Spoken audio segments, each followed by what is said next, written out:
A History of California, the American Period, by Robert Class Cleland. Preface. As the title indicates, this volume deals with the American period of California history. It thus aims to complement the work of Dr. Charles E. Chapman, whose History of California, the Spanish Period, has already made its welcome appearance from the press. As the preface to this latter volume states, the general plan of the two books was agreed upon as far back as 1914. Since that date, Dr. Chapman and the writer have been in constant communication, but otherwise working independently, with a view to producing, between them, an authoritative popular history of California. With the exception of a slight overlapping of the writer's opening chapters with the closing pages of Dr. Chapman's narrative, an overlapping, however, which has involved almost no actual repetition of incident, each book covers a separate field. Yet the keynote of the two volumes is essentially the same, namely that California history is vastly more significant because of its national and international aspects than for any local interest it may possess. From this standpoint, the event of primary importance in the history of California is its transformation from a Mexican province into an American state. To this event, as Dr. Chapman shows, the Spanish period looks forward. From this event dates the California of today and the greater California of tomorrow.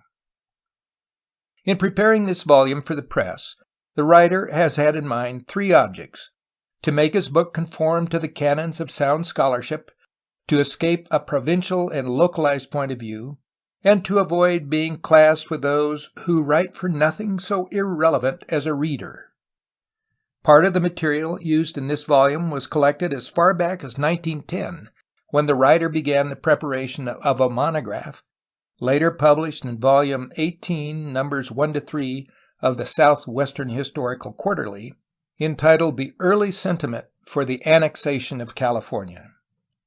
In the years since 1910, he has been working more or less steadily in the field of California history and closely related subjects, and has consulted many thousands of manuscripts and printed works in various libraries throughout the United States. This volume, however, is something more than the product of many years of research and investigation. The writer has lived in California since 1889. He has known the state when it was still in a semi-pioneer stage, and has seen it rise to its present height of cultural development and material prosperity.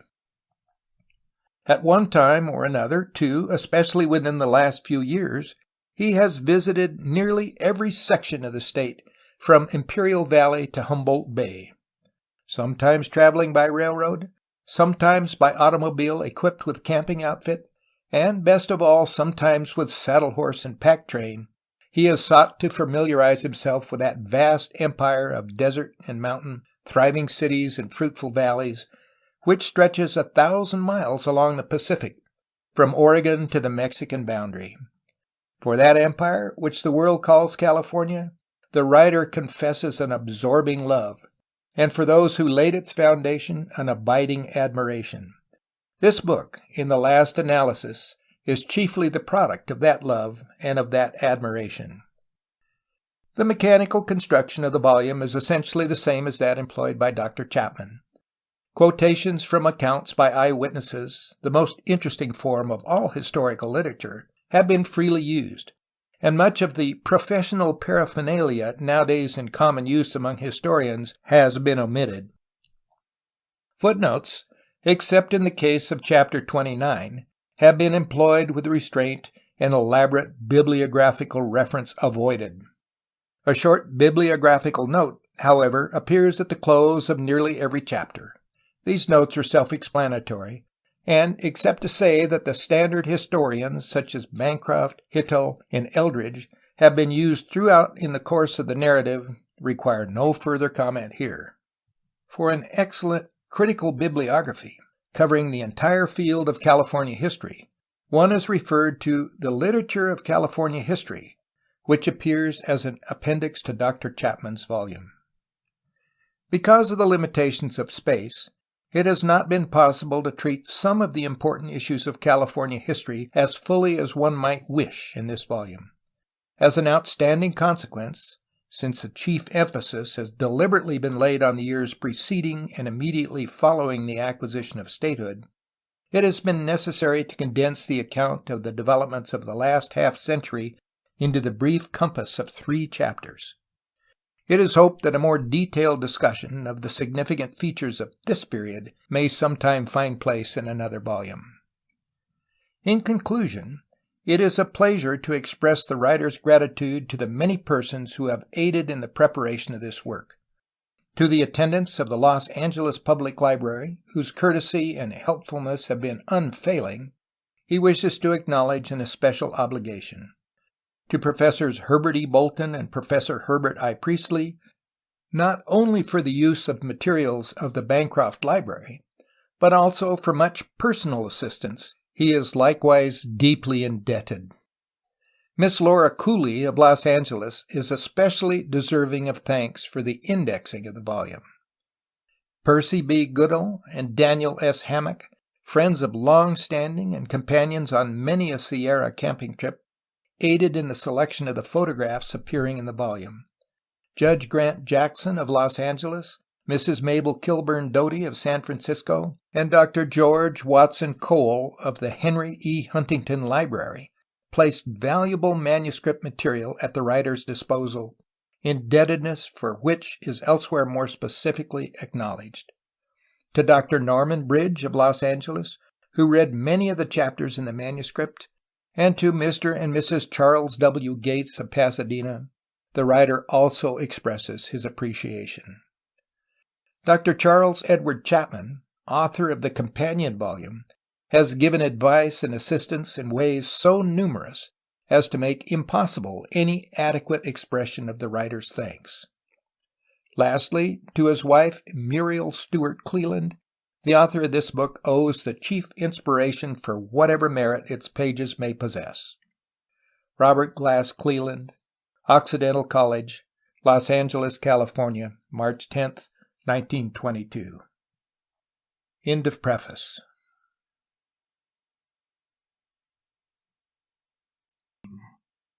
Chapter 1. Boston, California, and Canton. On February 2, 1848, the far-flung province of California, so long the outpost of Spanish advance on the Pacific, passed out of the possession of Mexico into the hands of the United States.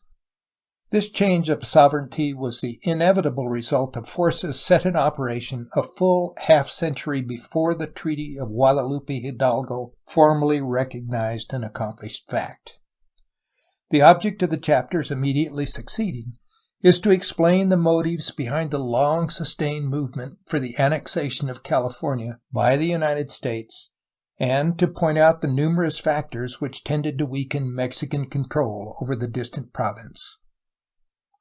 American interest in California was first aroused by those New England merchant adventurers of the latter 18th and early 19th centuries, who transformed commerce into sheer romance and left behind them a record of accomplishment and daring that has not yet faded from American tradition. In the beginning, these New Englanders were drawn to California by the fur trade of the northwest coast and the opening of commercial relations with the Chinese Empire. The origin of this three-cornered New England Northwest Chinese trade dates back to the year of American independence. In 1776, while the colony of Alta California was still in swaddling clothes, 2 vessels sailed from Plymouth Harbor, England, a starting point of so many famous voyages in the world's history, to explore the northwest coast of America and the islands of the Pacific. The command of this undertaking was entrusted to Captain James Cook, a navigator of the true Elizabethan type, in whose soul lived the same shrewd instincts of the sea and the same bold love of adventure that had lured Drake around the world and sent Hawkins into the forbidden waters of the Spanish Main 200 years before. Upon reaching the northwest coast, after a prolonged stay among the South Pacific Islands, Cook found the natives of Nootka Sound and of other places where his vessel touched eager to trade with the Englishmen. For this purpose, according to the chronicler of the expedition, the Indians brought, quote, skins of various animals, such as wolves, foxes, bears, deer, raccoons, polecats, martens, and in particular of the sea otters, which are found at the islands east of Kamchatka.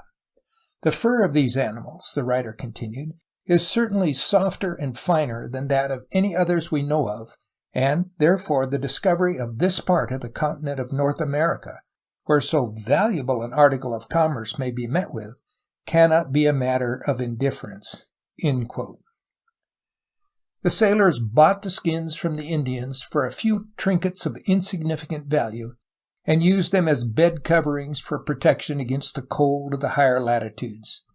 When the expedition reached China, however, the furs, even though badly worn and in most cases infested with vermin, commanded extraordinary prices. The sea otter skins which the sailors had secured were especially in demand, and the Chinese readily gave over $100 apiece for them. So profitable, indeed, was the trade that members of the expedition were with difficulty restrained from seizing the vessels and sailing back to the American coasts for a full cargo of furs, instead of completing the voyage to England. The results of Cook's voyage were not made public until 1784, but sometime before the publication of his official journals, the opportunities afforded by the Northwest fur trade were revealed to a few Americans, among whom were Robert Morris, John Paul Jones, and Thomas Jefferson, by a very remarkable adventurer, John Ledyard, who had served as corporal on Cook's expedition.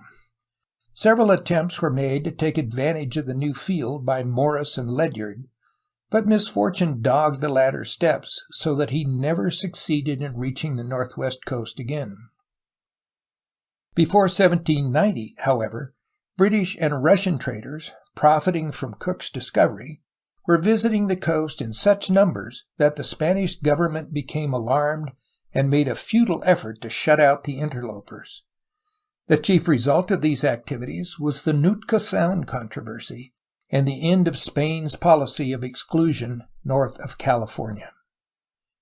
In the meantime, the Revolutionary War had come to a close, leaving the American states face to face with serious problems of government and equally grave economic difficulties. The commercial situation touched especially the merchant and shipping interests of New England, forcing them to look abroad for markets and to develop new lines of commercial enterprise if they were to prevent a complete stagnation of trade. As a result of this condition, a certain William Shaw, supercargo of the Empress of China, sailed from Boston early in 1784 for the Orient. Reaching Macao, the port of entry for Canton, Shaw disposed of his cargo to good advantage, and thus opened an entirely new field for American commerce. For more than half a century, the trade thus begun not only enriched the merchants of the Atlantic seaboard, but also exerted a very profound influence upon the course of California history. Shortly after Shaw's successful venture, a company of Boston merchants, headed by Joseph Barrell, conceived the idea of enlarging the New England Chinese commerce so as to include the northwest coast. In keeping with this plan, the company sent 2 vessels to the Pacific in 1787.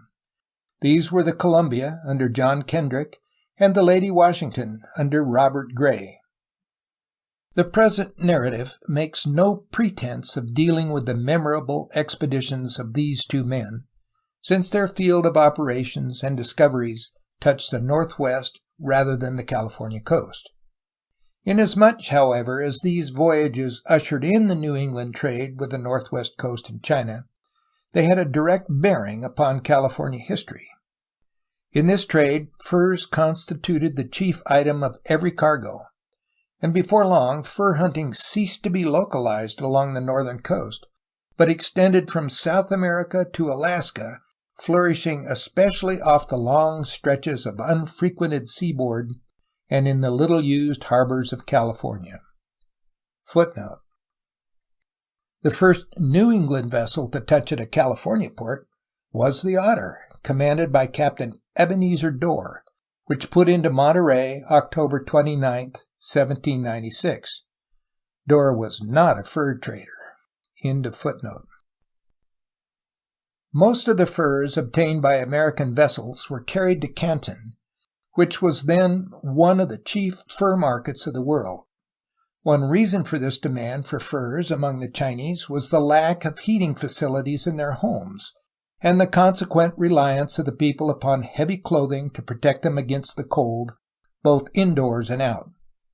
By those able to afford the luxury, furs were consequently much sought after, and the fur garment became a sort of heirloom to be passed down from father to son for several generations. When the American trade with China began, the latter nation was living under its traditional policy of exclusion.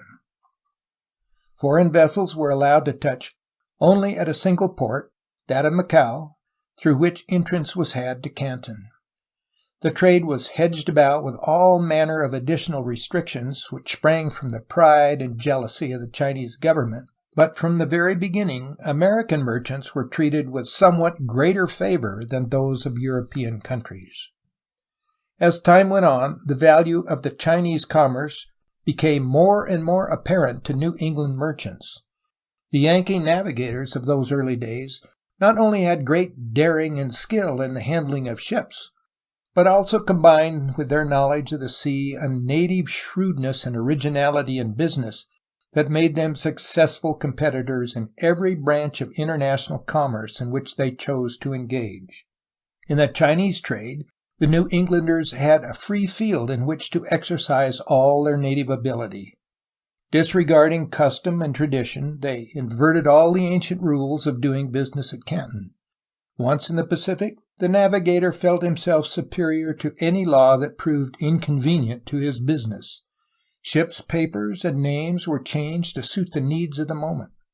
Customs duties were evaded, and forbidden trade carried on with calm disregard for local regulations.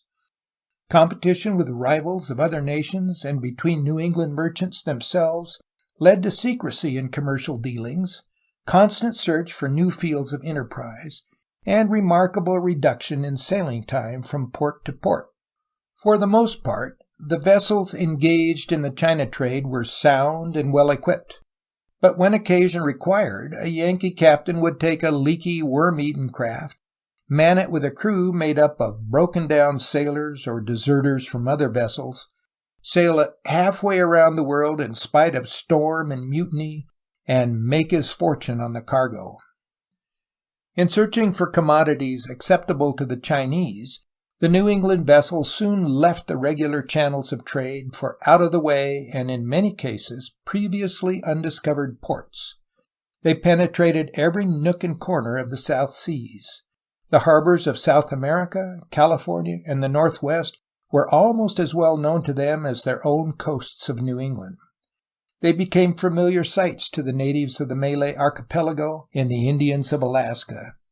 And when, after sailing through most of the seven seas, a New England vessel finally reached Canton, its cargo would be made up, aside from the original store of domestic products with which it left Boston, of a score of commodities from the world's outlying ports: copper from Chile, sandalwood from the Sandwich Islands, rice from Manila and Java, mother of pearl from the Persian Gulf, and pepper, tin, fish maws, and birds' nests from the Straits settlements. Most valuable of all were the furs from South America, California, and the Northwest coast. By a fortunate combination of circumstances, the Americans enjoyed a monopoly of this fur trade after the beginning of the century. The Russians, first to enter the field of the Northwest, were limited in their intercourse with China to a semi-clandestine overland trade of too small proportions to supply a market for any considerable number of furs. The English, who might have preempted the business after Cook's voyage, were likewise restricted, not by Chinese law, as was the case of the Russians, but by the conflicting privileges of two great monopolies, the East India and the South Sea Companies. The former, which held the exclusive right in England to trade with China, was not free to send its vessels across the Pacific for furs, and would not permit its South Sea rival to infringe on the Chinese monopoly.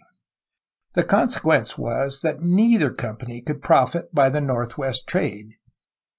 In various ways, it is true, a few English vessels succeeded in trespassing upon the East India Company's prerogative, but the bulk of the business necessarily fell into the hands of Americans. In this monopoly, the latter were also aided by the effect of the Napoleonic Wars upon European shipping.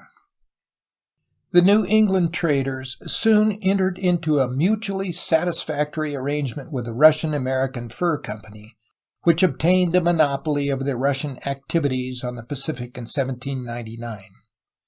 Under these agreements, the Russians engaged to furnish furs and companies of Indian hunters to the American vessels, while the New Englanders undertook to dispose of the skins in China and bring back such supplies as the Russian company required for its settlements in Alaska. The furs carried to China were of many kinds: land otter, fox, rabbit, beaver, nutria, muskrat, sea lion, and sea elephant. The skins of chief value, however, were those of the fur seal and the sea otter.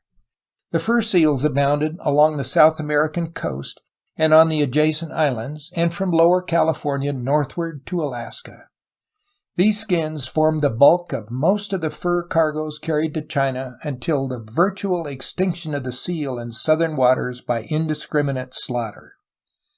In 1798, for example, Captain Fanning, in command of the Betsy, obtained a full cargo of sealskins from a single hunt on the island of Masafuero, and during the course of the next few years the same island yielded more than 1 million skins to other American hunters. In 1 year, it is said, 30 vessels were engaged in the industry off the South American coast. California was likewise a favorite hunting ground for these early sealers, the Farallone Islands alone producing over 150,000 skins between 1809 and 1812. The pelts brought an average price of $1.50 or $2 in the Chinese market, and each animal also furnished nearly 1.5 gallons of excellent oil. The fur of chief importance in California history, however, was not that of the seal, but of the sea otter. This animal, indeed, exerted almost as great an influence as the beaver upon the course of North American history. It was responsible for the Russian occupation of Alaska, the early voyages of Englishmen to the British Columbia coast, and the first contact of Americans with California and the Northwest. To describe the fur of the sea otter, one must appropriate good old Sir Isaac Walton's tribute to the strawberry. Doubtless God might have made a more beautiful fur, but doubtless he never did. The skin of the full-grown animal was nearly 5 feet long, and from 2 feet to 2.5 feet wide. The fur, normally about 3/4 of an inch in length, had a jet-black, glossy surface of surpassing beauty. The finest skins also contained some white hairs intermingled with the black. The habitat of the sea otter extended from about 28 degrees north latitude to the Aleutian Islands.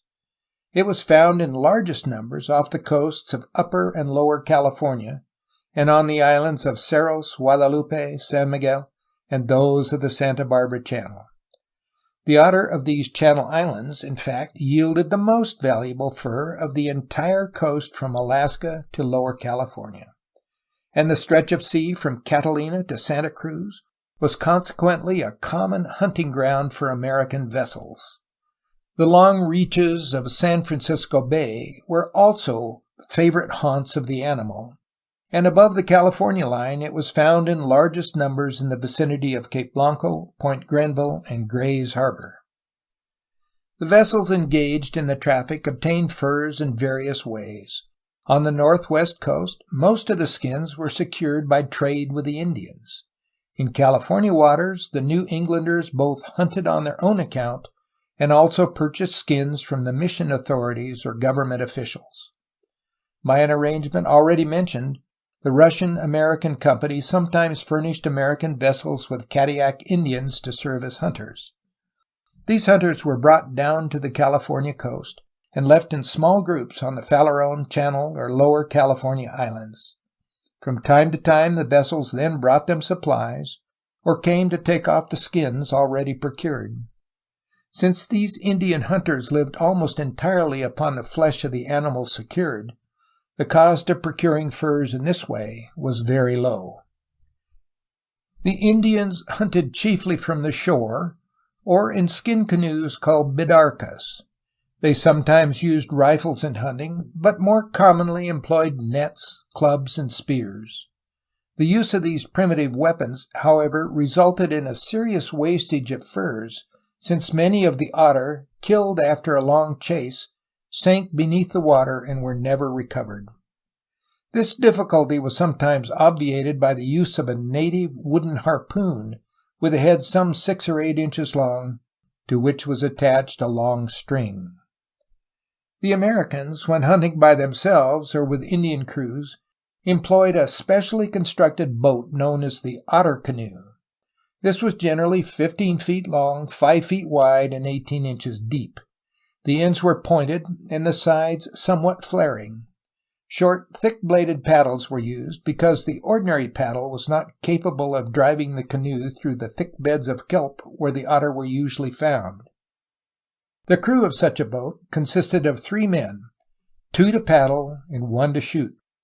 3 canoes ordinarily hunted in company, 1 in the center and 1 on either flank to prevent the animal from escaping.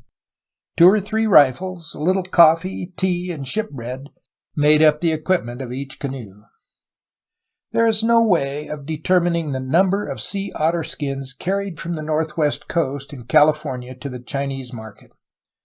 William Sturgis, one of the best known and most successful of the New England traders, estimated the number at approximately 18,000 for the year 1801.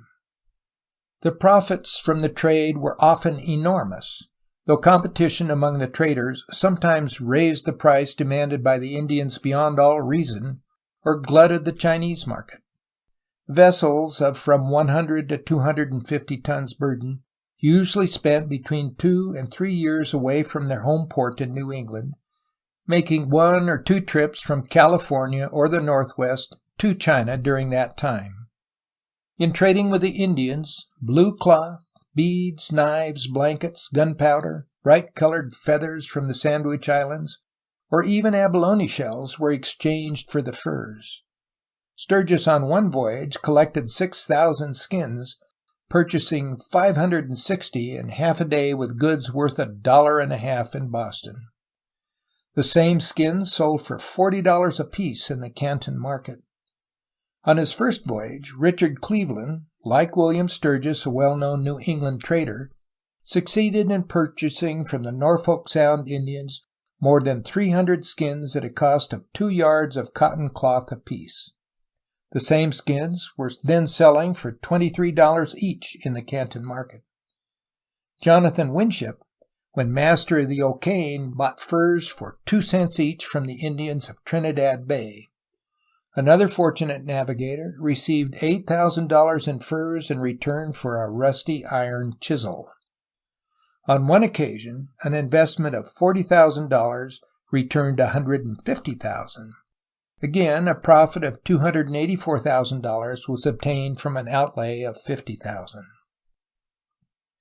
The average price for sea otter skins at Canton was in the neighborhood of $40, but the trade was subject to severe fluctuations. In 1785, prime skins were bringing $120 each. By 1802, however, they were selling for only $20. A few years later, they had a market value of nearly $50. As the otter decreased in number, the Americans and Russians gradually abandoned the organized expeditions along the California coast. But for many years the business was continued on a small scale. Occasionally 100 or more skins would be taken by one of these later expeditions, but the day of the sea otter as an important factor in California history was definitely over before 1820. While it flourished, however, the influence of this early coastal fur trade and the Chinese commerce with which it was a part can scarcely be overestimated. From it, the American public acquired their first knowledge of the resources and possibilities of California. From it, also, came the first impetus in the movement for annexation. Footnote. The sea otter is almost unknown today on the California coast. One herd, however, has been seen within the past few years off Monterey. The California law imposes a heavy fine for killing the animals, and it may still be possible to save the species from extinction. The fur is sometimes obtainable in the London market at an exorbitant price. End of footnote. End of chapter 1.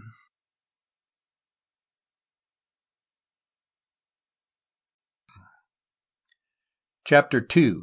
Restrictions and Evasions. So long as California remained under Spanish control, foreign vessels were forbidden to trade along the coast. This restrictive policy, however, was subject to constant evasion, both through the daring and ingenuity of the American navigators, and because necessity and self-interest, coupled with the lack of any adequate means of enforcing the royal decrees, led the Californians themselves to encourage all manner of illicit trade with the foreign interlopers. In this conflict of interests between Crown and colonists, California enjoyed no unique distinction, for the same conditions existed everywhere in the Spanish possessions. But inasmuch as the Californians were farthest removed from the seat of authority in Mexico, they were able to enjoy an exceptional freedom in their commercial intercourse with vessels of other nations. In the province itself, except for a few of the crudest arts, there was almost no industrial life. Because of this lack of domestic manufactures, the comfort and welfare of the Californians could be served, law or no law, only by dealings with the foreign trader. The better classes among the Californians were naturally most dependent upon the commodities obtainable in this way, and the trade was therefore highly favored by the mission authorities, wealthy rancheros, and government officials, the last especially obtaining from it not only badly needed supplies, but also very considerable sums of ready money with which to increase their meager and precarious salaries. While the Californians were thus very materially benefited by the coming of the foreign ships, the latter profited equally through trade. The greater part of the business was carried on by barter, and for this purpose the Americans brought with them a wide variety of goods, chiefly from New England, Europe, and China. Thus, the cargo of a fur vessel ordinarily consisted of shoes, hardware, crockery, decorated china, cotton cloth, silks of various hues, shawls, pepper, spices, handkerchiefs of every variety and color, gunpowder, and 101 other articles to meet the needs or vanities of Spanish padre, gallant, or señorita. In addition to the skins received in exchange for such articles, the foreign vessels also obtained large quantities of supplies, especially beef, hogs, beans, and grain, which they carried to the Russian settlements in Alaska, along with merchandise from New England and China. Fresh vegetables from the mission or ranch gardens were likewise in great demand to prevent scurvy among the crews, and not infrequently these were accompanied by presents of fresh eggs or other delicacies from padre or ranchero to the ship's commander. It is not recorded, however, that such marks of hospitality dulled the traditional skill of the Yankee captains in subsequent trading operations with the courteous Californians. One of the most serious problems of the navigator off the California coast was that of keeping his vessel in repair and free from barnacles and sea growth. These not only retarded the sailing power of the ship, but if allowed to collect too long, also furnished a breeding place for parasites which eventually ate through the ship's timbers and made her unseaworthy. The usual practice was to careen the ship at certain intervals and burn or scrape off the accumulated growth. This could not be done, however, in any of the well-known ports of the California mainland, without exposing the ship in its helpless condition, together with the crew, to the danger of capture by some unusually zealous or over-covetous official. This, of necessity, led the American navigators, when in California waters, to seek out-of-the-way harbors where the cleaning and refitting of their vessels could be carried on without fear of annoyance from meddling officers of the law. The Gulf of California furnished several bays suitable for such operations, but the most frequented of these ports of refuge were provided by certain islands which lay not far from the California mainland. One of the most favored of these was the well-sheltered harbor of Catalina, since known as Avalon, to which thousands of visitors now go annually to enjoy the restfulness and delight of its climate and semi-tropic waters. The first American ship of record to sail into this quiet bay was the Leela Bird, under command of William Shaler, a Northwest fur trader of characteristic New England stuff. Since the difficulties experienced by Shaler in repairing his vessel, and the ingenuity shown in overcoming his predicaments were typical of many another trader on the California coast in those early days, the story is worth repeating in some detail. The Leela Bird, even when she left Canton for the northwest coast, was so leaky and unseaworthy that she required pumping every 10 or 15 minutes to keep her afloat. A year of traffic from the Columbia River to Guatemala naturally did not improve her condition, and on May 1, 1805, Shaler sailed into the harbor of Avalon to repair the damaged and leaking craft. The harbor he named Port Rossellon, in honor of a Polish exile who had associated himself in the enterprise with Shaler and his partner Richard Cleland.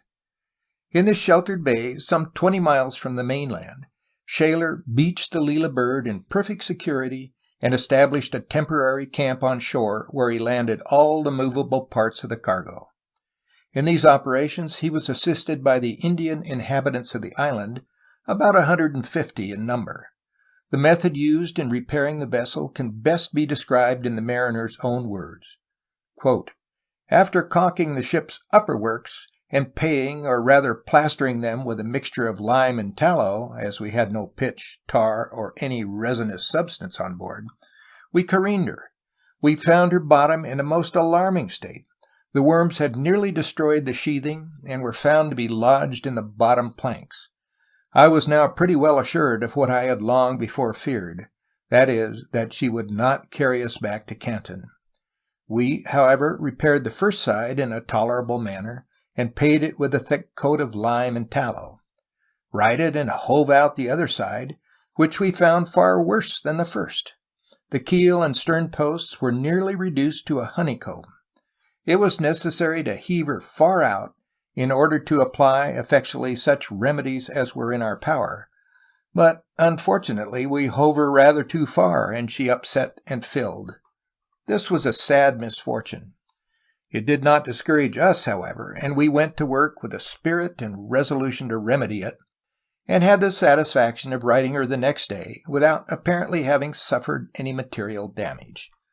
The day following we pumped and bailed out the water, and the day after hove the ship out a third time, but had the misfortune to find her leak so bad that we were obliged to right her immediately.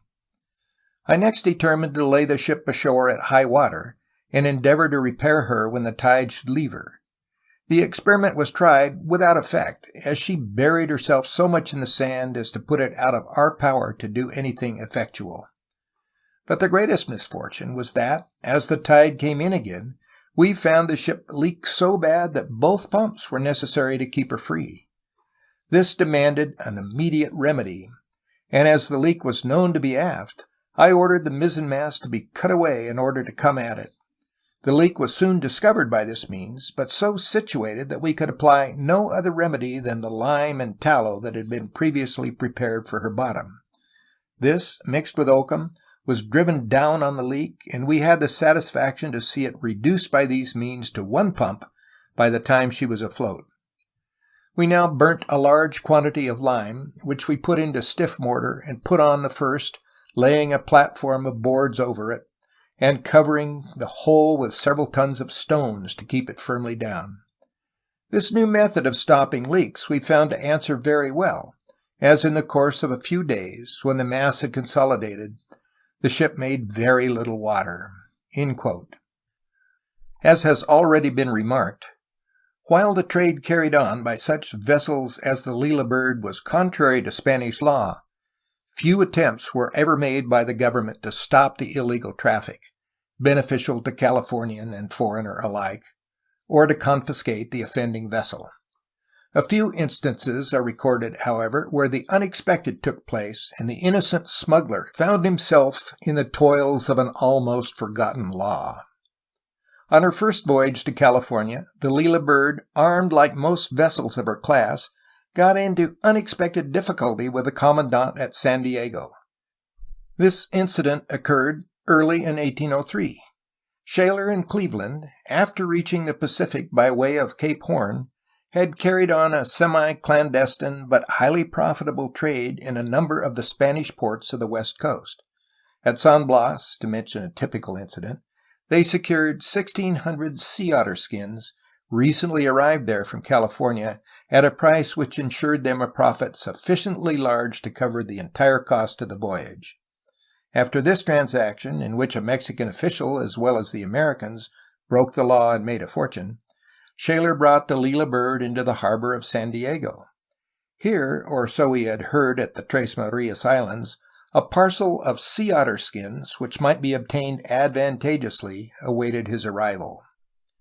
Shortly after the vessel anchored in San Diego harbor, the commandant of the Presidio, Don Manuel Rodriguez, came aboard with all the pomp and dignity he could muster, and left a guard on the Leela Bird to see that no contraband trade was carried on. From the sergeant of this guard, Shaler learned that a few days before, another American ship, the Alexander, commanded by Captain Brown, had been at San Diego and had succeeded in purchasing several hundred otter skins from soldiers and residents of the town. News of the transaction having come to Don Manuel's ears, he had boarded the ship and seized the skins, together with some of the cargo. Added to those already in his possession, the confiscated furs increased the commandant's stock to nearly 1,000. "These skins," wrote Cleland, "we made every effort to obtain from him, and though there is no doubt that he would have been as well pleased to sell as we should have been to purchase them, if the transaction had been practicable without being known to the people, yet, as this was out of the question, and they were all spies on each other, he dared not indulge his desire of selling them to us. Had Brown negotiated with the commandant first, it is most probable he would have obtained the whole quantity, and, at the same time, have avoided the humiliating predicament of having his ship taken possession of by the rabble." Since there was no prospect of securing the furs held by Rodriguez, Shaler and Cleland prepared to quit the harbor, but having learned that a few skins might be purchased from private parties, the Americans sent 2 boats ashore under cover of darkness to complete the transaction. One of those boats returned in safety, but the other, which contained the mate and 2 sailors, was seized by the commandant, who bound the men and left them under guard on the beach.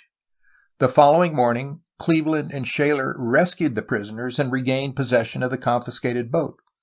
The proceedings were simple, as Cleland narrates them.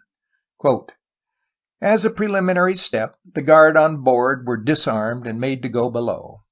Then I went with 4 men, each with a brace of loaded pistols, to the rescue of those on shore. On landing, we ran up to the guard and, presenting our pistols, ordered them instantly to release our men from their ligatures, for they had been tied hand and foot and had been lying on the ground all night. This order was readily complied with by the 3 soldiers who had been guarding them, and to prevent mischief, we took away their arms, dipped them in the water, and left them on the beach." Having gotten the men safely on board, the next problem was to escape from the harbor without being sent to the bottom by the Spanish fort at the entrance. Shaler had already examined this fortress and found it equipped with 8 brass 9-pounders in fair condition and an abundance of ammunition. In leaving the harbor, a vessel had to pass within easy musket shot of this fort, and as the breeze had almost died away, the escape of the Leela Bird seemed highly unlikely. The Americans, however, resolved to take the risk, and thus brought on the bloodless Battle of San Diego, March 22, 1803. Of this engagement, Cleland gives the following account. Quote, "While making our preparations, we perceived that all was bustle and animation on shore. Both horse and foot were flocking to the fort. Our 6 3-pounders, which were all brought on the side of the ship bearing on the fort, and our 15 men were all our force with which to resist a battery of 6 9-pounders and at least 100 men. As soon as our sails were loosed and we began to heave up the anchor, a gun without shot was discharged from the battery, and the Spanish flag hoisted. Perceiving no effect from this, they fired a shot ahead. By this time our anchor was up, all sail was set, and we were gradually approaching the fort.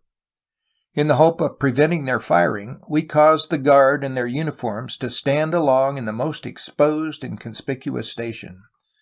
But it had no effect, not even when so near the fort that they must have been heard imploring them to desist firing, and seen to fall with their faces to the deck at every renewed discharge of the cannon. We had been subjected to a cannonade of 3/4 of an hour without returning a shot, and fortunately with injury only to our rigging and sails. When we arrived abreast the fort, several shots struck our hull, one between wind and water, which was temporarily stopped by a wad of oakum. We now opened our fire, and at the first broadside saw numbers, probably of those who came to see the fun, scampering away up the hill at the back of the fort. Our second broadside seemed to have caused the complete abandonment of their guns, as none were fired afterwards, nor could we see any person in the fort, excepting a soldier who stood upon the ramparts, waving his hat, as if to desire us to desist firing." In the San Diego episode, no great harm was done either to the battery on shore or to the fur traders. But a few years later, real misfortune befell a certain George Washington Ears, whose vessel, the Mercury, had up to that time enjoyed a long immunity in the contraband California trade. The unfortunate and ungrammatical navigator afterwards wrote this version of the affair to the viceroy. Quote, "I left China in the year 1808, and with a small amount of cargo, about $5,000, my first business was hunting furs. This business I entered into with the Russian governor, and continued several years, in which time I was in the winter season as far south as California for supplies, and the purpose of taking seal skins. I received several letters from the head people and padres of California, entreating me to bring them many articles that they was in distress for, and could not obtain them from the continent. On my return to the Russian settlement, I obtained all the farming utensils, and that was in my power, with the promise to make whatever more the governor could. The hunting and sealing business I continued in until 2 years since, when I obtained a large amount of furs of the Russian governor. These furs I obtained on credit to bring him a large amount from Canton in goods and provisions. I bought an old vessel at Canton, loaded her entirely with provisions, and loaded my own with provisions and goods, and returned to the Russian settlement, where I landed the 2 cargoes, excepting a small amount that I reserved for the benefit of obtaining supplies. I entered into a contract with the Russian governor to continue in the hunting business. While employed in this business, I received letters from Cape San Lucas entreating me to bring them many articles, that they was naked and was in great want. I obtained some of the same articles, again, that I had sold the Russian governor, and took on board wheat, beans, and other things that was wanting, and proceeded as far as Cape San Lucas. I made sail of but little, tarried a few days, and departed for the Russian settlement, having on board the same articles that is now in my inventory. My ship on my passage to the northward proved very leaky, and obliged me to have her repaired at the Russian settlement. My detention was very lengthy, and occasioned me to expend nearly all my provisions, or instead of coming to California I should have proceeded on to Canton, after I had completed my ship, took on board, as I wrote Your Excellency before, many articles for the Russian governor, to be left at his settlement at New Albion, and I delivered all that the Russian commander could take, leaving some of the things still on board my ship, and departed for California. On the 2nd of June, when lying near Point Conception, with my people filling up water, my carpenter cutting out oak for topmast caps, and completing the repairs of my ship, I was taken possession of by an armed longboat from the Spanish merchant ship Flora of Lima, Captain Don Nicolas Nor. I used no means of defense, my sole purpose being for supplies, though I was treated in a hostile manner. My ship was taken to Santa Barbara the same night, and it would take volumes to note down the proceedings, all conducted in low, cowardly, mean performances. Suffice it to say that the parties expected great plunder, seeing I had $500,000 on board. The very commandant of the place, who seems the most diverted and has an active part, is the very government officer whom has not long since received pay to admit me to take on board wheat, beef, and other provisions, and did use his endeavors to get me at Monterey for the purpose of supplying the coast." Ayres and his men were unceremoniously hustled ashore at Santa Barbara, and the cargo distributed, according to Ayres' statements, between the officers of the Flora, the Spanish commandant at Santa Barbara, and the Mercury's own crew. For nearly 2 years Ayres was kept more or less under restraint, without getting any satisfaction for the loss of his vessel and goods, though he bombarded the officials of the Spanish government, from port commander to viceroy, with indignant protests. Of these protests, the following are typical examples. Quote, "San Diego, July 26, 1814. To His Excellency, Commander-in-Chief of Guadalajara. Sir, I can inform Your Excellency with candor I have become quite uneasy of my long detention. It is now nearly 14 months since I was deprived of my ship, my property, and my liberty, nor have I been able in any manner whatever to learn which way that property is going, or receive the smallest redress whatever. Having wrote Your Excellency more than once how my affairs have been conducted, receiving yet no answer, and being fearful of my letters miscarrying, I must intrude on Your Excellency's patience again. The clandestine manner in which my ship was taken and conducted, and my treatment after being landed by one of His Most Catholic Majesty's commanders, deserves particular attention, especially as this very commander had not long since been the means of my visiting the coast. I am a subject of the United States of America, an honorable and independent nation, a nation that never admits its merchants the liberty of capturing and plundering merchant ships of another nation in a time of peace. In time of war, the inhuman treatment that I have received would not go unpunished by any Christian nation whatever. All cases admits a hearing and trial. And am I, who is the independent American commander of an honest merchant ship, to be deprived of this liberty? Had my ship been taken, and I not allowed a second shirt to my back, been put in confinement, and sent to some capital for trial, it would not have been equal to my treatment. If property is liable to be taken, human flesh, I presume, is not." End quote. The damage sustained by Ayres in the seizure of the Mercury represented the maximum loss suffered by American fur traders on the California coast. And in connection with this case, it is well to point out that the lawless Don Nicholas Noir, as Ayres habitually calls him, the real spelling was Noé, who acted contrary to the laws of all Christian countries in seizing captain, ship, cargo, and an Indian concubine, whom Ayres esteemed equally the same as if she had been lawfully married to him, and even went so far as to confiscate 6 highly prized gold and silver watches which the Russian governor of Alaska had entrusted to Ayres for safe conveyance to Canton. He was not under the jurisdiction of the California government, but had sailed from Lima, Peru, under direct orders from the viceroy. The seizure of Ayres, accordingly, was not the work of provincial authorities, nor did it at all represent their general attitude, for the Californians looked with great favor upon the foreign traders, and local officials had no desire to destroy a commercial intercourse by means of which the people of the isolated province obtained all of their luxuries and many of the very necessities of life. This eagerness for foreign trade on the part of the Californians, in spite of Spanish and later Mexican opposition, is one of the striking characteristics of California history down to the time of the American occupation.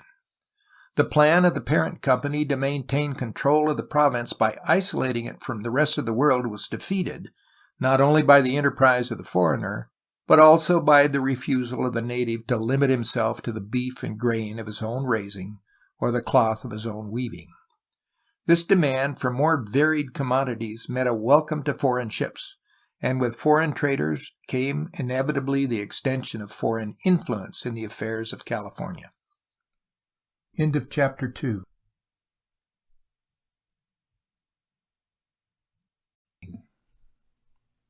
Chapter 3. The Russian Experiment.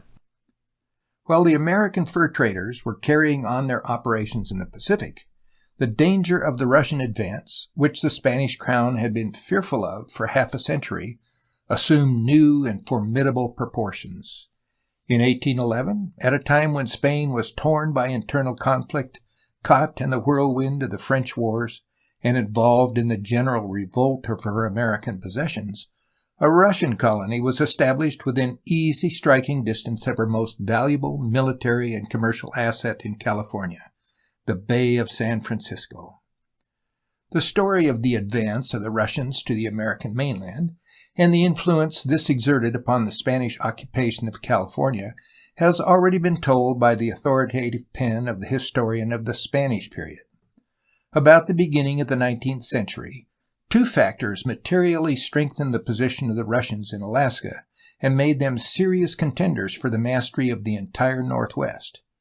In 1799, the organization of the Russian-American Fur Company consolidated the resources of the various Russian settlements and substituted unity and a common leadership for the disorganization and bloody rivalries of previous years.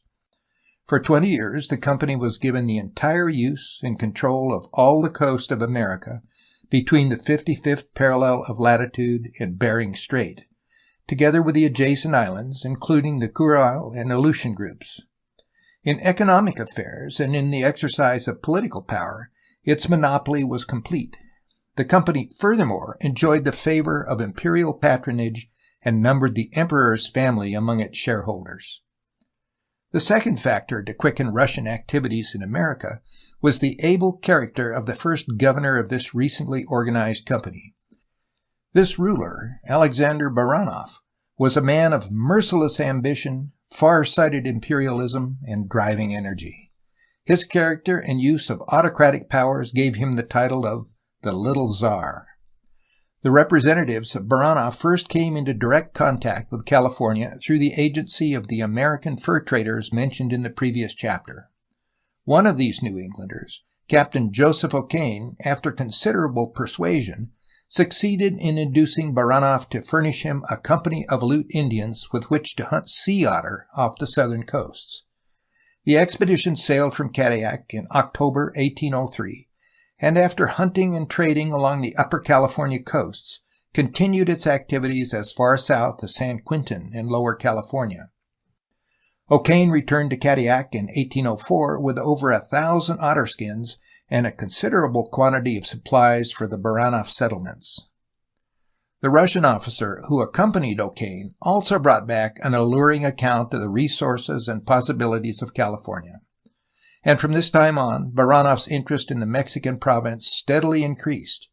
The next year, 1805, the arrival of the Tsar's chamberlain, Nikolai Rozanov, to make an inspection of the Russian settlements in Alaska and investigate Baranov's conduct of the Russian-American Fur Company, by which company Rozanov had also been clothed with extraordinary powers, led to still more direct dealings of the Russians with the California settlements. Rozanov found the Alaskan colony better governed by Baranov than it had been in previous years, but disease and starvation still took a frightful toll of the unfortunate inhabitants and made their lot wretchedly hard. A surgeon and naturalist named Langsdorff, who accompanied Rozanov on his visit, thus described the conditions of life at New Archangel. Quote, "In the month of February, out of 150 of the youngest and most healthy men that had been selected from the different settlements and brought hither, 8 were already dead, and more than 60 were laid up in their barracks with their strength wholly exhausted and full of scorbutic sores. The chambers in which they lay had neither stove nor chimney, and the windows were shut close and nailed down. The rooms were only warmed by the pestilential breath of such numbers huddled together. And to crown all, not the remotest idea of cleanliness prevailed among them. Besides all this, The workmen often came home in the evening wet through, perhaps covered with snow, and lay down upon the beds in their wet clothes or sheepskins, or hung them up in the room to dry, without anyone appearing to think of the pernicious consequences that might ensue."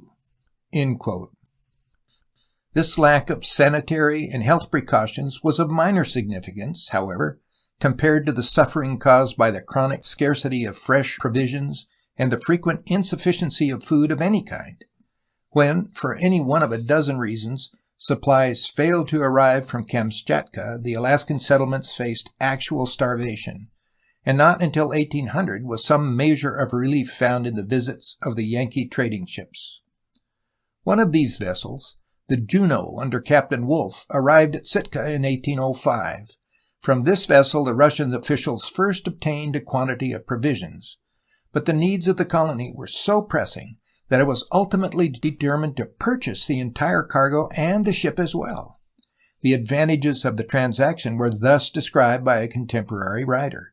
Quote, "By this purchase the company obtained an excellent swift-sailing vessel with a rich lading of objects of great importance for trading with the natives on the northwest coast of America, consisting of a great quantity of linen and woolen cloth, of kitchen utensils, knives, axes, hatchets, and some firearms, etc., etc. But above all, a large supply of excellent provisions was obtained, by which all apprehensions of the menaced famine were removed. In fact, it was principally for the sake of this supply that the purchase was made.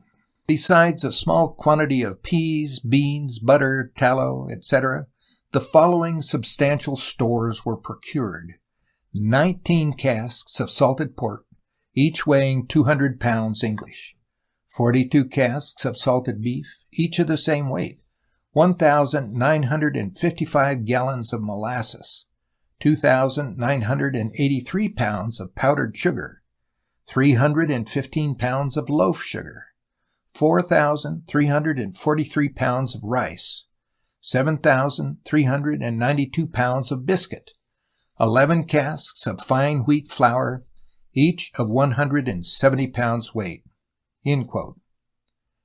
Despite this large amount of supplies, however, the Russian colonists were, before long, again in hard straits. To remedy the situation, Rezanof resolved to send the Juno to California, there to bargain for grain and other provisions with the Spanish officials. But in this decision there was something more involved than the desire to obtain necessary foodstuffs. The Chamberlain surgeon frankly wrote, quote, "The most northerly of the Spanish possessions in this part of the globe, San Francisco, on the coast of New Albion, was the place fixed upon for this visit. The Sandwich Islands might perhaps have been preferred for the purpose in an economical point of view, but political reasons led to the choice of San Francisco." End quote. After a trying voyage, accompanied by much sickness, the Juno sailed through the Golden Gate on April 5th and anchored beyond the range of the guns of the Presidio. After prolonged negotiations with the governor, Arriaga, Rezanof found that the prospects of exchanging the cargo of the Juno for the desired supplies were very slight. Then followed the courtship of Doña Concepcion, daughter of the influential commandant José Arguello, and Rezanof's formal betrothal to the California belle. The details of this romance have been told by the historian of the Spanish period and need not be repeated here. It is sufficient to say that, having been accepted by Concepcion and acknowledged a member of the family by the Arguellos, Rezanof had no further difficulty in effecting the sale of his cargo and purchasing all the foodstuffs he required. Sometime after the middle of May, the Juno left San Francisco and 30 days later reached Sitka. This voyage more than ever impressed upon the Russian officials the advantages of California and the necessity of developing a regular trade between the Alaskan settlements and those of the Spanish province. Rezanof's aides saw but one way of realizing this desire. Quote, "If Russia would engage in an advantageous commerce with these parts, and procure from them provisions for the supply of her northern settlements, the only means of doing it is by planting a colony of her own," wrote Langsdorff. "In a country which is blessed with so mild a climate as California, where there is such plenty of wood and water, with so many other means for support of life, and several excellent harbors, persons of enterprising spirits might, in a few years, establish a very flourishing colony. With the assistance of the able mechanics who are to be found at Sitka, wind and water mills might soon be constructed, looms established, and manufactories for burning brandy. Large and small vessels and granaries for corn would then be built. Vast herds of cattle would be raised, and sea otters in abundance taken. Thus, in time, Kamchatka and Eastern Asia would be amply supplied from hence with all kinds of vegetable and animal productions for the support of life. The Russo-American Company have already sufficient sources of wealth in their present possessions from the extensive fur trade they yield, nor has any occasion been omitted to aim at increasing it by foreign dealings. Their settlements only want a better administration to rise with fresh vigor from their ruins. But to effect this, their strength must be concentrated, and they must abandon the mistaken policy of extending them to such a degree as to weaken every part." To establish this Russian colony in California became Rezanov's ambition.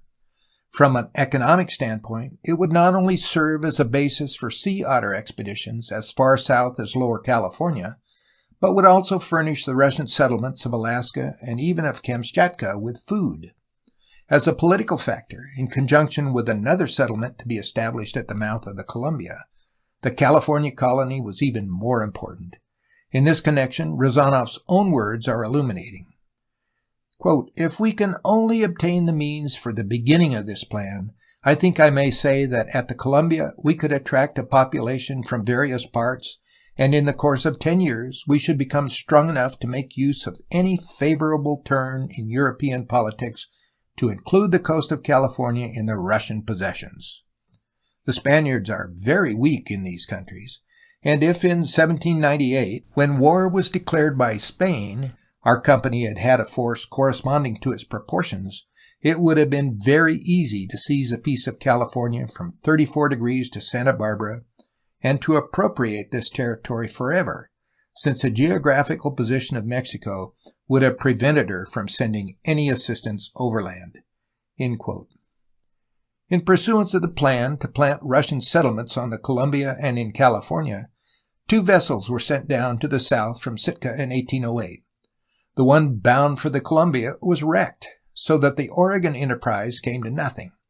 The other vessel, commanded by an official named Kuskoff, reached Bodega Bay some 30 miles north of San Francisco, January 8, 1809. Here Kuskoff remained nearly 8 months, trading with the natives, taking sea otter skins, and above all examining the possibilities of the region as a site for the prospective Russian colony. Upon Kuskoff's return to Alaska in October, plans were definitely laid for actually establishing the long-talked-of settlement. In 1811, after an unsuccessful attempt to return to California the preceding year, Kuskoff again anchored in Bodega Bay. The hunters who accompanied him on the expedition succeeded in taking over 1,200 otter skins, most of which were poached in the forbidden waters of San Francisco Harbor. Probably on the same expedition, the Russian commander secured title from the Indians to a considerable stretch of territory around the bay. Tradition fixes the purchase price at 3 blankets, 2 axes, 3 hoes, and a miscellaneous assortment of beads. Either in the latter part of 1811 or early the next year, Kuskoff once more returned to Bodega, this time with the necessary colonists and equipment to build a permanent establishment. The site chosen was about 18 miles above Bodega, on a bluff overlooking the ocean. Here a fort was erected, which, after formal dedication on September 10, 1812, was appropriately named Fort Ross. The original inhabitants of the new settlement consisted of nearly 100 Russians and some 80 Aleuts. Life for a time went hard with them, owing to the lack of food and the difficulty experienced in opening up the desired trade with the Californians. When this latter object was accomplished, however, conditions became much more agreeable, and before many years the Ross colonists were themselves raising sufficient grain, vegetables, and cattle to relieve in some measure the chronic need of the Alaskan settlements. The following description, written at a much later date, gives an interesting picture of the colony after its period of hardship was past. Quote, "The Presidio Ross lies in 38 degrees 40 minutes north latitude, immediately upon the ocean, on a hill sloping gradually toward the sea. The rear is crowned by a range of hills 1,500 feet in height, covered with pines, firs, cedar, and laurel, rendering the position of the fort highly picturesque. The fort is an enclosure 100 yards square, picketed with timbers 8 inches thick by 18 feet high. It mounts 4 12-pound carronades on each angle, and 4 6-pound brass howitzers fronting the principal gate. It has 2 octangular blockhouses, with loopholes for musketry, and 8 buildings within the enclosure, 48 outside, besides a large boathouse at the landing place, a blacksmith shop, carpenter's and cooper's shop, and a large stable for 200 cows, the number usually milked." End quote. It does not lie within the scope of this particular volume to discuss at length the relations of the Russian colonists with their neighbors to the south. It is enough to say that aside from official protest against the presence of foreigners in Spanish territory, almost no friction developed between the two peoples. The trade gradually built up by the Ross settlers with the Californians was mutually advantageous, and in California itself, no matter what attitude the Spanish crown maintained, there was little inclination and certainly no adequate means to bring this commerce to an end. From the standpoint of far-sighted American statesmen, however, the Russian colony in California was a menace of serious import. On November 11, 1818, J.B. Prevost, a special commissioner appointed by the United States government to receive the resurrender of Astoria from the British, wrote thus from Monterey, New California, to the Department of State, quote, "The speculations of Humboldt and his glowing description of the soil and climate of this province have probably given a new direction to the ambition of Russia and determined its emperor to the acquisition of empire in America. Until 1816, the settlements of this power did not reach to the southward of 55 degrees, and were of no consideration, though dignified by them with the title Russian America. In the commencement of that year, 2 distinct establishments were made, of a different and more imposing character. The first at Atui, one of the Sandwich Islands, the other in this vicinity within a few leagues of San Francisco, the most northerly possession of Spain, in 37 degrees 56 minutes. The sketch I subjoin was procured from a member of the government at this place, from whom I also learned that its augmentation has since become so considerable as to excite serious alarm. 2 Russian ships left this port on their way thither a few days anterior to our arrival, one having on board mechanics of every description, together with implements of husbandry. We passed sufficiently near the spot assigned to it to distinguish the coast with some precision, and ascertained that it was an open road, a circumstance that renders the position liable to many objections if intended to be permanent. In other respects, the choice is judicious for an infant colony. It enjoys a climate still milder than that of Columbia, is environed by a beautiful country, and its proximity to an old settlement enables the Russians to partake the numerous herds of black cattle and horses that have been there multiplying for the last 50 years. The port of St. Francis is one of the most convenient, extensive, and safe in the whole world, wholly without defense, and in the neighborhood of a feeble, diffused, and disaffected population. Under all these circumstances, may we not infer views as to the early possession of this harbor, and ultimately to the sovereignty of all California? Surely the growth of a race on these shores, scarcely emerged from the savage state, guided by a chief who seeks not to emancipate but to enthrall, is an event to be deprecated, an event the mere apprehension of which ought to excite the jealousies of the United States, so far at least as to induce the cautionary measure of preserving a station which may serve as a barrier to a northern aggrandizement." End quote. In the following year, a rumor arose that Spain had ceded to Russia a strip of territory on the Pacific coast 800 miles long in return for assistance furnished to the expeditions against the revolutionists of Lima and Buenos Aires. In the St. Louis Inquirer, an unknown writer, perhaps Senator Benton, issued a warning against the progress of the Russian Empire, well calculated to arouse the apprehension of those to whom Russia, as a member of the Holy Alliance and a rival in the Northwest trade, was already an object of sufficient distrust. "Looking to the east for everything," said the article, "Americans have failed to notice the advance of the Russians on the Pacific coast until they have succeeded in pushing their settlements as far south as Bodega.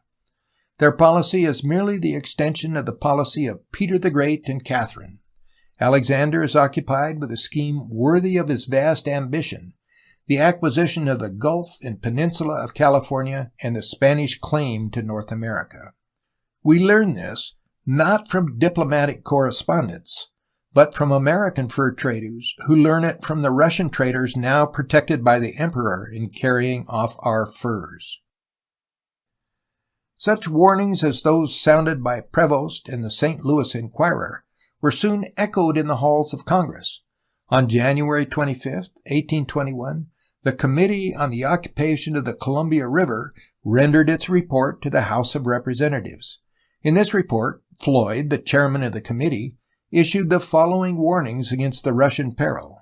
Quote, "Russia, whose dominions on the Asiatic coast occupy nearly the same position on that side which ours do on this, has long been well informed of the great and increasing value of that commerce, and whilst she has nowhere been visible, not even to the powers of Europe, only as she has of late taken part in a few memorable enterprises, she has been felt everywhere. No labor, care, or expense is avoided to make tributary the 4 quarters of the globe. Forts, magazines, towns, cities, and trade seem to rise on that coast as if by magic. With an army of 1,000,000 of men, she sits not only in proud security as it regards Europe, and menaces the Turk, the Persian, the Japanese, and the Chinese, but even the King of Spain's dominions in North America are equally easy of access and equally exposed to her fearful weight of power. Her watchfulness is ever in advance in discerning the most practicable avenues of profitable commerce. In the midst of all her busy arrangements, she has not neglected the opportunities of possessing herself of 2 important stations of the American shore of the Pacific, the one at a place called New Archangel in about 59 degrees of north latitude, the other at Bodega Bay in latitude 38 degrees 34 minutes. At the former of these military positions, for the protection of her commerce, it is presumed, she has incurred much expense, and built a fort of great strength, situated upon one of the best harbors on the coast, standing upon a point of land projecting into the little bay, giving something the appearance of a conical island in the center of it. This fort is well supplied at all times with provisions and military stores, mounting 120 cannon, carrying balls from 18 to 24 pounds weight. That at Bodega is well constructed and supplied with cannon, and has a good harbor. At this point they have ammunition and merchandise in abundance, and find the Indian trade at this post as well as at New Archangel very considerable. Besides the fine condition of the fort and its defenses, they have many field pieces, some of brass of the finest construction, in good order and well mounted. All these supplies have been conveyed to those places through immense oceans, round Cape Horn, which would have appalled any but Russian policy and perseverance. The light articles destined for this trade are transported from St. Petersburg in sledges, which will perform in 3 months that which would require 2 summers of water conveyance to effect. Their communications are open to Kamchatka, to Fort St. Peter and St. Paul by Okhotsk in the Pacific, where they have the finest harbor in the world. The distance is estimated at 10,000 miles. The nation which can encounter such journeys as these, often through seas of ice and storms of snow so terrible as to obscure an object beyond the distance of a few paces, to prosecute any branch of commerce, must be well and fully informed of its value. That the objects she has in view may not by any event be taken from her grasp, after encountering such vast difficulties, she has found it expedient to occupy one of the Sandwich Islands, which not only enables her effectively to maintain her positions, but to command the whole northern part of the Pacific Ocean. These islands, lying just within the tropics, in the direct course from the lower coast of North America to Canton, are well supplied not only with all the fruits of that climate, but with every vegetable and animal known in this country." Fed by such warnings, the opposition to any further extension of Russian power along the Pacific coast gained increasing strength in the United States. When, therefore, the Tsar's famous ukase of 1822 sought to close the North Pacific to foreign vessels and establish the undisputed supremacy of Russia to the northwest coast, it was looked upon as merely another step in his plan of occupying the Oregon Territory and California. One of the three cardinal elements of the Monroe Doctrine, first given definite expression in Monroe's message of December 1823, was designed very clearly to prevent this Russian advance. The average American thinks of the doctrine only in relation to Hispanic America, but Monroe was not considering alone the welfare of the recently liberated Spanish colonies when he penned his famous message. He was also thinking of the shadow of the great Russian Empire flung over Alaska and threatening the whole Pacific coast.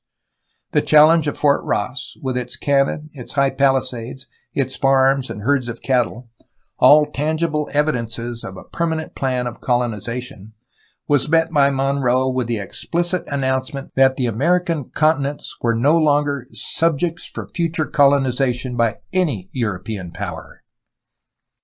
The attitude of the United States brought a definite end to whatever program the Russian government had of acquiring California. Three other factors beside Monroe's opposition also led to the Tsar's loss of interest in the California project. The decline of the fur trade along the coast destroyed the primary source of the colony's revenue. Because Russia and Spain were allies in Europe, the chance for the former to take over California did not readily present itself. Of more importance still, the shifting fortunes of Russia in European politics and her ancient ambition to rule over Constantinople destroyed all effective desire for expansion in North America.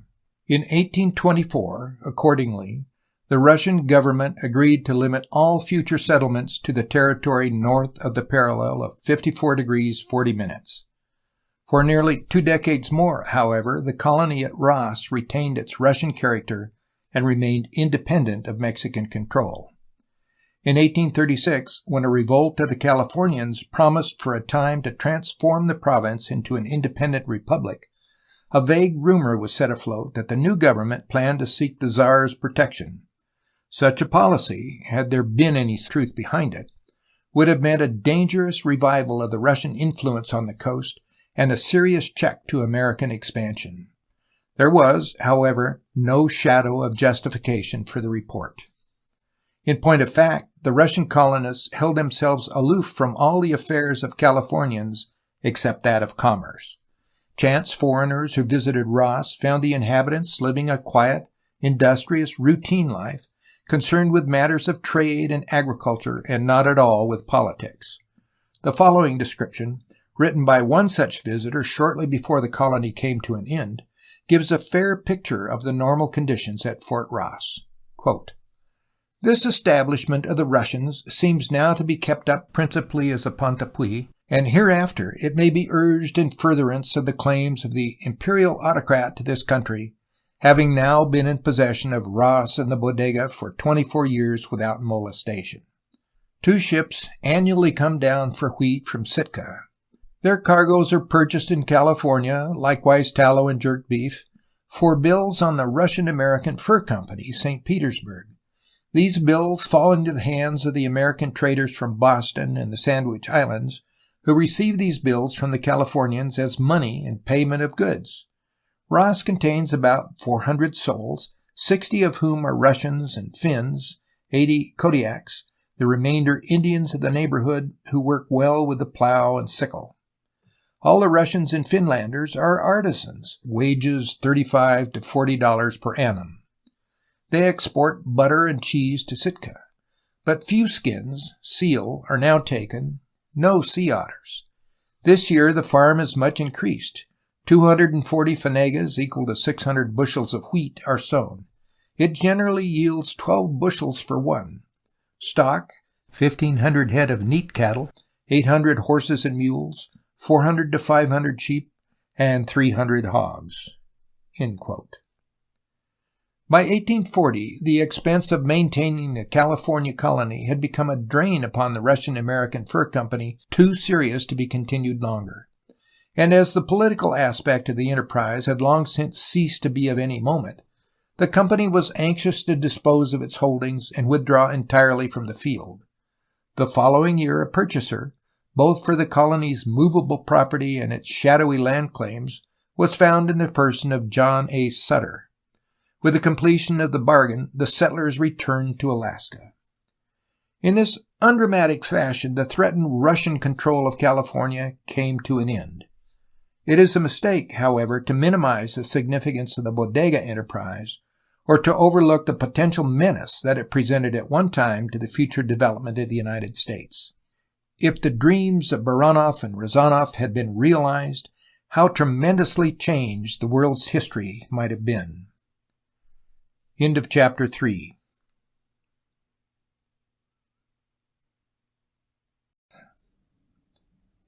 Chapter 4. The Whalers and Hide Traders. With the decline of the fur trade, through whose influence the Russians and Americans had first been brought to California, the inhabitants of the province were compelled to rely upon other forms of foreign commerce to supply them with manufactured articles and to furnish some sort of market for their own agricultural products. Even before the fur traders ceased to appear along the coast, chance whaling ships occasionally put into a California harbor for water and fresh provisions, and gradually a mutually satisfactory trade was built up between these vessels and the Californians. Though never of very large proportions, this form of early California commerce merits a brief description. Edmund Burke, in one of his noblest passages, speaks of the hardy New England whalers who, even before the American Revolution, had outstripped the sailors of older nations and pressed beyond the limits of the known whaling grounds to vex strange seas with their industry. The war which Burke so earnestly deplored temporarily stopped the activities of these adventurous New Englanders, but soon after its close the ships of Nantucket, New Bedford, and Salem began to put to sea again in quest of their gigantic prey. Down the coast of South America they crept, rounded the Horn, and finally came to the great offshore feeding ground of the Pacific. A few years of rich profits here, and the search was extended to the North Pacific. In this way, the waters of Alaska, Bering Sea, and the coasts of Japan became familiar to the New England vessels before the first quarter of the century was over. As the whaling grounds extended farther and farther from home ports, it commonly required 3 years or more to complete a successful cruise. This long absence from a base of supplies, together with the hard and dangerous nature of the work, made it necessary that port should be found in the Pacific where repairs could be made, fresh water, wood, and food procured, and the men allowed some period of rest and recuperation on shore.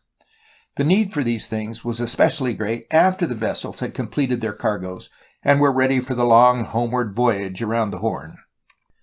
Both because of their geographical location and the ease with which provisions could be obtained from the surrounding country, the ports of the Hawaiian Islands and of California met all the requirements of the whaling ships and became their favorite places of resort. In obtaining supplies from the Californians, the whalers resorted to a system of barter similar to that employed by the fur traders. Each vessel had on board a small cargo of New England manufactured products, which was exchanged for fresh meat, vegetables, and other provisions necessary for the welfare of the scurvy-stricken crew. In these transactions, evasions of duties on a petty scale was probably common enough, but the whaling vessels were interested in the trade only as a means of procuring food, and so had no great incentive for organized smuggling. Among California ports, Monterey and San Francisco were commonly selected by the whaling ships, battered and often in a sorry plight from months of cruising in the rough waters of the North Pacific, for refitting and provisioning. Because San Francisco was more commodious and farther removed from meddlesome officials, it was more favored than Monterey. Later, as the industry grew to larger and larger proportions, it was not unusual for as many as 30 or 40 vessels to lie at anchor at one time in the sheltering coves and estuaries behind the Golden Gate. Measured by dollars and cents, however, the trade carried on by the whaling fleet with California was never of very great importance. Its real significance, like that of the fur trade, lay in the stimulus it gave to American interest in the harbors of the Pacific and the knowledge of California's resources it brought back to the United States. In addition to the coastal fur trade and the intercourse with homeward-bound whaling vessels, the Californians had one other form of commercial contact with the outside world. This was the hide and tallow trade. For the origin of cattle raising in California, one must look to distant plains of Mexico and to the Spanish missionaries and explorers of the 18th century. With few exceptions, the early overland expeditions from Mexico to California, such as those undertaken by Rivera, Anza, Garces, and Fagas, brought with them a considerable number of cattle. The animals which escaped slaughter and the perils of the journey served as breeding stock after the expedition reached its destination, and thus became the starting point for the great herds of a later day. The natural conditions of California were so thoroughly congenial to cattle raising that the development of the industry was almost unbelievably rapid. Before the close of the century, the hills and valleys from San Diego northward to the farthest point of Spanish occupation were covered with the offspring of the few hundred animals driven overland from Mexico by the early colonizing expeditions. The Californian, like his ancestors in Mexico, was a cattle raiser by inheritance and temperament. In the business, as he knew it, there was little of responsibility or of disagreeable labor. Whatever work the roundup and slaughter required had in it a certain spice of danger and an element of sport that appealed to the Californian's native instinct for excitement and his love of the out-of-doors. Except in seasons of drought, the rains came, the grass grew, and the cattle, running wild on the range, multiplied and took care of themselves. Only in dry years was there any danger of serious loss. At such times, however, the herds might suffer severely. In 1829, for instance, it is said that 40,000 cattle died on the southern ranges, and that the mission of Santa Barbara alone lost 12,000 animals during the same disastrous season. Because of the natural aptitude of the Californian for the business, and the suitable natural conditions which prevailed, cattle raising became almost the sole industry of the province, and virtually its only source of wealth. From the sales of hide and tallow to the foreigner, after the close of the fur trade, the Californians obtained almost everything they made use of in the way of clothing and manufactured articles. Similarly, government officials, whether civil or military, derived almost all public funds for salaries and other necessary ends from the revenues received directly or indirectly from the trade. The influence of the business was clearly marked in other fields as well. Quote, "The breeding of cattle being the chief occupation of the Californians," writes a careful student of those early days, "determined their mode of life, and the structure of their society, and the size of their ranches.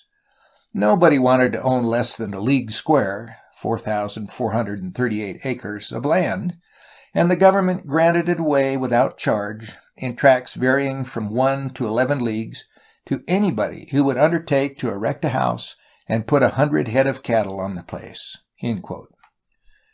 The California cattle, or black cattle as they were commonly called, were of the typical range or Mexican variety. Their legs were long and thin, their bodies small, and their horns sharp and surprisingly widespread. Both in appearance and disposition, they were more like the wild deer which herded with them than the domestic animals of our Atlantic or Middle Western states. No attempt at scientific breeding was thought of during the Mexican regime, nor would this have been profitable if put into effect. From years in to years in, the cattle ran wild, never knowing the inside of a stable or a fattening pen, but living entirely upon the grass and herbage of the limitless ranges before them. Their flesh was tough, but full of nourishment and flavor. Dried or fresh, it constituted the chief article of diet among the people of the province, and was supposed by many to account for the remarkable longevity of the Californians. The cows matured early, sometimes calving at the age of 14 months, and gave but little milk. As this was almost never used for domestic purposes by the Californians, foreigners who visited the province frequently commented unfavorably upon the absence of cream, butter, and cheese from their hosts' stables. But, after all, The Californian was a true cattleman in this respect, since even today many of the large ranges of the West use condensed milk in place of fresh, and regard butter as a needless luxury. As there were no fences in the country, cattle belonging to one owner frequently joined the herds of another. Consequently, both law and custom required that every man's stock should be marked with an officially recorded brand, then as now a sign of ownership wherever cattle run at large. Twice a year, in the spring and fall, great rodeos or roundups were held to apportion out the intermingled herds among the proper owners, and to mark the unbranded calves. These were occasions of some formality and of great bustle and stir in the placid routine of California life. An official, known as the juez de campo, or judge of the plain, presided over the proceedings. The cattle were brought together in some central place, and the sorting, or cutting out, process began. To keep the thousands of frightened, bewildered, and maddened creatures from stampeding, cowboys or vaqueros rode continually about the herd, seeking to hold it together. Whenever an animal broke from the mass, a rider immediately roped him, or, seizing him by the tail with a particular twist requiring both strength and dexterity, threw him heavily to the ground. Meanwhile, each owner and his vaqueros rode in and out among the cattle, separating such animals as he found marked with his own brand from the main herd. The question of ownership was seldom a difficult matter because of the brands, and even the unbranded calves followed the cows to which they belonged. As an owner's cattle were cut out from the general herd, they were driven a little distance away to a place previously chosen and kept by themselves until the rodeo was ended.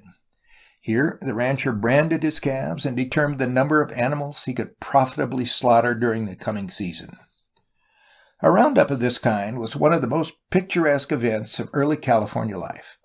The vast herd of cattle, sometimes half a mile from center to circumference, the thick clouds of dust that rose from thousands of moving feet, the sudden dash after some escaping steer, the surprising feats of horsemanship which were performed continually by the vaqueros, the bellowing of frightened and maddened bulls, the clash of horns striking horns, the wild shouts and laughter of the cowboys, all lent an air of excitement and interest that the printed page cannot reproduce. The slaughtering of the cattle was done apart from the roundup. Generally, the males of 3 years old and upward alone were killed, and only a small portion of the meat from each animal was saved. The rest went to feed the half-tamed dogs of the ranchers, the vultures, and the innumerable coyotes and other wild animals with which the country abounded. The only marketable portions of the cattle were the hides and tallow. The best of the latter was used by the native women for cooking and in the making of soap and candles. The rest was melted in large pots, generally obtained from the whaling ships, and run into rawhide bags capable of holding nearly half a ton apiece. It was then sold at so much an arroba, a standard Mexican weight equal to about 25 pounds. Harrison G. Rogers, clerk in Jedediah Smith's expedition, was much impressed with the soap works at the San Gabriel Mission as he saw them in 1827. He thus described them, quote, "The soap factory consists of 4 large cisterns or boilers that will hold from 2,000 to 2,500 gallons each. The cistern is built in the shape of a sugar loaf made of brick, stone, and lime. There is a large iron pot or kettle fixed in the bottom where the fire strikes to set them boiling. The mouth of the cisterns and the edge of the pots are lined around with sheet iron 8 or 10 inches wide. The pots or kettles will hold from 200 to 250 gallons each, and a great many small ones fixed in like manner." End quote. The hides were cured, after a fashion, by pegging them out in the sun. A number of holes were cut in each skin through which stakes were driven to keep the hide from curling. As no great care was taken in the process of skinning, particles of flesh generally adhered to the hides, which even the California sun could not then make odorless. After this curing process, most of the hides were stored until disposed of to a foreign vessel. A few, however, were kept for local use. Some leather was tanned by the missions and an occasional rancher, but for the most part the skins, after having been made into rawhide, found a wide variety of uses without further treatment. This rawhide, indeed, was as indispensable to the Californian of the early days as baling wire became to the rancher of later years. With the exception of the small amount of tallow and the comparatively few hides required to fill the domestic needs of the Californians, the products of the industry were all sold to the trading vessels along the coast. Before 1822, while the restrictive commercial laws of Spain remained in force, this trade was of insignificant proportions. A few bags of tallow were shipped to San Blas on government supply ships before 1813, and from 1813 to 1822 a number of vessels from South American ports, commonly called Lima ships, took back some tallow, a few hides, and a small amount of California soap. The trade in any real sense did not begin, however, until the date of Mexico's independence from Spain. In that year, the Boston firm of Bryant and Sturgis established William H. Gale, a former sea otter hunter, as a permanent agent in California, and began the systematic collection of hides for the New England market. About the same time, John Begg & Company, an English house, sent out Hugh McCulloch and William Hartnell, both of whom afterwards became prominent in California affairs, to undertake the same business. Before the next year was over, 9 vessels flying various flags were disputing the field with these two pioneer firms, and the trade had taken on certain clearly marked characteristics and a well-defined routine that lasted for nearly a quarter of a century. From 1822 to 1834, most of the hides were supplied by the missions, several of which counted their cattle by the tens of thousands. All told, these mission herds numbered nearly 500,000 animals in 1834. But when secularization took place, the privately owned ranches, of which there were 92 from San Diego to San Luis Obispo in 1842, became the chief sources of supply. Though some of the missions, even after secularization, continued to furnish a very considerable number of hides each year. The American vessels engaged in the hide and tallow trade came almost wholly from New England and were commonly known as the Boston ships on the California coast. The voyage from New England to California by way of Cape Horn required from 4 to 6 months and was full of hardship and danger, a fact more clearly appreciated when one remembers that the vessels averaged less than 500 tons burden. Once on the California coast, a trading vessel put first into the port of Monterey, a pleasantly situated town of white-plastered, red-tiled adobe houses, shut in by green pine forests, and blessed with one of the few safe harbors of the California coast.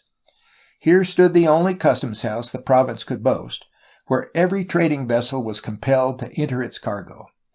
The city also served, during most of the Mexican period, as the seat of civil and military life, and as the social center of the province. The duties levied upon foreign goods were nominally high, a single vessel ordinarily paying from $5,000 to $25,000 on its cargo.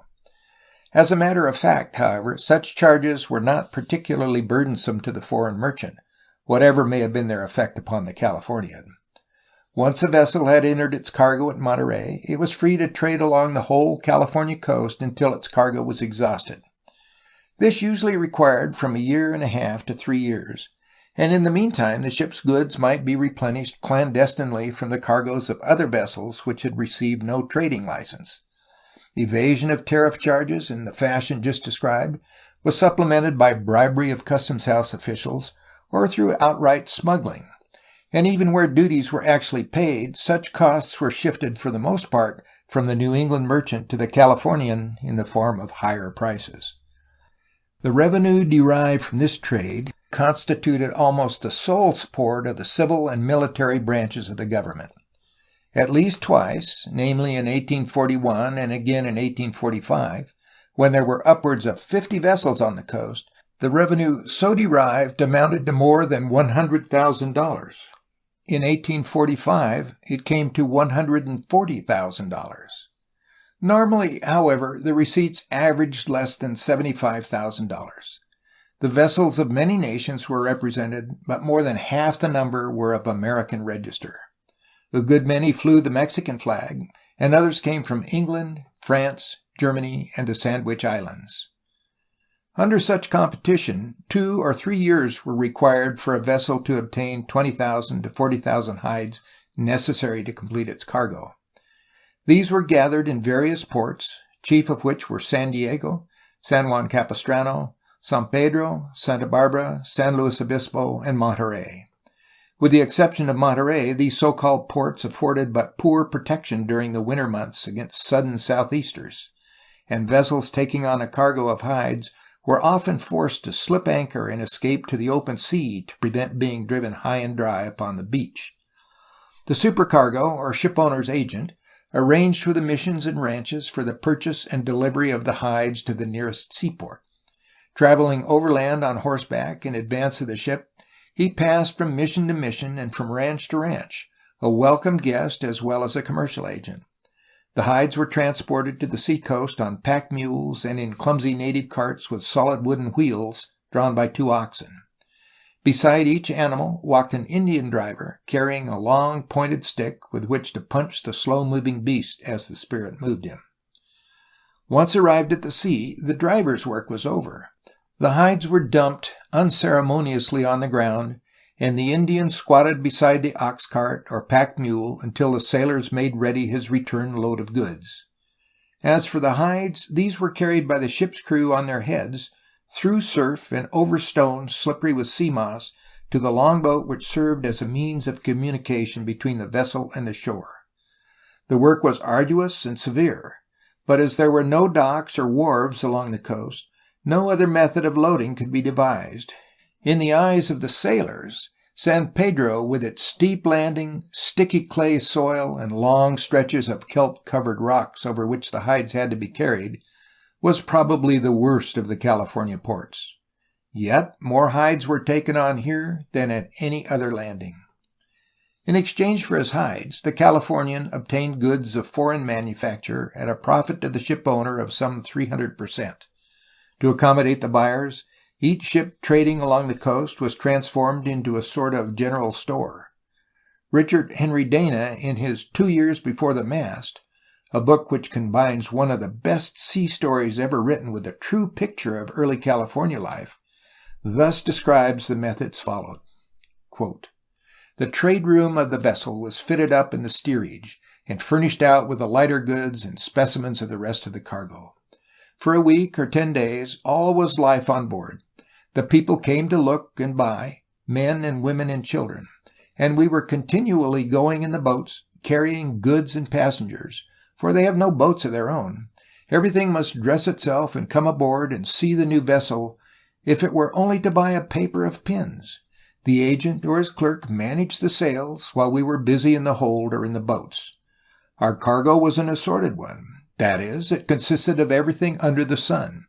We had spirits of all kinds sold by the cask, teas, coffee, sugar, spices, raisins, molasses, hardware, crockeryware, tinware, cutlery, clothing of all kinds, boots and shoes from Lynn, calicos and cotton from Lowell, crepes, silks, also shawls, scarfs, necklaces, jewelry, and combs for the ladies, and in fact, everything that can be imagined from Chinese fireworks to English cartwheels, of which we had a dozen pair with their iron rims on."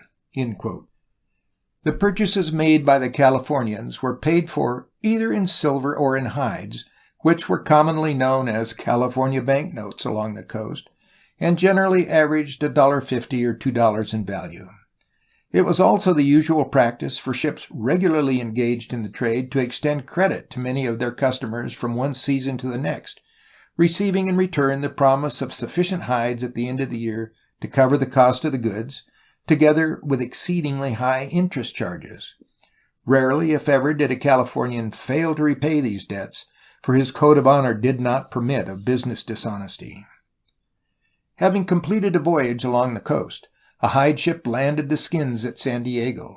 Here they were soaked in brine, scraped and dried, beaten with flails to rid them of dust, and finally stored in large warehouses to await shipment around the Horn. The New Englander, as well as the Californian, derived very considerable advantage from the hide and tallow trade. It not only furnished much of the leather which gave Connecticut and Massachusetts a monopoly of the early boot and shoe industry in the United States, but also provided a channel through which the surplus products of New England factories might find a steady, if somewhat restricted, outlet in foreign trade. Yet, though the trade was important both to California and to New England from an economic standpoint, Its enduring significance lay rather in another quarter. From it, as from the coastal fur trade and the whale fisheries, but even in a more direct way, the maritime interests of New England learned of the resources and commercial possibilities of California and became interested in her ultimate destiny. Through the hide and tallow trade, more than through any other agency, New England began her expansion to the Pacific coast. End of chapter 4.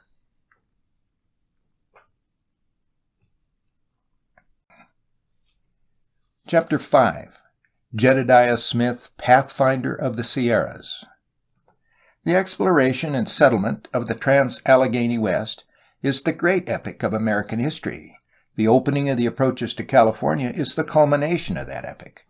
For the American advance to California possessed a dual character. While New England shipmasters were establishing commercial relations along the coast, Western fur traders were opening overland lines of communication between the Mississippi and the Pacific, and thus preparing the way for an overwhelming tide of immigration from the frontier states into the Mexican province.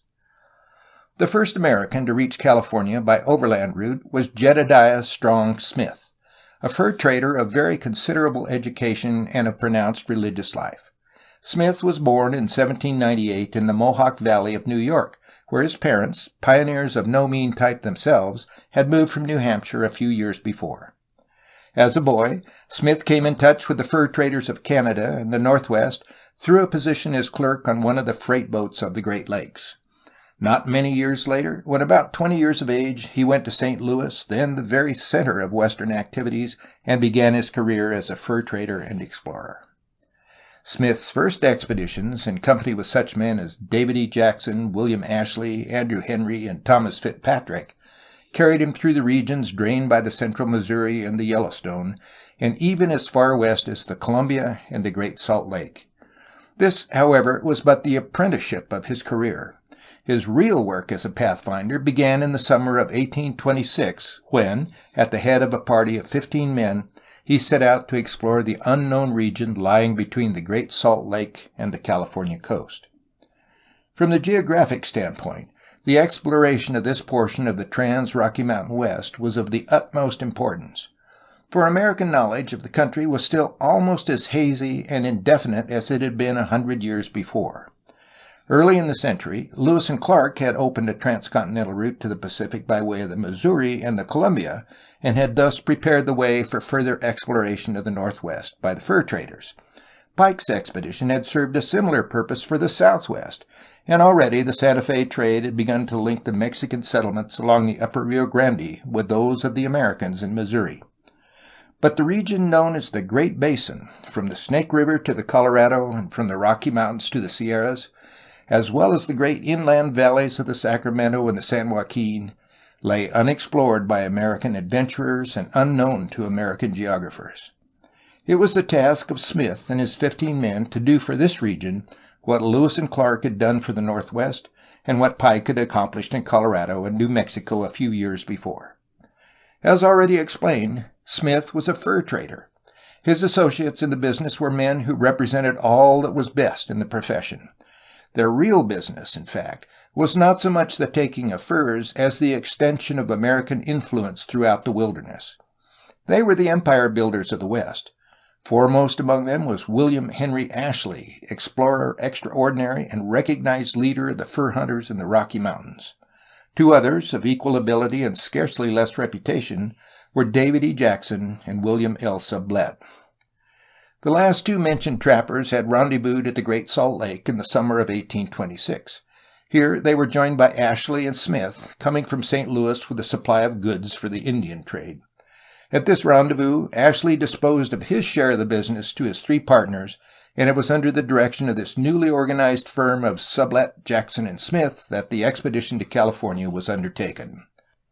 The primary purpose of the undertaking was the discovery of a new field for the exploitation of furs, but as Smith and his associates were not men of narrow interests, the expedition was something more than a commercial enterprise. Incidentally, the leader probably hoped to establish a depot on the California coast for the shipment of furs to China, thus carrying out the plan John Jacob Astor had tried unsuccessfully at the mouth of the Columbia some 14 years before. Smith's company left the Salt Lake Rendezvous August 22, 1826, taking a southwest course to Utah Lake, or Little Utah, as the trappers named it. The expedition followed up the Sevier River and later crossed a range of mountains to a river which Smith called the Adams in compliment to our president. Footnote. On the next expedition, the same river seems to have been renamed the Virgin, after one of Smith's men. End footnote. Keeping down this stream for 12 days, the party arrived at the Colorado, or Seedskeeker, to give it the Indian name for the Green River, which Smith employed. Quote, "I crossed the Seedskeeker," wrote Smith in describing his route, "and went down it 4 days a southwest course. I here found the country remarkably barren, rocky, and mountainous. There are a good many rapids in the river, but at this place a valley opens out about 5 to 15 miles in width, which on the river banks is timbered and fertile. I found here a nation of Indians who call themselves Almucabas, or Mojaves. They cultivate the soil and raise corn, beans, pumpkins, watermelons, and muskmelons in abundance, and also a little wheat and cotton. I was now nearly destitute of horses and had learned what it was to do without food. I therefore remained here 15 days and recruited my men, and I was enabled also to exchange my horses and purchase a few more of a few runaway Indians who stole some horses of the Spaniards." End quote. From these Indians, Smith also secured 2 guides and began the last stage of his journey to California. Of his trip across the desert, he wrote, quote, "I traveled a west course 15 days over a country of complete barrens, generally traveling from morning until night without water. I crossed a salt plain about 20 miles long and 8 wide. On the surface was a crust of beautiful white salt, quite thin. Under this surface there is a layer of salt from 1/2 to 1½ inches in depth. Between this and the upper layer there is about 4 inches of yellowish sand." Unquote. The exact course followed by Smith on this stage of his journey is not clear. Probably it did not materially differ from the route now taken by the Santa Fe Railroad, but this cannot be determined with certainty.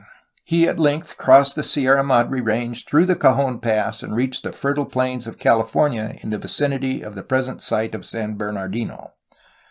On November 27th, the party encamped a few miles from the flourishing mission of San Gabriel, the first Americans to make the transcontinental journey to California and the forerunners of a great overland advance. The presence of the Americans in this province was contrary to Mexican law, but in spite of this, and the additional fact that Smith and his chief lieutenant, Harrison G. Rogers, were Protestants of the old school, the priests gave the strangers a courteous welcome. In charge of the mission at that time was Father Jose Bernardo Sanchez, a man of generous spirit, for whom the Americans came to have a real affection. Quote, "Old Father Sanchez," wrote Rogers as the party was about to leave the mission, "has been the greatest friend that I ever met with in all of my travels. I shall ever hold him as a man of God, taking us when in distress, feeding and clothing us, and may God prosper him and all such men." End quote. Upon the arrival of the Americans at the mission, a young cow was killed, and an abundance of cornmeal was given the half-starved trappers who, at last, after 3 months of strenuous travel, had reached a land of plenty.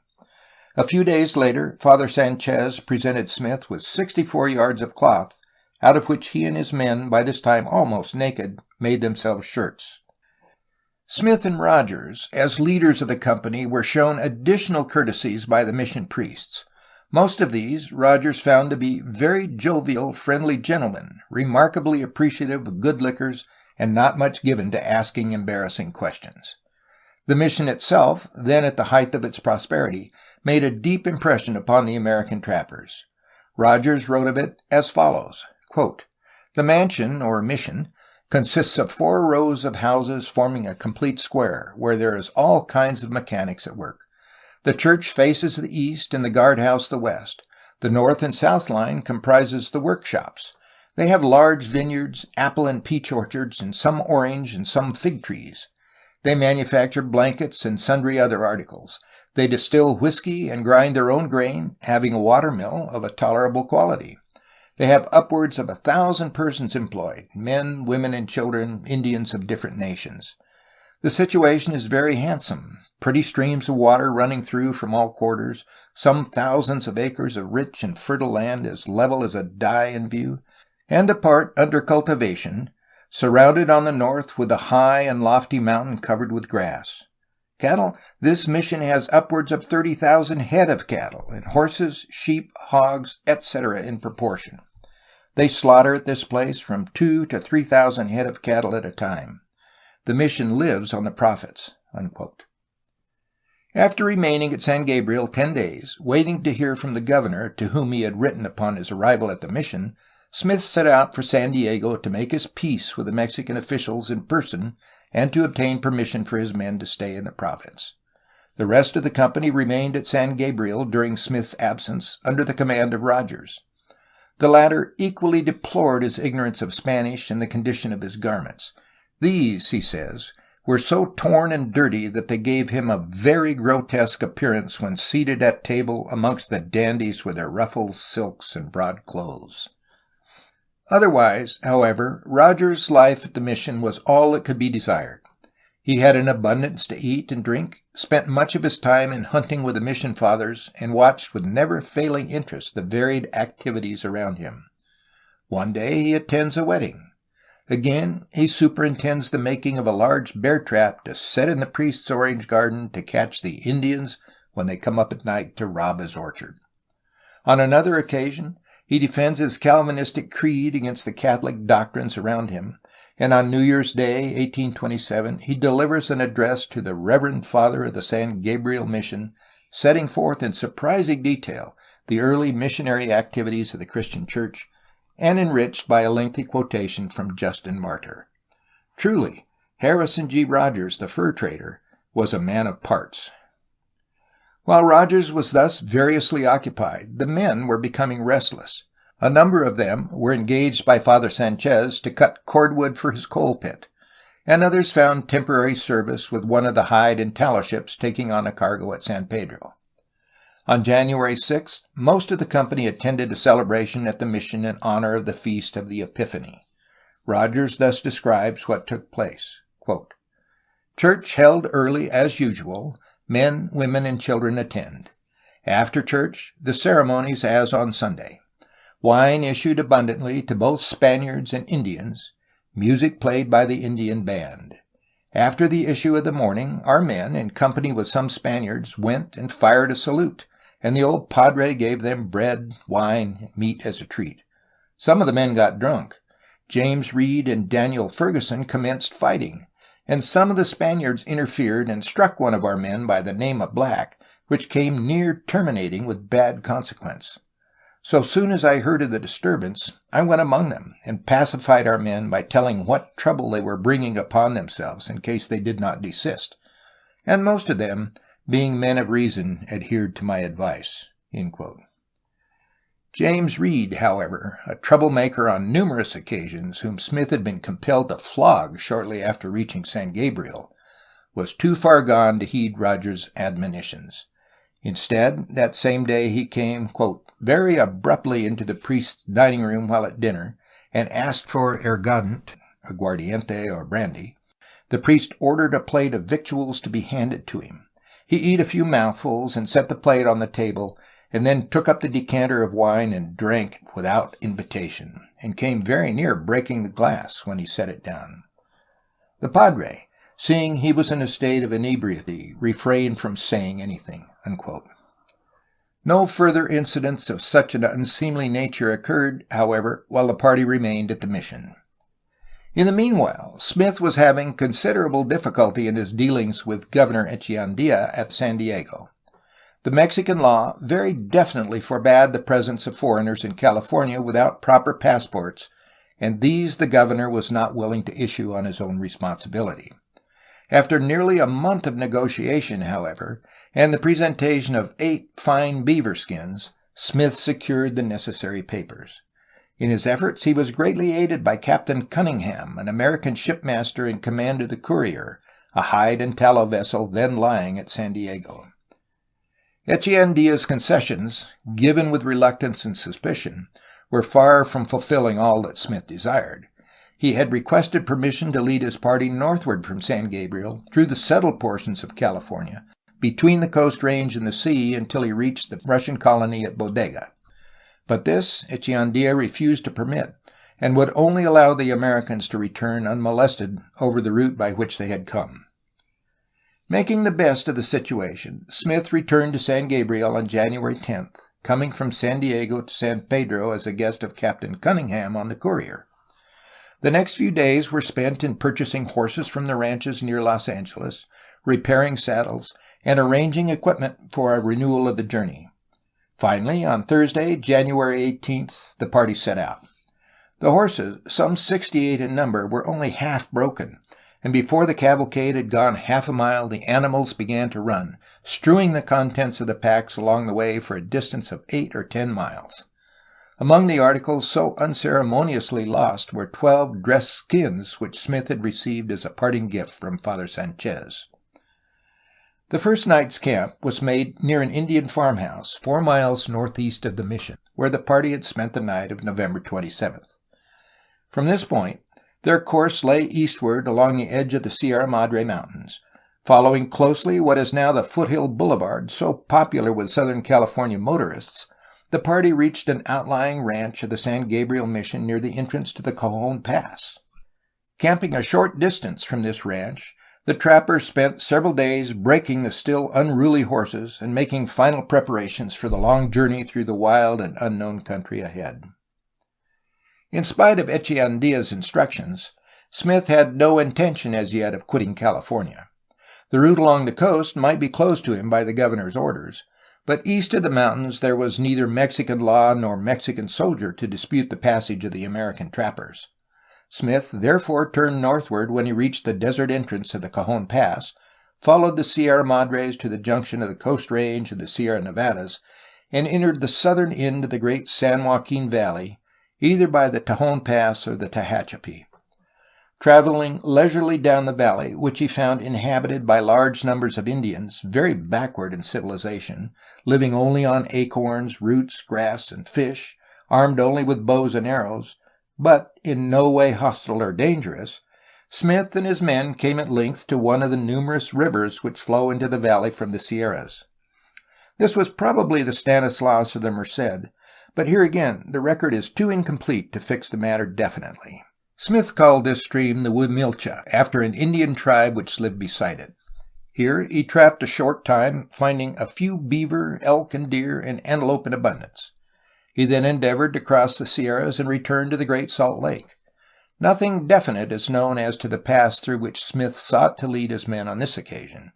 He speaks of the attempt having been made across Mount Joseph, but the route can only be conjectured. Footnote. Mount Lassen, on later maps, sometimes appears as Mount St. Joseph, but Mount Lassen is too far north by many miles to be identified as the peak to which Smith refers. End footnote. Harrison C. Dale, the best authority on the expedition, identifies Mount Joseph with Mount Stanislaus and tentatively fixes Smith's course along the middle fork of the Stanislaus River to the divide. Smith's own brief account runs as follows, quote, I found the snow so deep on Mount Joseph that I could not cross my horses, 5 of which starved to death. I was compelled, therefore, to return to the valley which I had left, and there, leaving my party, I started with 2 men, 7 horses, and 2 mules, which I loaded with hay for the horses and provisions for ourselves, and started on the 20th of May, and succeeded in crossing it in 8 days, having lost only 2 horses and 1 mule. I found the snow on top of this mountain from 4 to 8 feet deep, but it was so consolidated by the heat of the sun that my horses only sunk from half a foot to 1 foot deep. End quote. From the eastern slope of the Sierras, Smith and his companions probably followed the course of Walker River to the vicinity of Walker Lake, and then turned northeasterly toward the Great Salt Lake. The intervening country was of the worst possible description, barren, waterless, and without game. One by one the horses gave out, and were eaten by the famishing men.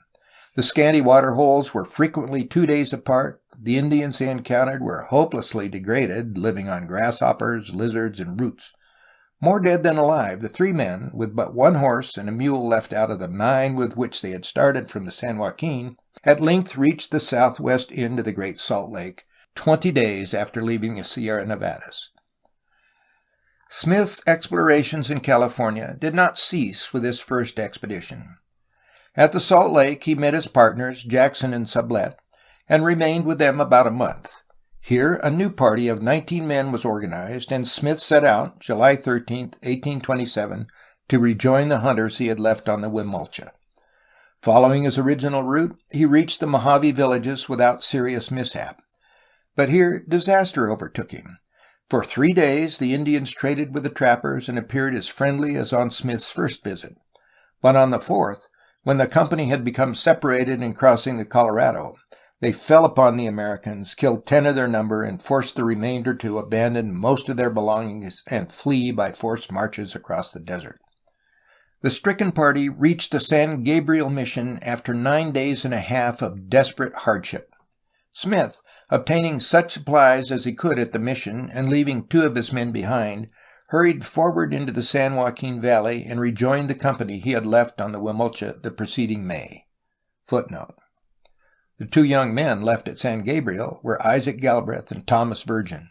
The latter had been wounded at the Colorado. End of footnote.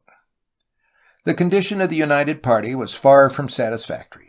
Their food was about exhausted. The length of the journey and the difficulties before them made a return to the Salt Lake impossible without fresh supplies. And as they had violated the governor's orders by remaining in the province, they were likely to suffer arrest if application for aid should be made to the Californians. Since there was no other recourse, however, Smith took his Indian guides and set out for the mission of San Jose, which lay west of the Coast Range. This he reached in 3 days, probably crossing the mountains by way of Pacheco Pass. Father Duran, at the head of this mission, was a man of very different kidney from the good Sanchez at San Gabriel. He had already accused the trappers of enticing away certain neophytes, and when Smith came asking assistance, he arrested the surprised American and confined him in the wretched hovel called a jail. Here Smith was kept without food for 3 days, and for a much longer time was denied the privilege of presenting his case in person to the governor at Monterey. When he finally obtained his release and arrived at Monterey, Smith found the governor, the self-same Jedediah with whom he had dealt at San Diego the previous year, in no very amiable or certain frame of mind. For a time, Jedediah threatened to send Smith as a prisoner to Mexico.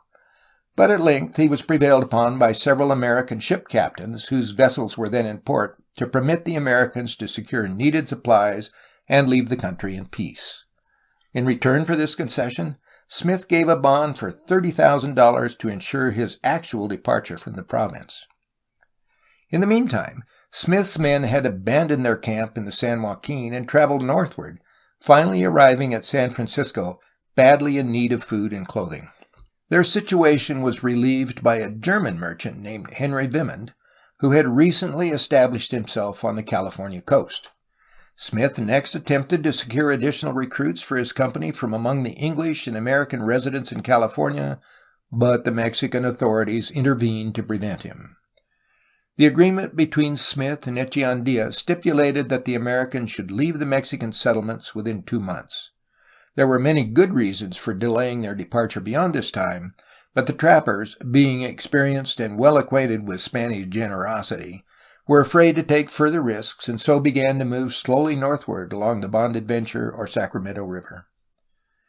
After various unsuccessful efforts to find a pass through the Sierra Nevada mountains, the company left the Sacramento about the middle of April 1828 and took a northwest course across the Coast Range, through what is now Trinity and Humboldt counties to the sea.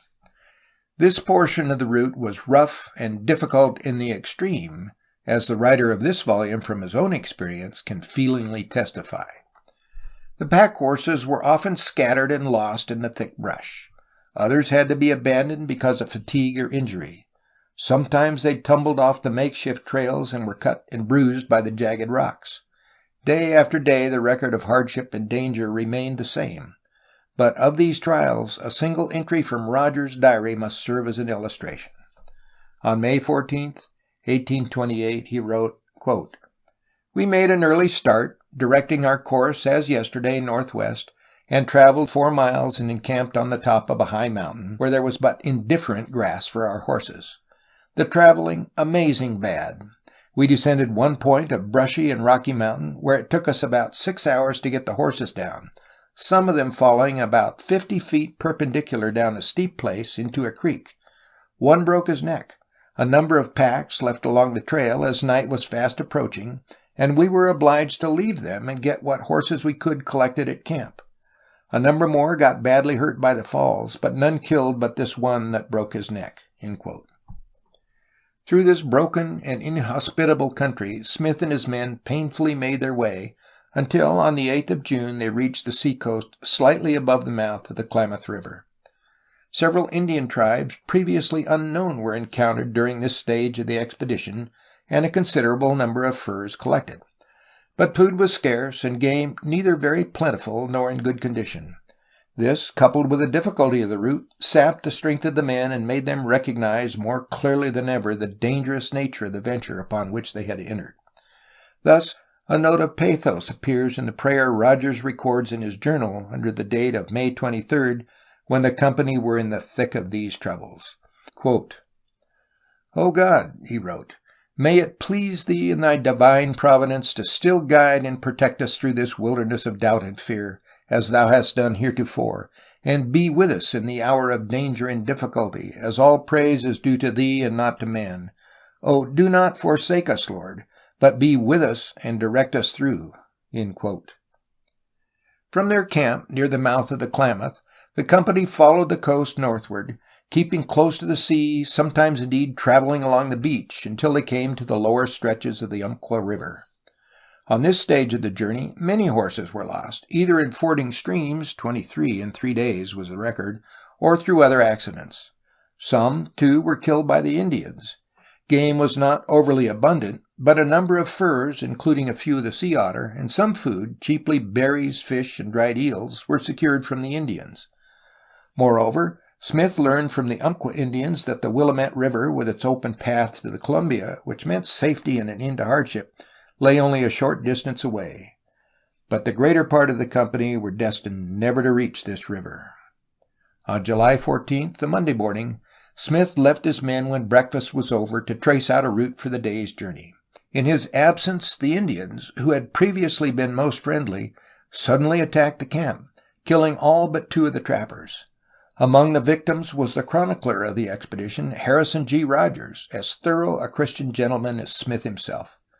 The survivors of the massacre, besides Smith, were Arthur Black, who escaped to the woods after shaking off 3 of the savages, and John Turner, a man of gigantic strength, who with only a piece of firewood for a weapon beat down or killed 4 assailants, and succeeded in intercepting Smith as the latter was coming back to camp.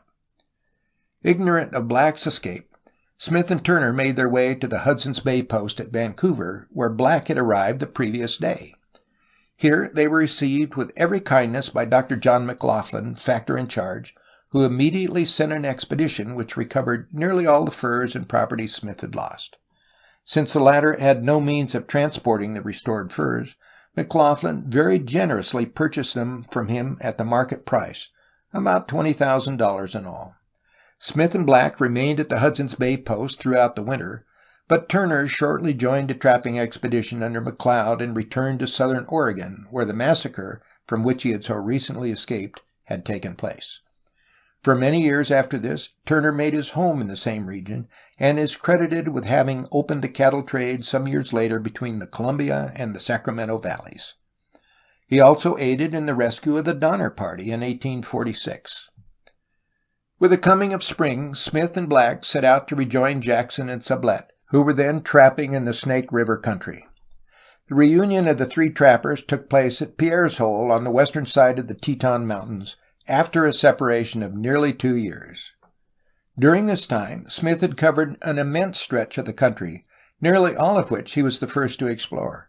He had traversed the first of the great transcontinental routes to California, made known the valleys of the San Joaquin and Sacramento to the American trappers and through them to American settlers, opened a line of communication from northern California to the Oregon country, a route the Hudson's Bay Company were quick to take advantage of, and traversed the Pacific slope from the Mojave Desert to Puget Sound. Yet in all the state, no monument has ever been erected to this forerunner of California pioneers. Smith's career after his second expedition did not again directly touch California. For some months after his return to Pierre's Hole, he continued in the fur trade with Jackson and Sublette, but finally he and his partners sold their business to the recently organized Rocky Mountain Fur Company, in which Bridger, Fitzpatrick, and Sublette were the leaders. In the spring of 1831, the former fur partners embarked on the Santa Fe trade, setting out from St. Louis on April 10th with a party of 85 men. In the sandy wastes between the Arkansas and Cimarron rivers, the company found themselves without water and in a desperate strait. In seeking to discover some source of relief, Smith fell into an Indian ambush and was killed.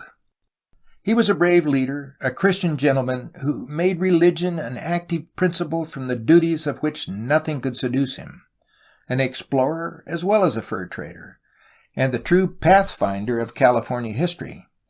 The annals of the West bear record of many heroic men, but no pioneer ever set foot on Western soil of greater heroism and nobler life than Jedediah Strong Smith. End of chapter 5.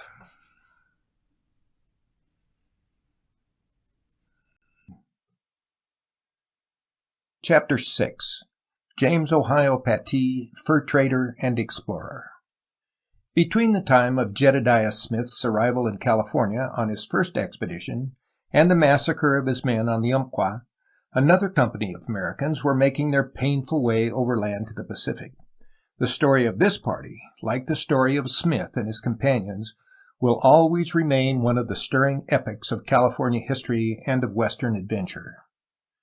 On June 20th, 1824, 5 men crossed the Missouri River some 60 miles above St. Louis on a trapping and trading expedition to the Rocky Mountains and the Spanish settlements of New Mexico. 10 pack animals carried their equipment, which consisted for the most part of traps, guns, ammunition, blankets, knives, and other articles adapted to the Indian trade. Sylvester Pattie, the leader of this small band, was a typical product of the frontier. Born in Kentucky in the thick of an Indian war, when his father was away from home serving under Colonel Benjamin Logan against the Shawnees, he had lived to see the last Indian attack upon a Kentucky settlement, only to seek a new home in 1812 on the Missouri border. Here the Indian menace was then almost as great as it had been in Kentucky 25 years before. The next decade, however, saw the steady advance of civilization in the Missouri Territory. And when the death of Pattie's wife occurred, the tragedy woke in him anew a craving for travel and adventure in the unoccupied regions beyond the American frontier. With Sylvester Pattie, on this expedition to the far west went a son who bore the unique name of James Ohio. The boy was then about 20 years of age, exceptionally well educated for a young man of the western border, skilled, too, in all the arts of the frontier, and filled with the same deep wandering and adventurous spirit that his father and grandfather had known before him. It is not anticipating too much here to say that within the next 6 years, this young frontiersman found all that his restless nature craved of new scenes, excitement, and danger. One might also add that American literature has not yet produced a tale of adventure equal to his simple narrative of the stirring events of those 6 years.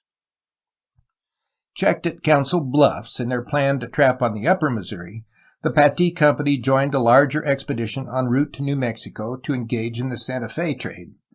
The combined party, numbering 116 men, was placed under command of the elder Pattie, and after many stirring experiences and no little hardship, reached Santa Fe early in November.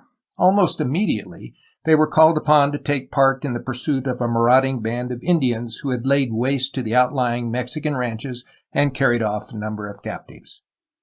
In this campaign, James Ohio not only distinguished himself as an Indian fighter, but also had the good fortune to rescue the daughter of a former governor of the province from a shameful captivity.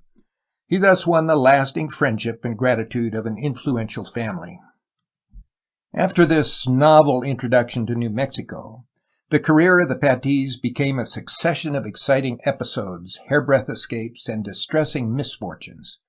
Together with a few other members of the expedition, they first secured permission to trap on the Gila River, or the Gila, as the younger Pattie persistently calls it in his narrative. At that time, the Gila was little known to Americans, though its lower reaches had long since been a familiar highway for the Spanish expeditions to California.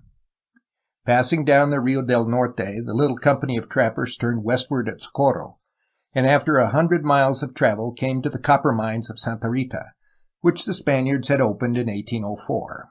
From this point, they continued their journey until they struck the upper waters of the Gila. The Americans were now in almost virgin territory so far as trapping was concerned, and succeeded in taking 30 beaver as a result of the first night's work. Trapping both along the Gila and its important tributaries, they obtained all the furs their pack animals could carry. But when they turned back to the Spanish settlements, the Indians robbed them of most of their horses, thus compelling them to bury the furs and return as best they could on foot. The company reached the Santa Rita mines in a half-starved condition, but the younger Pattie, after a hasty trip to Santa Fe for goods and horses, turned back to the Gila country for the buried furs. Arriving at the main cache, he found that the Indians had already rifled it, so that only a few skins hidden in the smaller deposit were recovered. Thus, says Pattie, the whole fruit of our long, toilsome, and dangerous expedition was lost, and all my golden hopes of prosperity and comfort vanished like a dream. After a few months spent at Santa Rita, during which he and his father successfully negotiated a treaty with the Apache Indians, whose incursions had almost suspended the operation of the mines, James Ohio again felt an irresistible propensity to resume the employment of trapping, and to see more of this fascinating, albeit dangerous country through which his first expedition had carried him. In the meanwhile, Sylvester Pattie had leased the Santa Rita mines, and, fearful of the dangers his son would necessarily have to face on the proposed expedition, sought to dissuade him from the undertaking. But the younger man had too much of the restless blood of the pioneer to accept his father's sound advice, and, finding a party of Frenchmen bound for the Colorado by way of the Gila, joined their company and set out January 2, 1826, for the unknown region of the Southwest. The story of this expedition is another chapter of bloodshed, hardship, and ultimate misfortune. Before a month had passed, the company was almost annihilated by a treacherous attack of the Papago Indians. From the massacre, Pattie escaped through his foresight and good sense. With the aid of some American trappers whom he was fortunate enough to encounter, he returned to the scene of the disaster and took fearful toll of the murderers. The bodies of his former companions he found literally cut in pieces with fragments scattered in every direction. The new company which Pattie had joined trapped successfully down the Gila with a short expedition up the Salt or Beaver River until they came to the Colorado. Here they traded for a short time with the Yuma Indians, an athletic, well-proportioned people at the time of Pattie's visit, and then began to ascend the Colorado, the first company of Americans to follow the lower courses of this great stream. Passing through the country of the Maricopa Indians, trapping profitably along the river itself and in the lakes formed by the overflow waters, the company reached the Mojave villages on March 6, 1826, some 6 or 7 months before Jedediah Smith passed through the same villages on his first expedition to California. Pattie and his companions had several unfortunate skirmishes with the Mojaves, in one of which 16 Indians were killed. 2 nights later, when the whites were exhausted from lack of sleep, the savages crept into camp and got some measure of revenge. Pattie, in his terse account of the attack, says, quote, "At about 11 o'clock this night, they poured upon us a shower of arrows by which they killed 2 men and wounded 2 more. And what was more provoking, fled so rapidly that we could not even give them a round. One of the slain was in bed with me. My own hunting shirt had 2 arrows in it, and my blanket was pinned fast to the ground by arrows. There were 16 arrows discharged into my bed. We extinguished our fires and slept no more that night." End quote. A few days later, a much more horrible fate overtook part of the company. 3 of the trappers had been sent up a tributary, now called the Bill Williams Fork, which emptied into the Colorado from the east to examine its fur possibilities. When they did not return at the end of 2 days, a searching party set out to look for them. "At midday," says Pattie, "we found their bodies cut in pieces and spitted before a great fire, after the same fashion which is used in roasting beaver. A short distance above the scene of this tragedy, the party reached the lower end of the Grand Canyon of the Colorado. Here they found the mountains coming down to the water's edge so precipitously that they were compelled to leave the stream itself and follow the course of the river for 300 miles as best they could by keeping along the crest of the gorge. For the beauty and wonder of the Grand Canyon, Pattie and his companions had neither eye nor feeling. Snow lay from a foot to 18 inches deep on the ground over which they passed. Their clothing was inadequate to protect them from the cold. Their horses had no pasturage and became mere skeletons. Food was alarmingly scarce, and the men grew faint with hunger and weariness. At length, however, the exhausted party came to the end of the canyon, where the river emerges from these horrid mountains, which so cage it up as to deprive all human beings of the ability to descend to its banks and make use of its waters. Here the trappers once more set their traps and secured enough beaver meat to recruit their failing strength. From this point, the expedition was continued with better success as far north as the Yellowstone and Platte rivers. Then the company turned south, down the Arkansas, crossed to the headwaters of the Rio Grande, and followed that stream to Santa Fe. 8 months were required to complete the expedition, and even if Pattie had made no further explorations in the west, this undertaking alone, opening as it did a new route from New Mexico to the eastern boundary of California and traversing the whole course of the Grand Canyon of the Colorado, besides much of the central Rocky Mountain region, would have entitled him to rank among the first of Western explorers. But his career as a discoverer was still in its infancy. Subsequent travels were to carry him far beyond the limits he had previously reached and through even greater vicissitudes. Misfortune, as usual, deprived Pattie of the profits of the expedition just described. The company, which had confined itself for the most part to virgin territory, had been unusually successful in its trapping operations. Even the extreme hardships and frequent Indian attacks had not forced the men to cache or abandon the furs secured. So, when the party reached Santa Fe, it carried with it a very considerable fortune in beaver skins. But from a financial standpoint, all the months of toil, privation, and dangers went for nothing. On the ground that the Americans had exceeded their trapping license, the Mexican governor confiscated the entire catch of furs and enriched his own pocket with the proceeds. The younger Pattie, indignant as he was at such treatment, appears to have wasted but little time in vain regret. After a hasty visit to his father at the mines, he started out upon another trading venture, this time into Old Mexico. Passing through Sonora, trading in the cities and little villages to which he came, Pattie reached the port of Guaymas on the Gulf of California. He then turned eastward to Chihuahua and came by way of Casas Grandes to El Paso. A few days later, he reached the copper mines at Santa Rita. Pattie's account of the country through which he passed and of Mexican habits and customs is full of interest. But lack of space prevents an extended account of this portion of his travels.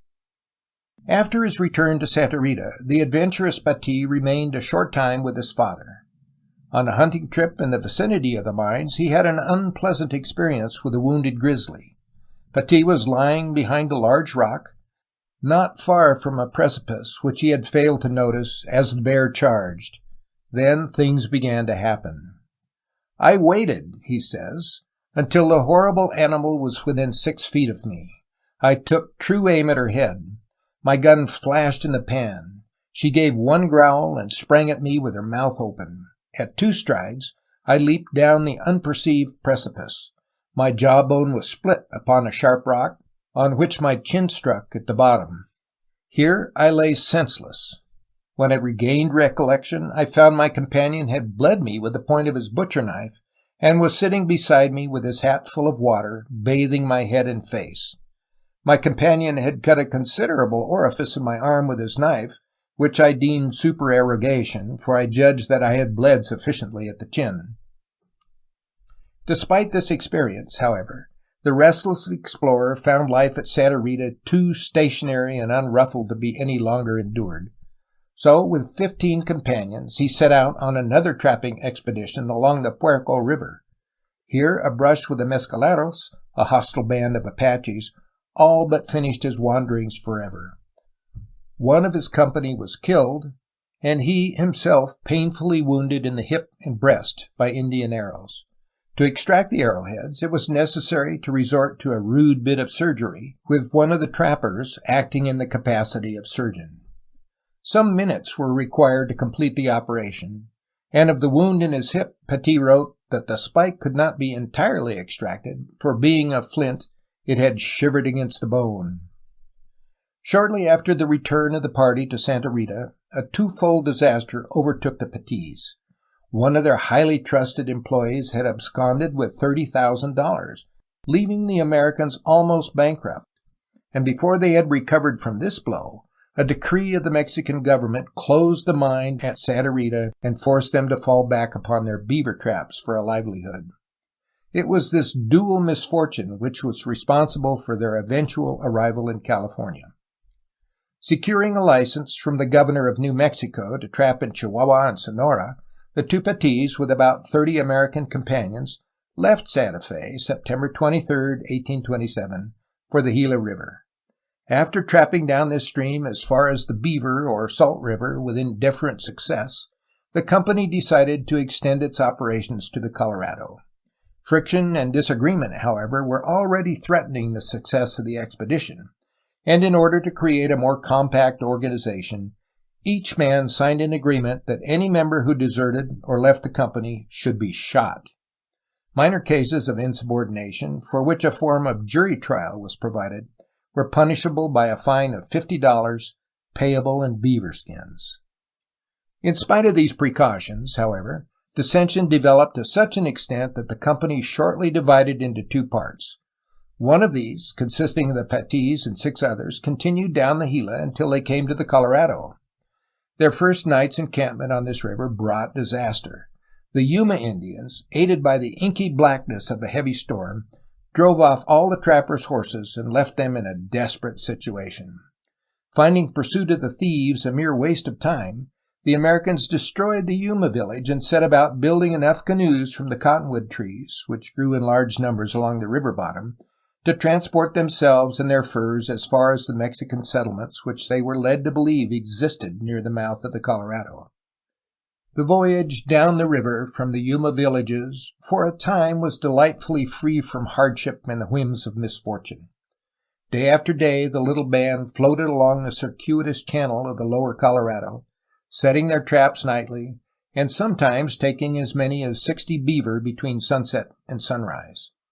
So successful were these operations that the trappers soon found it necessary to build additional canoes to take care of their growing supply of furs.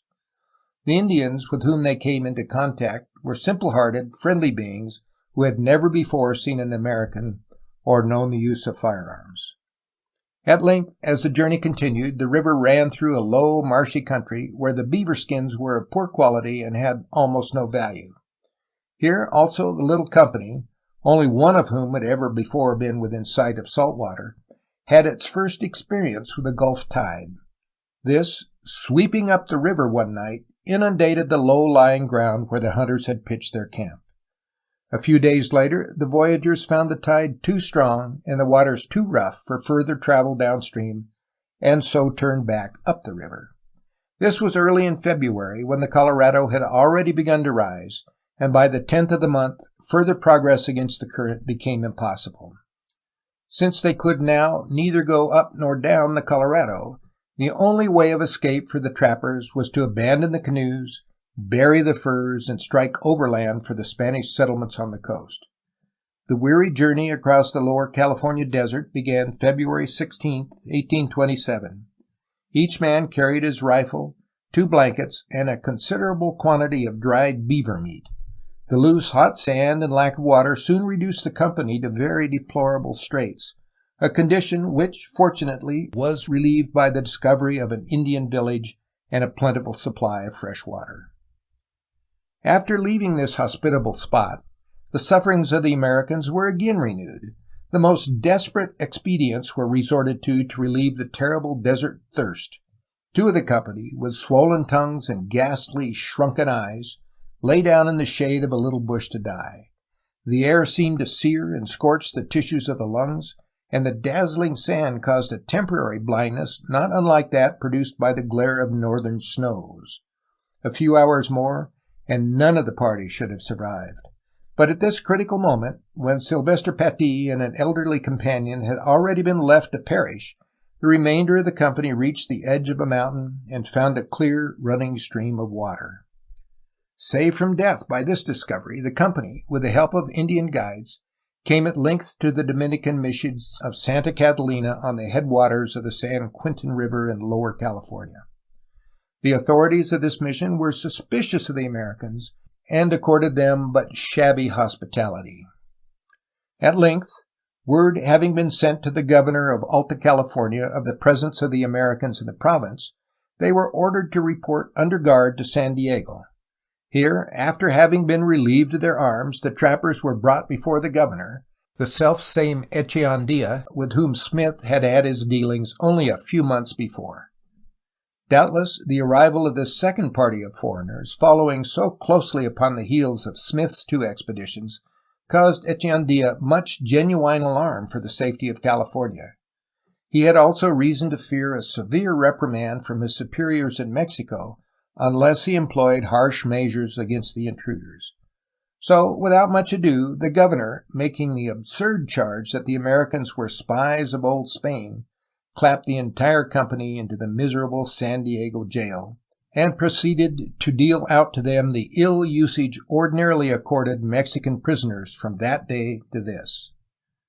"My prison," wrote the younger Pattie, "was a cell 8 or 10 feet square with walls and floor of stone. A door with iron bars an inch square crossed over each other, like the bars of window sashes, grated on iron hinges as it opened to receive me. Over the external front of this prison was inscribed in capital letters, Destinación del Cativo. A soldier came and handed me in something to eat. It proved to be dried beans and corn cooked with rancid tallow. The contents were about a pint. I took it up and brought it within reach of my nostrils and set it down in unconquerable loathing. When the soldier returned in the evening to bring me more, I handed him my ration untasted and just as it was. He asked me in a gruff tone why I had not eaten it. I told him the smell of it was enough, and that I could not eat it. He threw the contents of the dish in my face, muttering something which amounted to saying that it was good enough for such a brute as I was. To this I answered that if being a brute gave claims upon that dish, I thought he had best eat it himself. The monotony and confinement of prison life, augmented by ill usage and poor fare, chafed the spirits of even the hardiest of the American trappers. In the case of Sylvester Pattie, whose health had already been undermined by the sufferings experienced on the desert, the additional hardships of captivity wasted away his strength and brought on a fatal illness. In this extremity, the younger Pattie was denied access to his father, and the latter died alone and unattended in his prison cell. Following this tragedy, there was some relaxation in the prisoner's treatment, and James, Ohio, found occasional relief in serving as interpreter for Governor Echeandía. He also made the acquaintance of one of the California women, a young lady, as he describes her, of beauty and charm, whose kindness and attention added something of a romance to his prison experience. From the captains of 3 or 4 American vessels then at anchor in the harbor, Pattie also received much assistance. One of these was Captain Cunningham, who had aided Jedediah Smith a few months before. John Bradshaw of the ship Franklin was another willing friend of the prisoners, but, as luck would have it, Bradshaw himself was under a cloud with the California governor, and so was not able to secure Pattie's release, as Cunningham had done for Smith. A chance for freedom appeared, however, when Echeandía was prevailed upon to grant the Americans permission to return to the Colorado and secure the buried store of furs. But this hope was soon extinguished by the announcement that Pattie would be held in San Diego to ensure the return of his companions. The rest of the trappers, however, set out upon the expedition. Upon reaching the Colorado, they found that an overflow of the river had ruined the buried furs, leaving only the traps to pay for the expense and pains of the undertaking. 2 of the trappers, having had enough of California, left their companions at the Colorado and made their way back to New Mexico. The remainder, in accordance with their promise to Echeandía, returned to San Diego, where they were once more imprisoned. An unusual situation, however, soon afterwards brought about the release of the prisoners. A severe epidemic of smallpox at that time was sweeping over the northern part of the province, carrying off Indians and Mexicans alike. As the disease spread farther and farther south, and the Californians found themselves unable to check its progress, the governor appealed to Pattie for assistance. The latter had in his possession a small quantity of vaccine, which his father had brought from the Santa Rita copper mines, and this Pattie agreed to give in return for the liberation of himself and his companions on a year's parole. Footnote.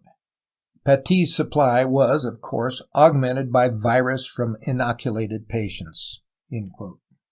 In fulfillment of this agreement, and with the understanding that Pattie should also receive a monetary reward for his services, the Americans were given their freedom, and Pattie began the novel and rather stupendous task of vaccinating all the mission Indians and the other inhabitants of the province. 1,000 persons were treated at San Diego, nearly 4,000 at San Luis Rey, 600 at San Juan Capistrano, more than 900 at San Gabriel, 2,500 at the pueblo of Los Angeles, and a larger or smaller number at each of the missions, pueblos, and presidios as far north as San Francisco. Altogether, Pattie claims to have inoculated a total of 22,000 persons during his short career as an amateur surgeon. Surely medical annals contain no other record quite so unique. And just as surely, never have there been so many arms swelling and itching in unison from San Diego to Sonoma as during this itinerary of James Ohio Pattie, fur hunter and sometimes surgeon extraordinary to His Excellency the Governor of California. From San Francisco, Pattie made a short visit to the Russian post at Bodega, where he received $100 for medical services rendered to the colonists there. Upon his return to San Francisco, where he expected to be paid by the Franciscans for vaccinating the Indians of the various missions, Pattie was offered 1,000 head of cattle, together with the necessary land for pasturage, on condition that he accept the Catholic faith. This offer Pattie indignantly refused, and soon left San Francisco for Monterey. Here he came in contact with a number of Americans, most of whom were connected with ships in the harbor. After several months spent in coastwise voyages and sea otter hunting on one of these vessels, Pattie returned to Monterey, where he found the country in the throes of one of its frequent revolutions. The leader of the movement, which was directed against Governor Echeandía, was a man of some military ability named Solis, who had been banished to California from Mexico a few years before because of his extreme cruelty. The details of this insurrection are unimportant, except to note that Pattie, together with most of the Americans and English residents about Monterey, became involved in it. At first taking the side of the Revolutionary Party, they later became alarmed at the attitude shown by Solis toward the foreigners and turned against him. This brought about his defeat, a proceeding in which a barrel of rum, generously dealt out to his supporters by the Americans, played fully as large a part as powder and balls. The share which Pattie had in thus reducing the revolt at once placed him high in Governor Echeandía's favor. But the offers which the latter made were not well received by Pattie, who was resolved to lay his claims in person before the Mexican government. Accordingly, he embarked for the west coast of Mexico on the same vessel that carried the prisoners taken by Echeandía in the Solis revolt. Most of the Americans who had come with him from New Mexico, however, remained as permanent residents of California. From San Blas, where the ship anchored, Pattie went overland to Mexico City. Here he presented his claims to Anthony Butler, then American chargé d'affaires, and also laid his case before President Bustamante. From the latter, Pattie received sympathy but nothing else, and after a brief stay in the Mexican capital, he continued his journey to Vera Cruz and thence came, by way of New Orleans, to his birthplace in Kentucky. This he reached the last of August, 1830, a man broken in spirits and in fortune after 6 years of incredible hardships and desperate adventures. The increase made by James Ohio Pattie and his father to the knowledge of the Great Southwest cannot be overmagnified. Among other contributions, their explorations opened one of the chief overland routes to California and prepared the way for the development of the important St. Louis to Santa Fe to Los Angeles trade. Brave, honest, God-fearing, vigorous in mind and body, dependent on their own resources, the Patties belonged to that class of Americans who conquered the wilderness and yearly pushed the frontier westward. Such is the tribute paid by Reuben G. Thwaites, one of the greatest of Western historians, to these two Kentucky pioneers, and in this judgment every Californian will concur. Of James Ohio Pattie's later history, almost nothing is known except that he returned to California during the gold rush and set out for the mines. What became of him after that, no one can say. As his life was filled with adventure, so his death is shrouded in mystery. It is fitting that this should be so. End of Chapter 6.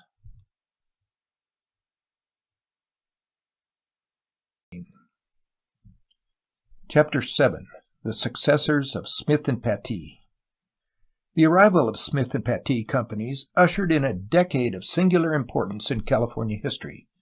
Ill-equipped and insignificant in size as these expeditions were, they not only presaged the great overland advance of American settlers, which culminated in the riotous days of '49, but also forecast with equal certainty the end of Mexican control and the annexation of California to the United States. It was some years, however, after the coming of these first explorers that organized immigration, with the object of permanent settlement, actually began. In the meantime, numerous trapping expeditions, most of them larger than either the Smith or Pattie companies, found their way across the mountains into the valleys of the interior or to the settlements along the coast. To give here a detailed account of each of these parties is manifestly impossible. Not only does lack of space forbid such an attempt, but the very nature of the men who made up these expeditions also adds to the difficulty of the task. The fur hunter, like most pioneers, was a man of action rather than a chronicler of events, and seldom left behind a written account of his itinerary or achievements. One may catch an occasional glimpse of him, now here, now there, as he wanders through the mountain fastnesses and the great inland valleys of California, or approaches some coast settlement for the purchase of supplies. But for the most part, his goings and comings are hidden in obscurity, and the knowledge we have of his activities in California is disappointingly meager. Fortunately, however, the fur hunters of those early days did not confine their operations to any one region. The whole West was their habitat, from the Platte, the Missouri, the Arkansas, and the Red River to the Pacific, and from the Canadian line as far south as the Rio Grande and the Gila, and even beyond those streams into Chihuahua and Sonora. Whether in the Rocky Mountains or the Sierra Nevadas, the fur trader's manner of life, his methods of trapping, and the organization of his companies were virtually the same. A brief description of the industry as a whole will therefore serve to explain something of its nature as it was carried on in California. The fur traders were divided into two classes, the engagés, or regular company employees, and the independent hunters, or free trappers. The former, well illustrated by Jedediah Smith's expedition, were bound by definite contract to the company's service for a specified period, usually of a year's duration. They received, together with food and equipment, a stipulated wage ordinarily amounting to $150 a year. Often this was paid in beaver fur at a price per pound agreed upon when the contract was entered into. The discipline maintained in expeditions of this kind was necessarily of military strictness. Throughout the regions where the fur business was carried on, conditions were not particularly favorable to the enforcement of law or the development of courts. Consequently, custom and usage, maintained when in dispute by the individual, took the place of statutes, judges, juries, and sheriffs. A handful of men, carrying with them articles greatly coveted by the Indians, or laden with the profits of a season's hunt, traveling through perilous country, perhaps 1,000 miles from any base of supplies, could not long survive unless all were subject to a single leader, whose orders were executed by direct and forcible means whenever necessary. if unrestrained by some such rigid discipline, a few quarrelsome or evilly disposed men, either through desertion, broils among themselves, or unnecessary provocation of the Indians, might easily involve the entire expedition in ruin. To preserve order and obedience among a company of reckless, semi-lawless trappers, particularly when dissatisfaction prevailed because of the continued hardship or opportunity for insubordination offered itself, was no child's play. At the San Gabriel mission, for instance, Smith was compelled to flog one of his men to correct a confirmed tendency to mischief-making. The Pattie party, as already told, broke up on the Gila with disastrous consequences because the malcontents could not be held to their obligations. Later, the inability of Joseph Walker to control his company when encamped near Monterey resulted in the financial ruin of that expedition. To lead a trapping party successfully required not only the nominal power to enforce discipline, but also tact, unwavering firmness, resourcefulness, and a consummate ability to handle men. Whenever these qualities were lacking in a leader, and not infrequently even when they were present, an expedition came to grief. Even more picturesque than the engagés, both in appearance and manner of life, was the free trapper, bound by no obligations, owing no allegiance to any company, and everything his own master. The free trapper relied upon his own resources, provided his own equipment, and trapped when and where he pleased. His reckless nature and characteristic garb were thus described by Captain Bonneville, the friend of Washington Irving. Quote, "It is a matter of vanity and ambition with the free trapper to discard everything that may bear the stamp of civilized life, and to adopt the manners, habits, dress, gesture, and even walk of the Indian. You cannot pay a free trapper a greater compliment than to persuade him that you have mistaken him for an Indian. And in truth, the counterfeit is complete. His hair, suffered to attain a great length, is carefully combed out, and either left to fall carelessly over his shoulders or plaited neatly and tied up in otter skins or party-colored ribbons. A hunting shirt of ruffled calico, of bright dyes, or of ornamental leather falls to his knees, below which curiously fashioned leggings, ornamented with strings, fringes, and a profusion of hawksbills, reach to a costly pair of moccasins of the finest Indian fabric, richly embroidered with beads. A blanket of scarlet or some other bright color hangs from his shoulders and is girt around his waist with a red sash, in which he bestows his pistols, knife, and the stem of his Indian pipe.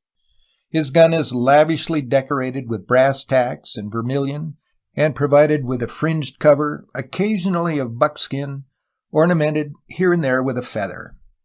His horse is caparisoned in the most dashing and fantastic style.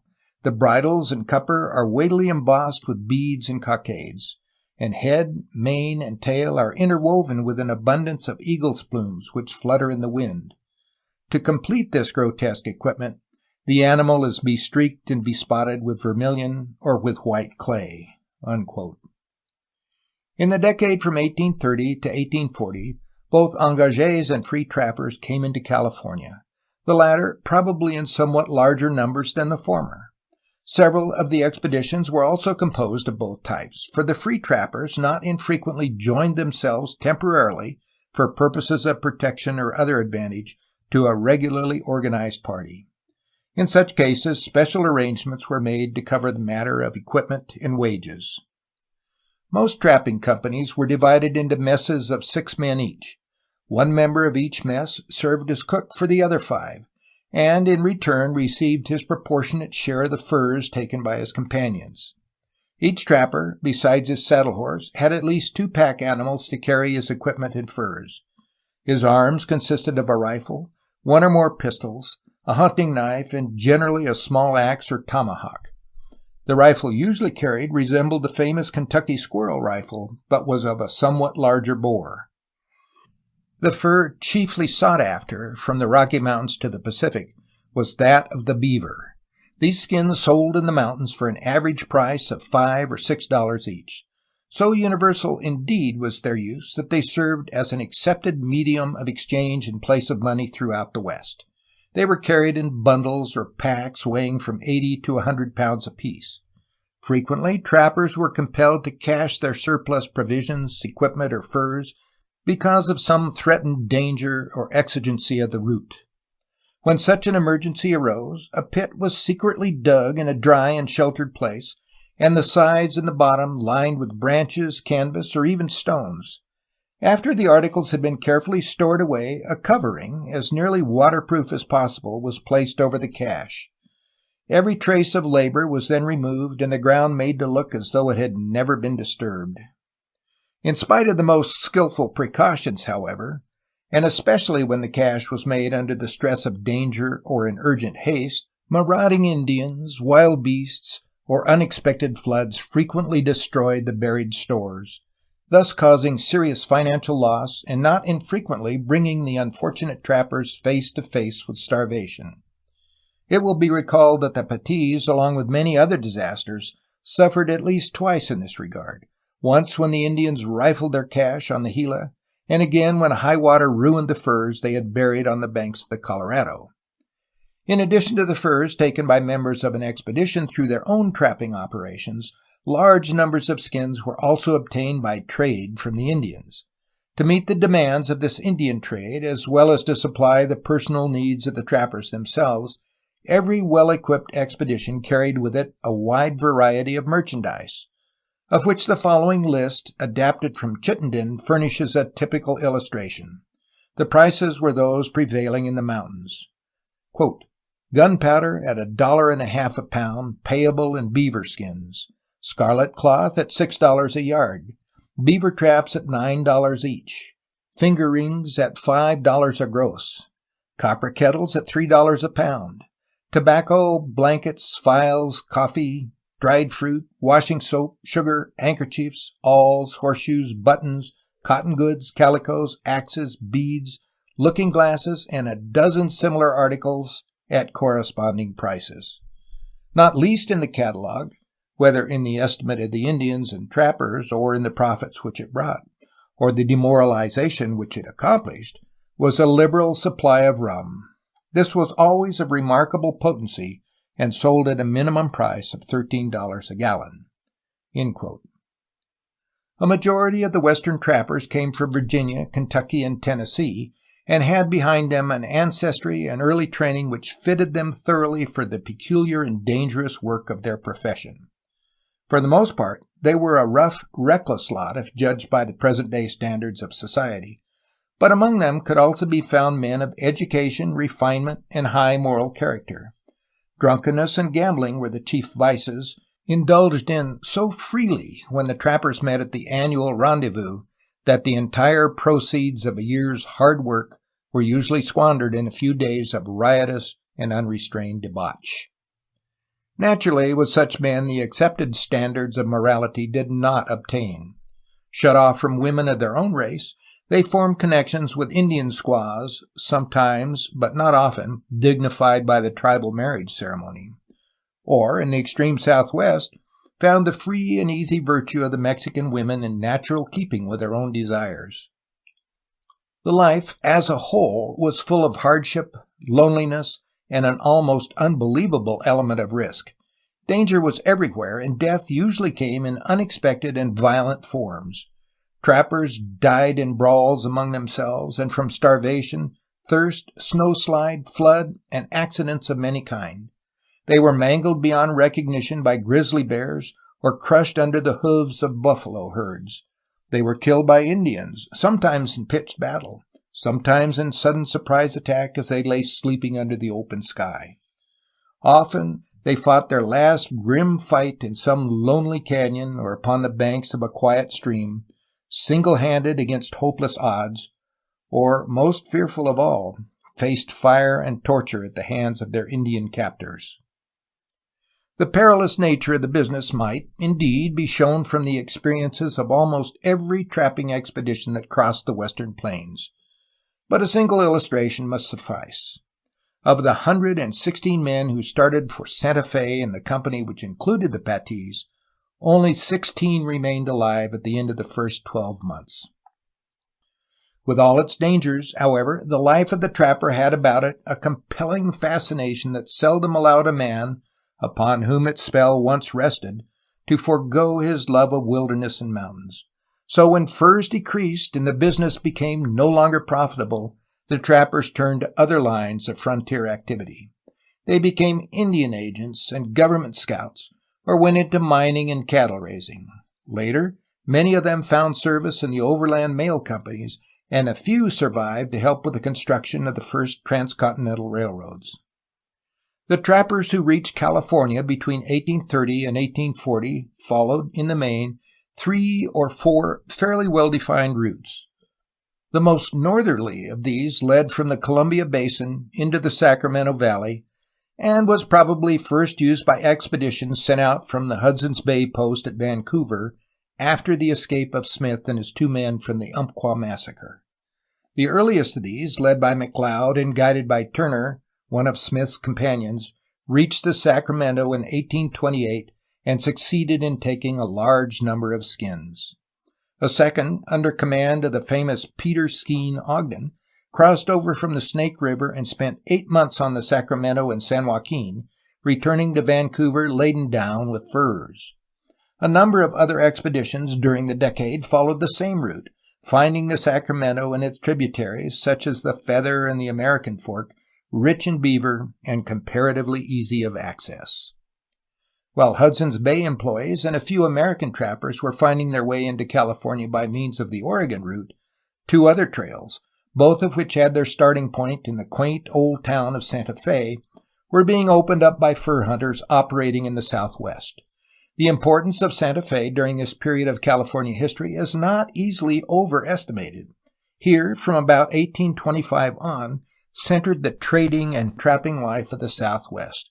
Here, on occasion, Americans just arrived with their mule or ox-drawn caravans from Independence or Franklin or St. Louis, intent upon exchanging their cargoes of cotton goods and calicos for Mexican silver, furs, or mules, touched elbows in the little shops, cantinas, and narrow streets with many a fellow countryman to whom Santa Fe was but the beginning rather than the end of adventure. Here, trapping expeditions outfitted for the lower Rio Grande, or went northward to the Green and the Platte, or westward to the Colorado and the Gila. Here, other Americans, having secured the necessary passports, left for the interior of Chihuahua and Sonora to bring back gold, silver, mules, panoche, and liquor, much in demand among the inhabitants of New Mexico. Here also many trapping and trading expeditions were organized for the long journey to California. The earliest of these California parties to follow the Patties was led by a Tennessean named Ewing Young, who had been for some years both trapper and trader in New Mexico. Leaving Taos in 1829, Young and his companions, with a passport signed by Henry Clay, took a northwest course till they came to the tributaries of the Grand River. From the Grand they crossed to the Green, and then appeared to have followed Smith's first route into California. Instead of immediately visiting the Mexican settlements on the coast, however, they turned north without entering the Cajon Pass to trap the streams of the San Joaquin. Footnote: the same year, an important Mexican expedition under Antonio Armijo followed a somewhat similar course to San Gabriel. End footnote. Somewhere in this valley, or in the lowest part of the Sacramento, they came upon Ogden's party of Hudson Bay employees, but the meeting was apparently friendly on both sides. After a visit to the San Jose Mission, Young finally led his men to Los Angeles. In this little pueblo, a few days of debauchery put the trappers so beyond their leader's control that he was glad to get them back to the wilderness with the loss of only 1 man. This fellow, known as Big Jim to his companions, was killed on the road from Los Angeles to San Gabriel by one of his fellow trappers. Young reached Taos on his return from California in the summer of 1830. He then formed a partnership with William Wolfskill, a Kentucky trapper of several years' experience in the Missouri, Santa Fe, Chihuahua trade, to trap the interior streams of California, from which Young had just returned. From Taos, Wolfskill and his company came to the Colorado by way of the San Juan, Grand, and Green rivers, and then turned south until further progress was checked by the impassable barrier of the Grand Canyon. A westerly course then brought the trappers to the Sevier River, but this they soon left for a southwest course to the Sierra. Wolfskill's company, however, were such a motley, dissatisfied crew that the proposed march to the Sierras had to be abandoned for the easier route by way of the Mojave villages and the Cajon Pass to Los Angeles. Here, the expedition fell to pieces. The young Wolfskill expeditions marked the opening of the so-called Old Spanish Trail, over which the regular caravan trade was afterwards conducted between Los Angeles, Santa Fe, and Missouri. The year following, the route first taken by the Patties along the Gila was to furnish a new avenue of approach to California for the New Mexican traders. Early in the fall of 1831, a year after Wolfskill's departure from Taos, a combined trading and trapping expedition was sent from Santa Fe to California by the newly organized firm of Jackson, Waldo, and Young. The expedition consisted of 2 companies. The first, composed of 11 men, left Santa Fe on September 6th, under the command of Jackson, the former partner of Sublette and Smith, who had come to New Mexico the preceding season with the disastrous expedition that witnessed Smith's death.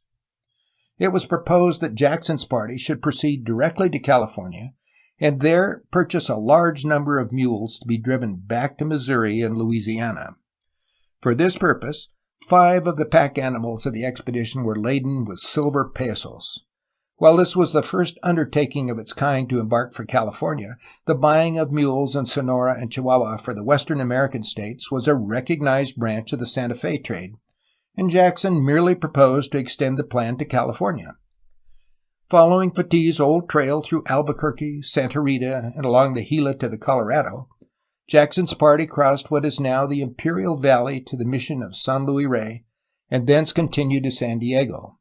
From San Diego they turned northward to Los Angeles. Jackson and most of the company then continued up the coast as far as San Francisco, looking for mules and horses, but finding the number, for some reason or other, very limited. Less than 700 animals were secured, though the original purpose had been to purchase as high as 2,000. The cost was probably from $10 to $15 each.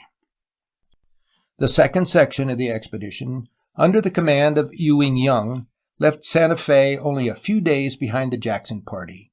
Young proposed to follow down the Gila and trap that stream and the Colorado until the season was over. He then intended to join Jackson in Los Angeles. From Los Angeles, the combined party was to return to Santa Fe, driving the mules Jackson had purchased in California.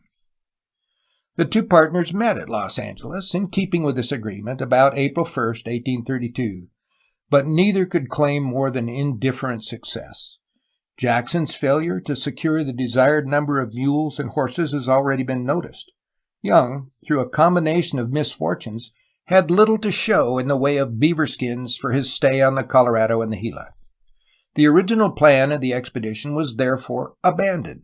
It was decided that the combined party should proceed to the Colorado, and that Jackson should then take such men as were necessary and return to Santa Fe with the mules and horses, while Young came back to the coast to prepare for an extended trapping expedition through central and northern California the following autumn. In May, therefore, the whole company set out for the Colorado, across which they got most of the animals after 12 days of exhausting labor. Jackson and Young then separated, the former taking the trail for Santa Fe and the latter returning to Los Angeles. Before Jackson had gone 2 days' journey from the Colorado, most of his animals were killed or stampeded by a sudden Indian attack. Young, on his part, spent a summer hunting sea otter off the California coast, and in October left Southern California with 14 men by way of the Cajon Pass for the San Joaquin. After trapping the Kings, Fresno, and San Joaquin rivers until they discovered that a Hudson's Bay party had preceded them, the Americans pushed on to the Sacramento, where they found the rival trappers encamped. Leaving the Sacramento, after several weeks of trying experience with high water and mud, Young next led his men to the seacoast, some 75 miles north of the Russian settlement at Ross. Continuing up the coast, he entered the Umpqua Valley, passed over to the Klamath Lake, crossed the Klamath, Rogue, and somewhat later the Pitt River, and eventually returned to the upper Sacramento. This he followed to the American Fork, and then passed down the valley to the San Joaquin. Trapping along this stream, he came again to the Kings, where he found his trail of the previous year. This he followed to the Tejon, and going on by way of Elizabeth Lake and the Cajon Pass, came finally to San Bernardino. Young's wanderings, however, were not yet over. Crossing from Temecula to the Colorado, he spent some months trapping on that river and the Gila. He then returned to Los Angeles in the early summer of 1834. Continuing northward, he purchased a drove of horses with the proceeds of his furs, but instead of taking them to Santa Fe as he had originally planned, he drove them northward to the settlements on the Columbia. Here in Oregon, Young finally made his home. He continued his excursions into California, however, for many years, no longer as a trapper, but as a trader in mules and cattle. Besides the routes from Santa Fe to Los Angeles and from Oregon to the Sacramento, at least one other approach to California was used by the fur hunters of the 30s. This was opened in 1833-34 by Joseph Walker, and later became one of the important emigrant trails. Like Young and many another trapper, Joseph Redeford Walker, one of the bravest and most skillful of the mountain men, was a native of Tennessee. After serving an early apprenticeship as sheriff in one of the Missouri counties, he entered the Santa Fe trade and afterwards engaged in various trapping expeditions to the Rocky Mountains.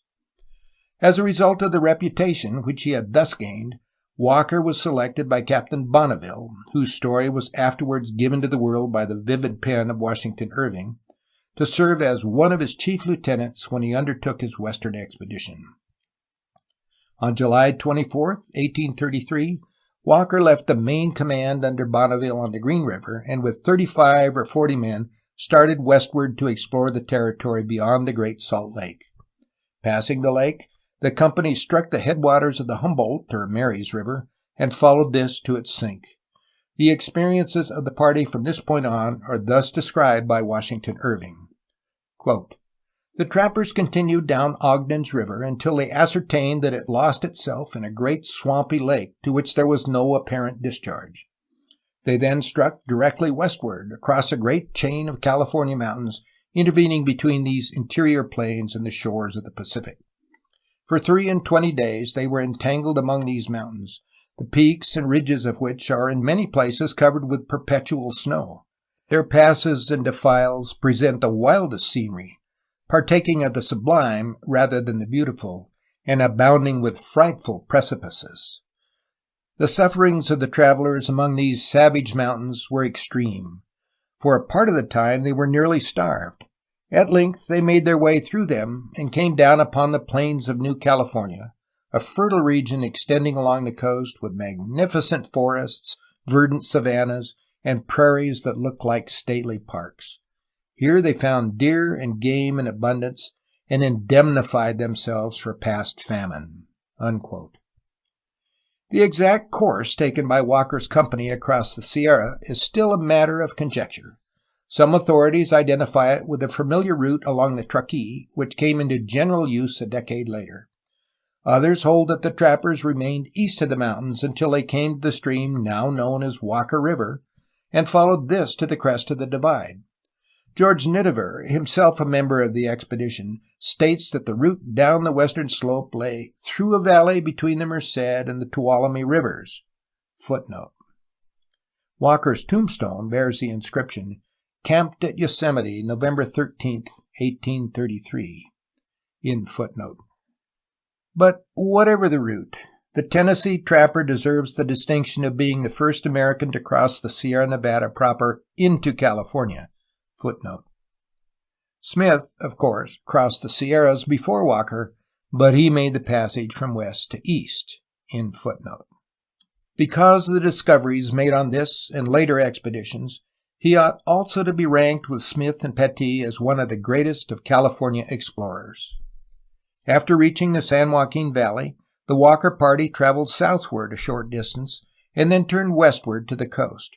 Christmas was spent at Monterey, whose inhabitants proved courteous and diverting hosts. Here the trappers, getting beyond Walker's control, wasted their employer's substance in riotous living, making the expedition a very costly venture for the unlucky Bonneville. After some months of ease at Monterey, the party, minus a number of its members who elected to remain in California, returned to the San Joaquin. Continuing up this valley, they came, near its southern extremity, to an opening through the Sierra, since known as Walker's Pass. This furnished an outlet from the South Fork of the Kern River to the eastern side of the divide. But whether Walker discovered the now famous Owens River Valley on this or a subsequent expedition is not definitely known. After traversing Walker's Pass, the trappers followed a course generally running to the northeast until they rejoined the disappointed Bonneville on the Bear River in central Utah. Space does not permit the mention of other parties that entered California during this particular period. But to complete the chapter, the significance of the fur traders' contribution to California history ought to be pointed out. One of the results of importance to the economic life of California, New Mexico, and the Western American states was the inauguration of a regular intercourse between Los Angeles, Santa Fe, and St. Louis, following the Wolfskill, Young, and Jackson expeditions of the early 30s.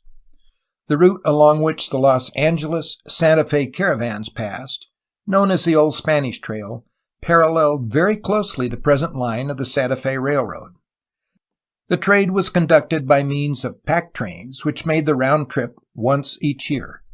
Outward bound from Santa Fe, the caravans carried blankets, Mexican woolen goods, silver, and numerous American wares from St. Louis. On the return journey, the traders brought back chiefly Chinese products, silks and the like, obtained from trading vessels on the coast, and horses and mules for the American markets.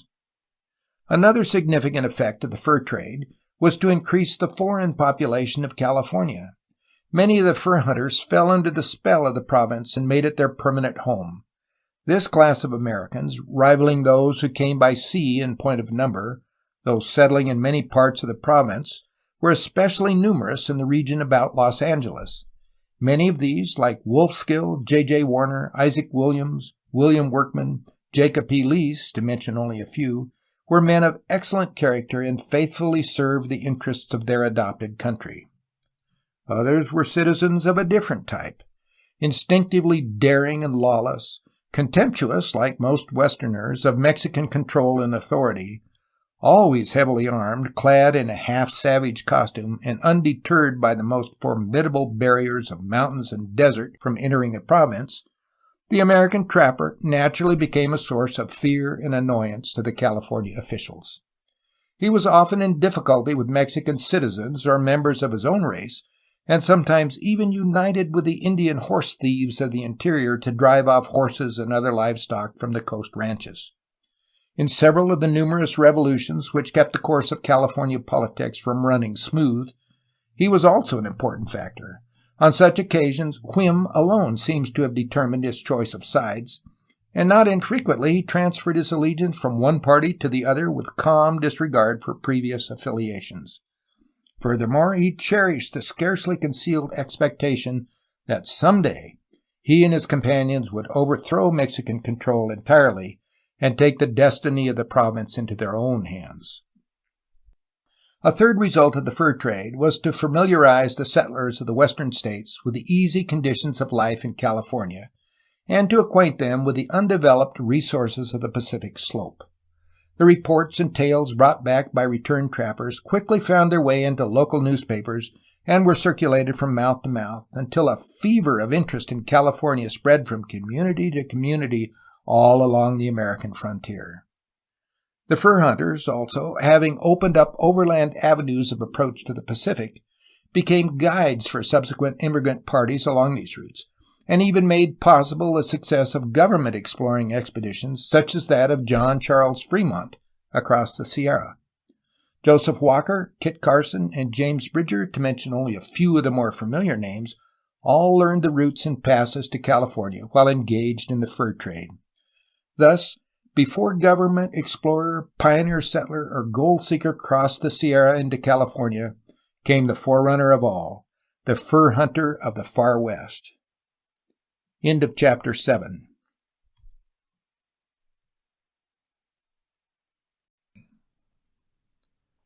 Chapter 8. Advertising and Immigration, John Bidwell. The significant work of the overland fur traders came to a close about 1840. During the next few years, the course of California history ran along in the main with but little outward change from its regular routine. Cattle raising and the hide and tallow trade, with a little sea otter hunting along the coast and some beaver trapping in the interior, continued to be the chief occupations of the province. An occasional revolution gave temporary zest to domestic politics, while the mission establishments, secularized in 1834, sank further and further into hopeless and unfortunate decay. The apparent sameness of these conditions, however, was purely superficial. Beneath the surface, clearly seen by interested foreigners and dimly sensed by the Californians themselves, the old regime was crumbling to pieces. Forces which had about them something of the strength and swiftness of destiny were about to supplant Mexican rule with that of the United States. By 1840, the old California, with its Spanish institutions and habits and background, stood close to the end of its tranquil, romantic day. A new order, whose fulfillment came with the Mexican War and the Treaty of Guadalupe Hidalgo, was already in the making. After 1840, American interest in California, already aroused by the New England merchants and the Western fur traders, received additional stimulus from other sources. One of these was the unfortunate condition of the Mexican Republic. Constant revolution and economic chaos in a country which, at best, could only maintain the feeblest control over so distant a province as California, assured the end of that control at no very distant date. The people and the government of the United States consequently began to manifest increased concern in the future of the colony, and to consider what would follow when Mexican rule came to its inevitable end. Another cause of increased American interest in California was the controversy, then nearing its climax, between the United States and Great Britain over the possession of Oregon. In the long drawn-out and at times very critical dispute over this territory, the nation's attention was focused upon the whole Pacific slope, and California received almost as much publicity from the agitation as Oregon itself. Conditions in Texas, following the establishment of that republic, likewise reacted favorably upon the American advance to California. The easy victories of the Texan revolutionists and such senseless atrocities as the invaders committed at Goliad intensified the profound contempt of the West for Mexican authority and spread an outspoken ambition among the settlers of the frontier to play the Texas game in California and to emulate Houston's example by setting up a new republic on the Pacific slope. The possibility of European intervention in California was also held before the American people constantly during this period, serving both as a motive and excuse for annexation sentiment. In this, of course, California enjoyed no unique distinction, for the danger of foreign encroachment, real or imaginary, has influenced virtually every acquisition of United States territory, from the purchase of Louisiana in 1803 to the extension of American influence over Cuba and the Philippine Islands in our own generation. But in the case of California, this influence, as will be explained later, was stronger and more direct than in most annexation movements. Less tangible than the influences already mentioned, but certainly no less vigorous, was the factor so particularly typical of Jacksonian democracy, manifest destiny. This expression, though still to be found in our political vocabulary, does not now have the same meaning it formerly held for the great mass of our people, especially for those who lived west of the Alleghenies. The influence of manifest destiny, once exerted upon the formation of public opinion and the appeal it once made to the nationalistic ambitions of our forefathers, can scarcely be appreciated by this present generation. The years from 1825 to 1850 constitute a period unique in many respects in American history. Before the first quarter of the 19th century was over, we had passed from the uncertainties and weakness of national childhood to the vigor and self-assertiveness of youth. In all our conceptions, in all our activities, there was a largeness, an assurance, a sort of unfettered, reckless energy that stamped itself upon the whole course of national development. The patriotism of this period was never characterized by modesty or lukewarmness, We cried the superiority of our institutions and proclaimed our greatness from the housetops.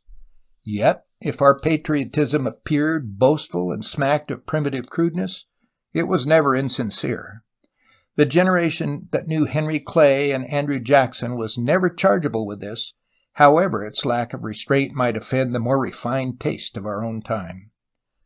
The men of that day, provincial though they may have been, loved the United States with a hot passion of youth.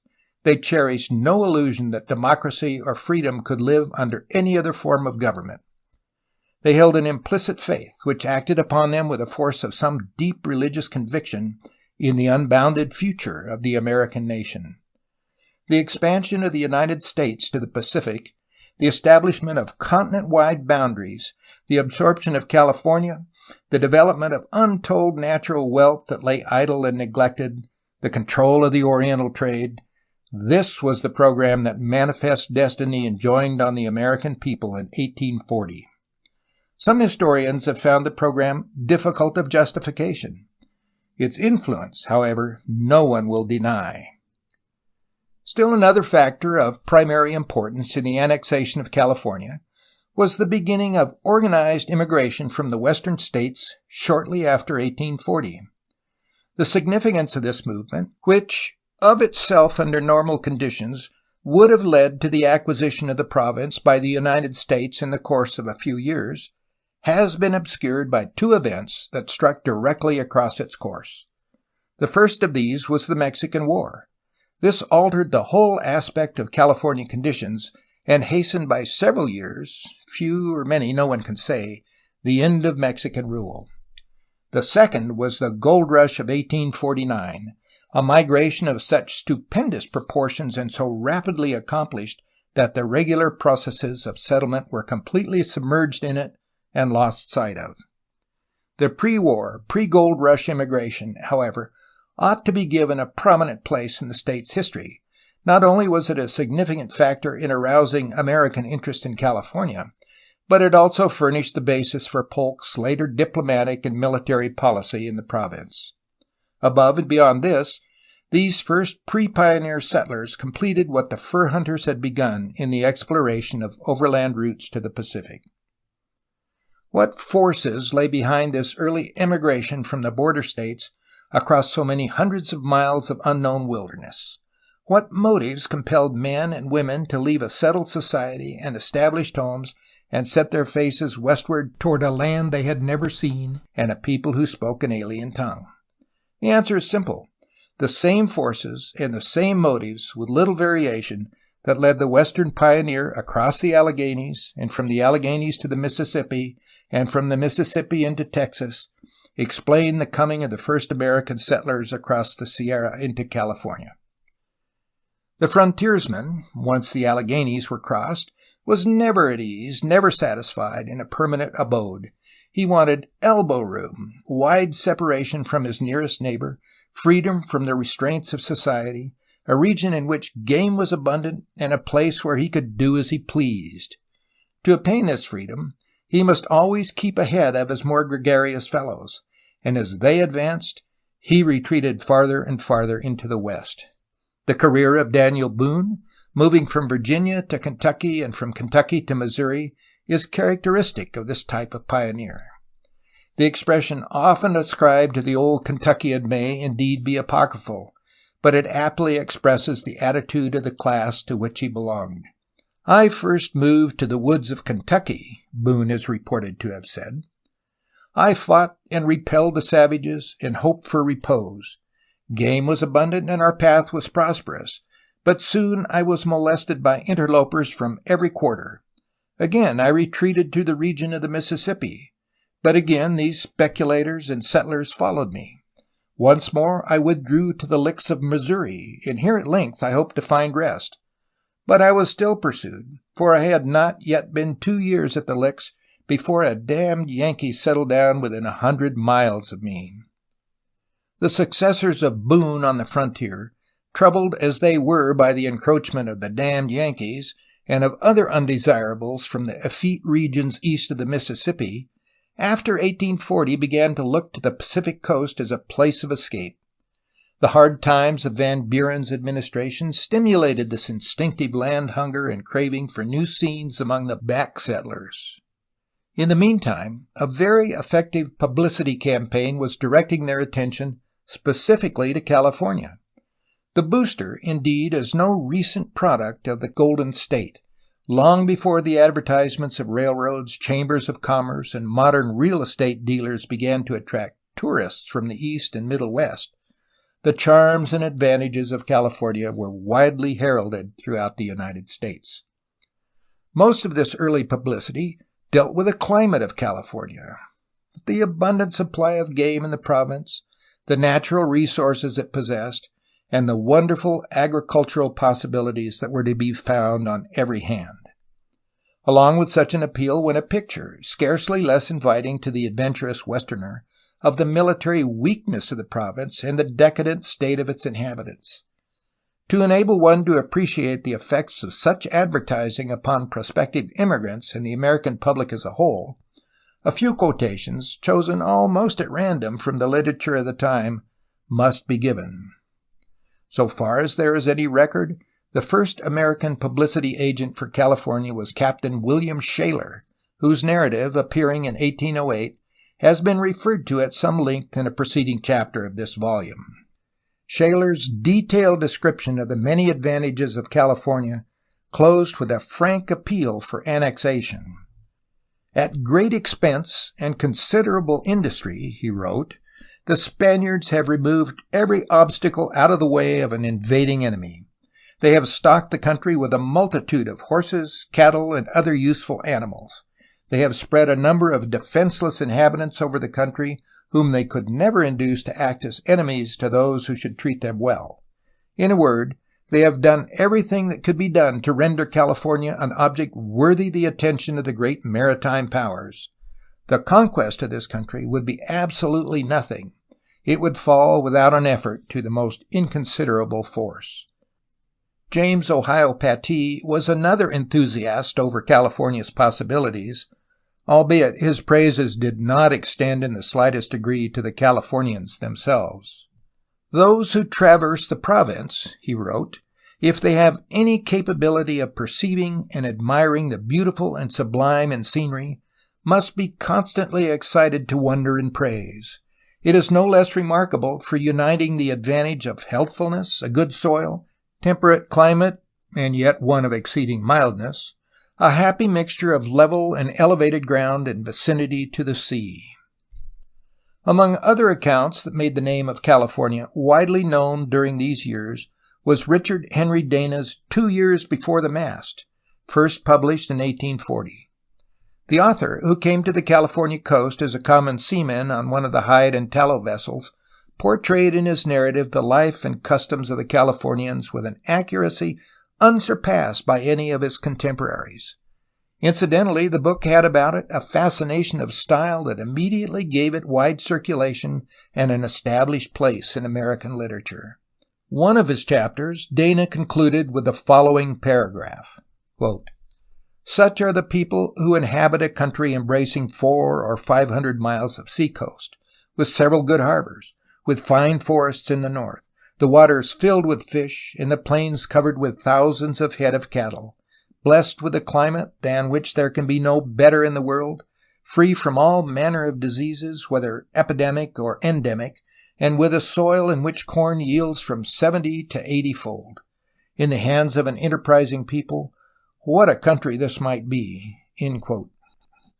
Another enthusiastic admirer of California was Hall J. Kelly, an apostle of westward expansion who deserves a much wider fame than history has given him.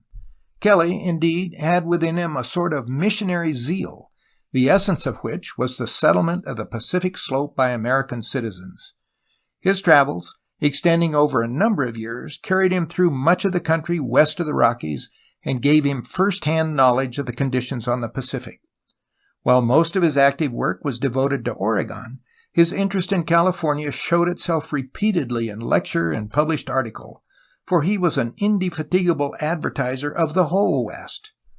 In a report on the Oregon Territory submitted to Congress in 1839, he devoted nearly half the allotted space to California, because, as he said, he thought the annexation of that province to the United States was a matter sure of accomplishment and most earnestly to be desired.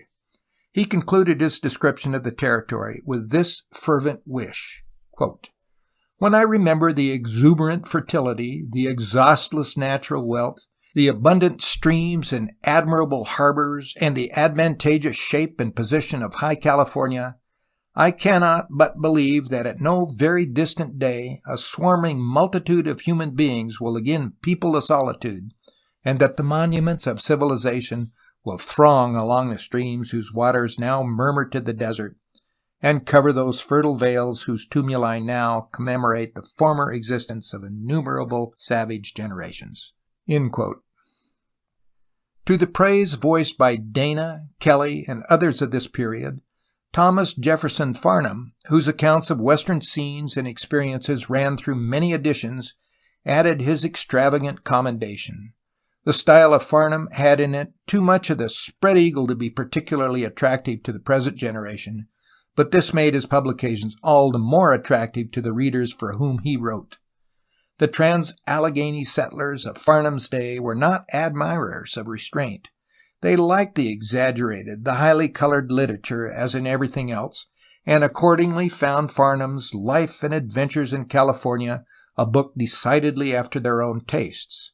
From it, they learned to despise the Californians as a weak, effeminate people, cruel and treacherous when opportunity arose, and to covet the rich empire over which they held such lax and temporary rule. "California," wrote Farnham, "is a wilderness of groves and lawns broken by deep and rich ravines, separated from each other by broad and wild wastes. Along the ocean is a world of vegetable beauty. On the sides of the mountains are the mightiest trees of the earth, and on the heights are the eternal snows, lighted by volcanic fires. It may be confidently asserted that no country in the world possesses so fine a climate, coupled with so productive a soil, as the seaboard portion of the Californians, including the territories on the Bay of San Francisco and the rivers San Joaquin and Sacramento. But its miserable people live unconscious of these things. In their gardens grow the apple, the pear, the olive, fig, and orange, the Irish and sweet potato, yam, and the plantain, most luxuriantly, side by side, and yet they sleep, and smoke, and hum some tune of Castilian laziness, while surrounding nature is thus inviting them to the noblest and richest rewards of honorable toil." The effect of such accounts in bringing about the first waves of overland migration to California can scarcely be overestimated.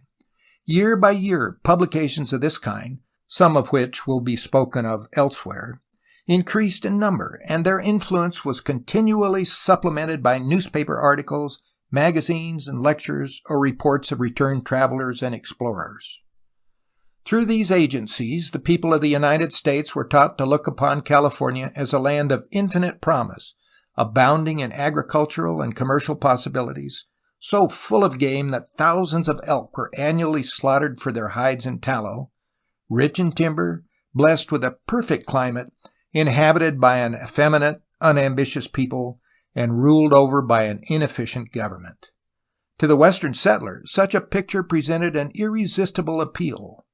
Long before the stampede began for the mines, when every approach to the Pacific was crowded with the hurrying feet of the Argonauts, the trans-Mississippi frontier was already in motion, sending its restless children on horseback and by ox wagon over the long and dangerous trail to California.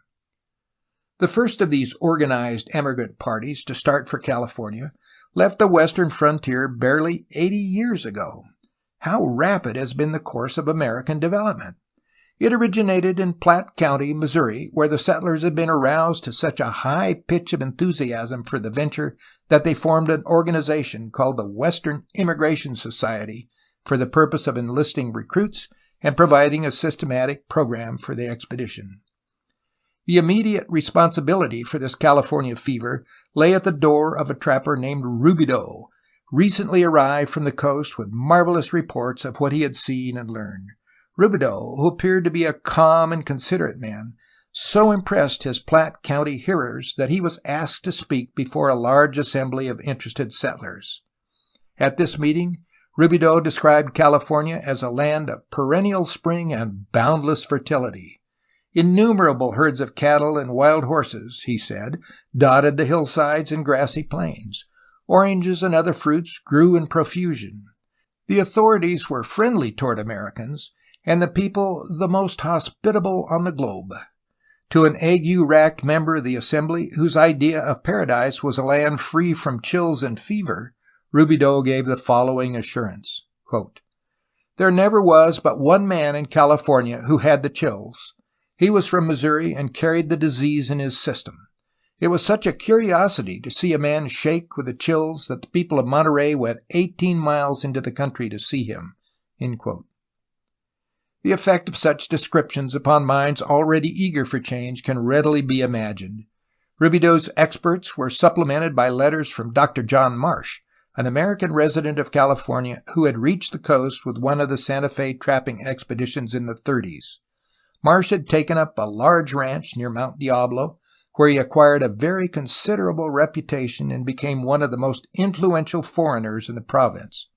His letters were published in local Missouri newspapers and afterwards copied, in keeping with the system of news exchange then in vogue, by many other Western journals.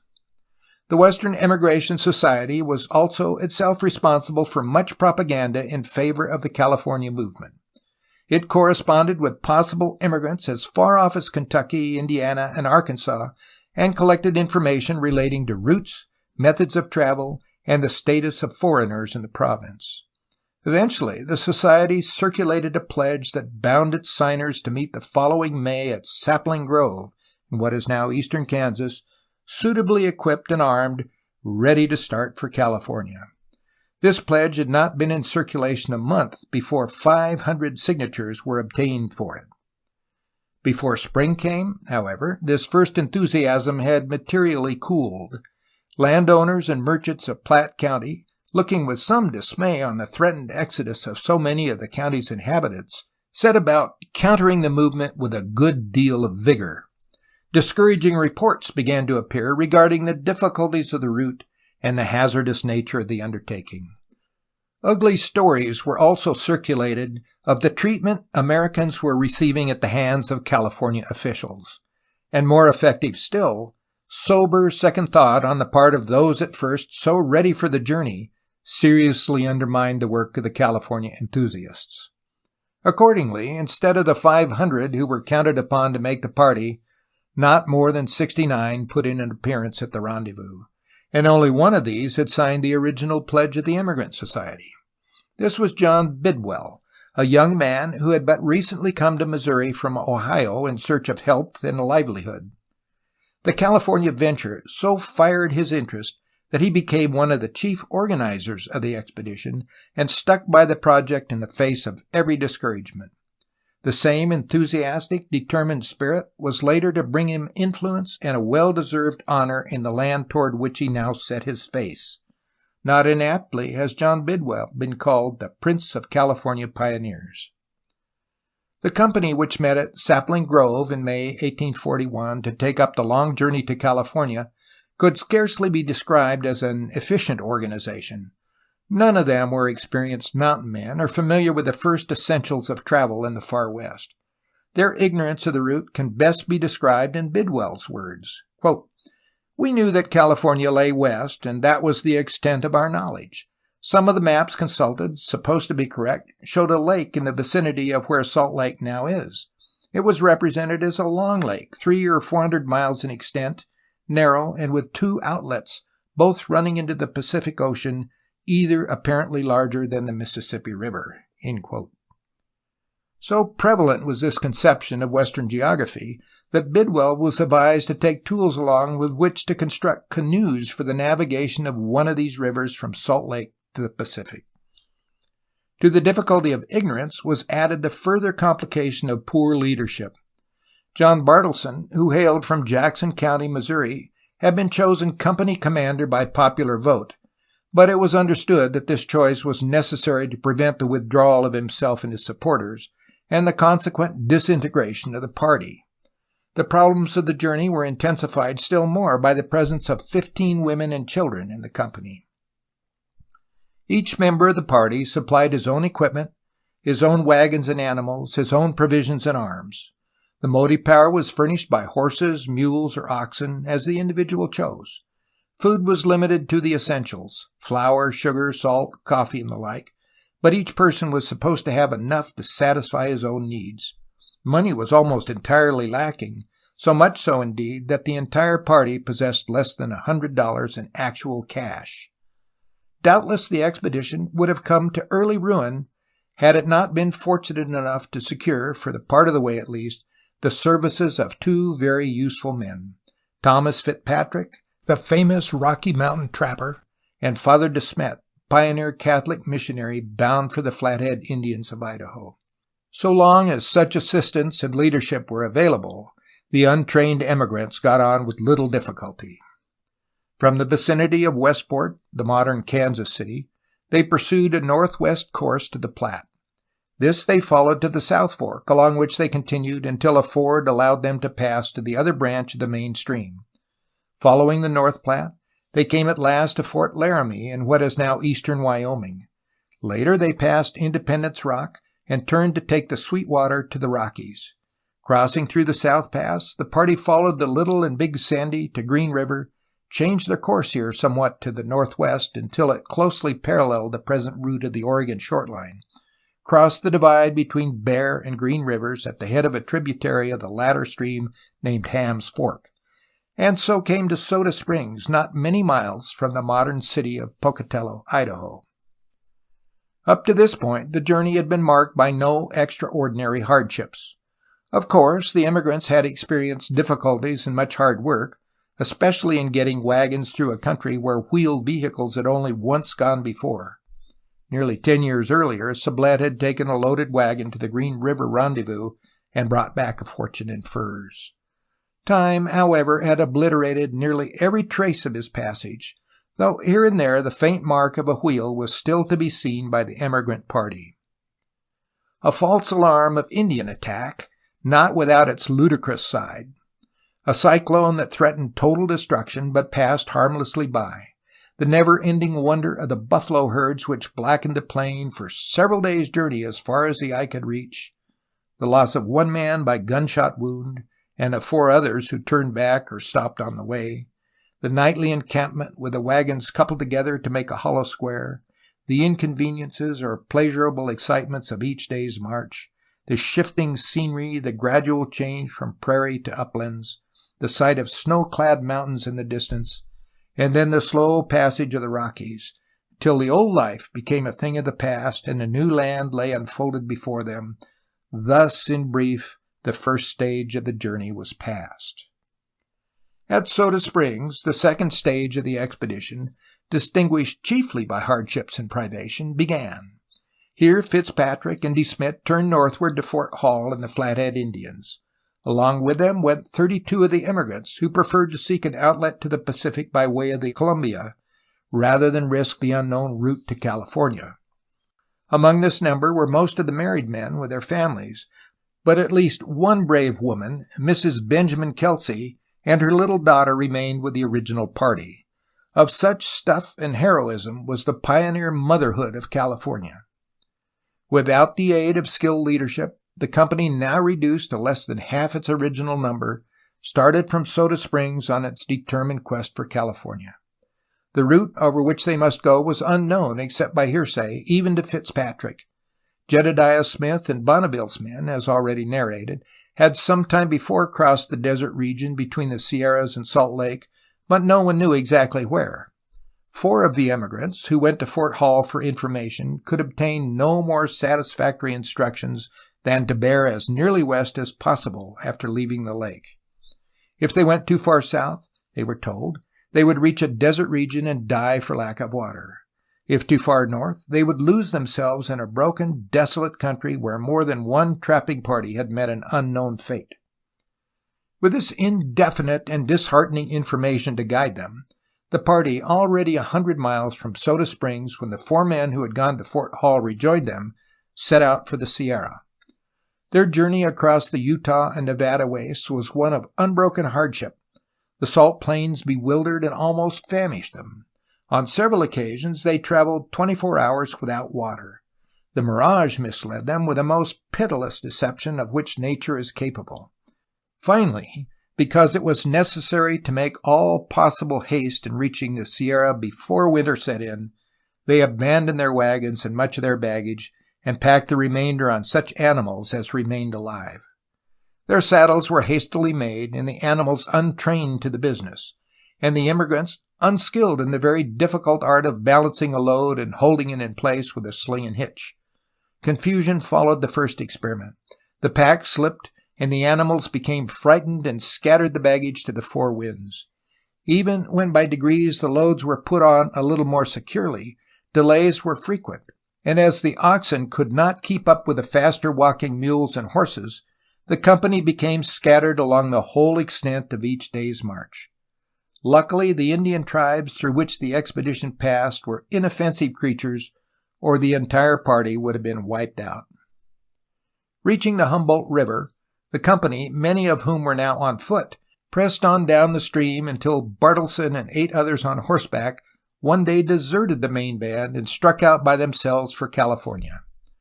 The rest of the train, some 25 in number, weakened by privation and almost out of provisions, faced a gloomy prospect. Before them stretched an unknown, barren, almost desert country, where thirst and hunger were certain to cause delay and suffering, if indeed they did not take some toll of human life. Beyond this region, but how far none could say, the giant Sierra stood like a barricade to shut off all approach to California. To cross the mountains after the winter snow set in was impossible. Not to cross them meant death to every member of the party through starvation. It was already well along in September, so, making what haste they could, traveling 18 or 20 miles a day, the immigrants pushed on to the dreary alkaline lake known as Humboldt Sink. Then they turned southward to Carson River, and a little farther on came to the Walker or the Balm, as they appreciatively called it. This stream they followed to its outlet from the Sierra. Here they killed the last of the oxen and jerked the meat preparatory to the crossing of the mountains. While the party were thus engaged, the Bartleson contingent, who had taken such unceremonious leave on the Humboldt, came slowly straggling across the plain. They had accomplished nothing by their desertion of the main party, except to wander as far south as Carson Lake.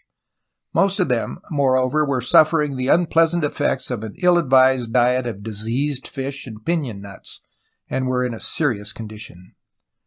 The reunited company, ascending the Sierra on the north side of the Walker, came at last to a little stream which flowed westward instead of toward the east.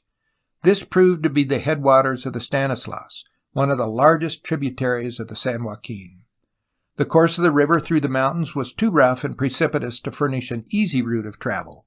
The emigrants became entangled in gorges and canyons, some of which were more than a mile in depth, and had to abandon many of their animals. Footnote: Bidwell, on a scouting expedition, came upon one of the huge overturned Sequoia gigantea of the Calaveras Grove, the first white man known to have seen a specimen of the big trees. Food became scarce, so they ate crows, wildcats, and anything else they could lay hands upon. One member of the party separated from his companions and was not heard of again until he reached, in some miraculous way, the establishment of John A. Sutter, where Sacramento now stands. The horses and mules that still survived were so weak they could scarcely travel, and the emigrants, as they dragged themselves down the last weary ridge of the Sierra, were too worn out with fatigue to realize that the San Joaquin Valley lay before them, and that California itself was at hand. Some of them, indeed, even when they reached the floor of the valley, thought that California must still be 500 miles away. Bidwell thus describes how the party came to the San Joaquin. Quote, "When morning came, the foremost of the party waited for the others to come up. They had found water in a stagnant pond, but what was better, they had shot a fat coyote, and with us it was anything but mule meat. As for myself, I was unfortunate, being among those in the rear and not aware of the feast in the advance. I did not reach it in time to get any of the coyote except the lights and the windpipe. Longing for fat meat and willing to eat anything but poor mule meat, and seeing a little fat on the windpipe of the coyote, I threw it on the coals to warm it and greedily devoured it. But halcyon days were at hand. We turned directly to the north to reach what seemed to be the nearest timber. This was at a distance of 10 miles or so, which in our weakened condition it took us nearly all day to travel. It brought us to the Stanislaus River at a point not far from the foothills.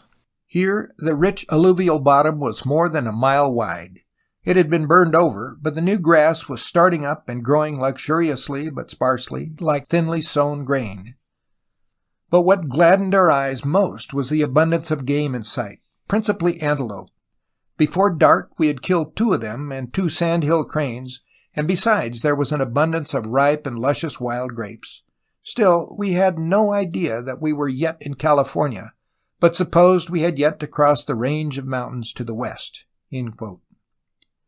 Within a few days, however, this dreary illusion was dispelled, and by the aid of an Indian guide the party came to the ranch of Dr. John Marsh, some 6 miles from the foot of Mount Diablo. They reached this November 4th, 1841, and after having spent 6 months on the long and dangerous way. Here the companies separated and soon became widely scattered throughout the province. Some of the Americans were arrested by General Vallejo at San Jose, but the arrest in most cases was a mere formality. Bidwell, however, because of Marsh's failure to secure a passport for him, as he had done for the others, was held for 3 days in the San Jose jail. No food was given him, and the fleas in his cell were so numerous as to darken anything of a light color. Yet even Bidwell's imprisonment was merely the result of official oversight, and as soon as his predicament became known, General Vallejo issued the necessary passport and ordered his release. End of Chapter 8.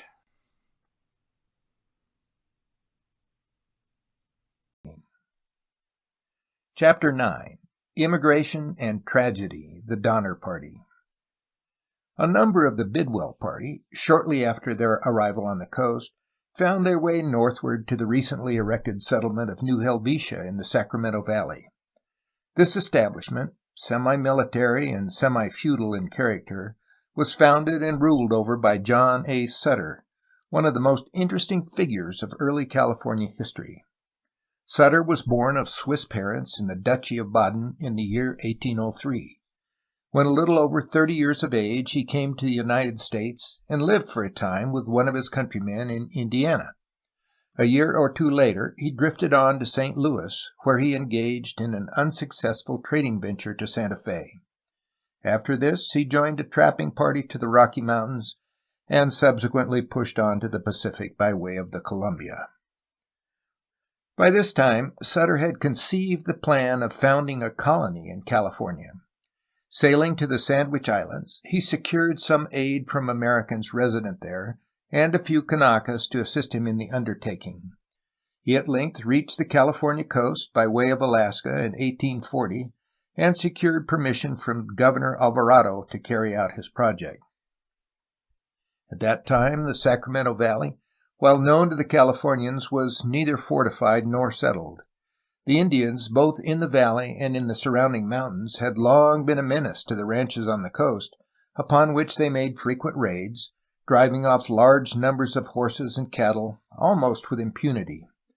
A colony, such as Sutter proposed to establish, would check this practice with no expense to the provincial treasury, except the grant of a few leagues of unoccupied wilderness land. Sutter selected as the site of his colony a tract lying along the Sacramento River about 2 miles from where that stream receives the waters of the American. Here he proceeded to carry out his very ambitious plans. With the aid of his Sandwich Islanders, some native Indians, and the few foreigners who joined him from time to time, he began to lay the foundation for what he hoped would one day become an independent state.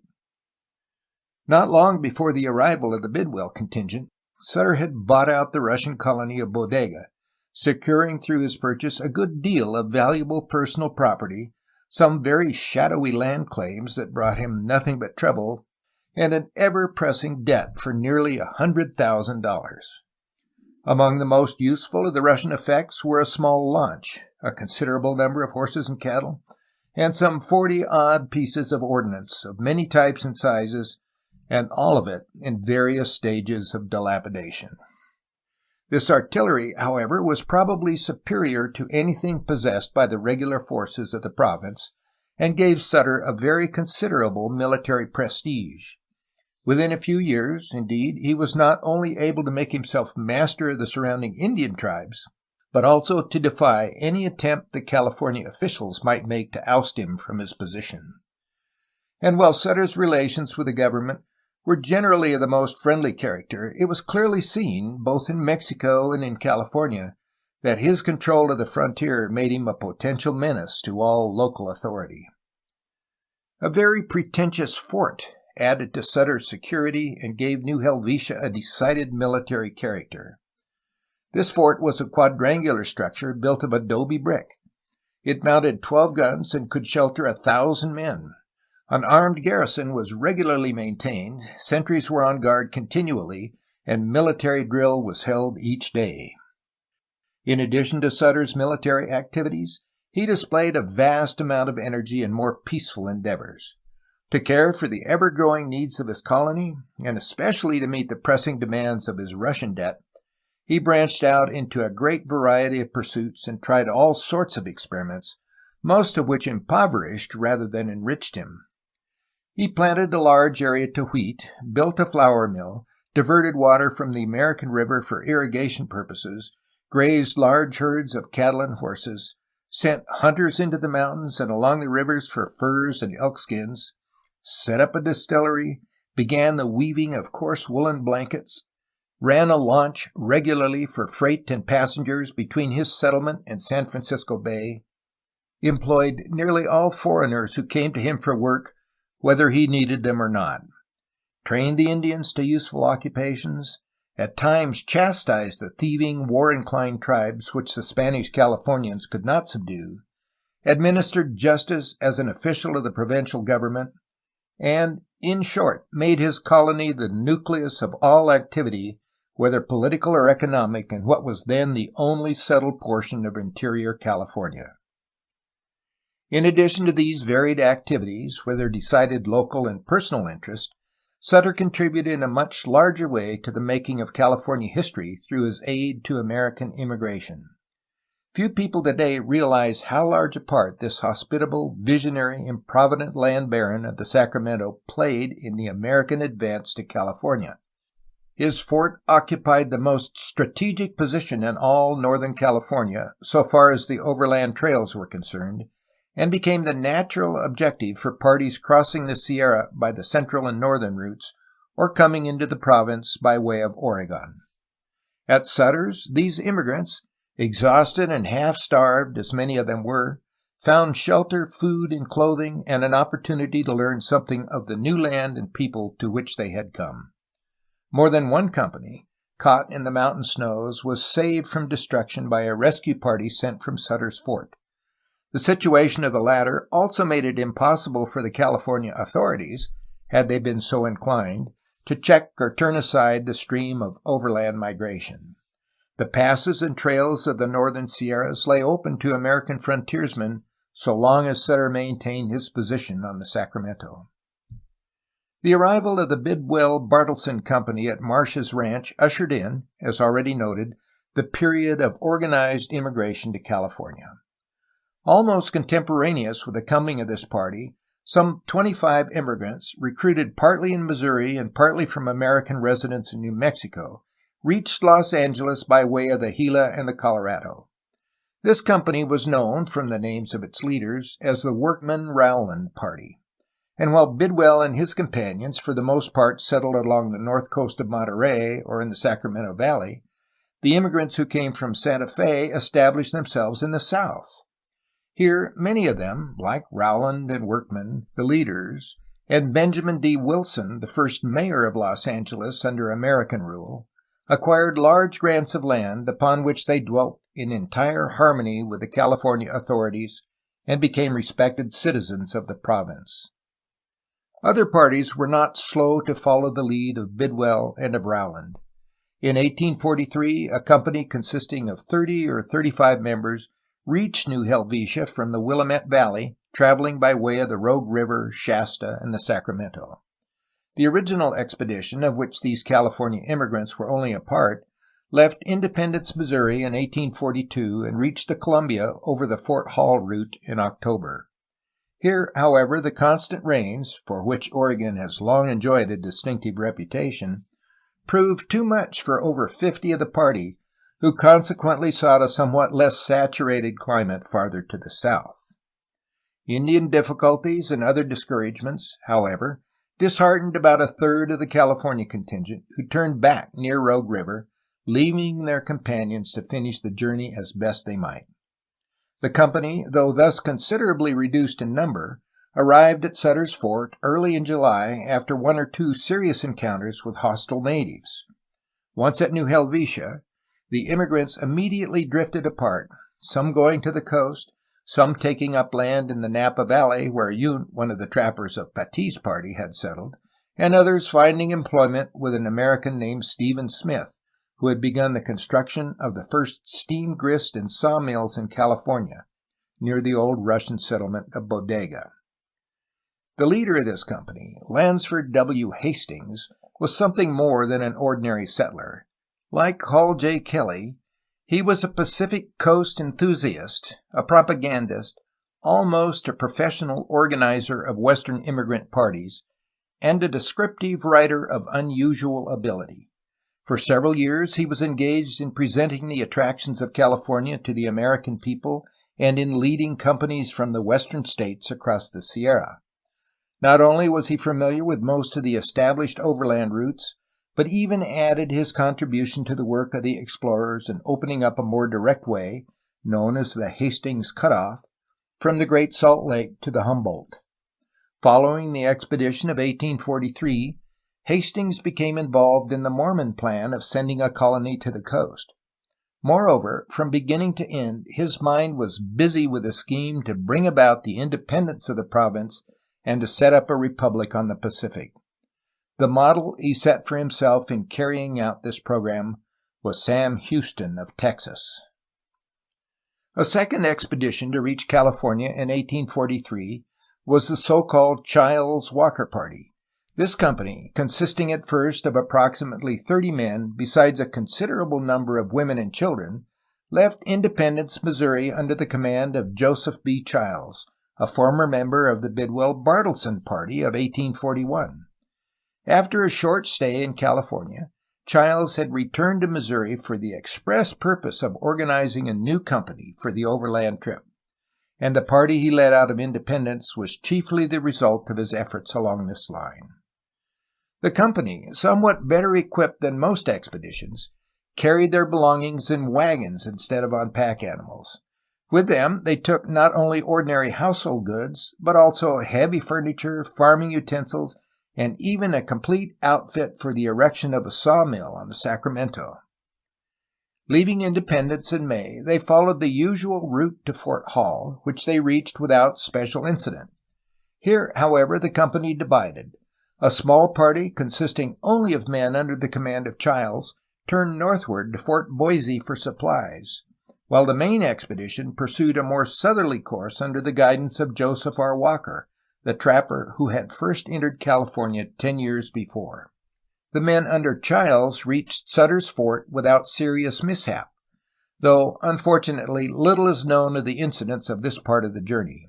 Crossing from Boise to the Sacramento by way of Malheur and Pitt Rivers, they entered California over a previously unexplored route and one seldom used by subsequent immigrant parties.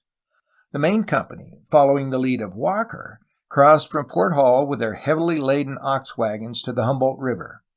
This they followed, in keeping with the usual practice, to its sink in western Nevada.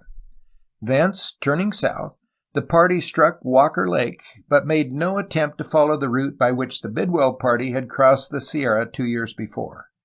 Instead, they held a course running to the south, through difficult mountainous or semi-desert country, until they came to the large alkaline body of water now known as Mono Lake. Flowing into this lake from the Sierra were a number of clear running streams, one of which was given the name of Walker Creek. A long meadow running parallel to the lake furnished an ample supply of nutritious grass for the oxen. From Mono Lake, the immigrants' course lay over a succession of sandy ridges, very discouraging to the slow-moving caravan, until the crest of a pine-clad ridge gave them outlook upon one of the fairest sights in all California. Before them, a river, clear as crystal, ran in great loops through a pleasant valley sloping gently to the south. The floor of this valley was covered with green grass and dotted here and there with herds of elk, deer, and bands of antelope.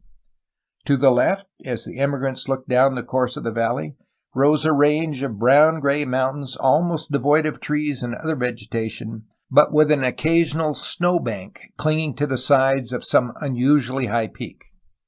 To the right, white-capped, rugged, beautiful beyond the power of words to describe, stood the impenetrable wall of the Sierra Nevada. Down this valley, which Fremont 2 years later called Owens Valley in honor of one of his own men, Walker led the members of his company. Grass was plentiful, and frequent ice-cold streams flowed from the mountains across the emigrants' course.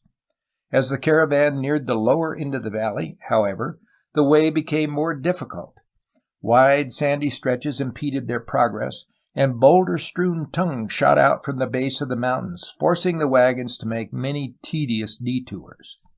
At last, near a lake into which the river emptied, afterwards known as Owens Lake, the company were compelled to abandon their wagons and pack such goods as they were able to carry upon the backs of the horses and oxen. The heavy mill machinery was buried in the sand, where 20 years later a band of prospectors were greatly mystified by its discovery. Some days' journey beyond Owens Lake, the company entered the pass by which Walker had led the Bonneville hunters out of the San Joaquin in 1834, and to which he had given his name. Through this broad gateway the Sierras were successfully crossed, without the impediment of snow or other serious inconvenience. On the California side of the mountains, however, intense suffering awaited the emigrants. Footnote: the western outlet of Walker Pass lies about 60 miles northeast of the modern city of Bakersfield. In seeking to reach the western side of the San Joaquin Valley, the company found themselves caught in hot, choking alkali wastes, where for 100 miles there was almost no water, and where the heavily impregnated dust seemed to eat out the tissues of the lungs and dry up every particle of moisture in the body. By the time they came to the Coast Range, there was little life left in any of them, but on one of the tributaries of the Salinas River, they found a welcome taste of paradise. Here lay a small valley, known probably to Walker for many years, where there were grass, trees, and water in abundance, and where game was as plentiful as heart could ask. After a few weeks of recuperation in this pleasant spot, the company finished the last few miles of its long journey, reaching the Gilroy Rancho near Monterey in January. Here the emigrants separated. Before long, like the companies which had preceded them, they were to be found in various parts of California, a welcome reinforcement to the foreign population of the province. During the years 1843 and 1844, other parties followed those already enumerated in this chapter. In some cases, the expeditions came by way of Oregon, but more frequently they took the shorter route from Fort Hall to the Sierra and crossed into California by whatever pass they were fortunate enough to discover. One of the most important of these companies was the Stevens-Murphy party, which consisted of over 50 men, besides women and children, when it left the Missouri in May 1844. At Fort Hall, about half the emigrants turned north for Oregon, but the remainder took the fairly well-defined trail to the Humboldt River. From the sink of this river, the party, instead of seeking Walker Pass, as Childs and his companions had done the preceding year, crossed southwest directly to the Sierras and entered California by way of the Truckee River and Bear Creek. The passage of the mountains was made in the late fall and early winter, and was consequently accompanied by very considerable hardship. A division of the company took place near the summit, at the beautiful lake which 2 years later witnessed the slow tragedy of the Donner Party. Because of this division, the emigrants did not all reach Sutter's Fort at the same time. But by good fortune, the early snowfall was light, and the last of the train were out of the mountains before the way became impassable. The Stevens-Murphy party, aside from antedating the 49ers by half a decade, claimed distinction along two other lines. They were the first immigrants to take wagons all the way from the western states to the settled portions of California, and they were probably the first Americans to reach the Sierra Divide by way of the Truckee River, thus opening the most central of the immigrant trails and discovering a route of which the first transcontinental railroad afterwards made use. During the year 1845, at least 250 persons reached California by the overland trails. To narrate the trials and vicissitudes of the 5 or 6 parties to which these immigrants belonged would be to repeat in large measure what has already been said of previous companies. The story of every early expedition to California is an epic of romance and adventure well worth the telling if this can be done at proper length. But where lack of space forbids narration in detail, little can be gained by attempting a mere summary of each expedition. Without seeking, therefore, to describe the experiences of these various parties, it will be sufficient merely to mention the more important of them by name. Under the leadership of James Clyman, one of the Bidwell-Bartleson Company of 1841, 43 Oregonians left the Willamette in June, reaching Sutter's about the middle of July. In this company was a man of no particular distinction named James Marshall, who some years later, by a chance discovery, set the whole world agog. A month after the arrival of the Clyman party, 13 young men, commonly spoken of as the Swayze Todd Company, crossed the Sierra by the Truckee route into the Sacramento Valley. In the fall, one of the Sublettes made his appearance at Sutter's in charge of 15 men who had accompanied him from St. Louis. The party was exceptionally well equipped with oxen and wagons, and nearly all the members had rather unusual reserves of ready money. A few days later, the advance guard of the largest company of the year began to arrive at New Helvetia. This party, known as the Grigsby-Ide Party, consisted of over 100 persons. It left Fort Hall in August and reached the Sierra over the Humboldt-Truckee route without special incident. Once at the crest of the mountains, however, the company forgot all sense of union, and each family struck out for itself to reach the long-sought California. In the mad scramble that followed, some wagons were left far behind, and from the 8th of October to the 25th, the members of the scattered train came straggling into Sutter's hospitable establishment. One other company came to California before the year closed. This was led by the potential filibuster and explorer Langsford W. Hastings. It left Independence late in August with 22 or 23 members. Because of the lateness of the start and certain unexpected delays, the crossing of the Sierras was attended with very grave danger. But since the company consisted only of men, they were able to reach the plains a day or two before the passes became snow-blocked for the winter. The party arrived at Sutter's on Christmas Day, where the holiday feast proved a welcome contrast to the hunger and privations suffered in the mountains. Besides Hastings, at least one other member of this party acquired some measure of fame in later California history. This was Robert Semple, who among other claims to distinction could boast a remarkable stature. He was 6 feet 8 inches tall. The arrival of these various overland companies and the coming of some settlers by sea materially increased the foreign population of California. The actual immigration, however, fell far short of the numbers that rumors said were on the way. Both in California and in the United States, the air was thick with stories of a westward migration that, in a year or two, would populate the entire Pacific coast and displace the Mexican control of California. In the spring of 1845, for instance, it was commonly reported that 7,000 persons were assembled at Independence, prepared to take the road for Oregon and California. A few months later, Sutter predicted the arrival of more as 1,000 souls before the end of summer, and of other thousands within the year.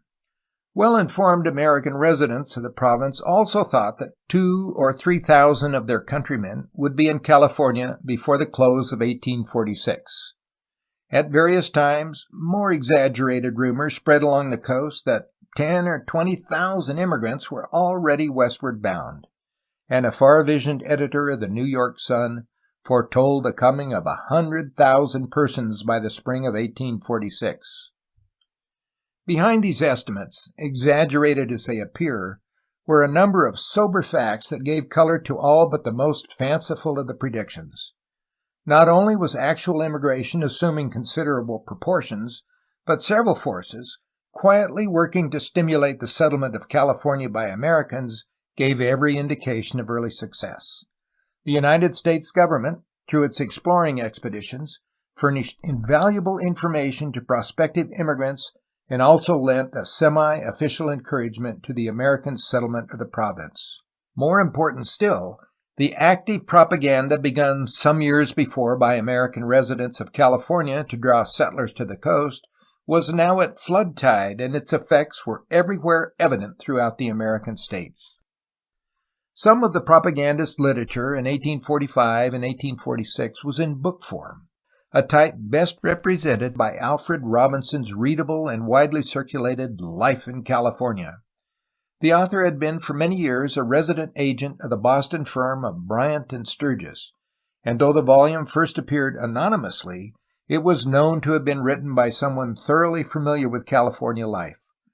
The book was published in the early part of 1846 and immediately created a profound impression. Its effect can best be summed up in the words of a review in Hunt's Merchant's Magazine.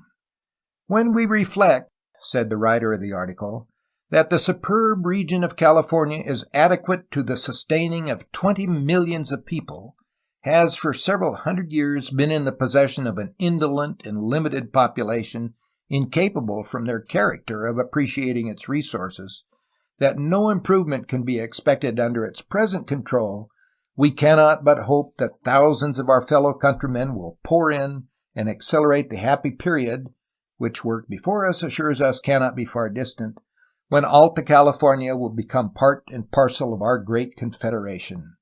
And the cry of Oregon is only a precursor to the actual settlement of this more southern, more beautiful, and far more valuable region." Other magazines and newspapers, such as Niles' Register, the North American Review, the Journal of Commerce, and the New York Sun, to mention only a few at random, aided materially in this California publicity campaign. In the eastern states, there was much talk of a transcontinental railroad, for Asa Whitney's plan had already been laid before Congress, with its terminus at Monterey, and various routes from the Mississippi Valley to the Pacific began to be spoken of in the daily papers. The vacant lands of the province also came in for much favorable comment, and young men, long before Horace Greeley's classic admonition, were urged to emigrate to California and grow up with the country. The inducements to the land-hungry or adventurous spirits along this line were certainly not unattractive. "A foreigner," said a typical article in the New York Sun, "can become a citizen of California by obtaining 2 signatures to his petition. He then possesses the right to take up vacant land, and may secure as much as 11 square leagues upon the payment of $26 in fees. Many grants held by such owners are 33 miles long by 3 miles wide." The newspapers of the extreme western states not only concerned themselves with articles descriptive of California's resources and attractions, but also published everything obtainable regarding emigration to the province. The opening of some shortcut or new route, the departure of an overland train, or the organization of a California company were subjects in which every Western editor showed decided interest. Not infrequently, for example, such an item as the following would appear in a local newspaper to be widely copied and commented upon by other papers of the frontier. Quote, "For California, a large party of settlers propose to leave Arkansas for California next May. The chairman of the Committee of Arrangements gives notice in the Little Rock Gazette that the Californians will rendezvous at Fort Smith, Arkansas, on the first Monday in April next, preparatory to taking up the line of march for the Pacific coast. Every person starting is expected to be well armed with a rifle or heavy shotgun, 16 pounds of shot or lead, 4 pounds of powder, etc." The inspiration for much of this California publicity came from California itself. In the province were several Americans, eager for various reasons to hasten the tide of immigration. Nearly all of these carried on a regular correspondence with friends still resident in the States, writing in such a vein that their letters would find ready publication in local newspapers and perhaps in more widely circulated magazines as well. One or two of these interested Americans, moreover, wrote directly for Eastern publications and were in fact responsible for a large part of the information regarding California matters which reached the United States before the Mexican War. By far the most important service of this kind was rendered by Thomas O. Larkin of Monterey. Reaching California in 1832, Larkin had built up an important commercial and trading business along the coast, and in 1843 was appointed United States Consul to California. Since Larkin was thoroughly acquainted with the economic and political conditions of the province, his letters were eagerly sought after by a number of the best-known American newspapers when public attention began to turn to California.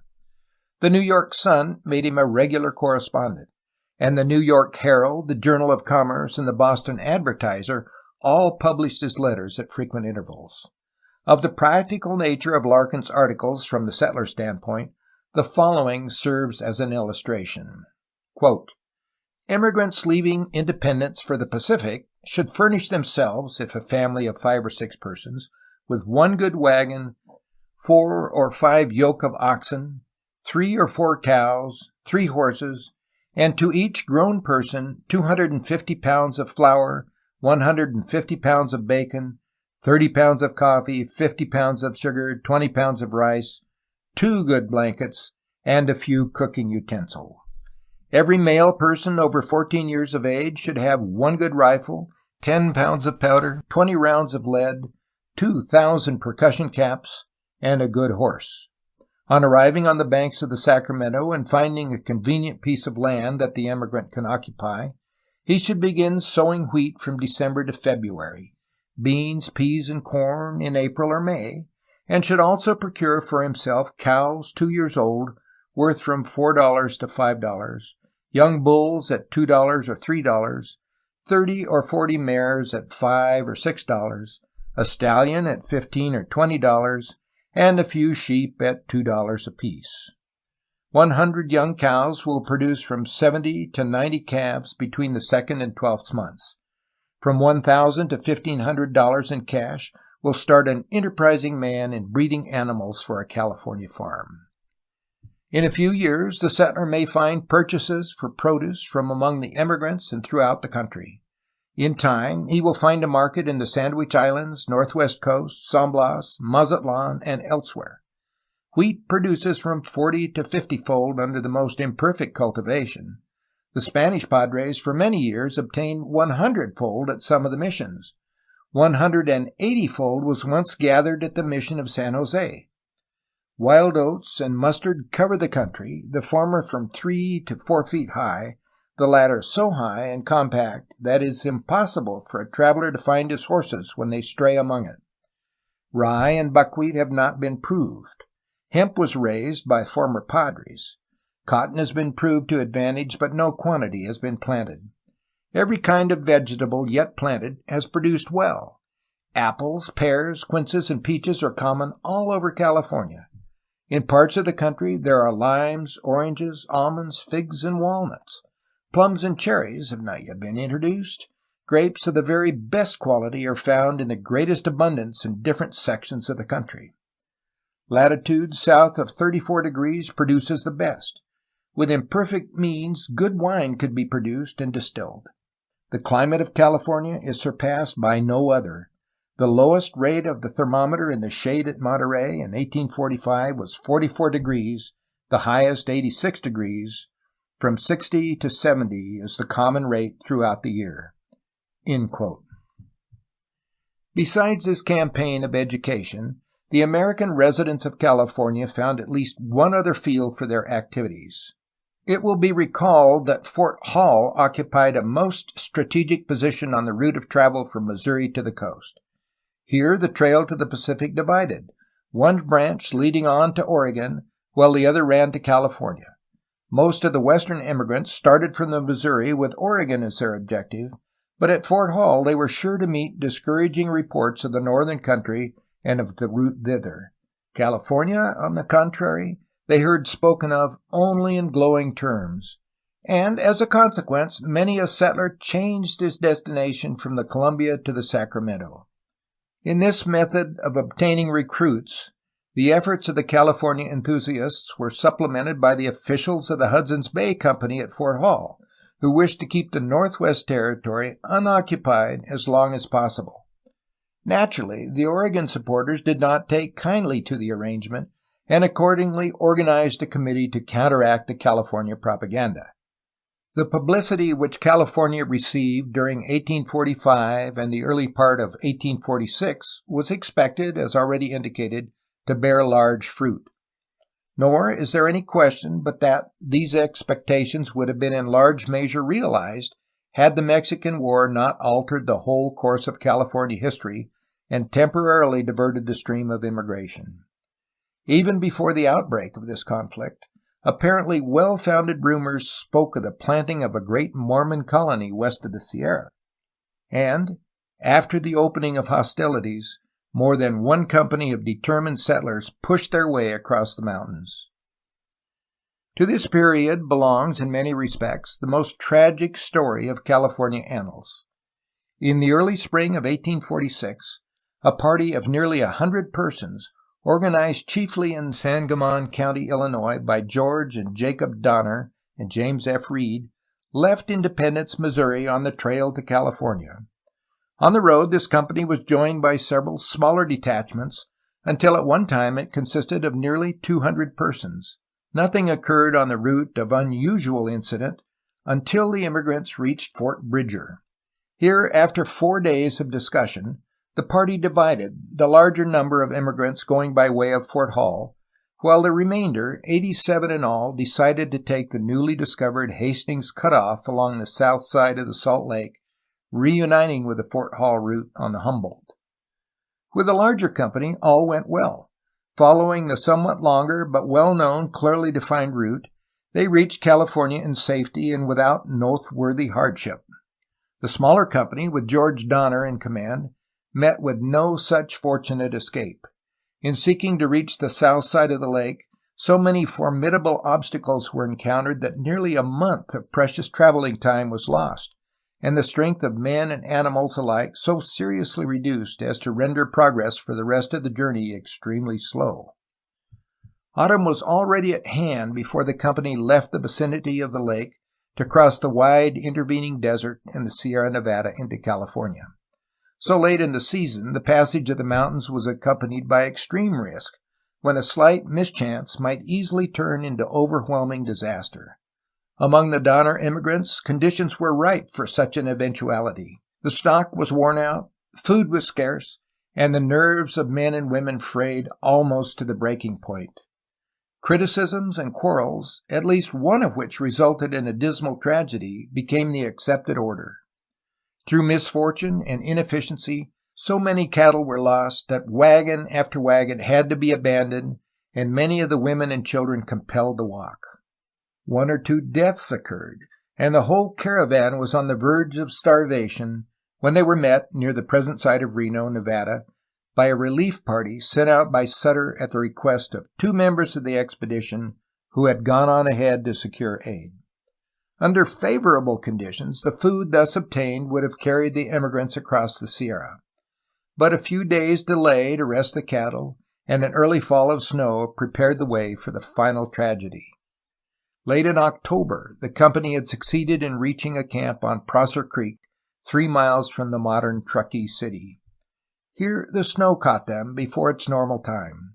In the face of this catastrophe, the immigrants lost their self-control. Each family sought safety after its own plan. Unity and cooperation were forgotten. Wagons pressed forward or remained behind as individual judgment decided or necessity determined. By November 1st, however, most of the company had reached the shores of that beautiful lake which the tourist sees today from the Central Pacific trains that wind above it. Beyond this lake, for most of the immigrants, there was no escape. Sutter's Fort, with its abundance of food and the warm, fruitful plains of the Sacramento, lay 100 miles away. The intervening mountains were already covered with several feet of snow, which each succeeding storm made more hopelessly impassable than its predecessor. All about the immigrants, already exhausted and half-starved, a rugged wall of rock and snow sprang abruptly from the level of the lake and interposed an effective check to further progress. Several attempts were made at the outset by the more energetic members of the party to escape from this natural prison, but the snow and the steepness of the mountains defeated every effort. Nothing remained but to winter there in the heart of the Sierras. 2 camps were established about 6 miles apart. A few log shacks were erected, but most of the company lived only in crude shelters of boughs and canvas banked with snow. Almost the only food available was the flesh of the cattle the immigrants had brought with them.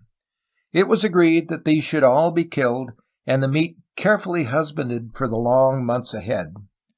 The night of this decision, however, a heavy storm came up which lasted for several days, and when this had cleared away, most of the cattle had disappeared. Seeking whatever shelter was available, they had taken refuge under bushes and overhanging boughs, only to be buried a dozen feet beneath the drifting snow. The bodies of some of these animals were afterwards found, but a considerable number could not be located, and where every ounce of food was needed, this loss was irreparable. Of game, the immigrants had practically none. The deer, of course, had long since sought the lower levels where they could find grass. Bears seemed to have been fairly numerous, but the men were either too discouraged or too exhausted to hunt them successfully. Little meal, flour, or sugar remained after the 6 months' journey across the plains. From the very outset, the unfortunate immigrants were face to face with starvation. The account of the bitter days through which the Donner Party passed has no parallel in American literature. 79 persons began the winter at the lake. Of these, 20 were men, 14 were women, 38 were children, and 7 were nursing infants. Before many weeks were over, almost the only food to be had was soup or jelly made from ox hides, a most nauseating dish, and bones burned and ground to powder. The cold was intense. Storm succeeded storm until the snow lay piled from 15 to 30 feet in depth around the lake. Men became too weak to gather wood, so that starvation and cold together took pitiless toll of the luckless company. The horror and despair of those days cannot be told. At length, a party of 9 men and 6 women left the main camp and made a desperate effort to reach Sutter's on foot. 32 days later, 5 women and 2 men, the sole survivors of this forlorn hope, reached Johnson's ranch near the present site of Wheatland in the Sacramento Valley. The name of one of the camps of this party is in keeping with the whole of their terrible experience. It was called the Camp of Death. Horrible as it is to relate, the members of the Forlorn Hope kept themselves from starving by eating the flesh of their dead companions, and even shot 2 faithful Indian guides, who had become so exhausted they could travel no further and were about to die, to serve the same grim need. The survivors could have lived in no other way. Among the immigrants left at the lake, similar unspeakable conditions prevailed. Suffering, despair, and death walked daily through the camp. Human flesh was frequently eaten, and only the opportune arrival of rescue parties from Sutter's Fort saved any of the company alive. The first of these relief expeditions, consisting of 7 men, reached the camp February 19th. They had with them only a scant supply of food, which they carried on their own backs, since animals could not get through the snow. With such of the company as seemed best able to make the journey, they immediately began the return, reaching Sutter's after the most harrowing experiences. Several immigrants who started back with this party died of starvation or utter exhaustion on the road. A second and third rescue expedition, each after a grimly heroic struggle, succeeded in saving a few of the survivors at the lake. Though when the fourth party arrived at the encampment in April, it found only one of the original company alive. This man, about whom tradition and gossip wove many a ghastly tale, escaped to the Sacramento Valley, only to live the rest of his days an outcast from society. Of the 79 persons who began the winter in the Sierra, only 45 survived. Even these survivors endured privations and suffering such as can scarcely be imagined. The story is the most tragic in California history, if not in all of the annals of Western immigration. In it were sordid, cowardly episodes. Petty quarrels, personal jealousies, inefficiency, and vacillation played their part in its pitiful outcome. But side by side with these unattractive features was a heroism, an unselfishness, a grim bravery that make the story of the Donner Party, especially because of the part played by its splendid women, synonymous with something more than tragedy. It is synonymous with the spirit of the pioneer. End of chapter 9.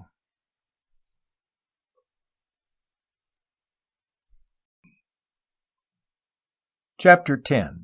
Wilkes and Fremont, Government Explorers. While the immigrant movement to California was underway, as narrated in the previous chapter, 2 exploring expeditions sent out by the United States government were also doing their part toward making the province better known to the American public, and in various other ways aiding the cause of American settlement and ultimate annexation. The first of these official expeditions to reach the coast was a naval squadron under command of Lieutenant Charles Wilkes. The undertaking had been planned as early as 1836, but for various reasons it could not be gotten underway until 1838. 6 vessels, with an adequate force of men and a small company of highly trained scientists, made up the expedition. 5 years were spent in explorations throughout the Pacific and along the American coast. In the course of these explorations, part of Wilkes' fleet visited California, and it is with the details of this visit that the present narrative is alone concerned. In the summer of 1841, the main body of the expedition reached the northwest coast. On a site which in 1917 was destined to become part of the great military cantonment known as Camp Lewis, Wilkes held an elaborate 4th of July celebration, the first of its kind, so it is said, to take place west of the Rocky Mountains. After several months spent in exploring and charting the bays and harbors of the northwest coast, Wilkes prepared to continue his voyage to San Francisco.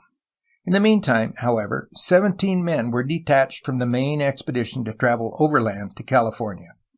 This party was placed under command of Lieutenant Emmons.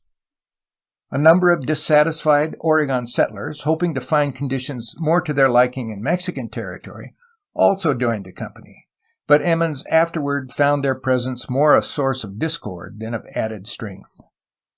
Following the trail generally taken by the Hudson's Bay trappers on their expeditions to California, the exploring party traveled up the Willamette Valley, stopped one night at the log cabin of John Turner, former employee of Jedediah Smith, whose gigantic strength had saved him from the Umpqua massacre, crossed the divide between the Willamette and the Umpqua, and finally found themselves upon the great upland plains around Mount Shasta. Though harassed by sickness, chiefly malaria, and menaced by hostile Indians, Emmons next explored the courses of the Klamath and Rogue Rivers. By October 10th, the company found themselves out of the mountains and safely encamped in the upper reaches of the Sacramento Valley.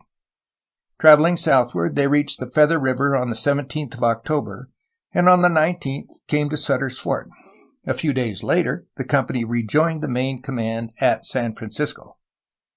As a result of this overland expedition, much scientific data relating to the ethnology, geology, and botany of Northern California was collected, and in addition, an accurate account of the route between Oregon and California was made available for the use of later immigrants coming into the province by way of the Columbia.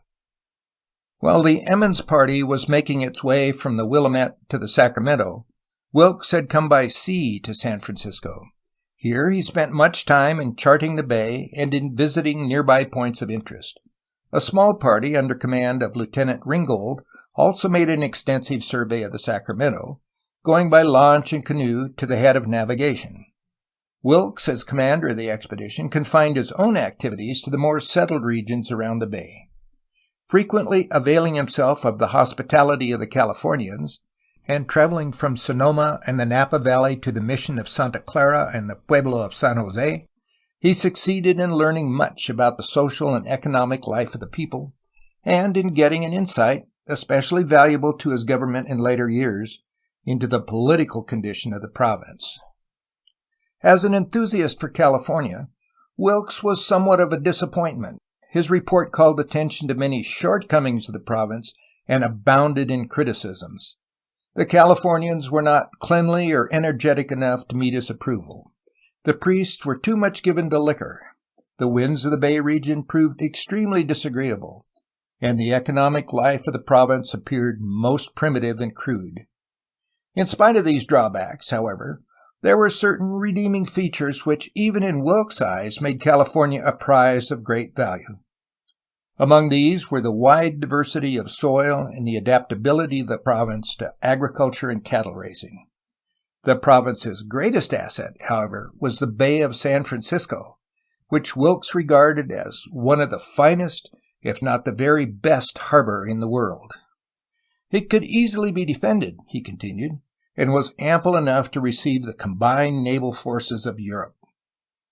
The real value of Wilkes' exploration, however, lay not so much in his personal impressions of California, of whatever nature these might be, as in the fund of information gathered by the expedition and afterwards embodied in its report.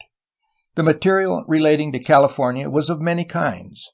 None, however, was later of such value to the government at Washington as that dealing with the political conditions in the province, its military inefficiency, and the advantages of San Francisco Bay to the naval and commercial interests of the United States. There was no official record to show that such information was obtained for the purpose of enabling the government to acquire the territory at a later date.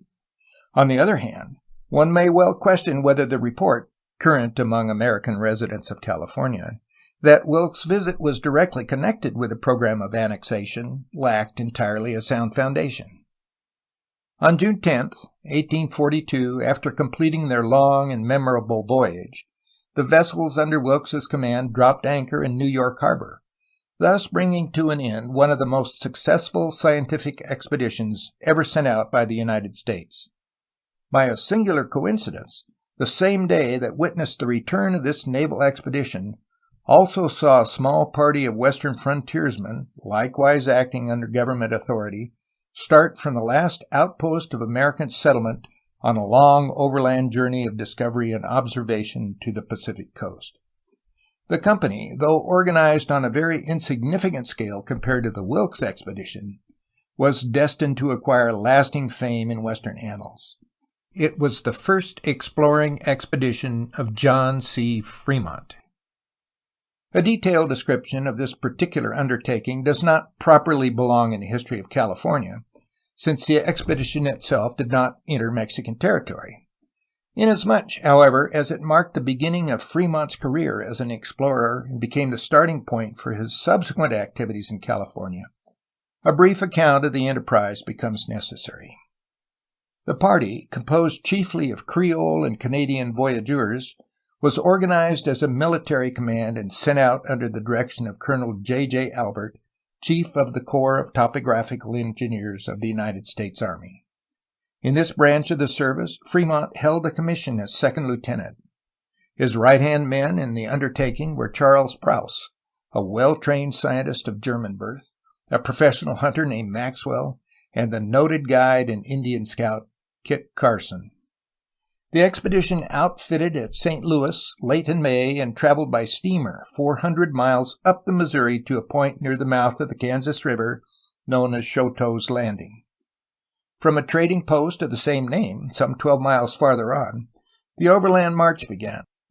The incidents of the journey, which lasted 4 months, absorbing and interesting as many of them were, cannot be narrated here.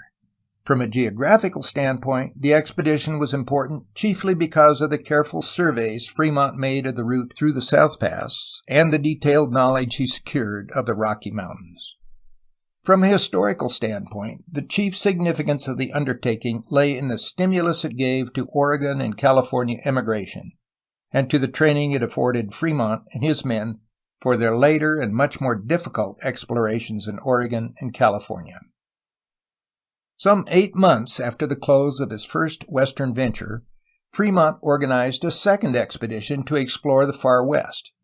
This, too, like its predecessor, was sent out under the authority of Colonel Albert of the Topographical Engineers. It was accordingly an official expedition, whose expenses were borne by the United States government and whose commander was an officer in the United States Army. The object of the expedition was to connect Fremont's explorations of the previous year, 1842, with those made by Lieutenant Wilkes along the Pacific coast in 1841. With 39 men, among whom were Prowse, Maxwell, and several others who had been in the party of 1842, Fremont left the junction of the Kansas and Missouri rivers on May 29, 1843, having as a guide the famous trapper Thomas Fitzpatrick. The members of the party were well equipped and exceptionally well armed. As something of an innovation, they carried with them a 12-pound mountain howitzer from the United States Arsenal at St. Louis. As it turned out, the War Department disapproved of this feature of the expedition, and Fremont was able to retain the howitzer only through the independence and ready wit of his remarkable wife, Jessie Benton Fremont, the daughter of Senator Benton of Missouri. Instead of taking his route to the previous year, which lay up the Platte River to the South Pass, Fremont followed the general course of the Kansas River, ultimately expecting to strike the headwaters of the Arkansas and possibly cross the mountains through some unexplored pass in that region. During the first part of the journey, when the party followed the regular overland trail which ran from Missouri to the Rocky Mountains, they overtook numerous immigrant companies bound for Oregon and California. For already, as has been shown in a previous chapter, the advance guard of American settlers was pushing irresistibly forward to the Pacific. Where the regular immigrant road crossed the Kansas River, the explorers abandoned it for a more direct course to the Rocky Mountains. Careful observations were made of the entire route, for one of the primary purposes of the expedition was the discovery of a more practical immigrant road to the Pacific. On July 23rd, after sundry adventures but without serious misfortune, Fremont reached St. Vrain's Fort, a famous trading center of pioneer days, situated on the South Platte some distance north of the old Spanish settlement of Taos, New Mexico. At this post, Fremont was joined by two very valuable men, Kit Carson and Alexander Gotti.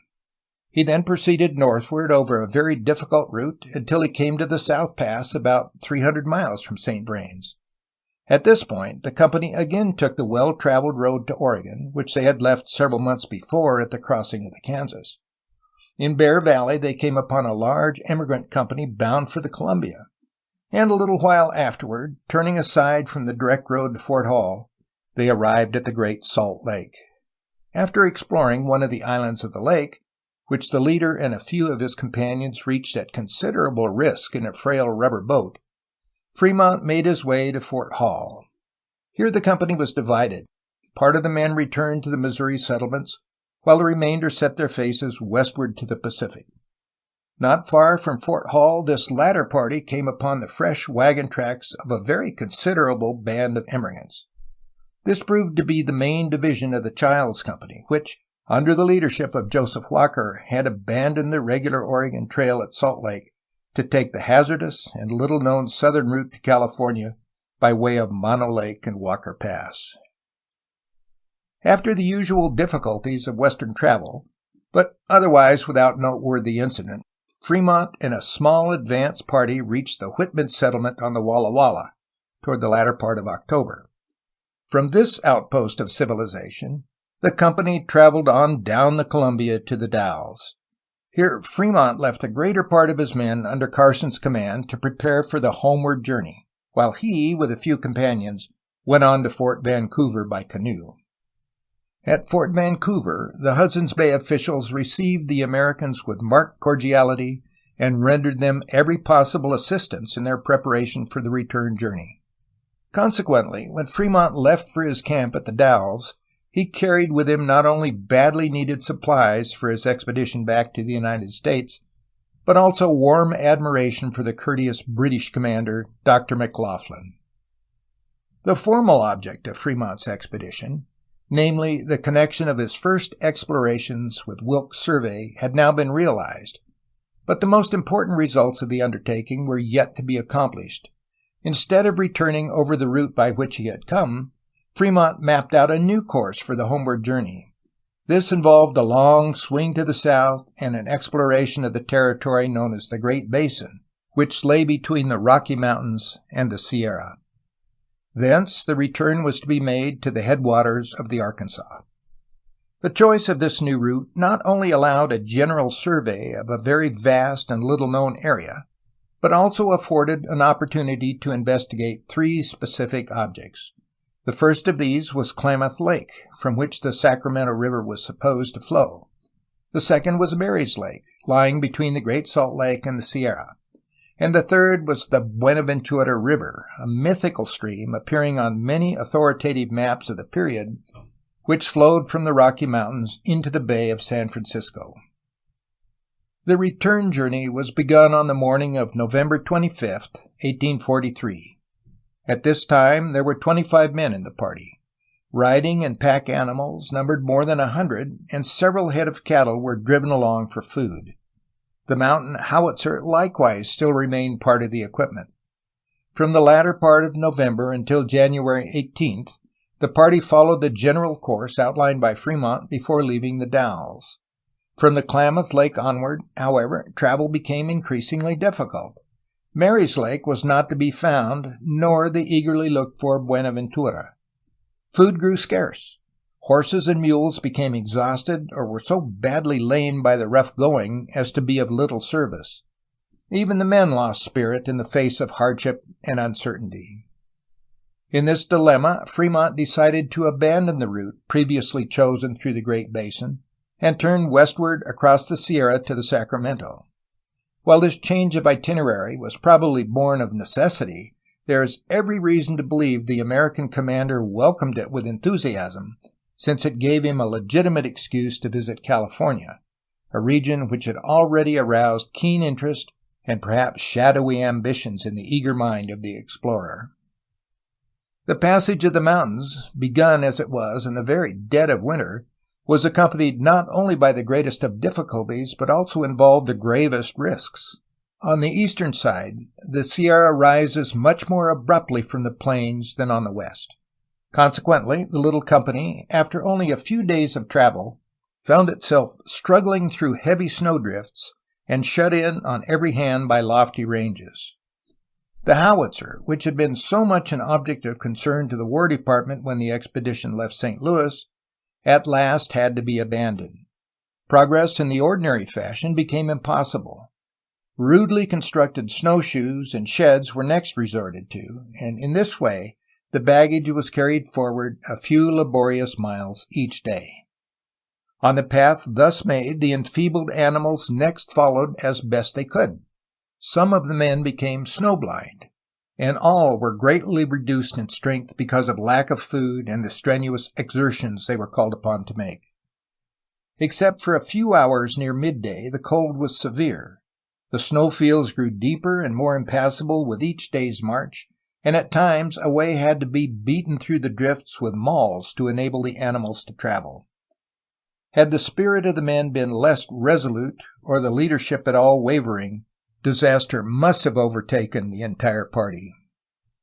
At length, however, on the 20th of February, 1844, the company reached the Pacific side of the Sierra, having crossed the mountains at an elevation of more than 9,000 feet. But the end of the difficulties was not even yet in sight. The descent to the Sacramento was extremely arduous, especially as men and horses were in no condition for further travel. Mule meat was the only food. 2 men, one of whom never recovered, lost their reason from weakness and starvation. A third became separated from his companions and was not heard of again for several days. At last, however, a small advance guard, with Fremont himself at its head, succeeded in reaching Sutter's Fort on March 6th, after more than a month of struggle in the mountains. 2 or 3 days later, the remainder of the company, weak, emaciated, and scarce able to travel, came to the junction of the American and Sacramento rivers. Here they were met by a relief party from Sutter's with provisions and fresh horses. The exploring party enjoyed the hospitality of Sutter's Fort for about 2 weeks. With only one exception, the men quickly regained both strength and spirit, as men of their type were wont to do with rest and food, no matter what experiences they had undergone. In preparation for the journey home, provisions were collected and fresh animals purchased to take the place of those, more than half the entire number, which had been lost or eaten in the mountains. Leaving behind several of their companions who wished to remain in California, the rest of the expedition bade Sutter goodbye on March 24th and set out on the long return journey to St. Louis. To avoid a second crossing of the Sierra still deep in snow, as well as to acquaint himself further with the resources of California and open a new overland route from Salt Lake, Fremont led his men several hundred miles south through the great valley of the San Joaquin, which Jedediah Smith had first traversed nearly 17 years before. It was Fremont's good fortune to find the valley at its best. The beauty of spring was everywhere. Great oaks bordered the rivers and were scattered here and there over the plain in large groves. On every hand, green grass, variegated blossoms, and singing birds furnished a welcome contrast to the grim starving time and the cold so recently experienced in the Sierra. Bands of elk, antelope, and wild horses were constantly met with, and innumerable herds of deer broke from the thickets as the party advanced. "One might travel the world over," Fremont later wrote in his report of this stage of the journey, "without finding a valley more fresh and verdant, more floral and sylvan, more alive with birds and animals, more bounteously watered, than we had left in the San Joaquin." At the lower end of the valley, Fremont intended to cross the Sierra through the Walker Pass. This lies on the eastern side of the San Joaquin, slightly north of the latitude of the present city of Bakersfield.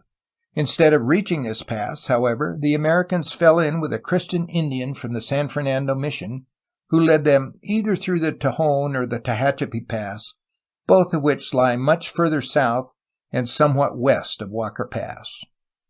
Once out of the San Joaquin, Fremont directed his course so as to intercept the old Spanish trail where it emerged from the Sierra Madre Mountains.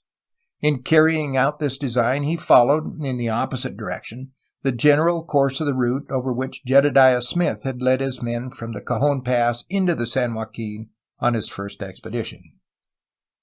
At the season of the year when Fremont traversed it, the route was exceptionally beautiful. On his right, the Sierra Madre Mountains rose rather sharply from the floor of the desert to altitudes varying from 5,000 to 10,000 feet. The tops of the higher peaks were covered with snow, for it was still early spring, and many of the ridges were heavily wooded with pine trees. Occasional streams, such as the Big Rock and Little Rock creeks, flowing down the interlacing canyons, also added their attractiveness to the scene. To the left of the explorer's trail lay the vast, uneven expanse of the Mojave Desert, possessed of a peculiar, indescribable fascination, thickly set with grotesque clumps of cactus and the weird shapes of Joshua trees, and still gloriously beautiful with a carpet of myriads of spring flowers. The party struck the Santa Fe Trail some 15 miles from the Mojave River and turned eastward toward the Colorado. As the annual trading caravan from Los Angeles had not yet passed over the trail, there was an abundance of grass for the horses. But the Indians were very numerous and hostile, and in spite of unusual vigilance, one man's life was sacrificed to their attacks. Leaving the Santa Fe Trail near the foot of the Wasatch Mountains, the explorers pushed northeast along the base of that range, crossed Sevier River, and came by way of Spanish Fork to the Salt Lake. From this point to St. Louis, the route was already well defined, and the company traversed it without much difficulty. With a fate not unusual to explorers, however, Fremont had the misfortune to lose most of his perishable collections by a sudden rise of water when almost at his journey's end. The company reached St. Louis on August 6, 1844, after an absence of 14 months. Much of the country through which its route lay had already been traversed by adventurous fur traders and immigrants. Fremont was therefore not a pathfinder in the same sense that Jedediah Smith, the Patties, and Joseph Walker merit such a title, yet his work was no less significant than theirs.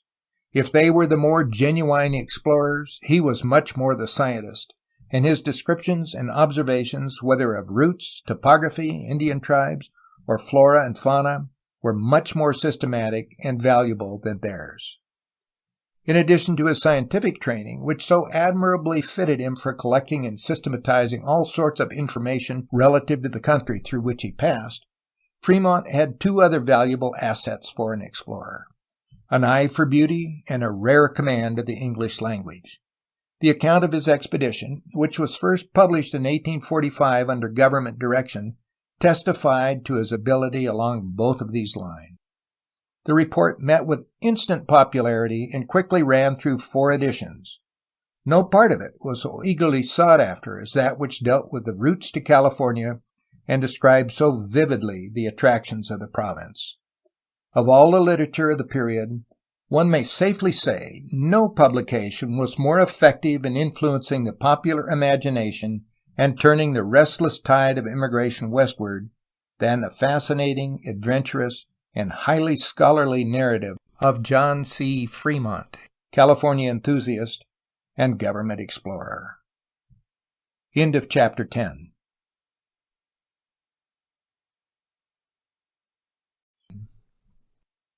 Chapter 11. Jackson, Tyler, and California. In previous chapters, an effort has been made to show how the people of the United States became interested in California, how, year after year, the hide and tallow ships sailed from New England ports to ply up and down 500 miles of California coast, how the fur traders, coming and going with the seasons, opened up the overland approaches to the Pacific and brought back tales of a richly endowed, ample but undeveloped land, how, on horseback, in ox wagon, or on foot, the western pioneer with wife and children forced his slow way across the continent until he found a permanent home beside the western sea. It is now necessary to go back and take up the awakening interest of the United States government in California, and the various attempts made to purchase the province in the decade prior to the Mexican War. Although the Russian advance caused the American government grave concern over the fate of the Oregon Territory in California, no other official interest appears to have been taken in the affairs of the latter province until 12 years after the announcement of the Monroe Doctrine. In the meantime, Andrew Jackson had come to the presidency and placed Anthony Butler in charge of the American legation in Mexico. The appointment of Butler to the position was one of those unfortunate mistakes for which American diplomacy has acquired an unenviable reputation. For Butler's character and qualifications eminently unfitted him for carrying out any commission of trust or responsibility. And the devious course of his career in Mexico constitutes a curious and unsavory episode in the history of American-Mexican relations. The chief object with which Butler concerned himself while in Mexico was the acquisition of Texas. From the outset, his communications to the State Department began to hint at bribery as the best means of accomplishing his purpose, and soon he was urgently writing the Secretary of State to resort to bribery and corruption, or presents if the term is more appropriate, to bring the negotiations to a successful close. When Jackson refused to sanction Butler's unethical proposals, the latter obtained permission to return to the United States to lay before the president a more extensive plan for the acquisition of Mexican territory. This, in brief, centered around the possibility of obtaining Santa Anna's consent to the proposed cession by the secret use of a large sum of money. As intermediary in the transaction, a priest named Hernandez, who stood very close to the Mexican dictator, had already been selected. Hernandez, according to Butler, had agreed to bring about the desired results if $500,000 were placed at his disposal to be judiciously applied. In urging this project upon Forsyth, who was then Secretary of State, Butler asserted that the plan offered an assured method of extending the sovereignty of the United States, quote, not only over Texas, but also over the whole of that tract of territory known as New Mexico and Higher and Lower California, an empire in itself, a paradise in climate, rich in minerals, and affording a water route to the Pacific through the Arkansas and Colorado rivers. End quote. Though Butler's geography and his diplomatic methods were alike unreliable, and though Jackson refused to countenance his scheme of bribery, the president unfortunately did allow him to return to Mexico to continue his futile negotiations and bring further discredit upon himself and his government in the eyes of the Mexican people. Meanwhile, however, Jackson himself had become imbued with the idea which Butler had suggested of acquiring Higher California as part of the Texas program. His interest in the territory was further stimulated by a letter received from William A. Slackum, a purser in the United States Navy, whose praise of California was credited by John Quincy Adams with having kindled the passion of Andrew Jackson for the 37th line of latitude from the river Arkansas to the South Sea, to include the river and the Bay of San Francisco. At any rate, from whatever source the impulse came, Jackson instructed Butler, when he returned to Mexico, to open negotiations for California as well as Texas, thus ushering in more than a decade of diplomatic maneuvering on the part of the United States to gain possession of the province by peaceful means. Butler's instructions, if carefully read, reveal the true nature of Jackson's interest in California. This did not arise, as some historians once charged, out of a desire to secure a new field for the expansion of slavery, but was primarily born of a desire to further the expansion of American commerce. The boundaries proposed did not include territory south of the well-established line of the Missouri Compromise, but embraced only the regions north of the 37th parallel.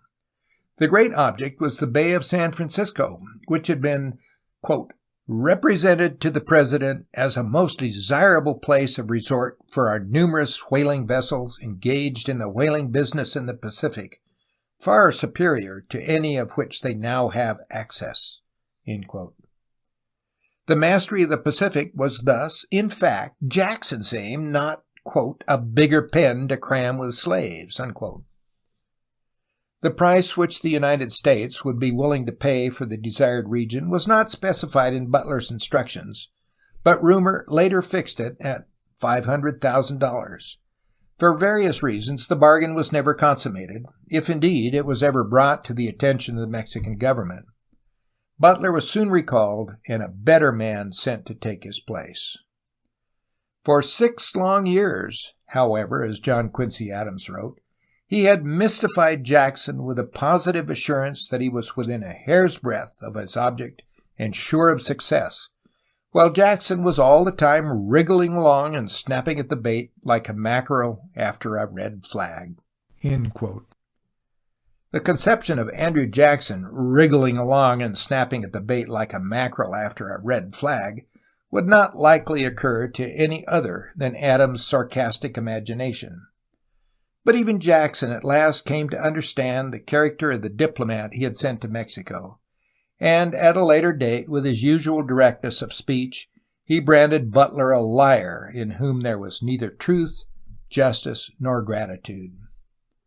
After Butler's withdrawal from Mexico, Jackson made a further effort to secure the cession of California in connection with the independence of Texas.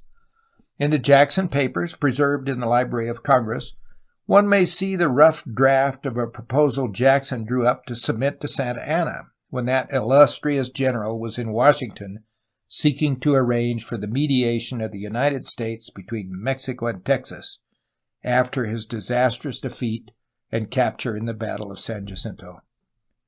The memorandum is unsigned, but the writing, like the spelling, is Andrew Jackson's.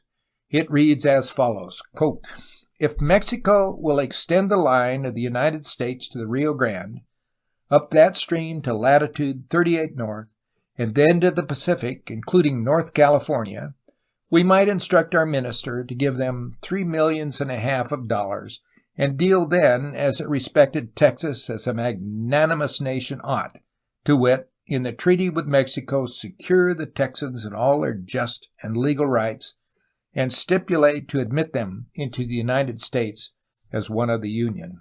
End quote. At the time that Jackson was making this proposal to Santa Anna, he was also urging upon W. H. Wharton, the Texas minister at Washington, the necessity of including California within the limits of Texas in order to reconcile the commercial interests of the North and East to annexation by giving them a harbor on the Pacific. He is very earnest and anxious on this point of claiming the Californias, wrote Wharton to Rusk in reporting Jackson's suggestion, and says we must not consent to less. This is in strict confidence. Glory to God in the highest. Though none of Jackson's efforts to secure California met with the least shadow of success, his program was taken up by a later administration with considerable zeal. Van Buren, harassed beyond measure by financial matters, had little energy to devote to foreign issues, but when Tyler succeeded Harrison, the California project became once more the subject of serious concern. Daniel Webster at that time was Secretary of State, and Waddy Thompson United States Minister to Mexico. The enthusiasm of the latter over California's possibilities bordered on the extravagant, and his efforts to secure the province's annexation to the United States were unceasing. Indeed, no man of his generation had a truer conception of the importance of the acquisition of California in the development of American greatness than Waddy Thompson. In his first dispatches from Mexico, Thompson urged upon President Tyler the advisability of securing California. He spoke of it as the richest, most beautiful, and healthiest country in the world, and described the Bay of San Francisco as being capacious enough to receive the navies of all the world, and so strategically situated as to dominate the entire coast. The control of this bay, and of the harbors of San Diego and Monterey, he went on, would give to the United States not only badly needed ports for her whaling vessels, but also a potential monopoly of the trade of India and the whole Pacific Ocean. For Thompson, however, California had many attractions besides those of a commercial nature. Its forests were large enough to build all the ships of all the world's navies, and its agricultural possibilities were so great that one day it would become the granary of the Pacific. Since slavery was not likely to flourish in the province, he urged the North and the South to compromise any difficulties that might arise on that score, and acquire the territory as soon as possible, especially because France and England both had their eyes on it. I am profoundly satisfied, he concluded, after warning Webster against the designs of European nations upon the territory, that in its bearing upon all the interests of our country, agricultural, political, manufacturing, commercial, and fishing, the importance of the acquisition of California cannot be overestimated. If I could mingle any selfish feelings with interests to my country so vast, I would desire no higher honor than to be an instrument in securing it. 10 days after he had written this dispatch to the Secretary of State, Thompson sent one of like tenor to the President. "Since my dispatch to Mr. Webster," he began, "I have had an interview with General Santa Anna, and although I did not broach to him directly the subject of our correspondence, I have but little doubt that I shall be able to accomplish your wishes and to add also the acquisition of Upper California. The latter, I believe, will be by far the most important event that has occurred in our country. I should be most happy to illustrate your administration and my own name by an acquisition of such lasting benefit to my own country. Upon this subject, I beg your special instructions, both as to moving on the matter and the extent to which I am to go in the negotiations and the amount to be paid. The acquisition of Upper California will reconcile the northern people, as they have large fishing and commercial interests in the Pacific, and we have literally no port there. Be pleased also to have me pretty strongly instructed on the subject of our claims, or leave the responsibility to me. Procrastination, the policy of all weak governments, is particularly so with this, and they are very poor and will never pay us 1 farthing unless pretty strong measures are taken." Both Webster and Tyler were evidently in strong sympathy with the views expressed in this and other official communications from their representative in Mexico. Thompson was given permission to open negotiations for the purchase of San Francisco and as much more of the province as seemed wise. At this time, there were a large number of outstanding claims held against Mexico by citizens of the United States. Most of these were long overdue, and as Mexico had no money in sight to meet them, it was suggested that these might be satisfied by a cession of the desired territory in lieu of cash. While Thompson was seeking to open direct negotiations with Mexico, Webster and Tyler were at work upon another proposition in which the acquisition of California was combined not only with other phases of the Mexican question, but also with the growing difficulty between the United States and Great Britain over the Oregon boundary. The plan, which bore the name of the Tripartite Agreement, aimed to make Mexico, Great Britain, and the United States parties to a common arrangement for the settlement of all three questions. As outlined by Webster, the Tripartite Agreement involved the following proposals. 1. Mexico to cede Upper California to the United States. 2. The United States to pay blank millions of dollars for the cession. 3. Of this sum, blank millions should be paid to American claimants against Mexico. 4. The remainder to be paid to English creditors or bondholders of Mexico. 5. The Oregon boundary to be settled on the line of the Columbia. Both Webster and Tyler felt that this arrangement would not only solve most of the difficulties of the administration in foreign matters, but would also allay much of the domestic friction which the proposed annexation of Texas had brought out. At the same time, it would make the boundary of the Columbia acceptable to the extreme expansionists of the West. Texas, wrote the president, might not stand alone, nor the line proposed for Oregon. Texans would reconcile all to the line, while California would reconcile or pacify all to Oregon. The plan was therefore pushed vigorously for a time by the administration. Additional impetus was given to it by Webster's deep-rooted desire to secure a harbor on the California coast for the development of the New England's whale fisheries and her Chinese trade.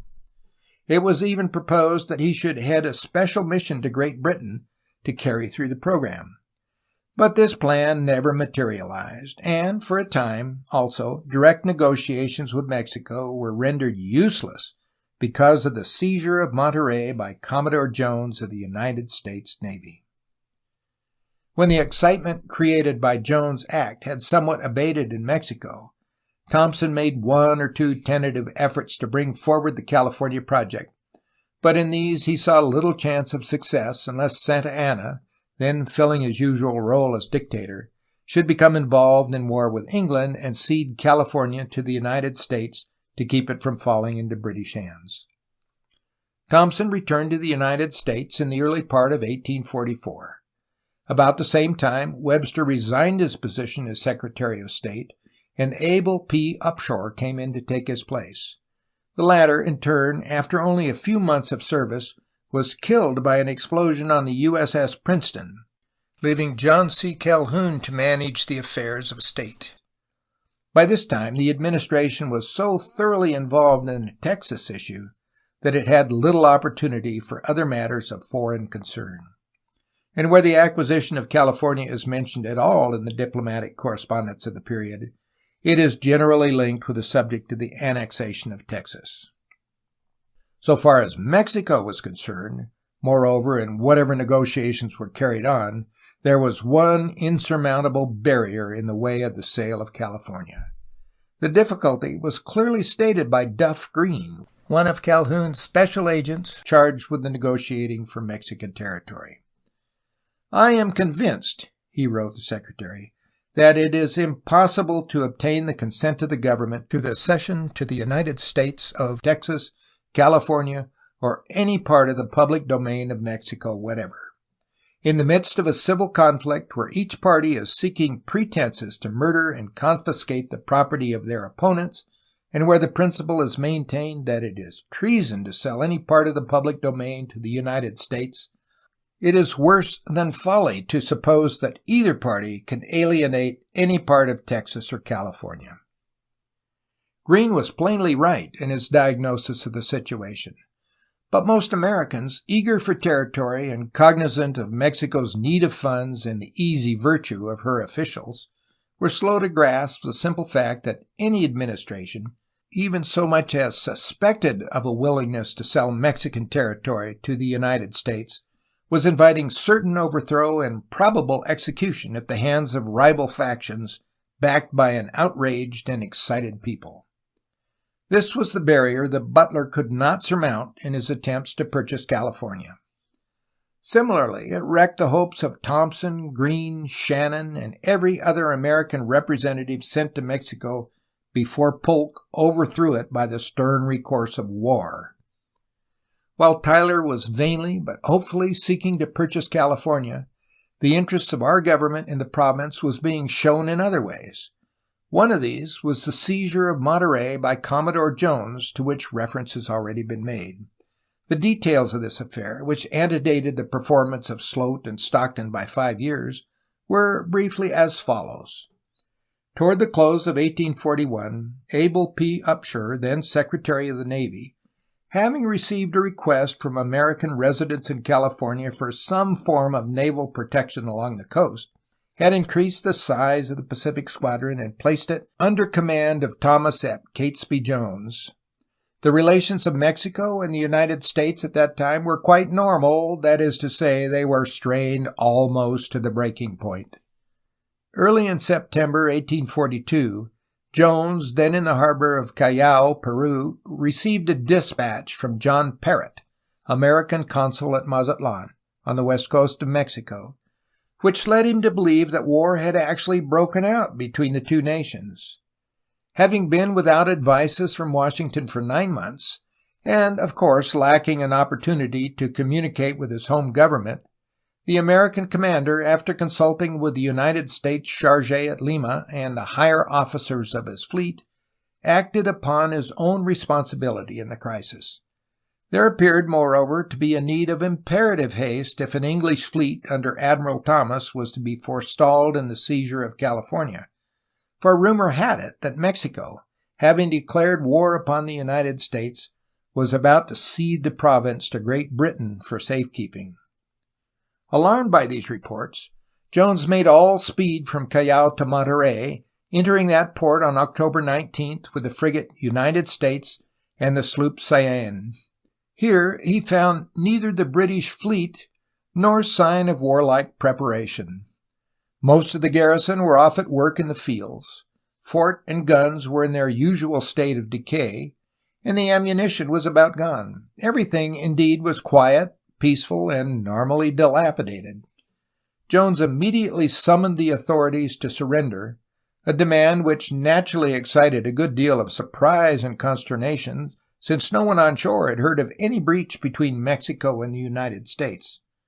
Monterey, however, was so completely at the mercy of the invader that Juan B. Alvarado, acting governor, and Mariano Silva, military commandant, did not even avail themselves of the 18 hours allowed by Jones for capitulation, but almost immediately yielded up the port to the American commander.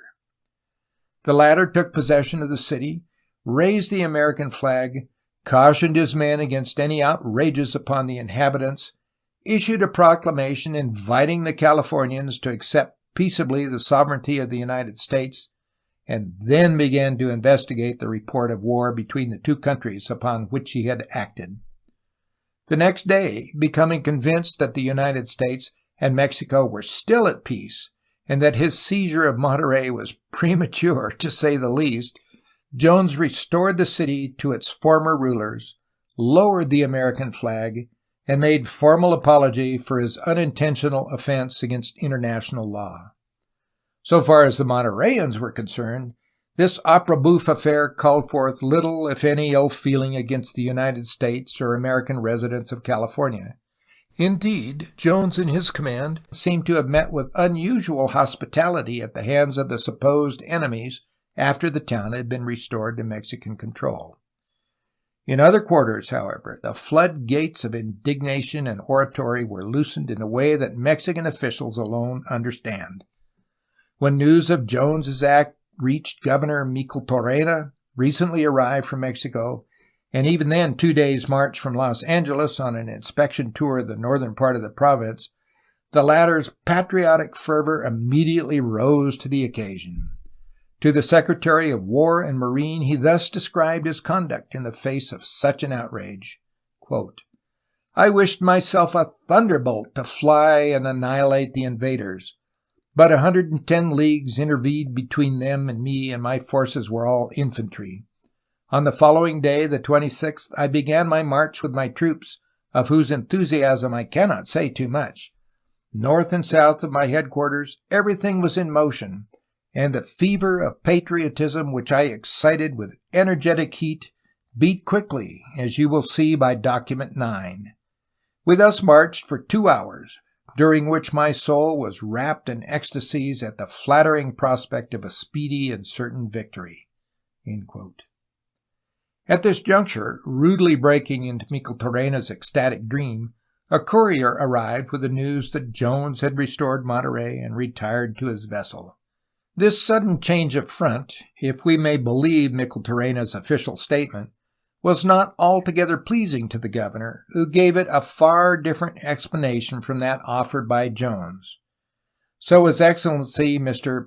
did not choose to await our arrival as a hostile force," wrote Micheltorena, "and the feelings of my heart, which were thence transmitted to those of all the officers, soldiers, and inhabitants of the country, were at once of grief and joy, of regret and pleasure, of contentment and disappointment. But Providence has so willed it, therefore it is for the best, and we have only to respect and bow to its decrees." In conclusion, Micheltorena modestly pointed out that had it not been for the activity, foresight, and energy of 4 men in forcing Jones out of Monterey, the whole of California would inevitably have been lost to Mexico. The illustrious 4 were the Benemerito President, General Don Antonio Lopez de Santa Anna, General Don Jose Maria Tornel, Minister of War in Mexico, Don Gabriel Valencia, Chief of Staff, and Manuel Micheltorena. The services of the latter especially were dwelt upon as worthy of President Santa Anna's approbation. From Micheltorena's military ability, as elsewhere exhibited, one may fairly say that his genius expressed itself far better with the pen than with the sword, and Jones could have kept Monterey with little fear of being molested had the United States and Mexico actually been at war. In Mexico, also, the seizure of Monterey naturally called forth indignant protest. The affair was the subject of very vehement correspondence on the part of the government, which demanded not only the condign punishment of Jones, but much other satisfaction for its injured feelings as well. The United States replied by recalling Jones and offering formal apologies for his hasty action. Beyond this, however, both Webster and Tyler refused to go. One, indeed in spite of official denial, halfway suspects that Jones had received instructions before sailing for the Pacific that led him to believe the administration would be much more tolerant with overzealousness in seizing California ports than with a timid and unwise delay. A curious aftermath of Micheltorena's activities against the invaders appears in the demand he addressed to Jones for the payment of an indemnity. This included satisfaction for 1,500 complete infantry uniforms, which the governor claimed had been ruined by the Mexican forces on the march to Monterey, $15,000 to reimburse the Mexican treasury for expenses incurred to meet the invasion, and, finally, a complete set of military musical instruments to replace those ruined on this occasion. If the first item on the list was a fair criterion of the validity of the entire claim, then Micheltorena was certainly gifted with a glorious imagination. His force could not have numbered more than 300 troops at any one time, and not one of these had probably ever had a complete infantry uniform in all his life. End of chapter 11.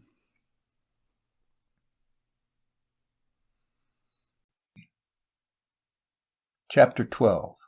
Anarchy and Confusion. With the United States government taking more than casual interest in Pacific Coast happenings, with the overland routes becoming more clearly defined each year, and with a steady increase of immigration across the Sierras, conditions in California were fast approaching a crisis by the beginning of 1845. American activities, however, constituted only one element of danger in the situation. Equally alarming from the standpoint of the loyal Californian were the unhappy relations of the province with Mexico, and the domestic discord and military weakness which he saw everywhere around him. This phase of California history, somewhat endowed with local interest as well as an essential background to the Mexican War, is discussed in the ensuing chapter. The historian of the Spanish period has described the relations of California and Mexico when Spanish authority still lived in the New World. Even at best, as he has so well shown, the control of New Spain over a territory so distant and difficult of access as California was never satisfactory, and the economic and military assistance so sparingly dealt out by the central government was wholly inadequate to support the colony or to defend it against an enemy's invasion. With the overthrow of Spanish sovereignty, the situation became materially worse.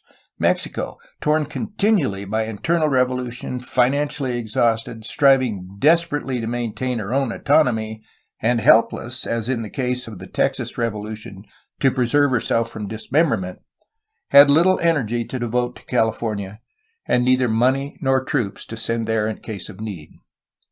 Officials for California, it is true, Mexico had and to spare, but for the most part these were only presidential favorites sent to Monterey or to Los Angeles to pay an embarrassing political debt, or to be got away from the capital as far as possible.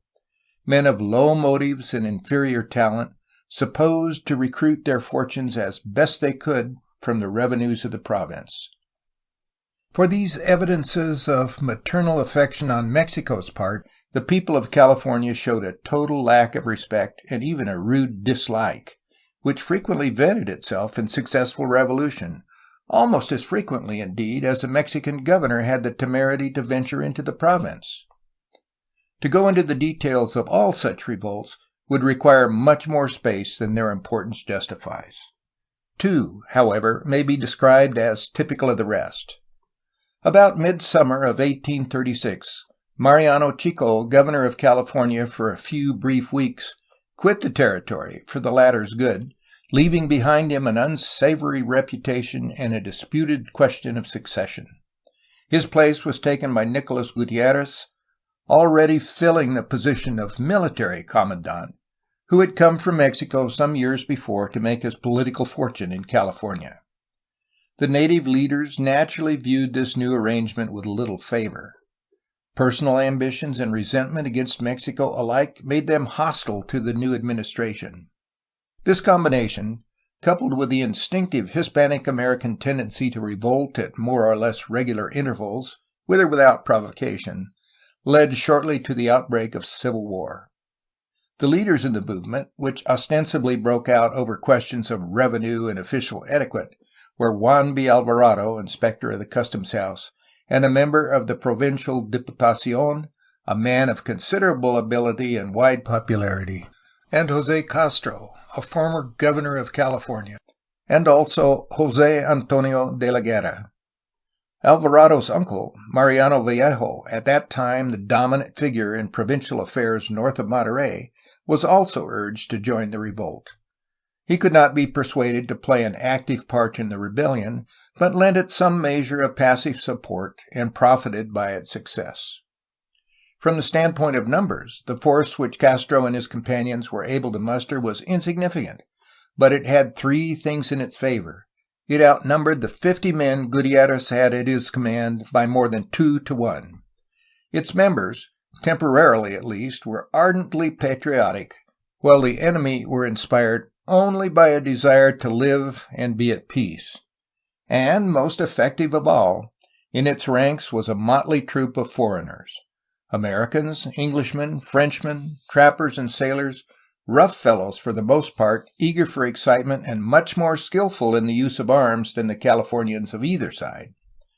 The leader of the supporting force was a Tennessean named Isaac Graham, a man of doubtful morals but considerable force of character, who had entered California with one of the trapping parties of the early 30s and afterwards set up a crude distillery near Santa Cruz. With his subsequent career, California history had somewhat more to do. Aided by these factors, the success of the revolution was never seriously in doubt. Gutierrez, shut up in Monterey with a handful of men, part of whom were hastily armed convicts, had little choice but to surrender. Yet, after the manner of Mexican commanders, he sought to uphold his dignity so long as the conflict was confined to wordy negotiations. When, however, a cannonball, the only shot of the revolution, came rumbling down from the heights above the town, making his headquarters untenable and giving a businesslike tone to the demands of the insurgents, Gutierrez bowed to the inevitable and surrendered both the town and the governorship. The latter was filled, through an ad interim appointment, as it were, by Jose Castro, but was eventually taken over by Alvarado, the real instigator of the revolution. Gutierrez was sent home with little ceremony, and for some years the Californians conducted their political affairs unmolested by meddlesome Mexican officials. The Revolution of 1836, bloodless and triumphant like most affairs of its kind in California, possessed at least two distinctive features. One of these was the part played by foreigners in its outcome. The other was a program of separating the province entirely from Mexican control. The idea of independence, it is true, received only superficial support from Castro and Alvarado, but it had a great attraction for Graham and his followers, as well as for many other foreign residents. The plan never went farther than a provisional declaration of independence, the preparation of a Lone Star flag, and vague proposals on the part of the Americans to repeat in California what Houston's forces had just accomplished in Texas. After the affair of 1836, the next revolt against Mexican authority serious enough to warrant consideration was that of 1844. The 8 years of comparative harmony between the two revolutions were due not to any increase of loyalty on the part of the Californians toward Mexico, but merely to the fact that the mother country left her distant colonists pretty much to their own devices during the interval. In January 1842, however, Santa Anna returned to the old plan of sending a governor direct from Mexico. This honor, or misfortune, fell to Manuel Micheltorena, a brigadier general who had won some distinction and a claim for reward by suppressing an incipient revolt in Mexico City. Micheltorena arrived at San Diego in August. With him, he brought several high-sounding titles and ample authority, on paper, to make himself supreme in both the Californias. As a practical means to this end, as well as to render the coast immune to foreign aggression, the Mexican government had placed at his command one of the choicest armies the province had ever known. This consisted of 200 or 300 gallant souls, for the most part picked from the jails of Mexico, a motley collection of rascals and beggars, not one of whom, according to an eyewitness, possessed a jacket or pantaloons when the battalion arrived in California.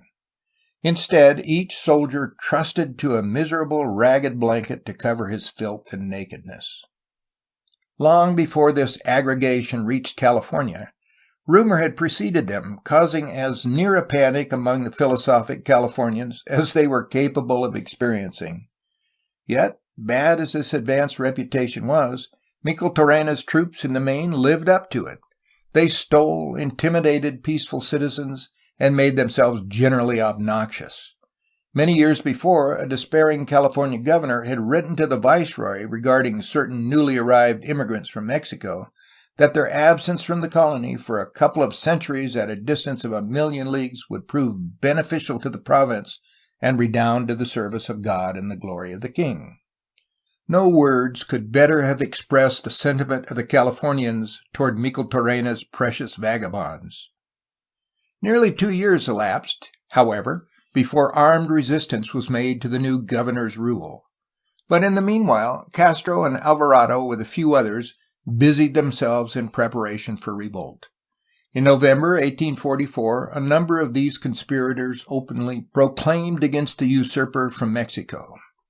The first phase of the revolution was an immediate triumph for the Californians, On December 1st, Micheltorena, either realizing his helpless situation or seeking merely to gain time, signed an agreement to ship his undesirable followers back to Mexico within the next 3 months. But it soon became apparent that the governor had no intention of keeping his pledge to the Californians. In various ways, he set about strengthening his position, and finally enlisted the aid of nearly 100 foreign riflemen under John A. Sutter and Isaac Graham. Whatever may have been the motives of these two leaders in supporting Micheltorena, the most of their followers did so because they feared, for some reason or other, that the success of the revolutionists would result in more stringent regulations against American settlers in California. With this formidable body of foreigners, augmented by as many Indians from Sutter's ranch, Micheltorena was at first more than a match for the Californians. Alvarado and Castro, however, abandoning the northern part of the province, retired to the south, where, in Los Angeles, after defeating Micheltorena's adherents in the severest skirmish of the revolt, they succeeded in stirring up an enthusiastic opposition to the governor's cause. Like the latter, they too enlisted a number of American residents among their forces. The leaders of this foreign contingent were James McKinley and William Workman, and nearly all the other respectable Americans in the South lent the movement their support. The pursuit of the revolutionists, as they retreated southward, had been carried on by Micheltorena without the slightest evidence of haste. Among his foreign supporters, such a program naturally bred impatience and disgust. This in turn was fed by a number of the riflemen themselves, who had joined Micheltorena solely for the purpose of creating dissatisfaction within the foreign battalion. At Santa Barbara, a delegation from Los Angeles sought to effect a compromise between Micheltorena and the revolutionists, but the governor was unwilling to make the necessary concessions. Accordingly, the city authorities of Los Angeles, now thoroughly under the influence of Castro and Alvarado, issued a proclamation deposing Micheltorena and appointed Pio Pico governor ad interim in his stead. At the same time, all able-bodied citizens were commanded to take arms against the approaching enemy.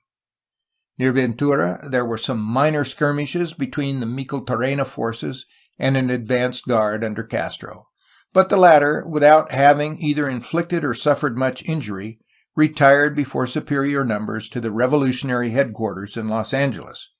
With the advance of Micheltorena to the upper part of the San Fernando Valley, Castro and Alvarado, in command of nearly 300 men, marched out through the Cahuenga Pass to meet him.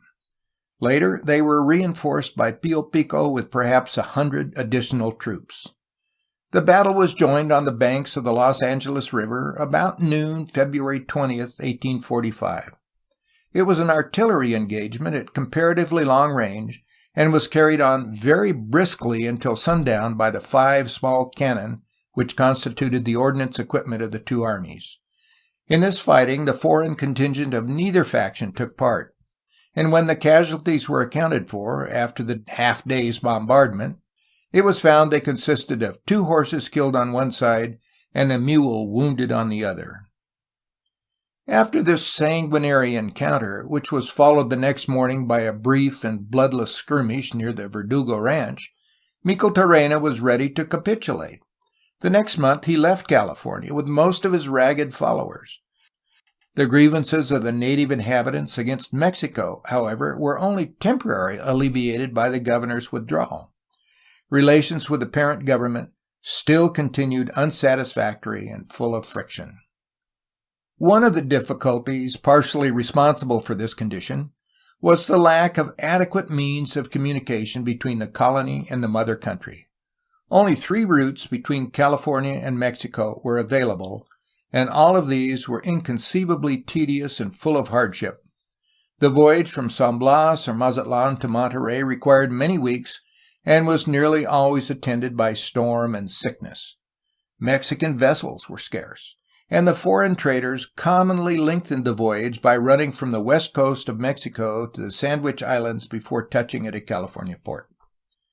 Travel by the overland routes was even more dangerous and fatiguing than by the sea. The oldest line of communication between Mexico and California was that opened by Garces and Anza in the first days of California settlement. It ran from Mexico City by way of Sinaloa and Sonora to the Gila River, which it followed to the Colorado. Thence the trail crossed the sandy wastes of the present Imperial Valley and emerged from the desert to the coastal region through one of the passes in the San Jacinto Mountains. Lack of grass and water, together with the difficulty of travel through miles of heavy sand, made this journey at best a difficult and problematical venture. When to these adverse elements there was added the destructive hostility of various Indian tribes, such as the Yumas and Apaches, the route was rendered virtually impassable. So rarely was it used, indeed, in the early years of the century, that J. Warner, who came over it in 1831, found it virtually unknown to the Mexicans of Arizona and Sonora. Quote, "There could not be found in either Tucson or Altor," he wrote, "although they were both military posts and towns of considerable population, any man who had ever been over the route from those towns to California by way of the Colorado River, or even to that river to serve as a guide, or from whom any information concerning the route could be obtained, and the trail from Tucson to the Gila River at the Pima villages was too little used and obscure to be easily followed, and from those villages down the Gila River to the Colorado River, and from thence to within less than 100 miles of San Diego, there was no trail, not even an Indian path." End quote. The third route from Mexico to California was the old trail from San Gabriel to Santa Fe. Originally explored by the Dominguez Escalante expedition late in the 18th century, this route was not used again until the American trapping and trading parties of the early 30s followed it from New Mexico to California. From that time on, it became an important line of communication between the two most outlying provinces of Mexico, and over it a very considerable and picturesque commerce was carried on. Travel, however, on the Santa Fe-Los Angeles Trail, as on the Gila route, was attended by great privation and constant dangers. Transportation was entirely by pack train, and so perilous was the undertaking that the New Mexicans and Californians resorted to the practice of forwarding goods by annual caravans under heavy guard. Then, too, Santa Fe itself lay a long way from Mexico City, the seat of the central government.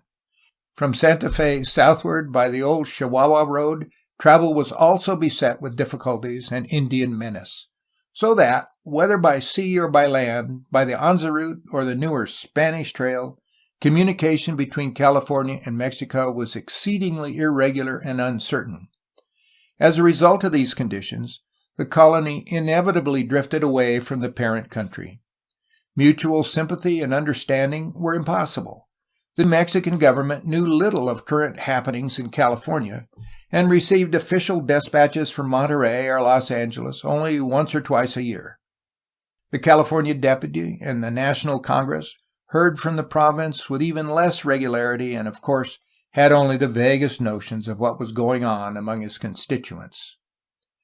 Another deep-seated grievance of the Californians, which alienated still further their affections from Mexico, was the inadequate military protection afforded the province by the central government. This condition of affairs was almost as old as the colony itself. At the beginning of the century, William Shaler, the New England fur trader, found the fortifications of the seaport towns from San Francisco to San Diego so fallen into decay that they could present only a sorry defense against even the smallest naval vessel. As for the rest of the province, he said, its conquest would be absolutely nothing. It would fall without an effort to the most inconsiderable force. The conditions noted by Shaler in 1803 showed no improvement after the lapse of a generation. When Lieutenant Wilkes of the United States Exploring Expedition visited San Francisco in 1841, he found the Presidio deserted, the walls fallen in ruins, and the guns dismantled. The garrison consisted of one officer and a single barefooted private, neither of whom could be found when Wilkes arrived. A year or so later, the English traveler, Sir George Simpson of the Hudson's Bay Company, discovered much the same condition at Monterey, the commercial and political center of the colony. At the time of his visit, however, the guns of the fortress were able to return the salute of the English vessel, a courtesy the garrison was not always able to offer without borrowing the necessary powder from the ship they wished to salute. When Jones took possession of this port, he found a garrison of 29 regular soldiers with 25 untrained militia from the interior. There were 11 pieces of cannon, most of which were dismounted. The rest were practically useless because of a scarcity of ammunition. There were also about 150 muskets and a few carbines with less than 3,000 rounds of ammunition.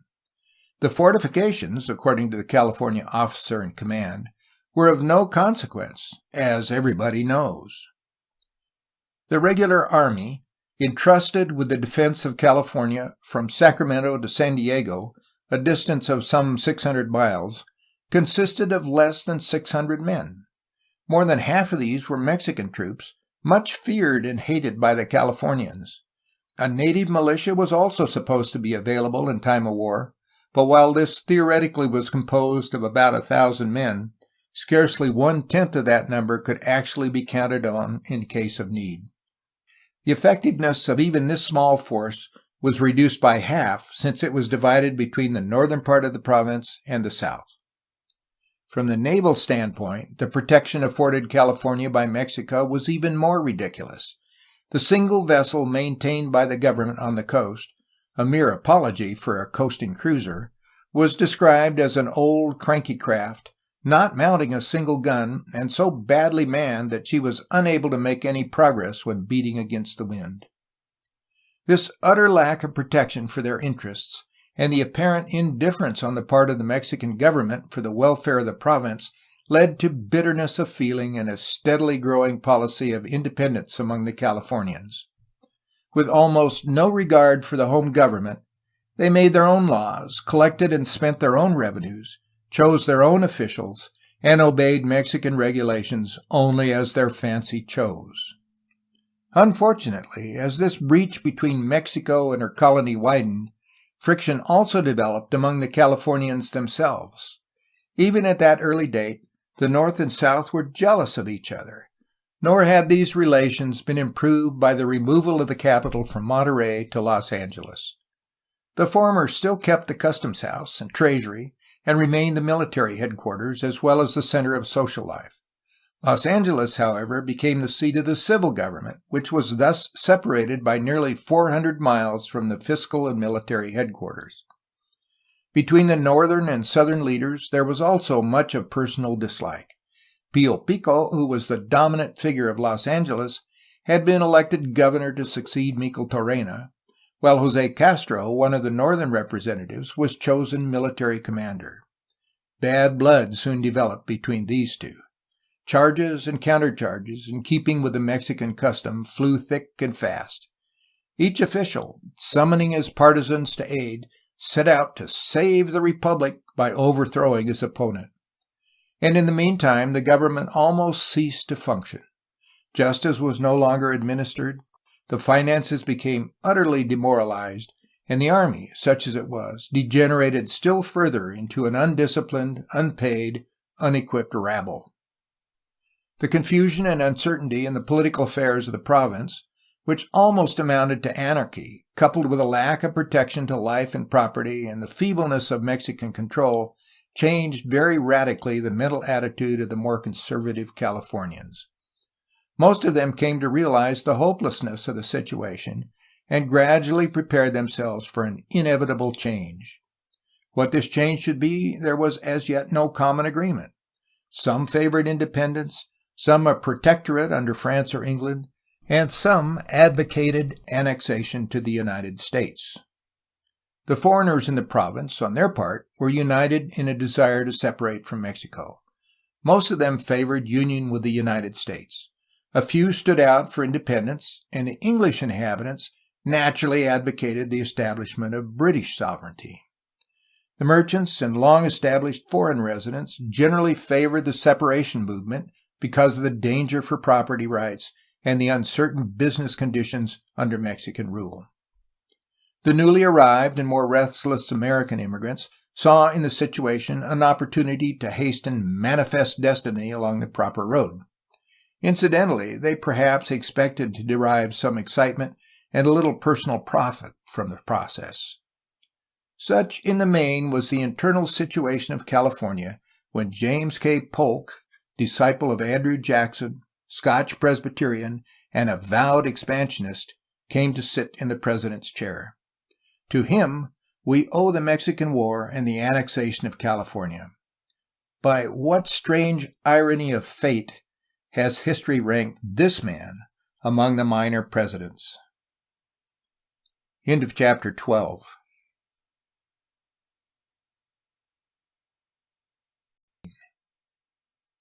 Chapter 13, Plans for Annexation. When Polk was inaugurated on the 4th of March, 1845, the California situation was ripe for some form of settlement. No one at all familiar with the conditions in the province looked for a continuation of the existing state.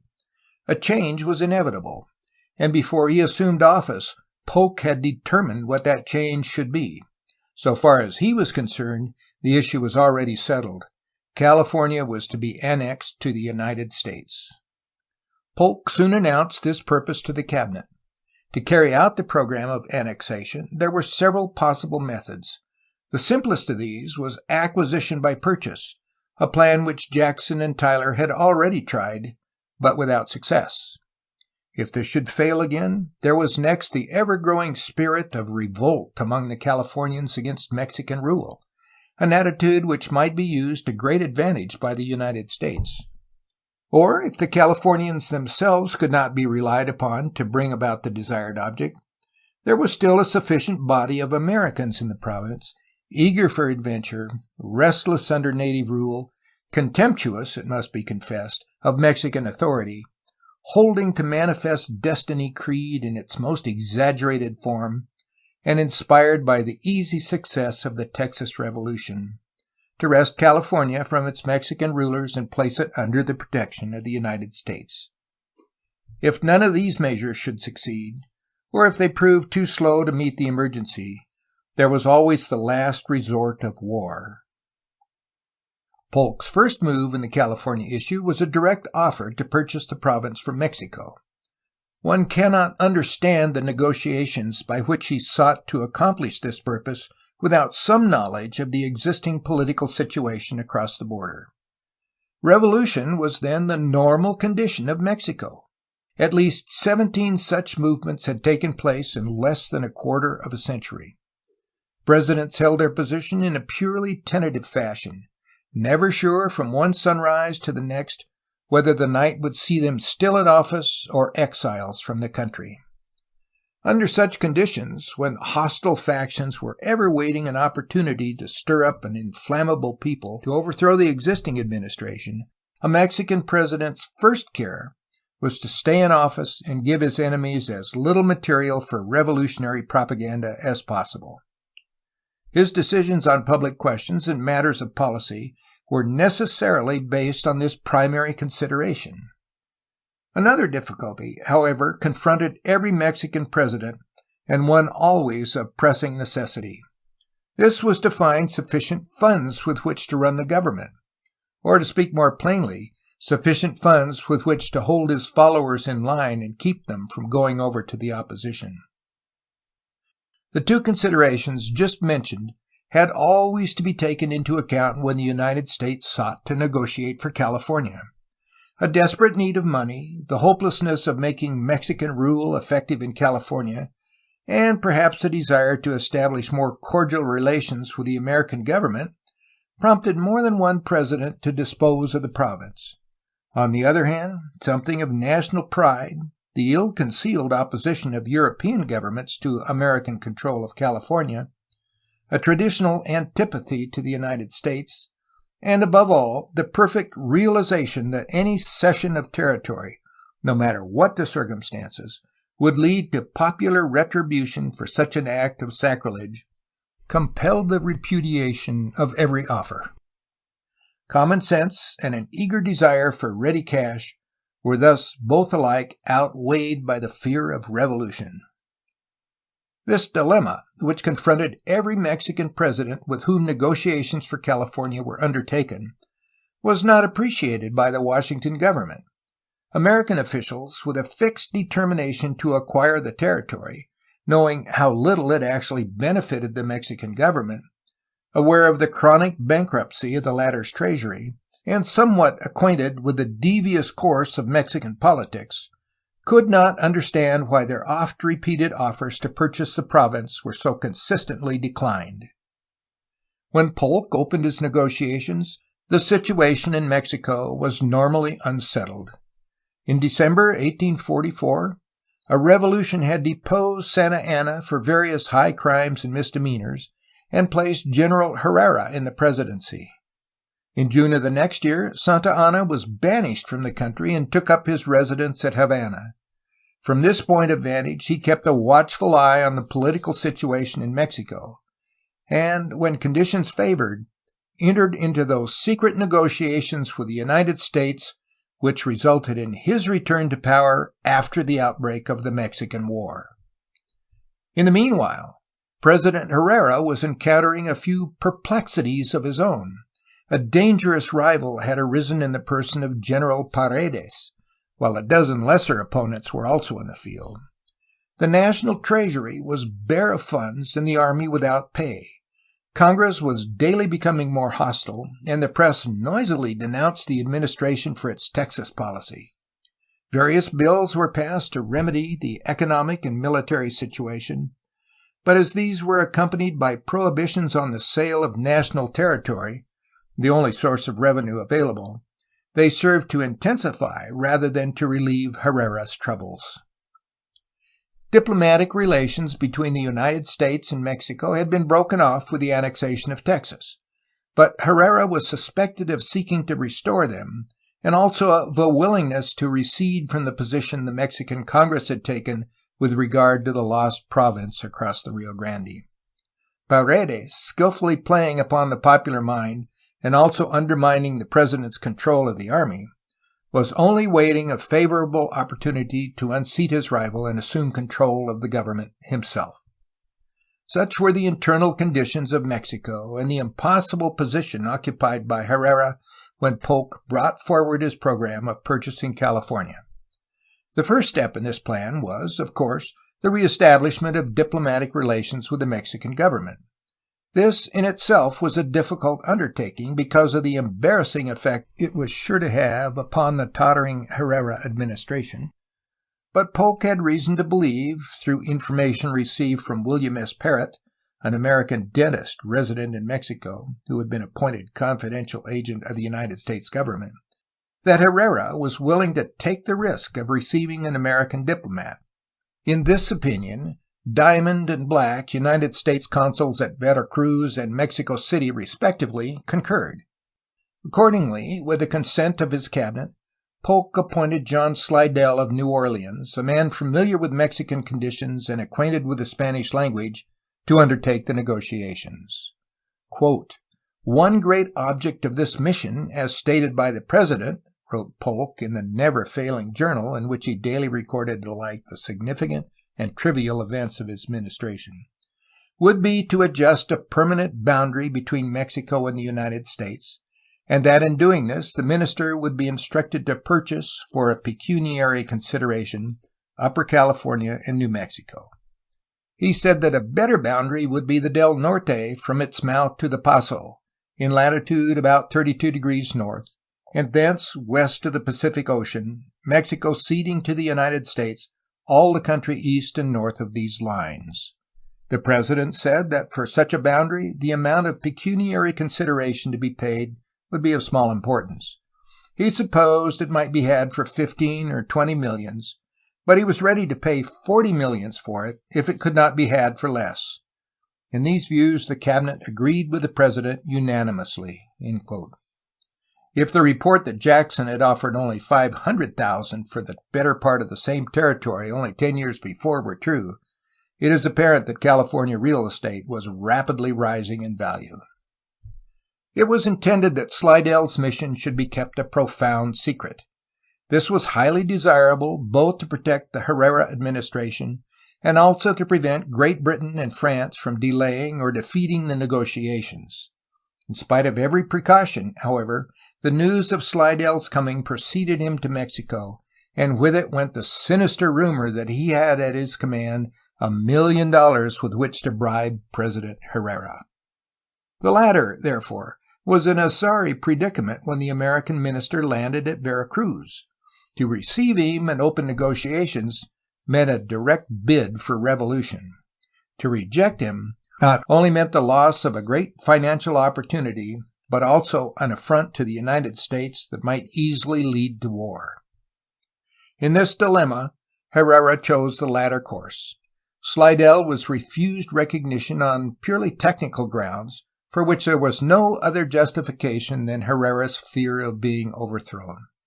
Slidell's rejection, however, while it defeated the chance of any support Herrera might have gained from the United States, did not win for him the popular favor he sought to obtain. The plan of San Luis Potosí had already been drafted by the followers of Paredes, and before Slidell left Mexico City, Herrera had gone out of power on the heels of a bloodless revolution, leaving the palace, as one writer humorously said, with the entire body of his loyal officers and officials, his mild face, and his respectable side whiskers in one hired cab. Slidell's attempt to open negotiations with the new government met with no more cordial reception than it had obtained from the old. His request to be received as envoy extraordinary and minister plenipotentiary, a request made from Jalapa where Slidell had gone after leaving the City of Mexico, was refused with little courtesy and much emphasis by Castillo, Secretary of Foreign Relations in the Paredes cabinet. The American envoy would stand no more. Against the wishes of President Polk, as it afterward proved, he immediately demanded his passport and left for the United States, disgusted with the tortuous course of Mexican diplomacy and thoroughly convinced that no government could be established in that country stable enough to carry out a consistent foreign policy. In this temper, he came back to Washington to lay his report before a president already impatient to the breaking point with the sorry condition of Mexican affairs. The failure of Herrera and Paredes to reopen negotiations with the United States destroyed Polk's first hope of securing California. As already pointed out, however, there were still 3 other possibilities of accomplishing the desired end. To one of these, indeed, Polk had already turned even before the failure of Slidell's mission became known. Among the American residents of California was the New England merchant Thomas O. Larkin, whose activities as a publicity agent for California have already been spoken of. Larkin had come to Monterey in 1832 and rapidly built up a prosperous business. Incidentally, too, he had won for himself a favorable reputation among the leading Californians as well as among his own countrymen. In 1843, he had been appointed United States Consul to California, the only person who ever held that office, and in this capacity found it possible to furnish his home government with very valuable information. In Larkin's dispatches, affairs of commerce and trade, the ordinary consular concerns, were subordinated to matters of larger import. The political and military strength of the province, its relations to Mexico, the feeling of the native Californians toward the United States, the arrival and reception of American immigrants, the influence and ambition of European nations in California questions, such were the topics most dwelt upon in the American consul's communications to Washington. In turn, the government encouraged him to report every item that might be made to serve the nation's interests. It was natural that Polk, cognizant of Larkin's high standing with the leading Californians and aware of his knowledge of California affairs, should have entrusted to him the chief responsibility of carrying out the president's second plan of acquiring the territory. The plan itself was definitely outlined to Larkin by Polk's Secretary of State, James Buchanan, in a dispatch dated October 17, 1845. This communication, unfortunately too long to be quoted here in full, contained 3 suggestions for Larkin's guidance. These, in brief, were as follows. 1.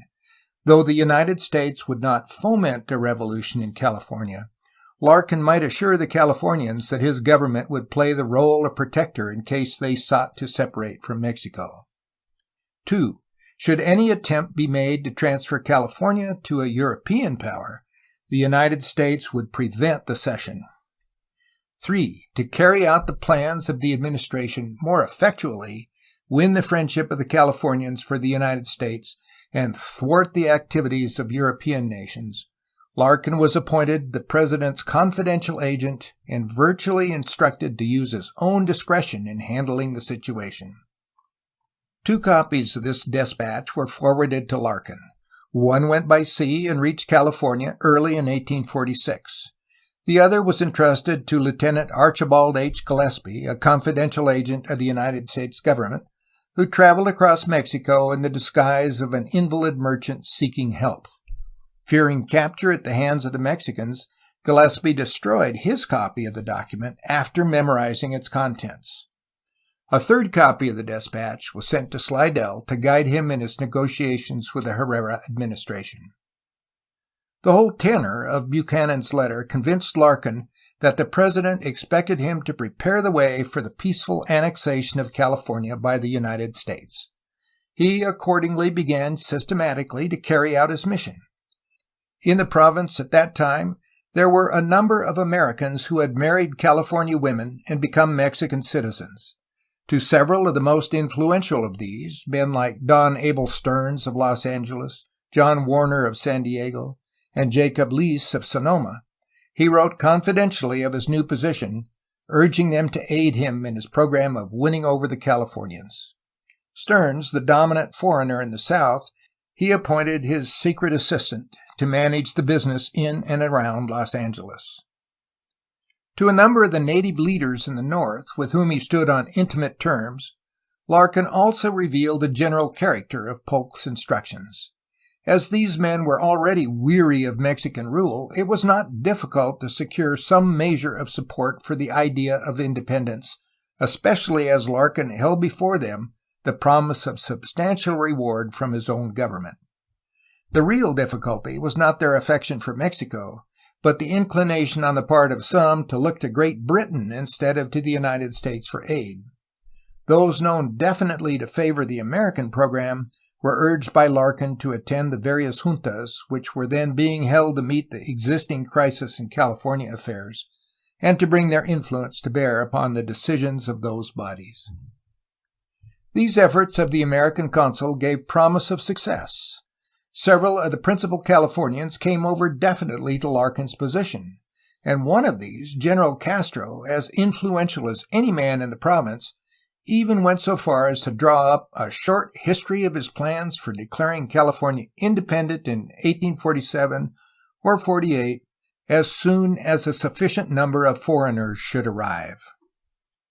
Equally encouraging reports were received from the South, and it seemed only the matter of a year or 2 before California would renounce her allegiance to Mexico and voluntarily seek annexation to the United States. 2 things, however, broke in upon this plan of peaceful acquisition and ended the movement which Larkin had begun at President Polk's request. One of these was the uprising of the American settlers in California, known as the Bear Flag Revolt. The other was the Mexican War. Before taking up the first of these movements in detail, it is well to point out that an independent California under Anglo-Saxon control was a subject of considerable speculation long before the Bear Flag movement, in its own way, sought to carry out the idea. In the years before 1846, this plan of independence found expression in 3 forms: a union of Oregon and California into an autonomous state, a union of California with the newly established Republic of Texas, and the erection of California by itself into an independent nation. The first of these, the union of Oregon and California, was suggested by Thomas Jefferson, the father of trans-Mississippi expansion, as far back as 1812, when he expressed the hope that the descendants of Astor's colonists on the Columbia would one day occupy the whole Pacific coast, covering it with free and independent Americans, unconnected with us but by the ties of blood and interest, and employing, like us, the rights of self-government. In the early 40s, this idea obtained considerable prominence and commended itself to a number of careful observers. For example, Wilkes, the commander of the United States exploring expedition, wrote, quote, "The situation in California will cause its separation from Mexico before many years. It is very probable that the country will become united with Oregon, with which it will, perhaps, form a state that is designed to control the destiny of the Pacific." End quote. A year or two later, Waddy Thompson, United States Minister to Mexico, was told of a definite plot to separate California from Mexico and asked if his government would be willing to surrender title to Oregon so that California might unite with the latter to form a great republic. Among the American residents of both territories, the plan was frequently discussed, and it was prophesied that if the union should ever be accomplished, a new empire would arise on the Pacific, whose capital, at least as one writer predicted, located on the Bay of San Francisco, possibly on the site occupied by the miserable village of Yerba Buena, would become, within the century, one of the great commercial centers of the world. One man, indeed, Langsford W. Hastings, whose activities as an immigrant guide have already been spoken of, had in mind the definite purpose of making himself president of the new republic. A second proposal put forward between 1836 and 1845 was the union of Texas and California. The Texas Congress, in fact, at one time proposed to extend their national boundaries to embrace California, but the idea was given up because the territory was too large and sparsely populated to be governed by a young republic. Jackson also, as has been noted, urged the same plan upon the Texan minister in 1837, but to no better purpose. After 1840, however, the activities of Hastings and other potential filibusters gave new impetus to the proposed union of Texas and California. The movement was also stimulated by the demoralized condition existing in the latter province. So strong was the idea by 1844 that the American charge at Mexico City warned Calhoun, then as Secretary of State actively interested in the annexation of Texas, that his plans would be completely thwarted if Texas and California should ever be united. In such case, said Calhoun's informant, Oregon and the disaffected provinces of northern Mexico would join the movement. Texas would then no longer seek admission to the United States, but as head of the new confederation would prove a dangerous rival both to the cotton interests of the South and the manufacturers of the North. A little later, Sam Houston, either to frighten the dilatory United States Congress into favorable action on Texas annexation, or with the dream of an empire before his eyes, brought forward the plan of uniting Texas, California, and Oregon with Chihuahua and Sonora to form a great republic which would not be less than a rival power to any of the nations now in existence. Had the United States failed to annex Texas, unquestionably Houston would have attempted to carry out his plan of uniting the latter with California, thus giving the enlarged republic a dominant position on the Pacific and assuring for it a great commercial future. With the annexation of Texas by the United States, the proposed union of Texas and California automatically fell to earth. This, however, did not mean the end of the movement for the independence of California by the American residents of the province, a program distinctly different from that undertaken by Larkin, as sketched in the preceding pages, and tacitly approved by the administration. The former plan looked to foreigners for its impetus and direction. The Polk-Larkin plan relied upon native leadership and initiative for its success. With careful handling, there was no reason why those two movements should prove antagonistic to each other.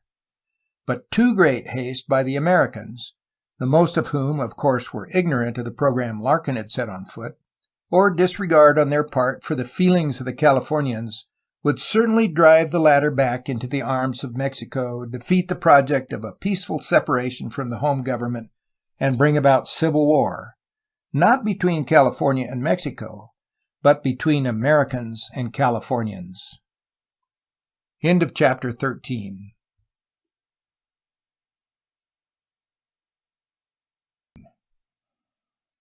Chapter 14. California, Great Britain, and the United States. In the preceding chapter, the course of California events was brought down to the outbreak of the Bear Flag Revolt. It is now necessary to consider the rumored designs of Great Britain to annex the province and the influence these exerted upon Polk's policy of annexation. As already pointed out, it is almost a truism to say that nearly every acquisition of territory by the United States has been hastened by the reported designs of some European nation upon that territory. Jefferson saw grave menace in the French control of Louisiana. Jackson was even more concerned over the British activities in Texas. Polk professed to be alarmed at the English designs on California. Fremont and the Bear Flag insurgents asserted that their uprising alone saved that territory from British hands. How far were these fears regarding British designs on California justified by actual conditions or based on reasonable grounds? One of the earliest indications of English interest in California appeared in 1839 with the publication of Alexander Forbes's History of California. Forbes, who was British vice-consul at Tepic, had never been in California, but was pretty thoroughly informed as to conditions there, and knew also of the demoralization existing in the Mexican government. His book, which had a wide circulation in the United States as well as England, contained much historical information, but its real purpose, as Forbes frankly stated, was to encourage the colonization of California by British subjects.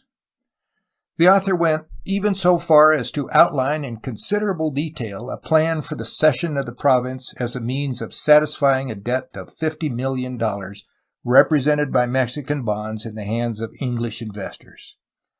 These creditors were to be organized into a company to take over California and exercise in it much the same powers of sovereignty that the British East India Company enjoyed in India. Forbes's history, coming at a time when American suspicions of Great Britain were already aroused, created a popular impression that what the author advocated had actually been begun. The Baltimore American, for example, expressed this general sentiment in the following words, quote, "The vast indebtedness of Mexico to Great Britain is well known. As a convenient mode of canceling her obligations, nothing is more probable than that the former would willingly part with a territory which she cannot occupy, and to which, in the course of things, she could not long extend even a nominal claim. The policy of the British government looks toward nothing more favorably than to the acquisition of territory in different parts of the world. The possession of California would strengthen her in carrying out her pretensions to the Oregon country, which she not only claims, but already occupies by the agency of trading companies. The whole coast of the Pacific would thus be in the grasp of a powerful nation, a nation that never lets slip an occasion of extending the limits of her domains. To make the Rocky Mountains the boundary of the United States on the west, to hold the spacious valley between the ridge and the ocean, running down to the bottom of the peninsula of California, thus possessing the seaboard, by means of which the commerce with China and East India would be secured to British interests, this would be an attainment worthy of no small effort on the part of Great Britain." End quote. Within the next few years, such warnings as that issued by the Baltimore American against British designs on California appeared in many other magazines and newspapers, without geographic distinction, throughout the United States.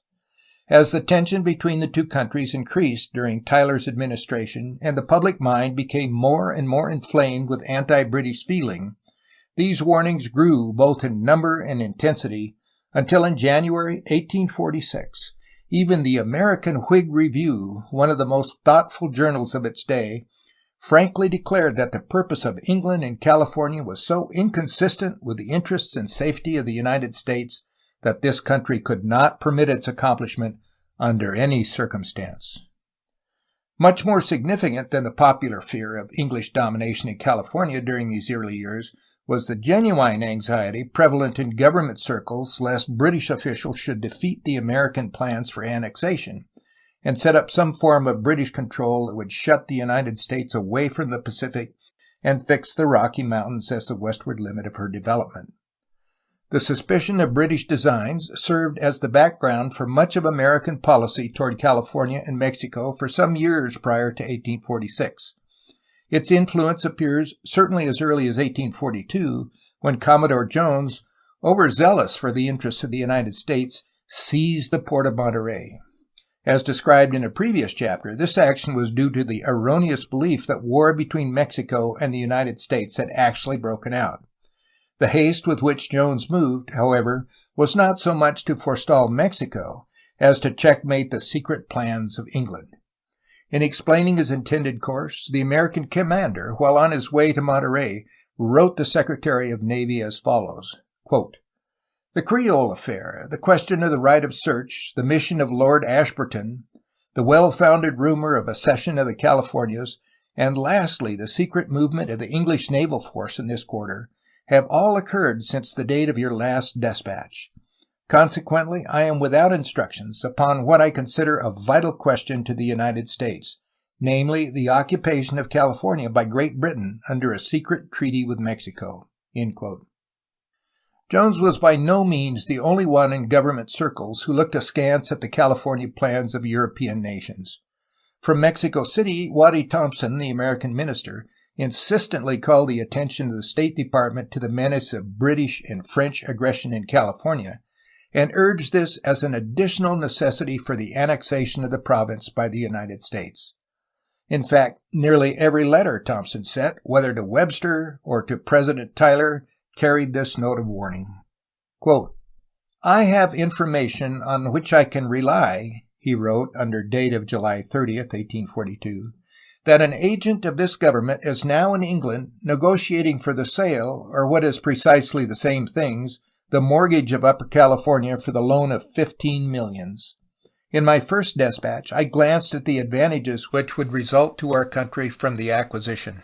Great as these advantages would be, they sink in comparison with the evils to our commerce and other interests, even more important, from the cession of that country to England." End quote. A later despatch of January 30th, 1843, had this to say of the situation, quote, "I know that England has designs on California and has actually made a treaty with Mexico securing to British creditors the right to lands there and payment of their debts, and that England will interpose this treaty in the way of a cession of California, and that in 10 years she will own the country." End quote.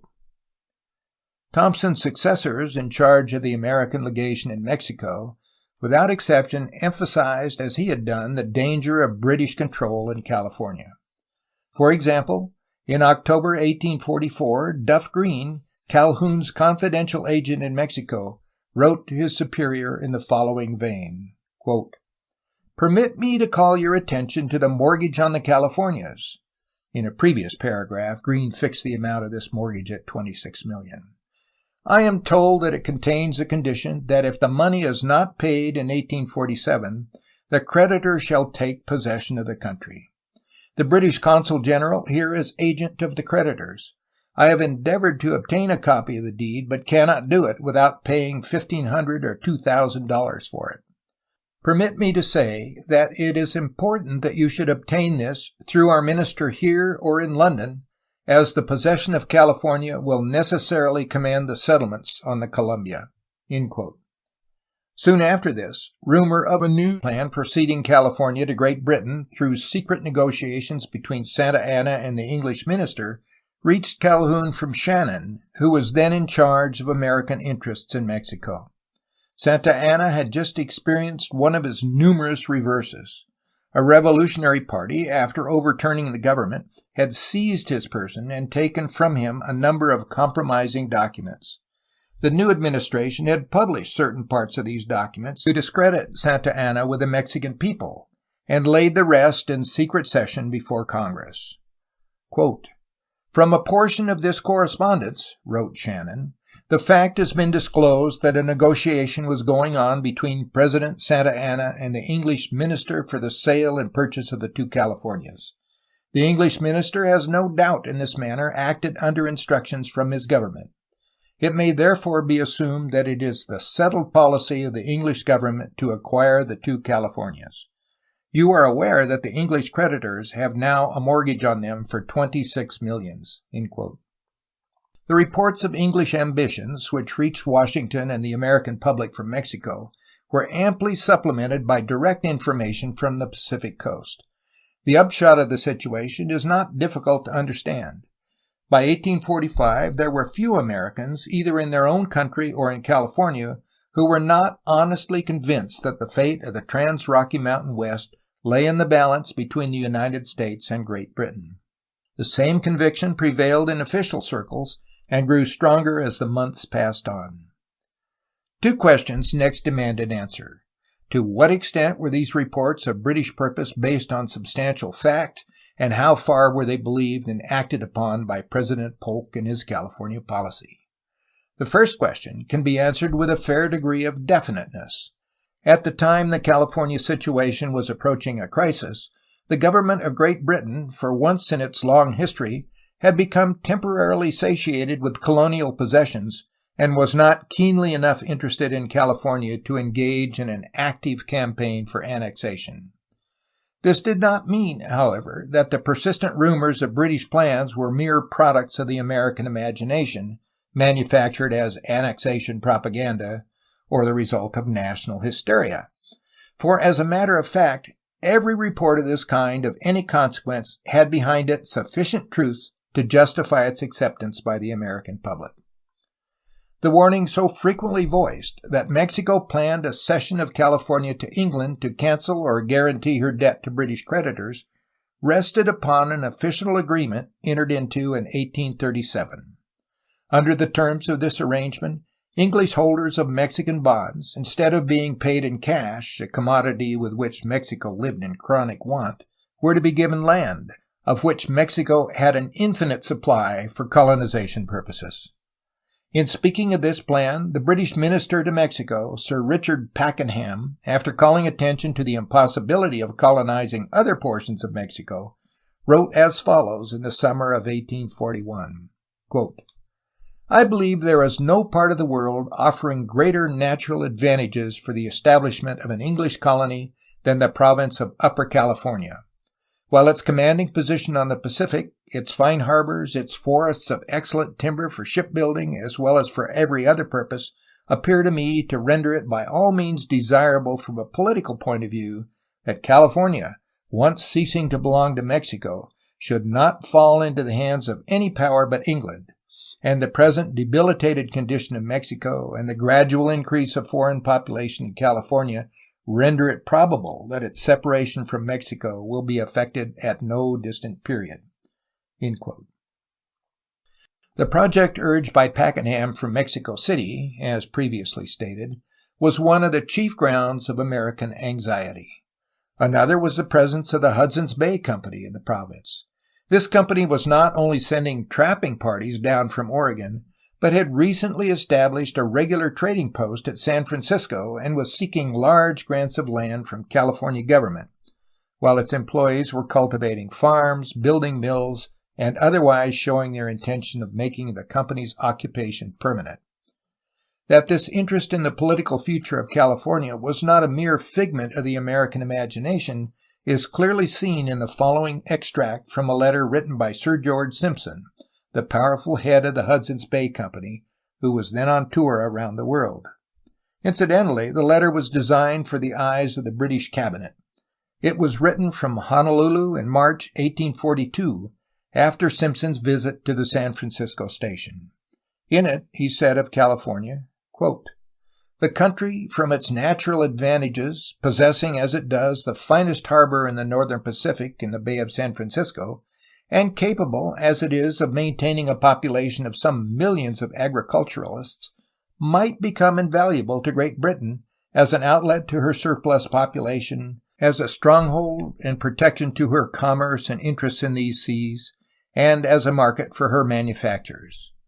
And as the principal people in the country, and indeed the whole population, seem anxious to be released from the Republic of Mexico, I have reason to believe they would require very little encouragement to declare their independence of Mexico and place themselves under the protection of Great Britain. Indeed, it has been communicated to me confidentially, and I feel authorized to say that the presence of a British cruiser on the coast with a private assurance of protection from Great Britain and appointments being given to the present higher authorities and officials, which would not involve a larger sum than a few £1,000s per annum, would be sufficient inducement to declare themselves independent of Mexico and claim the protection of Great Britain." This sympathetic attitude of many of the California leaders towards Great Britain, to which Simpson referred, was another disturbing element to the American peace of mind. The activities of such British officials as the English minister, Pakenham, in Mexico City, of Barron, consul at Tepic, and of Admiral Seymour, in command of a British squadron in the Pacific, also furnished a substantial foundation for the common belief that England had designs upon California. Whatever may be said as to the indifferent attitude of the British government itself toward the province during this period, it is nevertheless certain that most British officials, both in Mexico and in California, were actively engaged either with outright plans for annexation or with measures to defeat the ambitions of the United States. Under these conditions, it would seem both natural and excusable for Americans, who had no means of penetrating these secrets of the British cabinet, to accept the attitude of the English agents as a correct index of the purpose of the British government, especially as the peculiar tradition of that government was a tradition of colonial expansion. Nor was the British government itself, even in the brief period from 1842 to 1846, when she seems to have fallen away temporarily from her settled imperial policy, entirely indifferent to the annexation of California. On December 31, 1844, Lord Aberdeen, who then held a foreign office, wrote Bankhead at Mexico City and Barron at Tepic in a tone very similar to that employed by Buchanan in his letter to Larkin of October 17, 1845. Though his government would not aid a movement for independence, wrote Aberdeen in these dispatches, nor promise, even after successful revolt, a protectorate for California which Barron had previously urged, yet it was none of the business of the British government to discourage such a rebellion, nor of British officials to warn Mexico of the likelihood of its occurrence. Bankhead, indeed, was cautioned specifically against giving any information about California affairs to Mexican officials, and Barron was instructed to make the Californians understand that Great Britain would view with much dissatisfaction the establishment of a protectoral power over California by any other foreign state. With this sketch of the manifestations of English interest in California before Polk came into office for a background, it is pertinent to ask how far the latter's policy was influenced by the possibility, or rather probability, of British designs conflicting with his own plans of annexation. The answer to this question cannot be as definite as the answer to a mathematical problem, but enough evidence is at hand to show that nearly every movement Polk made with regard to California was, in some measure, based upon the English situation. In the first place, entirely apart from the California issue, Polk's suspicions of Great Britain were fed by many springs. The Oregon controversy had not bred a spirit of friendliness between the two countries, and for more than 2 years the press on either side of the Atlantic had been carrying on a mutual campaign of criticism and vituperation. British influence had also appeared here, there, and everywhere in the critical issue of Texas annexation. Besides these more definite and concrete factors, there was the bitter anti-British feeling so prevalent in the Southwest of Andrew Jackson's day. Polk, protege, friend, and political disciple of the hero of New Orleans, was certainly not likely to be overly charitable in his judgments of English policy. Polk's plans for annexation were not fully matured before reports of British designs on California, similar to those which had come to Tyler, began to reach Washington. The administration's agent, William S. Parrott, wrote from Mexico on May 13, 1845, quote, "Great Britain has greatly increased her naval forces in the Pacific, the object of which, as stated, is to take possession of and hold Upper California in case of a war between the United States and Mexico." End quote. A little later, Parrott also called Polk's attention to a plan by which a young Irish priest by the name of McNamara hoped to colonize California with immigrants from his own country. Late in 1844, the details of this plan, which afterwards received considerable fame as the cause of Fremont's activities in connection with the settlers' revolt, were laid before Bankhead, who had taken Pakenham's place as British minister to Mexico. Bankhead apparently took only an indifferent interest in them, but McNamara pressed the idea so successfully before the Mexican government that he was permitted to go to California to carry out his dream. On July 4, 1846, so Polk was told, the California Assembly voted the young Irishman a grant of 3,000 leagues for colonizing purposes. This act, said Larkin, the president's informant, constituted a new feature in English policy and a new method of obtaining California. Other dispatches from Mexico in the late summer and fall of 1845 brought additional reports of British activities in California. But the most vigorous warning on the subject was contained in a communication to the State Department from Larkin at Monterey. This dispatch, dated July 10, 1845, was received at Washington early in October. Its influence upon the administration was strikingly shown in much of the correspondence the State Department subsequently had with its agents both in Mexico and in England. In his letter, Larkin pointed out 3 definite instances of British activities in California. The first of these was the part played by the Hudson's Bay Company in the Micheltorena Revolution. The second was the financial aid supplied to the Mexican government by 2 British houses in Mexico for sending an expedition to put down any revolution that Americans might organize in the province. And the third was the appointment of a British agent who, ostensibly serving in a consular capacity, was really set to carry out some secret plans against the interests of the United States in California. The British agent, to whom Larkin referred in this communication, was James Alexander Forbes, a resident of California for many years. This Forbes was not the author of the History of California previously referred to. His interest in extending English control over the province may be judged from the following extract from a letter he addressed to Barron at Tepic on September 4, 1844. Quote, I feel myself in duty bound to prevent this fine country from falling into the hands of any other foreign power than that of England. I repeat that it is impossible for Mexico to hold California for a much longer period, and if the government of Great Britain can, with honor to itself and without giving umbrage to Mexico, extend its protection to California, I should presume that it would be impolitic to allow any other nation to avail itself of the present critical situation in California for obtaining a foothold in this country. Forbes afterward showed his zeal on England's behalf by organizing juntas favorable to British interests among the Californians, and by protesting against Fremont's presence in the province at the time of the Hawks Peak affair. About this time, also, reports came to the administration of another movement, the success of which would quite certainly defeat American ambitions on the Pacific. This was the plan of establishing a monarchy in Mexico and calling in a European prince to occupy the newly created throne. John Black, United States consul in Mexico City, first drew Polk's attention to the movement in a dispatch dated December 30, 1845. According to the report, a revolution had already been started to carry out the monarchist program which France, Spain, and England were pledged to support. As a matter of fact, both Bankhead, the British minister, and Aberdeen were well disposed toward the movement. And, as corroboration of Black's report, word came from the American ambassador in London, Louis H. McLean, that the leading powers of Europe were planning to compose the Mexican trouble by giving her a monarchical form of government and supplying the monarch from one of their own family. It was afterwards rumored that the new sovereign would be the Spanish prince, Henry, the rejected suitor of Queen Isabella.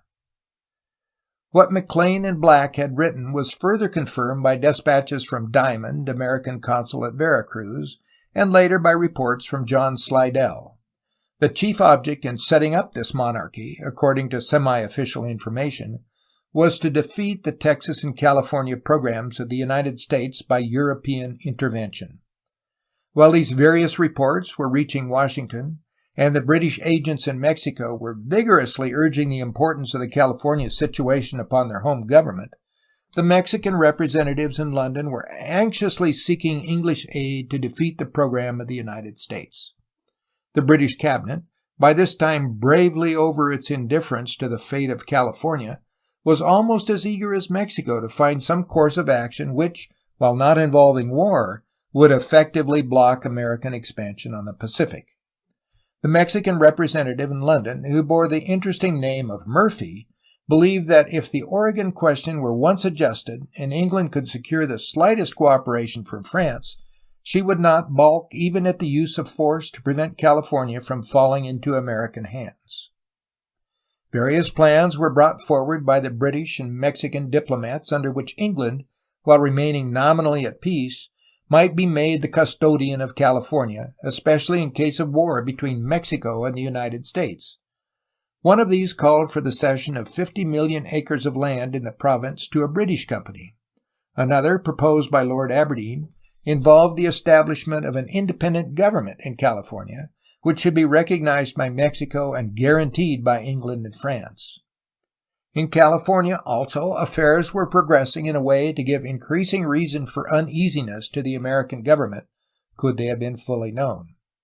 Here, the leaders in the British cause were James Forbes, vice-consul, and Admiral Seymour of the English fleet. Seymour especially was anxious to secure the consent of his superiors for active measures in the California issue. But owing to the nature of his instructions, he had to content himself with sending one of his vessels, the Juno under Captain Blake, to California waters to counteract, so far as possible, the growing peril of American intrigue.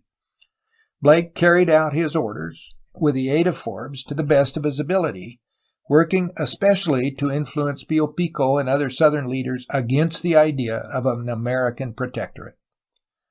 About this time, also, a call was issued by the California officials for a meeting at Santa Barbara on June 15, 1846, of a Consejo General to deal with the desperate situation which the province faced. It was commonly believed that this assembly would declare California independent and seek the protection of some outside power, England, France, or the United States. Footnote. The French government, like the British and the American, cherished its own ambitions to acquire California. It contented itself, however, aside from diplomatic maneuvering in Mexico, with sending an occasional representative to investigate conditions in the province. The most important of these, after the close of the Spanish regime, were Petithours and Duflos de Montfort. The former, in command of the frigate Venus, in which he was making a voyage around the world for scientific purposes, touched on the California coast in 1837. Montfort came direct from Mexico on a quasi-official mission in 1841. Both Montfort and Petithours afterward published interesting accounts of their observations and experiences in California. End footnote. Learning of this, Admiral Seymour himself sailed from San Blas to California to make, if possible, a last stand for the British cause. The die, however, had already been cast. When Seymour reached Monterey, he found Commodore Sloat securely in possession and the American flag floating over the quiet town.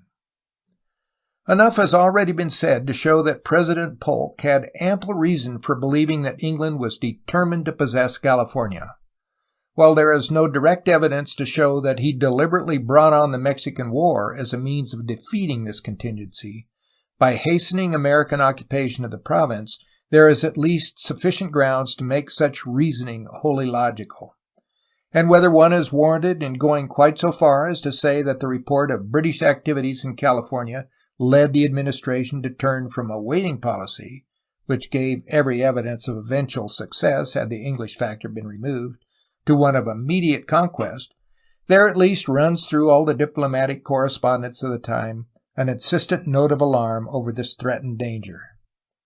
In Buchanan's dispatch of October 17, 1845, appointing Larkin Polk's confidential agent, great emphasis is laid upon British interests in California. Larkin is repeatedly warned to exert the greatest vigilance and to prevent a European nation from acquiring possession of the province, and assured in the most definite language that the President could not view with indifference the transfer of California to Great Britain or any other European power.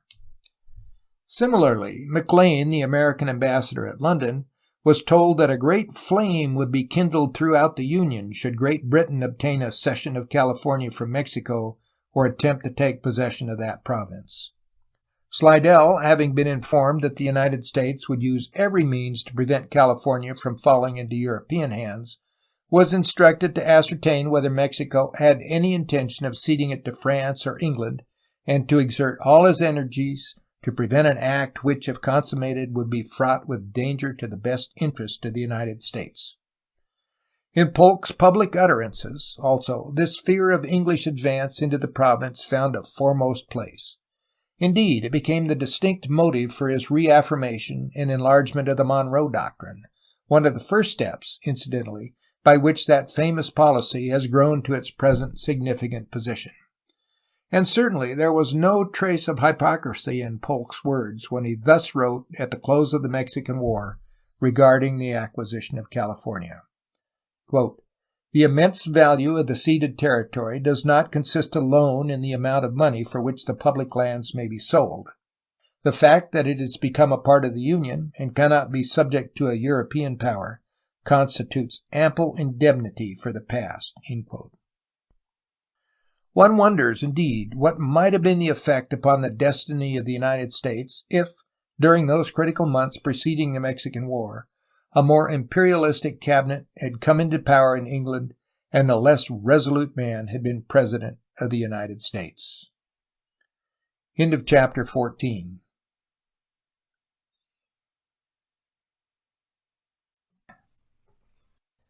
Chapter 15. The Bear Flag Revolt. Prior to the Mexican War, the American residents of California were divided into two distinct classes.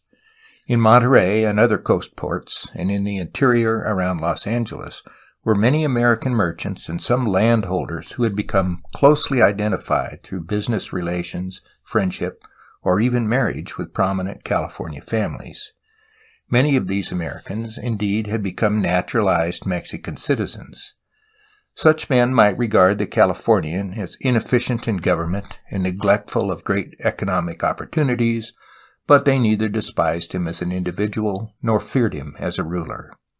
And if independence were to be sought, they preferred to make common cause with him against Mexico rather than to treat him as an enemy. The other class of American settlers, however, were of a very different mind. Coming to California from the frontier states of the West and Southwest, they brought with them an instinctive prejudice against everything of Spanish origin, a prejudice somewhat older than American independence, born of all sorts of influences, of racial differences, of conflicting territorial claims, of bitter religious animosities, of border conflicts, of historical tradition, of contempt and hatred which had their origin, perchance, as far back as the days of Drake and Hawkins, when English freebooters looted the Spanish treasure ships, and when English sailors died of nameless tortures in Spanish jails. This attitude was particularly characteristic of the settlers of the Sacramento Valley. Forming almost a community by themselves and having but little contact with the native Californians, they were restive under Mexican authority and over-anxious to assert their Anglo-Saxon superiority. Among them, too, were the bitter memories of the recent atrocities of Mexican troops in Texas, memories which even today the lapse of nearly 100 years has scarcely effaced from the border states. Consequently, with all the self-assurance of the American settlers along the Sacramento, there was intermingled a deep-seated fear of the fate that might await them if the California officials, through treachery or surprise, should get the foreigners of the province completely under their control. Indeed, while the Californians as a whole never dreamed of resorting to such harsh measures to hold the Americans in check, some color was given to this fear by a few isolated instances. More than one fur trader, like Smith and the Patties in the preceding decade, had been unpleasantly dealt with on the ground that he had violated some provision of Mexican law. More recently still, a very considerable body of foreigners had been brutally seized and sent to Mexico by the California authorities. The details of this incident, commonly spoken of as the Graham Affair, were briefly as follows. In the spring of 1840, rumor got abroad that a number of foreigners, American trappers chiefly, with some English citizens of rather undesirable reputation, were planning a movement for independence. These men were in California without passports, contrary to Mexican law, but they might have stayed on unmolested as did many another foreigner in violation of the same law, if they had not made themselves obnoxious to the local officials.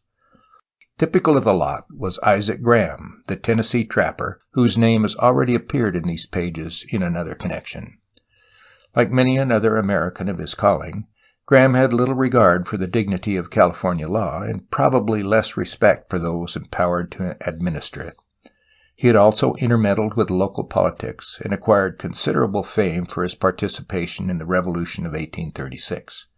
His attitude had subsequently become so domineering that Alvarado and Castro, whom he had supported in the Revolution, were determined to get rid of him and his kind by any means at their command. Accordingly, one night when Graham was asleep, a company of soldiers under Castro's orders surrounded his cabin, and when he appeared in the doorway, fired point-blank at the startled American. Luckily for Graham, none of those shots took effect, though his shirt was burned by the powder in a number of places. He was then unceremoniously seized and carried off to jail. In a similar manner, about 100 other foreigners were arrested in various parts of California and thrown into prison. After a farcical trial, some 40 of the prisoners were then placed in irons and shipped down the coast to San Blas, suffering severely on the voyage from harsh treatment and because of insufficiency of food, water, and fresh air. Upon reaching Tepic, they were kept in confinement while their case was being disposed of in Mexico City. Here the pressure of the British and American governments was effectually exerted to secure their release, and Graham and many of his companions were returned to California at Mexican expense. In addition, nearly all the victims of the affair filed large claims against the Mexican government for their illegal arrest and harsh treatment. While this episode undoubtedly left some bitter memories and created an uneasy fear among the foreign residents of California, it was not at all in keeping with the general attitude of California officials toward American settlers. Some measures, it is true, were tentatively proposed to restrict the overland immigration, but these nearly all originated in Mexico and found expression only in high-sounding proclamations or in decrees that the Californians would not or could not enforce. In fact, the only proposals of any consequence that might have exerted serious influence upon the status of the foreigners were a recommendation by Vallejo and Castro to purchase New Helvetia from Sutter, and a plan of the Mexican government to send an expedition into California to keep the activities of foreigners confined to proper bounds. The possession of Sutter's Fort, because of its strategic location, would have given the Californians an important check on overland immigration and an effective control of the foreign settlers in the Sacramento Valley. Similarly, a well-equipped, properly disciplined force of Mexican troops, if such a thing existed, might easily have dampened revolutionary ardor among the Americans, or at least kept it from blazing forth into action. Neither of these measures, however, brought forth any practical results. The proposal to purchase New Helvetia was buried somewhere in the vast graveyard of the Mexican archives, and though an expedition was actually gotten under way by the central government to save California, it broke down before leaving Mexico under endless charges of corruption and mismanagement. And the vagabond troops of which it was composed, who would have been an aggravation instead of a help had they reached their destination, found ready employment under the standard of revolt which Paredes was just then raising against Herrera. The Californians themselves, like the home government, made no practical efforts to check the growth of foreign domination. Juntas were held and wordy proclamations issued without number, but the frontiers remained unguarded, and the settlers, after the Graham episode, did almost as they pleased. Naturally, however, the assumption of superiority on the part of the foreigners was resented by the California aristocracy. Thus, Guerrero evidently voiced a common sentiment when he wrote Castro early in 1846 that the Americans apparently held the idea that because God made the world and them also, that what there was in the world belonged to them as sons of God. And Castro, probably in some heat, declared before an assembly at Monterey, quote, "These Americans are so contriving that someday they will build ladders to touch the sky, and once in the heavens they will change the whole face of the universe and even the color of the stars." Unquote. Yet neither Guerrero nor Castro nor anyone else put forth a definite effort to prevent the Americans from changing the destiny of California. As has been said, the sovereignty of Mexico over California, as everyone but the Mexicans saw, was at an end by 1846. She could no longer command the loyalty of her subjects there by force, nor hold it by affection. At the same time, Polk's second plan of acquiring California through the initiative of native uprising or of peaceful separation from Mexico had before it every prospect of success. At this juncture occurred the Bear Flag Revolt. This movement, though sometimes spoken of as a turning point in California destiny, was actually shorn of much of its importance by the outbreak of the Mexican War. Tradition, however, has given it a significance which cannot be ignored. To the popular mind, at least, it will probably always stand as the very embodiment of pioneer spirit and the decisive stroke by which California was saved to the United States. The first participants in the revolt consisted of a handful of landholders in the Sacramento Valley and a somewhat larger number of hunters and trappers from the same region. Less than 35 men took part in the initial phase of the movement, but back of these, lending them something more than moral support, stood John C. Fremont and the members of his well-armed exploring expedition. Even at this late date, however, it is impossible to say just what relations Fremont and his command sustained to the actual revolt. The question is probably the most hotly debated point in California history, nor is anything like unanimous agreement upon it ever likely to be attained. The facts, as nearly as can be determined, are these. In the spring of 1845, Fremont, with a party of 62 men, 6 of whom were Delaware Indians, started from St. Louis on a third exploring expedition beyond the Rocky Mountains. The ostensible object of this undertaking was to discover the most feasible route from the Mississippi to the Pacific. But coupled with this purpose was an ever-growing desire on Fremont's part to revisit California and to examine in more detail a country over which he had already become an ardent enthusiast. The party reached Walker's Lake when winter was already at hand. Food was none too plentiful, and the danger of becoming snowbound in the Sierras led to a division of the company. 15 men under Fremont sent out to cross the mountains to Sutters.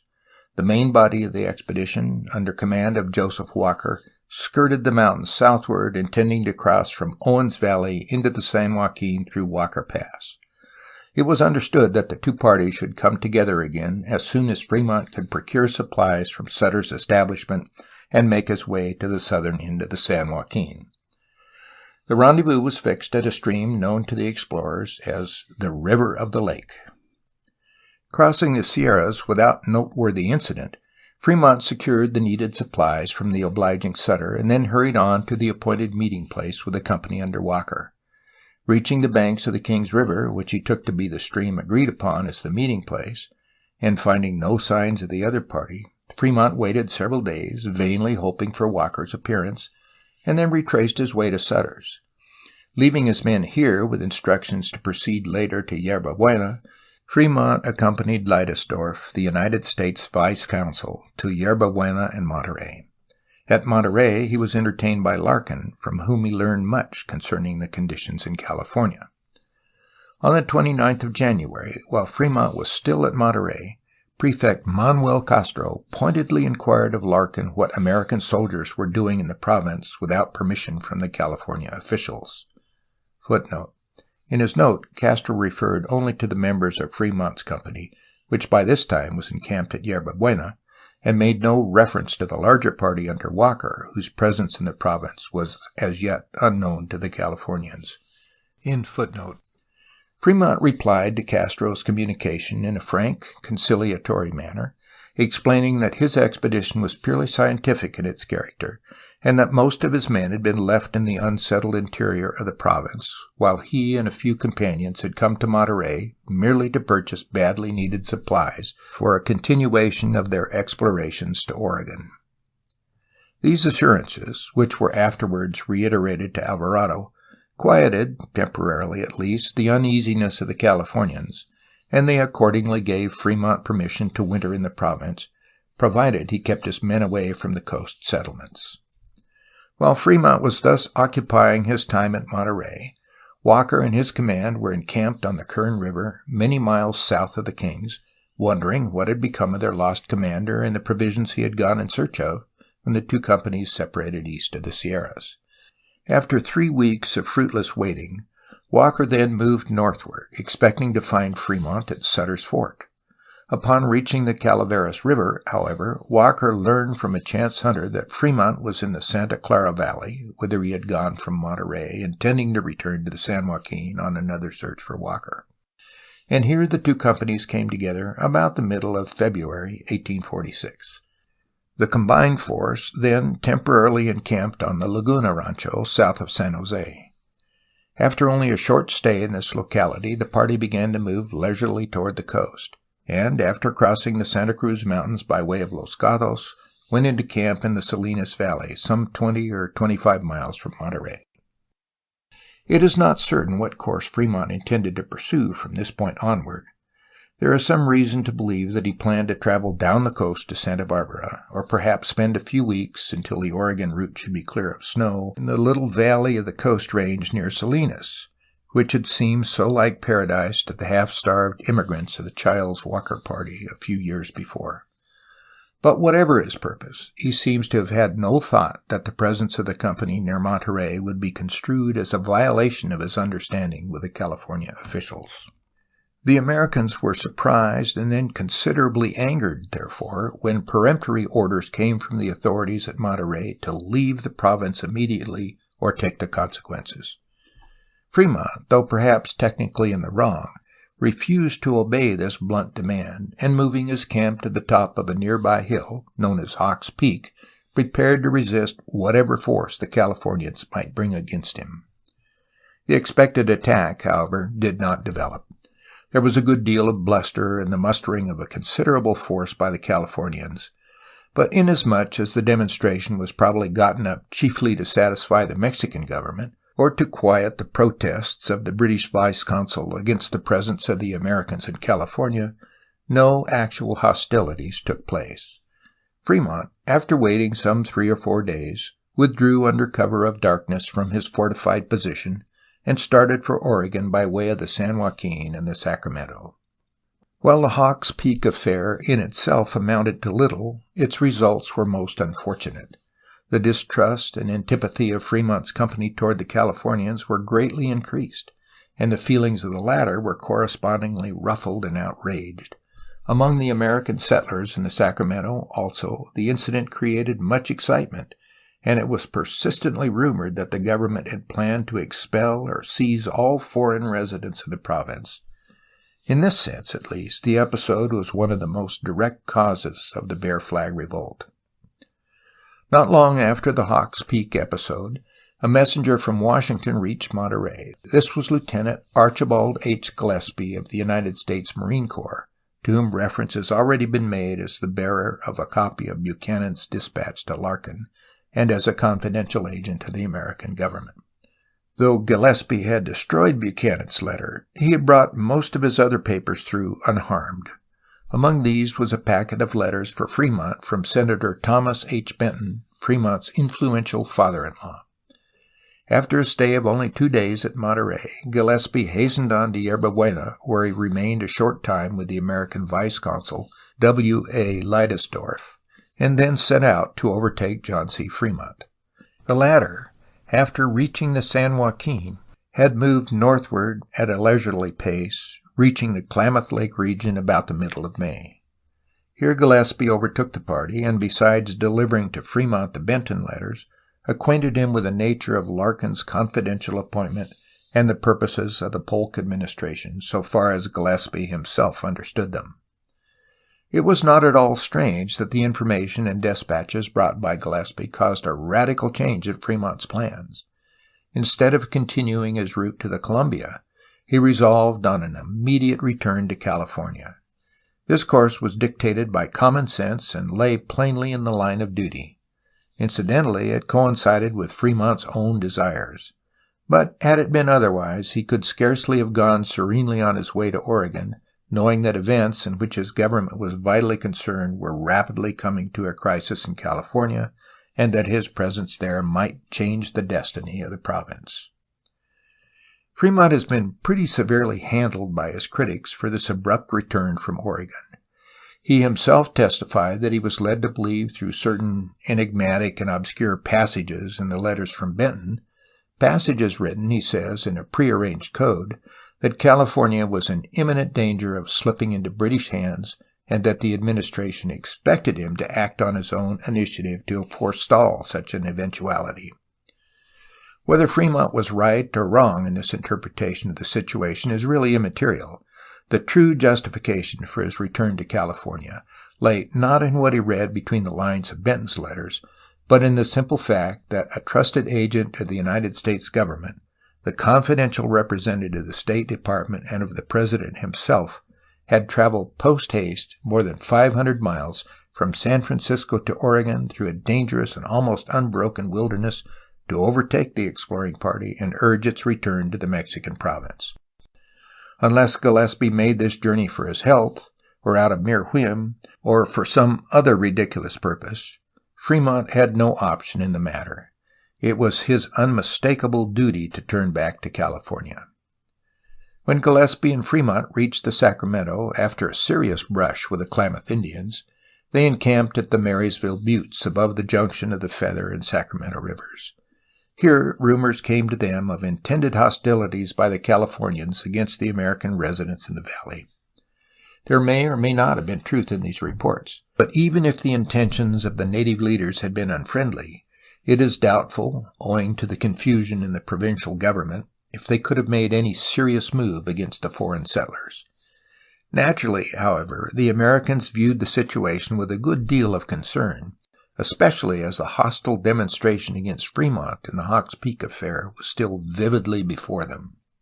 This uneasiness gave place to actual alarm when information, apparently authentic, spread through the valley that a company of 250 Californians was advancing toward the Sacramento, burning houses, driving off cattle, and destroying the grain. In the face of this supposed danger, the scattered settlers of the valley hastily came together to effect a military organization. The natural rendezvous was Fremont's camp, where 60 or more well-disciplined men already furnished the nucleus for an effective resistance against any force the Californians might have at their command. The position of Fremont in this emergency was surrounded by some embarrassment. Having learned probably as much as Gillespie himself knew of the plans of the administration, and believing that California must be secured as quickly as possible to prevent its seizure by Great Britain, for, in spite of much argument to the contrary, Fremont was evidently sincere in this conviction, the American commander faced a difficult problem. If he took an active part in organizing a settlers' revolt, he would not only lend the uprising the official sanction of the United States government, but would also lay himself open to severe censure and perhaps punishment in case the administration later disavowed the movement. The other horn of the dilemma was equally serious. If the revolt collapsed because Fremont failed to support it, and the American settlers should be killed or driven out of the province, a fate Fremont evidently feared for them, not only would the blame for this rest upon his shoulders, but also the greater reproach, as he saw it, of standing irresolutely by while California passed out of the reach of the United States into the waiting hands of England.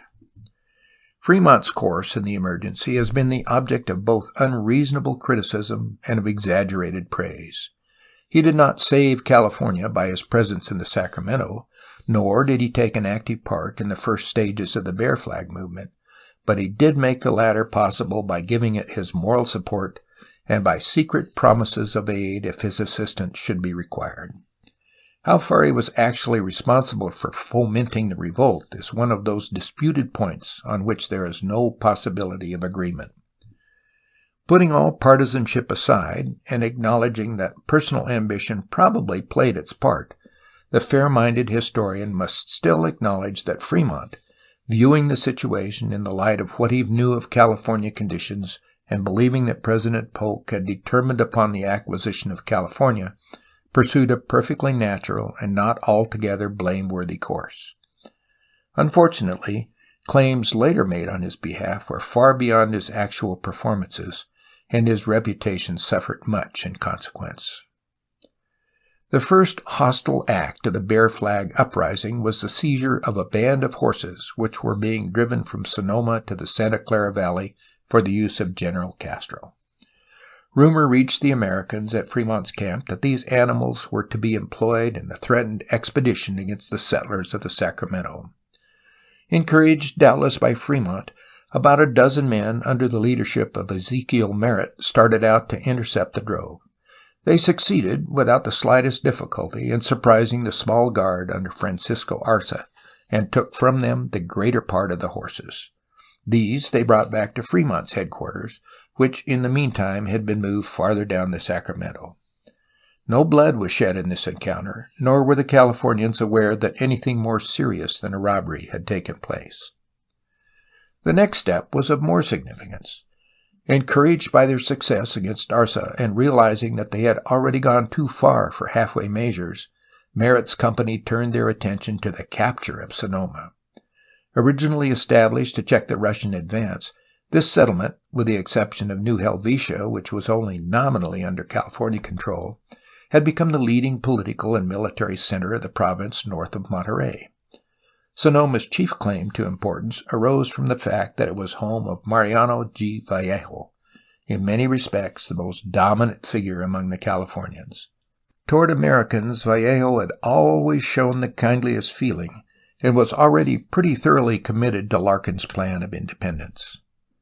Under these circumstances, Vallejo and his fellow townsmen were naturally not anticipating any trouble with their American neighbors in the Sacramento. It was with the utmost surprise, therefore, that the general and his family awoke about dawn on the quiet Sunday of June 14th to find themselves surrounded by a band of 33 armed men, dressed for the most part in trapper's garb, and evidently come on hostile business. At first, Vallejo had considerable difficulty in finding out what the Americans wanted, but through an interpreter he soon learned that they had come to make him prisoner and take possession of the town. The leaders of the attacking force, Merritt, Semple, and William Knight, undertook to explain to Vallejo the purpose of the uprising and to arrange the terms of his capitulation. The conference, held in the prisoner's house, made such slow progress that the rank and file of the company outside grew impatient and deposed Merritt from command, electing John Grigsby in his stead. The new leader made no faster headway than the old, and William B. Ide was accordingly sent in to speed up the negotiations. When the latter entered the room, he says, he found most of the conferees too far gone for business. Vallejo's wine and aguardiente, taken on empty stomachs, had proved almost too much for the American commissioners. At last, however, the articles of capitulation were completed and signed. General Vallejo, his brother Captain Salvador Vallejo, and Colonel Victor Proudhon were sent as prisoners of war to Fremont's camp, under positive assurance that no harm should come to them or to their property. In the meanwhile, Ide was elected captain of the company in the place of Grigsby, who seems to have become somewhat alarmed at the progress the movement was taking under his leadership, and the Republic of California was soon brought into being. As a first step in the creation of the new government, William Todd, an enthusiastic member of the Revolution, designed the flag. This was made from a piece of unbleached cotton cloth, 5 feet long and 3 feet wide. In the upper left-hand corner, a 5-pointed star was roughly painted with red ink, while facing this stood the crude figure of a grizzly bear, which gave both the flag and its republic its familiar name. A strip of red flannel on the lower edge of the cotton and the words California Republic, done in red, completed the design. When the flag had been completed, Ide prepared a proclamation in which he set forth the justification and purposes of the revolution. The next move was to organize a government. Nothing much could be done as yet in this direction, but a general statement of principles of the movement was drawn up, which Ide evidently thought might serve as the basis for a more elaborate constitution later on. So far, the uprising had proceeded without bloodshed. But a few days after the taking of Sonoma, 2 Americans, Cowie and Fowler, were captured by a band of Californians and unceremoniously put to death. Whether this was the act of an individual or the result of official orders cannot be determined with certainty. Footnote: Responsibility for the act has been laid at the door of the notorious Three-Fingered Jack. End footnote. It led, however, to unfortunate reprisals in which a few of Fremont's men, under Carson's command, ambushed and shot 3 rather inoffensive Californians.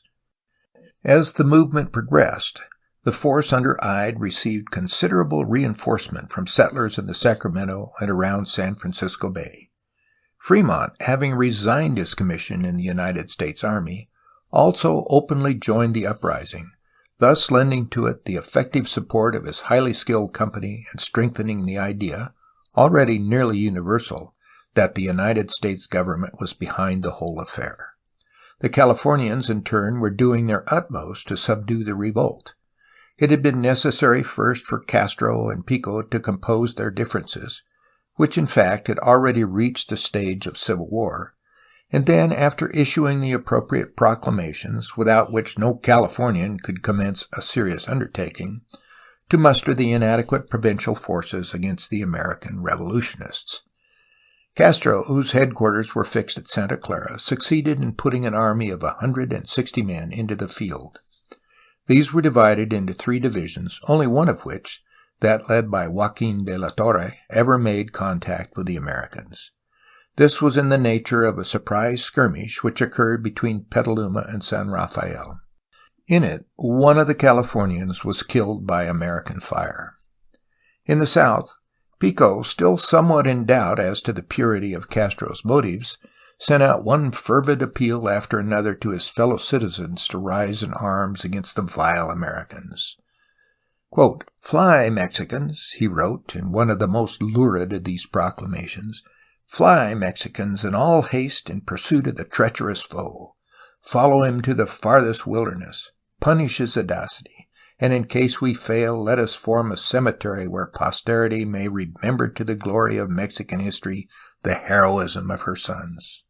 Compatriots, run swiftly with me to crown your brows with the fresh laurels of unfading glory. In the fields of the north they are scattered, ready to spring to your noble foreheads."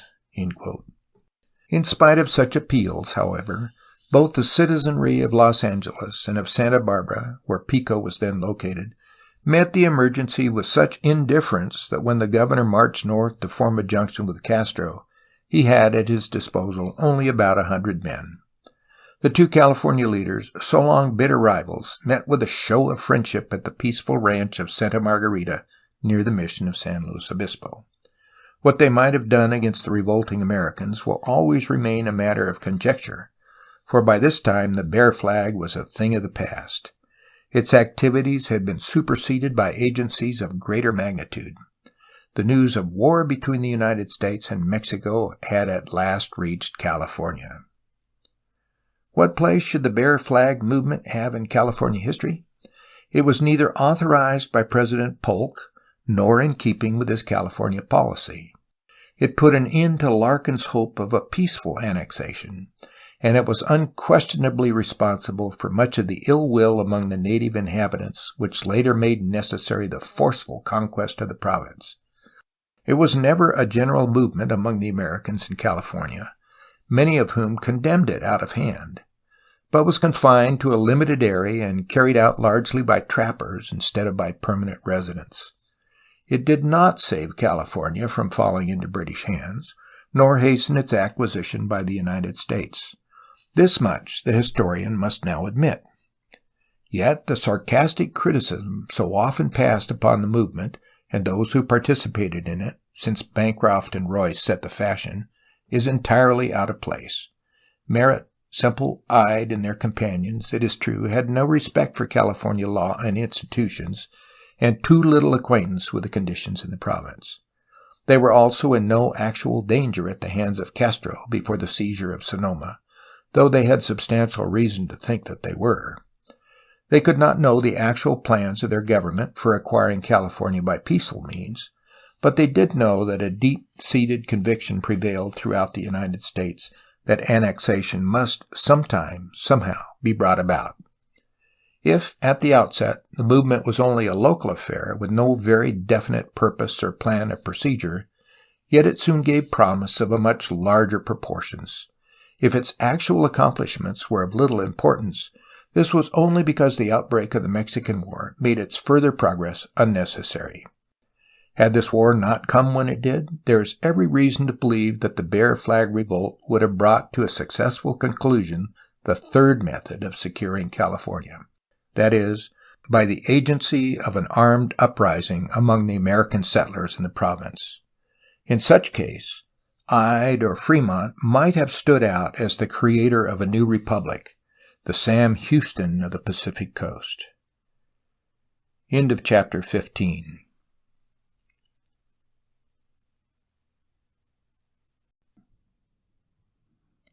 Chapter 16. The Conquest of California. Apart from the Bear Flag Revolt, there were two clearly defined stages in the conquest of California by the American forces. The first of these, extending from July 7th to August 15th, 1846, though devoid of bloodshed, resulted in the temporary establishment of American control over every place of significance in the province. The second, beginning with a local revolt in Los Angeles on September 22nd, was a matter of much greater importance and for a time seriously threatened the continuance of American control. As previously stated, the Polk administration was determined upon the acquisition of California in case of war with Mexico. At the same time, the Washington government believed that the Californians, disaffected as they were with Mexico, might easily be persuaded to transfer their allegiance to the United States without the necessity of armed conquest. The opinion also prevailed that, even were the Californians so inclined, they could not offer very serious resistance to the United States because of military weakness and inefficiency. These views were the basis of the administration's policy regarding California. As early as June 1845, George Bancroft, Secretary of the Navy, instructed Commodore John D. Sloat, then in command of the American naval forces in the Pacific, to seize the harbor of San Francisco in the event of war with Mexico, and such other California ports as his strength would permit. As these harbors were said to be open and defenseless, little difficulty was anticipated in carrying out the Secretary's instructions. Occupation of the seacoast ports, however, was but the first step in fulfilling the President's program. Sloat was then to use every precaution to secure and preserve the goodwill of the Californians so that the province might be acquired through friendly cooperation rather than by armed conquest. In the spring of 1846, Sloat, with 5 vessels under his command, was on the west coast of Mexico expecting any moment to learn of the outbreak of war. In April, upon the receipt of an urgent request from Larkin, set off after Fremont's affair at Hawks Peak, he ordered one of his vessels, the Portsmouth, under Captain John B. Montgomery, to sail to Monterey. Here, and later at San Francisco, Montgomery kept close watch upon the rapid development of the California situation, including the Bear Flag Revolt. But knowing nothing as yet of any declaration of war, he was able to play only the role of an observer in the proceedings. On May 17th, word reached the American fleet at anchor in the harbor of Mazatlan that hostilities had begun between Mexico and the United States. But as the report was not official, Sloat contented himself with dispatching a single additional vessel, the Cyane, under command of Captain Mervine, to join the Portsmouth at Monterey, while he remained in the Mexican harbor with the remainder of the fleet. A few weeks later, receiving additional confirmation of the earlier report, he quietly slipped out of Mazatlan and sailed direct to Monterey. In taking this course, Sloat was not only guided by Bancroft's orders of the previous year, but also by evidence, apparently genuine, that the British government planned to check the American occupation of California. Admiral Seymour, whose interest in California has already been referred to, was then cruising in the vicinity of Sloat's command and had shown an unpleasant curiosity in the doings of the American fleet. It was credibly reported that he intended to forestall Sloat's occupation of any California port, and as later evidence showed, only the absence of official orders prevented him from making this attempt. As it was, however, Sloat found no obstruction in his way at Monterey. His flagship, the Savannah, anchored in the harbor on July 2nd, but instead of taking immediate possession of the fort, with a hesitancy and vacillation strangely out of keeping with the tradition of the American Navy, he delayed action until the morning of the 7th. The intervening time was occupied in conferences with Larkin, in the preparation of plans and proclamations for the conquest of the province, and in the exchange of official courtesies with the California authorities. At last, however, stirred by news of Fremont's activities in the north, the fear of Admiral Seymour's arrival, and the urging of his own officers, Sloat decided to act. The occupation of Monterey then became almost a matter of routine. There had been no powder in the fort to salute the American vessels when they sailed into port. All of the soldiers, a mere handful, had gone south with Castro, and a Mexican flag had not been seen in the town for 3 months. Accordingly, when the formal demand for surrender was refused because there was no one with authority to grant it, Sloat disembarked some 250 men who marched unmolested to the customs house, where they raised the American flag, fired a salute, and formally proclaimed California annexed to the United States. 2 days later, the flag was raised over San Francisco and Sonoma, and on the 11th at Sutter's Fort. In all these proceedings, and in the proclamations accompanying them, it is worth recording that the American officers sought, according to their instructions, to conciliate the Californians and to treat them with all possible consideration. 2 weeks after the occupation of Monterey, new vigor was instilled into the American activities by the resignation of Sloat and the transference of his command to a more aggressive leader, Commodore Robert F. Stockton, who had arrived on the 15th of July from Norfolk, Virginia, in the Congress. Just before leaving Norfolk, Stockton had held a conference with the Secretary of the Navy and was therefore far better acquainted with the plans of the administration than was Sloat. Nor by temperament was he given to halfway measures. Having assumed command of both naval and land operations in California, Stockton at once enrolled the Bear Flag Battalion, which Fremont had brought to Monterey, as volunteers in the United States Army. At the same time, he commissioned Fremont a major and Gillespie a captain in the battalion. He then proceeded, after issuing what has generally been regarded as an unfortunate proclamation against the California leaders, to carry out the conquest of Southern California. In keeping with this plan, Fremont and his command were sent to San Diego on the Cyane, and Stockton with some 360 men landed at San Pedro. The California Army, under General Castro, at this time consisted of only 100 men, almost without arms and so disaffected that they could not be counted upon to obey their officers. Under such conditions, both Castro and Governor Pico gave up all thought of resistance to the American advance, and after vainly seeking to negotiate a suspension of hostilities with Stockton, adjourned the California Assembly, then in a last forlorn session at Los Angeles, and fled into retirement. Castro went immediately to Sonora by way of the old Anza Trail through the Colorado Desert, while Pico, after remaining some time on his ranch near San Bernardino, took refuge at last in Lower California.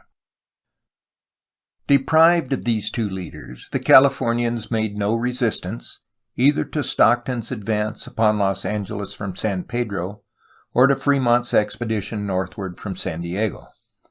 On August 13th, the united command of Fremont and Stockton entered Los Angeles, raised the American flag, and received the allegiance of the leading citizens.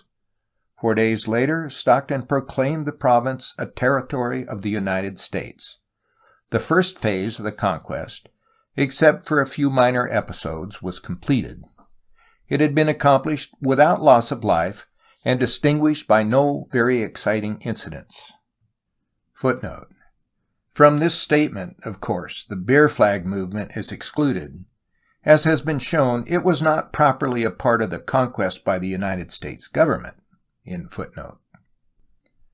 The second phase of the conquest was characterized by some pretty vigorous fighting and a considerable amount of bloodshed. Stockton and Fremont, apparently misled by the ease of their triumph, left Los Angeles early in September in command of Captain Gillespie and a force of 50 men. As events proved, this garrison was wholly inadequate to control the turbulent element in the pueblo and only invited insurrection by its presence.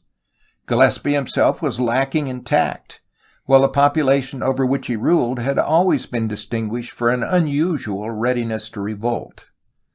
The first outbreak occurred before daylight, September 23rd, when a motley company of Californians, filled with patriotism and perhaps with wine, attacked the adobe quarters in which Gillespie's men were sleeping.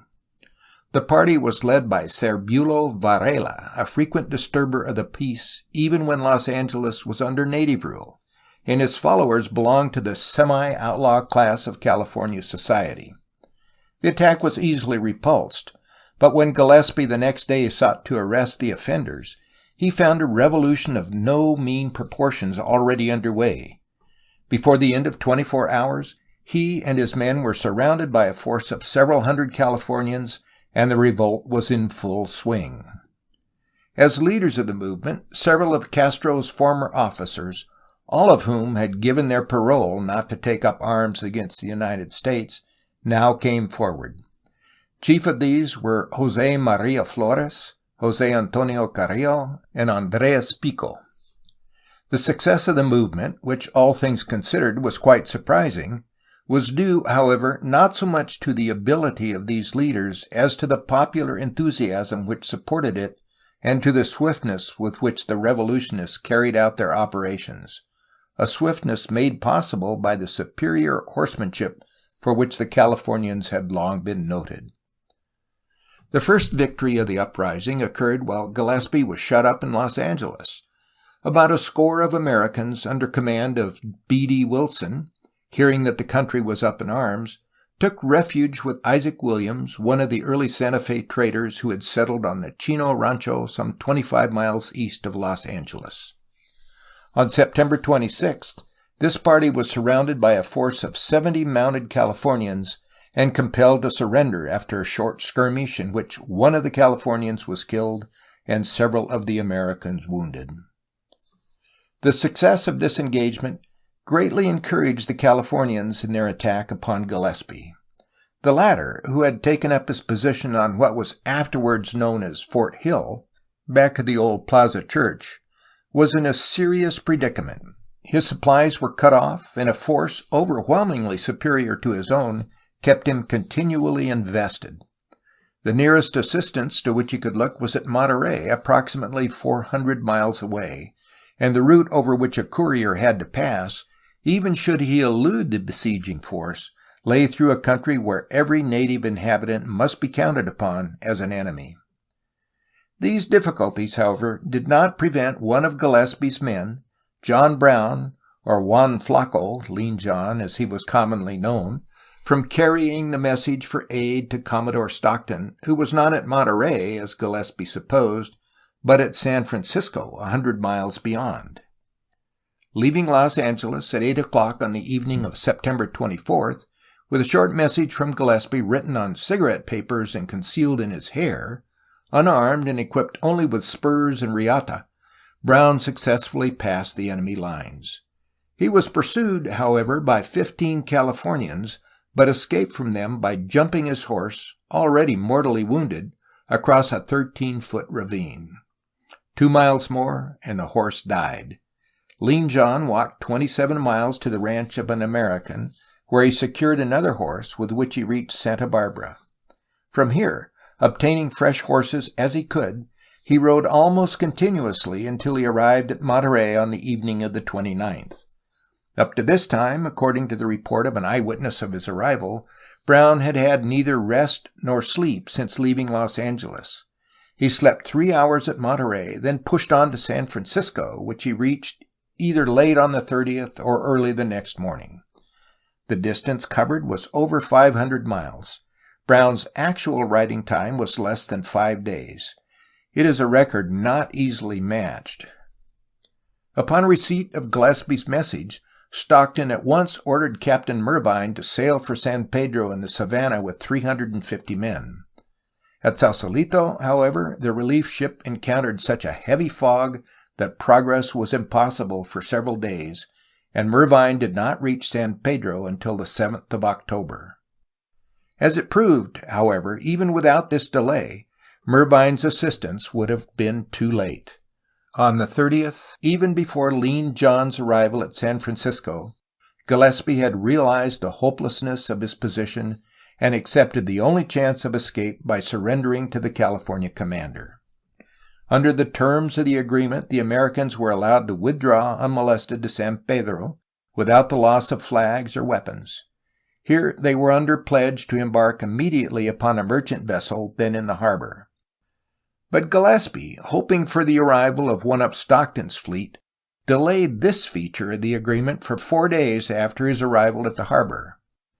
At the end of that time, not knowing whether or not the message carried by Brown had reached Stockton, he spiked the cannon he had brought from Los Angeles on ox carts, threw one of them into the bay, and took his men on board the waiting Vandalia.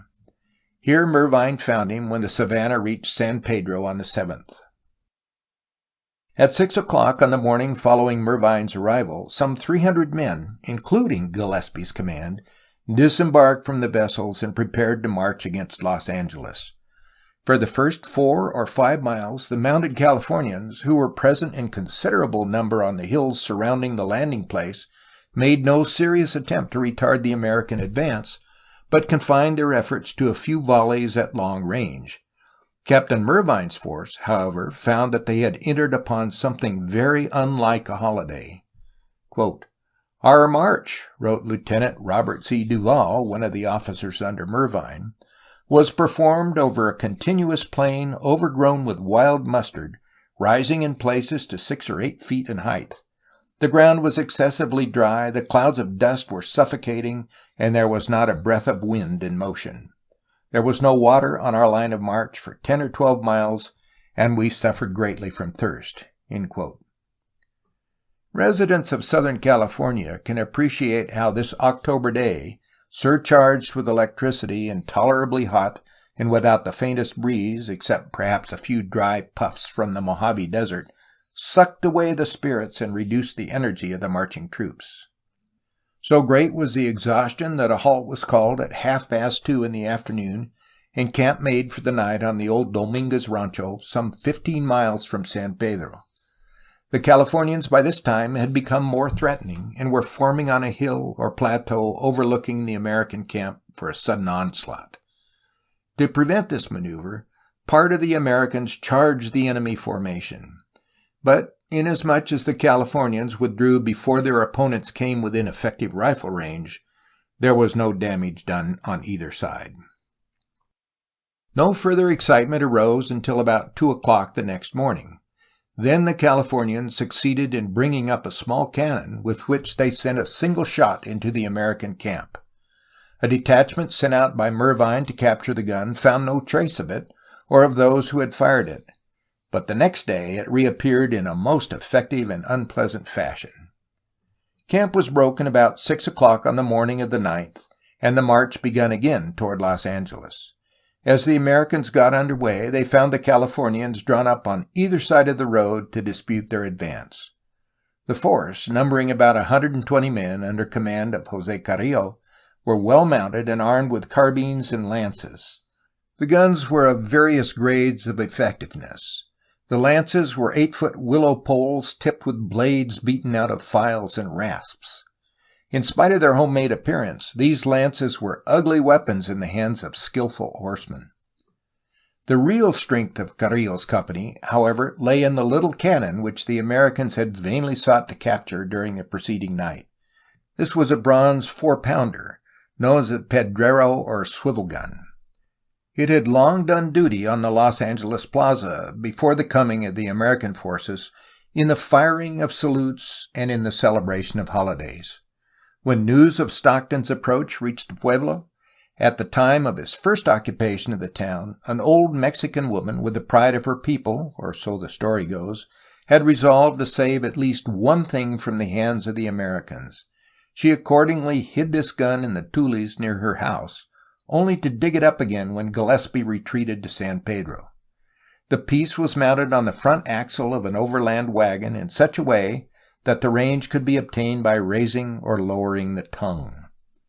In the Battle of Dominguez, the gun was in charge of Ignacio Aguilar, who fired it by applying a lighted cigarette to the touch hole. 8 or 10 horsemen dragged it with their riatas into position or out of harm's way as necessity arose. The methods used by the Californians in the handling of this old woman's gun, as it was appropriately named, and its effectiveness in the battle can best be shown by Duval's own words, quoted by J.M. Gwynn. Quote, "When within about 400 yards, the enemy opened fire on us with their artillery. We made frequent charges, driving them before us, and at one time causing them to leave some of their cannonballs and cartridges. But owing to the rapidity with which they could carry off the gun, using their lassos on every part, they were able to choose their own distance, entirely out of all range of our muskets. The horsemen kept out of danger, apparently content to let the gun do the fighting." End quote. Worn out with the futile efforts to capture the 4-pounder, and convinced that further progress would result in useless loss of life, the Americans resolved to return to San Pedro and await a more favorable time for the capture of Los Angeles. This decision was strengthened by the report that the pueblo was defended by some 500 or 600 additional troops, and the fear that even if the town were taken, the American force would find itself cut off from communication with the supporting vessels at San Pedro and be compelled to surrender. On the retreat, Mervine's men were harassed by Carrillo's troops as long as the ammunition of the Californians held out. Getting the ever-present old woman's gun upon a hill ahead of the Americans, the Californians fired at the retiring column until their powder, which had been made at the San Gabriel mission, was wholly exhausted, and the usefulness of the little cannon came to an end. When the Americans reached San Pedro, they were so thoroughly exhausted with heat and fatigue that many of them could scarcely drag one foot after the other. In addition, they had suffered in the battle, which was a clear victory for the Californians, a loss of at least 4 men killed or mortally wounded, and 6 others more or less seriously injured. The American dead were buried on a little island near the eastern entrance of San Pedro Bay. For many years previous to this, the island had borne the name of Dead Man's Island, but the burying party from the Savannah christened it thus anew. At the present time, the island is rapidly disappearing before the action of wind and tide, and even now there is little left of this first burial place of American soldiers killed on California soil. The Battle of Dominguez Rancho was followed by an interval of quiet on either side. Flores was proclaimed provisional governor by a sort of rump assembly in Los Angeles, and the revolt spread to nearly every part of the province where the Americans were not in full control. San Diego and Santa Barbara both passed into the hands of their former owners, and in the north, Manuel Castro, Joaquin de la Torre, and 1 or 2 others carried on an annoying guerrilla warfare which finally culminated in the severe skirmish known as the Battle of Natividad. This engagement differed from most of the battles of the South, in that no regular United States troops took part in it. It was fought in the Salinas Valley, at one of the fords of the river some 15 miles from Monterey.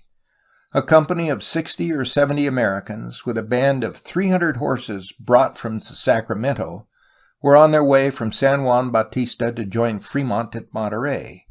Learning of this, the Californians got together their scattered bands for a surprise attack, hoping if possible to capture the horses, and thus prevent, or at least delay, Fremont's march down the coast to aid Stockton against Los Angeles. The leaders of the Californians, who were close to 150 in number, were Manuel Castro, José Chavez, Francisco Rico, and the 2 de la Torres. The Americans, most of whom were settlers or newly arrived immigrants, were commanded by 2 recently created captains, Charles Burroughs and B.K. Thompson. In the first skirmish, a small counting party from this force, which included a number of Indians, was surrounded by Castro's men, and several of its members were killed or wounded. When the main body of Americans came up, a brief but sharp engagement followed, in which the Californians, after inflicting rather serious injuries upon their opponents, retired from the field. The total American loss in this battle was about the same as that suffered by Mervine on his march from San Pedro, 4 or 5 killed and an equal number wounded. Castro's forces suffered somewhat more severely. After the engagement, most of the Californians, taking with them Thomas O'Larkin, whom they had captured the night before, retired down the coast toward Los Angeles. The Americans, in turn, withdrawing to a ranch near San Juan Bautista, united with Fremont's force of 300 men from Monterey, and a little later moved south to cooperate in the capture of Los Angeles. In the meantime, the Californians had been called upon to face another American force, which was coming upon them from an unexpected quarter. The plans of the United States War Department for the conquest of Mexico called for 4 lines of invasion of the enemy's territory. The first, under General Taylor, aimed at the subjugation of Tamaulipas, Nuevo León, and Coahuila. The second, in charge of General Wool, proposed to subdue the important state of Chihuahua. The third, commanded by General Scott, struck at the Mexican capital by way of Veracruz. And the fourth, with which this narrative is alone concerned, had as its objective the conquest of New Mexico and California. The last force was under the command of Colonel, afterwards General, Stephen W. Kearny, an officer of considerable skill and force of character. Leaving Fort Leavenworth, Kansas, in the spring of 1846, this Army of the West, as Kearny's command was known, marched to Santa Fe and took possession of the province of New Mexico without serious difficulty. From Santa Fe, Kearny set out for the coast, where he expected to cooperate with the naval forces under Stockton and the volunteers from the American settlers in taking complete possession of California and establishing there a new government under American control. To aid Kearny in the enterprise, the War Department later sent a considerable body of reinforcements to the coast, selecting for this purpose a battalion recruited from the Mormon immigrants in Salt Lake and a regiment of New York volunteers under Colonel Stevens. The Mormon Battalion, as it was called, marched overland. The New York regiment went by sea around Cape Horn. Neither force, however, reached California in time to be of any actual assistance in the conquest. With about 300 dragoons under his command, Kearny left Santa Fe on September 25th over the old Gila River Trail, which the Patties had followed some 20 years before. Near Socorro, however, he met Kit Carson, who was on his way to Washington with dispatches from Stockton. Carson, having left California before the uprising in Los Angeles against Gillespie had broken out, of course knew nothing of the general revolt that had turned the province topsy-turvy since his departure. He therefore informed Kearny that American rule had been established on the coast with little opposition, and that the natives had accepted it in good part. Acting upon this information, Kearny sent back nearly 2/3 of his battalion, but having requisitioned the reluctant services of Carson as a guide, he continued his own way to California with 100 men who remained. At the Colorado, through intercepted dispatches, he learned something of the revolt in California, but the information was too meager for him to determine how serious the situation really was. In crossing the desert west of the Colorado, Kearny's force experienced the greatest privations. The animals were sometimes without water for 48 and 60 hours at a time, so that many of them died of thirst. And it was not until the party reached the little stream known as Carrizo Creek that the way again became endurable. By this time, however, both men and beasts were so exhausted that they were in no condition for a serious test of arms. On December 2nd, Kearny's troops arrived at Warner's Ranch, where an abundance of food was obtained. On the 5th, they were joined by a party of 35 men, whom Stockton, again in possession of San Diego, had sent under Gillespie and Lieutenant Beale to reinforce Kearny's detachment. There was now between the American position and San Diego a considerable body of well-mounted Californians led by Andreas Pico. This force was camped near the Indian village of San Pascual, and Kearny, with the approval of Gillespie, resolved to order an attack against it the following morning. Camp was broken, accordingly, before daybreak of December 6th. But the American troops were already exhausted by the long march from Santa Fe, and as the preceding night had been cold and rainy, their vitality was running at a low ebb. The Californians, moreover, had already been warned of the impending danger and were prepared to meet the advancing force. In the first attack, Captain Johnson, the leader of the charge, was instantly killed, and only the arrival of the main body under Kearny saved the advance guard from annihilation. With the appearance of this larger number of the enemy, the Californians fled, but when Kearny's troopers, poorly mounted and somewhat disorganized, were strung out in a long line of pursuit, Pico's forces suddenly wheeled and almost swept the Americans from the field. This contest, the bloodiest in the entire conquest of California, lasted upwards of half an hour before the Californians withdrew. 16 or 18 Americans were killed, most of them with lances, and nearly a score seriously wounded. Among the latter were General Kearny and Captain Gillespie. The condition of the American forces after the battle was serious. Quote, "Our provisions were exhausted," wrote Major Emery, "our horses dead, our mules on their last legs, and our men, now reduced to 1/3 of their number, were ragged, worn down by fatigue, and emaciated." End quote.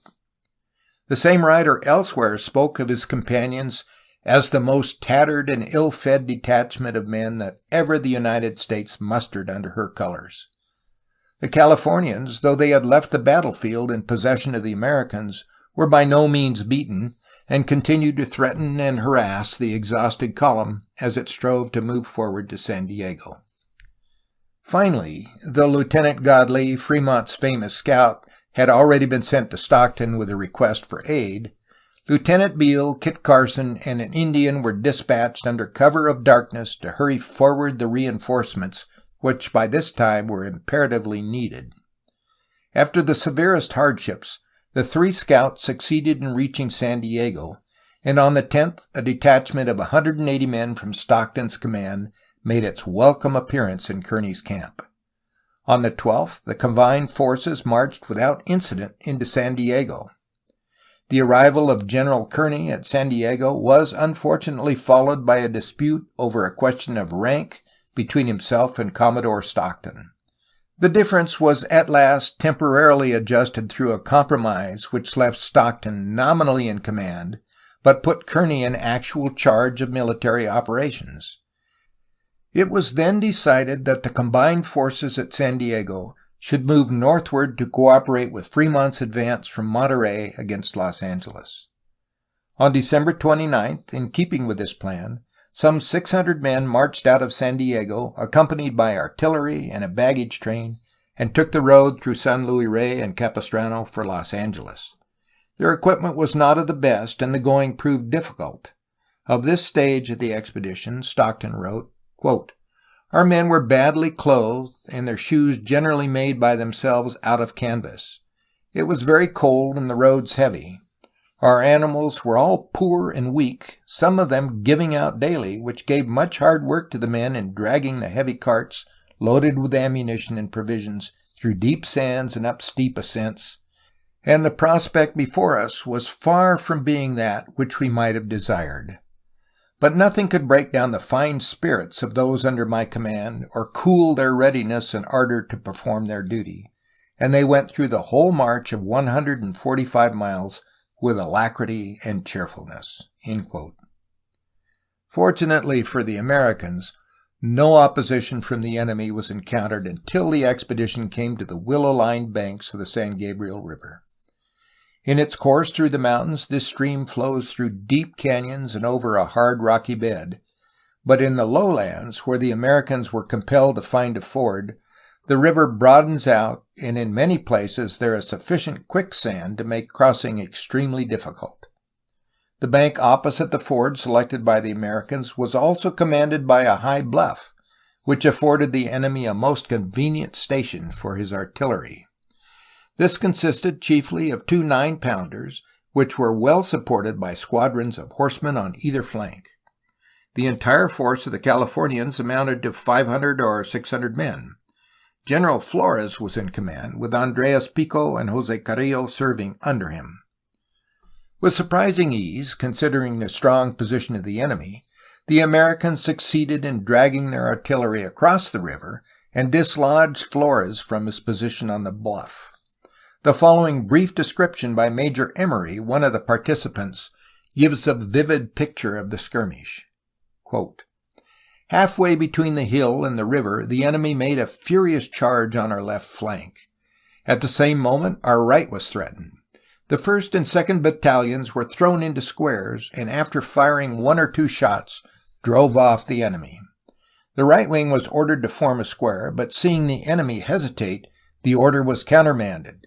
The 1st Battalion, which formed the right, was directed to rush the hill, supposing that that would be the contested point, but great was our surprise to find it abandoned. The enemy pitched his camp upon the hills in view, but when morning came, he was gone." End quote. Thus, in an hour and a half after the first shot was fired, the American force, baggage train and all, was across the river, and the Californians were retiring toward Los Angeles. The next day, January 9th, came the last battle on California soil. As the Americans proceeded from the San Gabriel River toward Los Angeles, the California horsemen again presented some slight opposition, and shortly before 4 o'clock in the afternoon, Flores made his last stand near the banks of the Los Angeles River. As usual, the Californians confined their activities to artillery fire at long range, supplemented by cavalry charges upon the flank and rear. These attacks resulted in but little damage, however, except to those who made them. As a matter of fact, the Californians, realizing the hopelessness of their resistance, seemed to have put but little heart in this last skirmish, and withdrew before the battle was well begun. That night, Stockton and Kearny camped on the outskirts of Los Angeles, and the next day marched to the plaza, having already received the surrender of the city from a deputation sent out by the inhabitants. Except for insulting remarks from drunken citizens and a hostile demonstration, which cost the lives of 2 of the Californians, the occupation of Los Angeles was accomplished without incident. Gillespie raised once more the flag which 4 months previously he had been compelled to lower, and the control of the city passed forever out of Mexican hands. The capture of Los Angeles, however, did not result in the complete disbanding of the California troops. Though many of them returned to their homes and others continued to wander about the country in groups of 2 or 3, the larger part of Flores's command retired to the San Pascual and Verdugo ranches to await developments. These came quickly with the arrival of Fremont and his battalion at the San Fernando mission. Fremont's march down the coast, after the Battle of Natividad, had met with little opposition from the enemy. The route, however, was difficult, owing chiefly to rain and mud, and progress was consequently slow. Near San Luis Obispo, Jesus Pico, one of the leaders of the revolt, was captured and sentenced to be shot for breaking his parole. His life, however, was spared by Fremont at the interception of the prisoner's wife and family. As there were 14 children to plead for Don Jesus, Fremont's clemency can easily be understood. After his release, Pico became a devoted friend to his benefactor and served the American cause with good purpose in the final surrender of the Californians. With Kearny and Stockton in control of Los Angeles and Fremont occupying the San Fernando Valley, further resistance on the part of the Californians was unthinkable.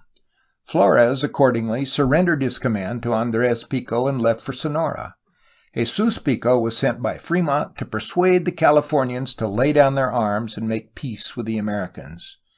This they were already eager to do, provided favorable terms could be arranged. After some preliminary negotiations, articles of capitulation were accordingly drawn up and signed at the old Cahuenga ranch house, to which Fremont had moved his headquarters. Though the resistance of the Californians to the American forces had proved futile, it nevertheless had about it a certain dash of gallantry and enough of the old traditional bravery of Spain to excite one's admiration.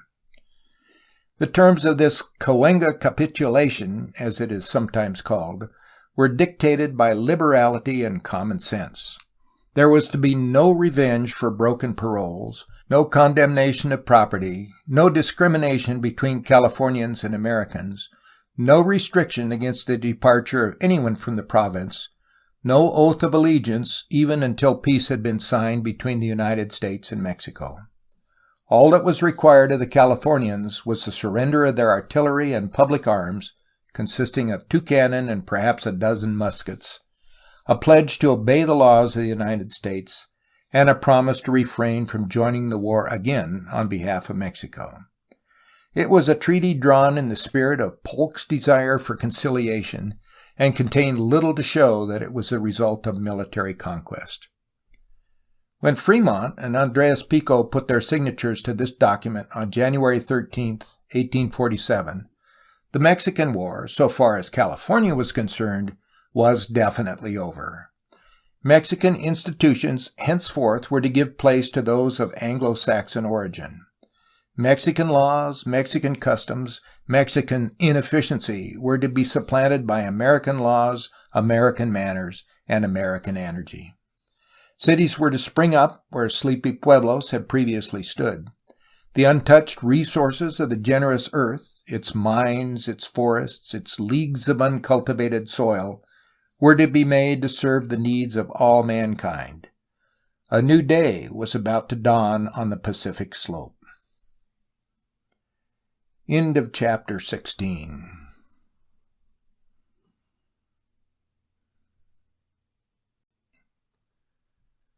Chapter 17. The Gold Rush.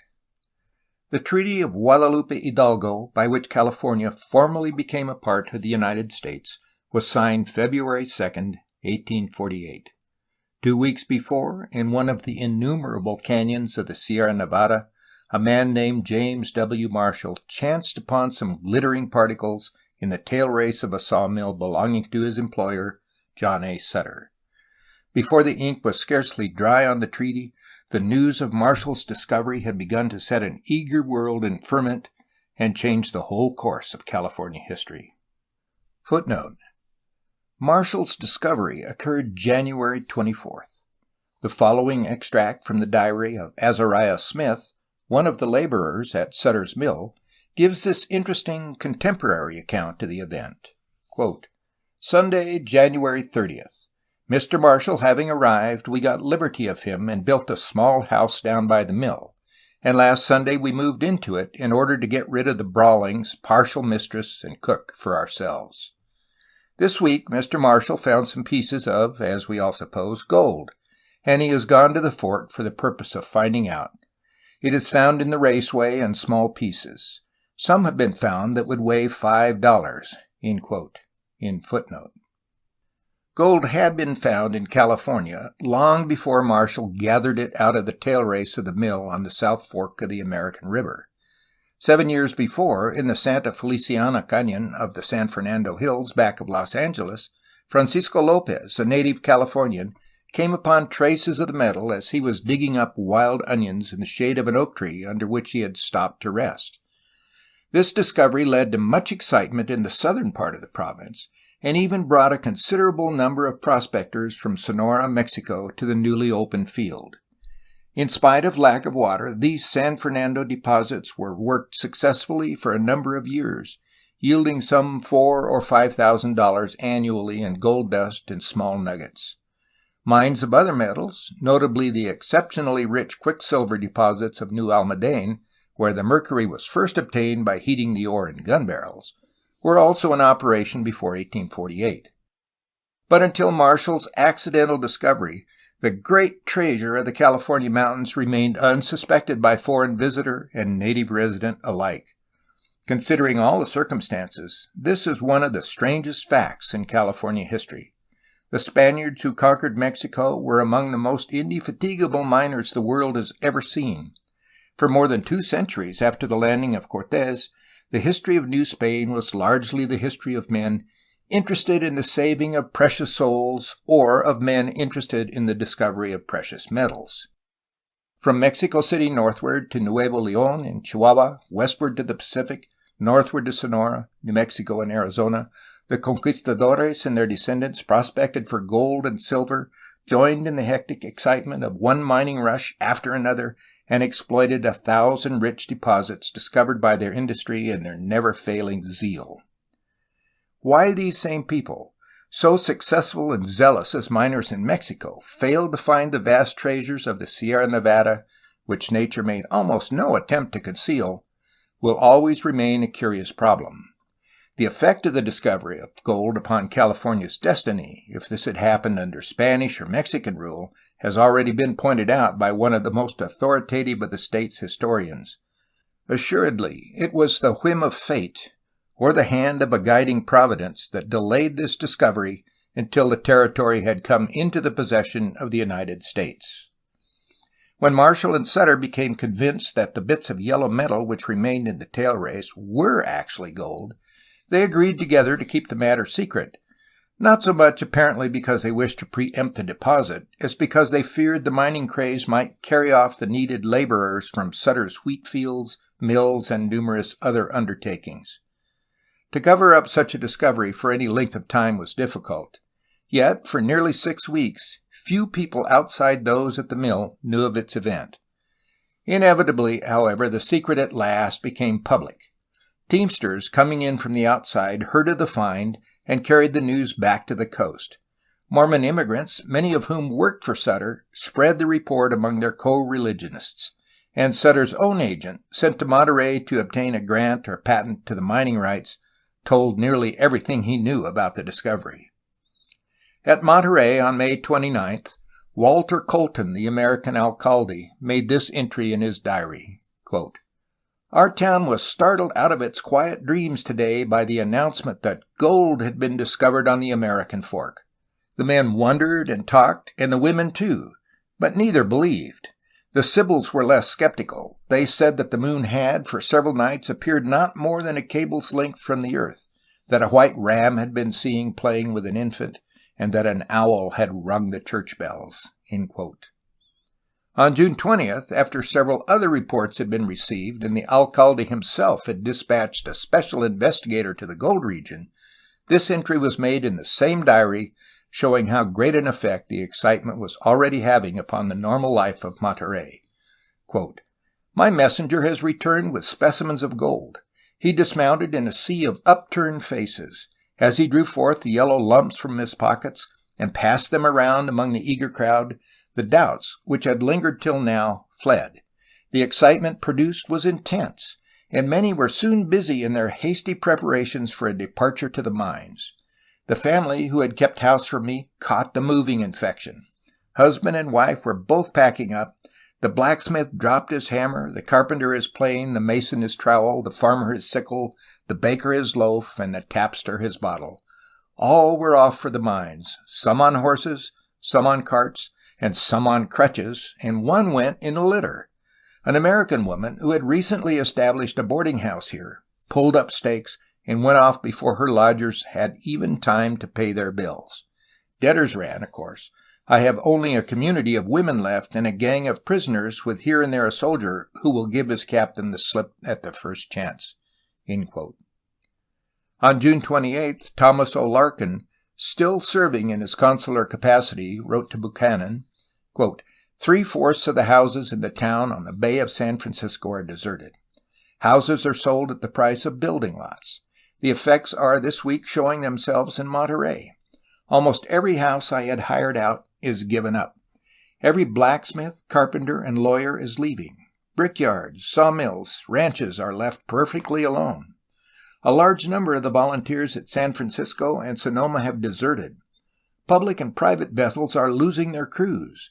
Both of our newspapers are discontinued from want of workmen and the loss of their agencies. The alcaldes have left San Francisco, and I believe Sonoma likewise. The former place has not a justice of the peace left." End quote. Governor Mason, who made a tour of the mines about the time Larkin's letter was written, along the whole route found mills lying idle, houses deserted, fields of standing wheat turned open to cattle, and farms left uncultivated. Ships were deserted as fast as they arrived on the coast.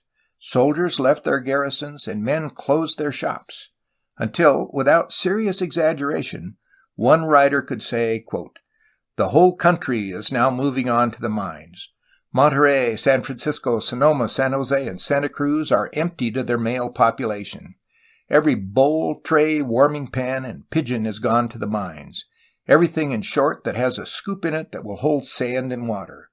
All the iron has been worked up into crowbars, pickaxes, and spades." End quote.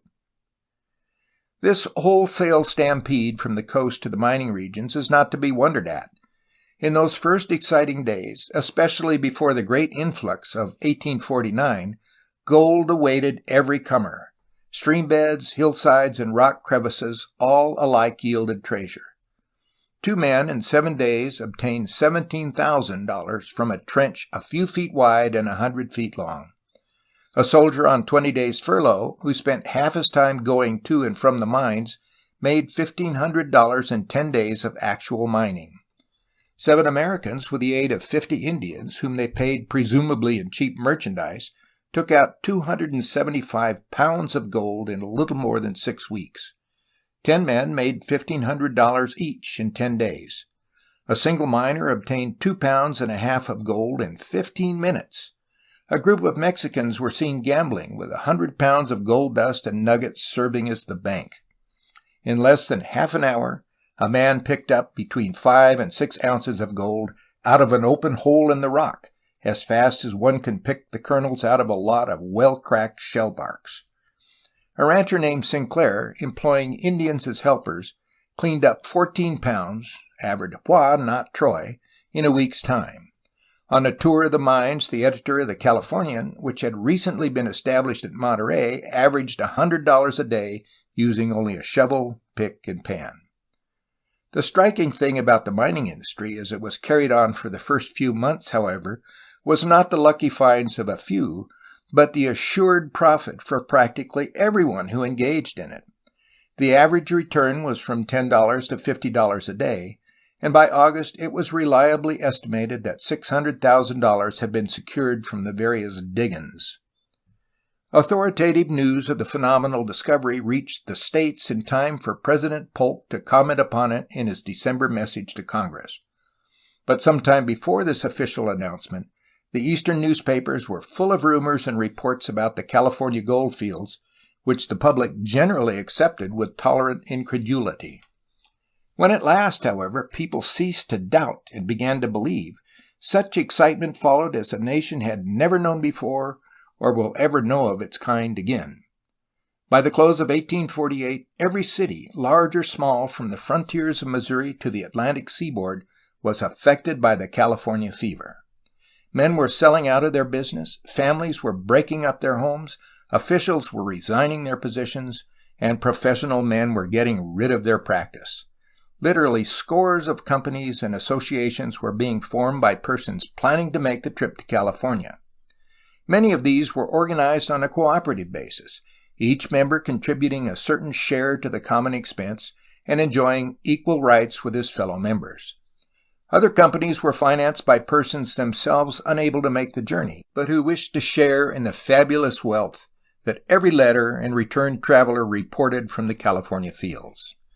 Thus, there was the Sag Harbor California Mining Association, the Boston and California Mining and Trading Joint Stock Company, with Edward Everett as its patron, the New York Yellow Fever Mining Company, the Manhattan California Overland Association, the Congress and California Mutual Protective Association, and no one knows how many other companies of the same kind.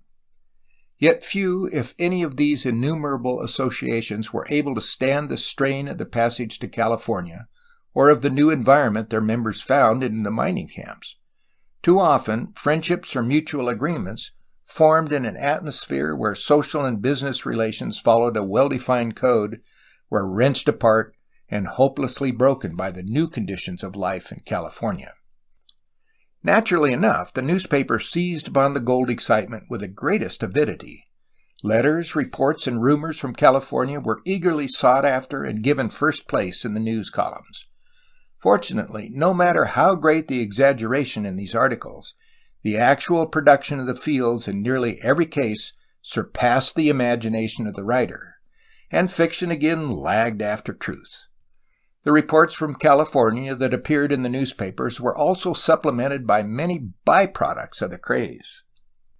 Footnote: About this time, Mrs. Elizabeth Farnham, widow of the well-known author-traveler Thomas Jefferson Farnham, who had died in San Francisco in 1848, was seeking to organize a party of 130 women in New York to go to the coast, in company with 6 or 8 respectable married men and their families, to become the wives of bachelor miners.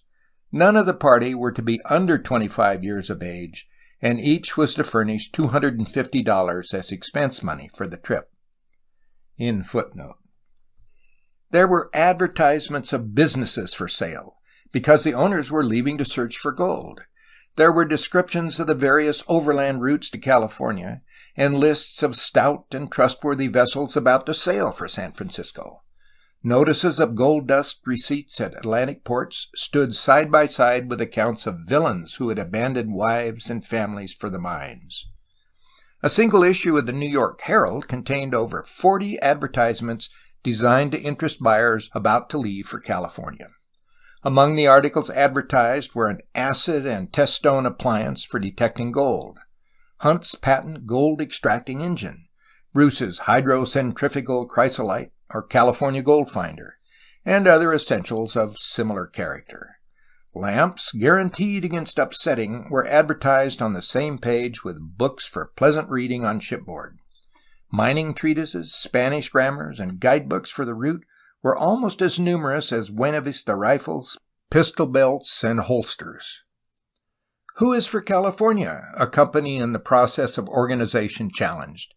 And in the next column, a physician offered his services to a party bound for the Pacific coast. The New York Washing and Mining Association advertised for recruits, and another enterprising company sought a housekeeper for its California hotel. Preserved meats, soups, spiced oysters, and sauerkraut put up in canisters and warranted for 21 years, saddles, guns, tents, assaying outfits, blankets, India rubber goods, Dana's system of mineralogy, and California overcoats were all brought to the attention of the prospective miner. He was implored to buy a copy of the Crom Thermal System of Medicine, since fully half the miners of California were down with fever, and to have his daguerreotype taken as a farewell remembrance for the dear ones who remained behind. About the only items omitted from the list were coffins and nursing bottles. There is no way of determining, even with a fair degree of accuracy, how many persons came to California from the rest of the United States in the years immediately following the discovery of gold. The migration, however, was so stupendous as to outrank in point of numbers anything of its kind in the nation's history, and to stand on an equal footing with some of the great world movements of population. The whole country, it seemed, was singing the doggerel verse of one of the Argonauts, and thousands upon thousands were actually putting it into practice. Quote, "Oh, California, that's the land for me. I'm bound for the Sacramento with a washbowl on my knee." End quote. Throughout the winter, the overland routes were closed to travel, so the earliest influx came by sea. During the first week of February, 1849, 50 vessels sailed from American ports for San Francisco. By the middle of March, 17,000 persons had taken passage from cities on the Gulf and Atlantic coasts, and before the year closed, 230 American vessels reached California harbors. The overland migration, when it began, was even larger than that which came by sea. Within 3 weeks, during the spring of 1849, nearly 18,000 persons crossed the Missouri River for California. A single observer counted 1,100 wagons on the prairies beyond Independence. From the Missouri frontier to Fort Laramie, the procession of emigrants passed in an unbroken stream for more than 2 months toward the west.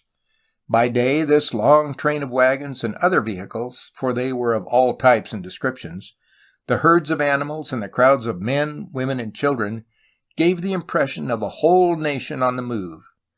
At night, the glow of innumerable campfires on the prairies shone like the lights of populous cities.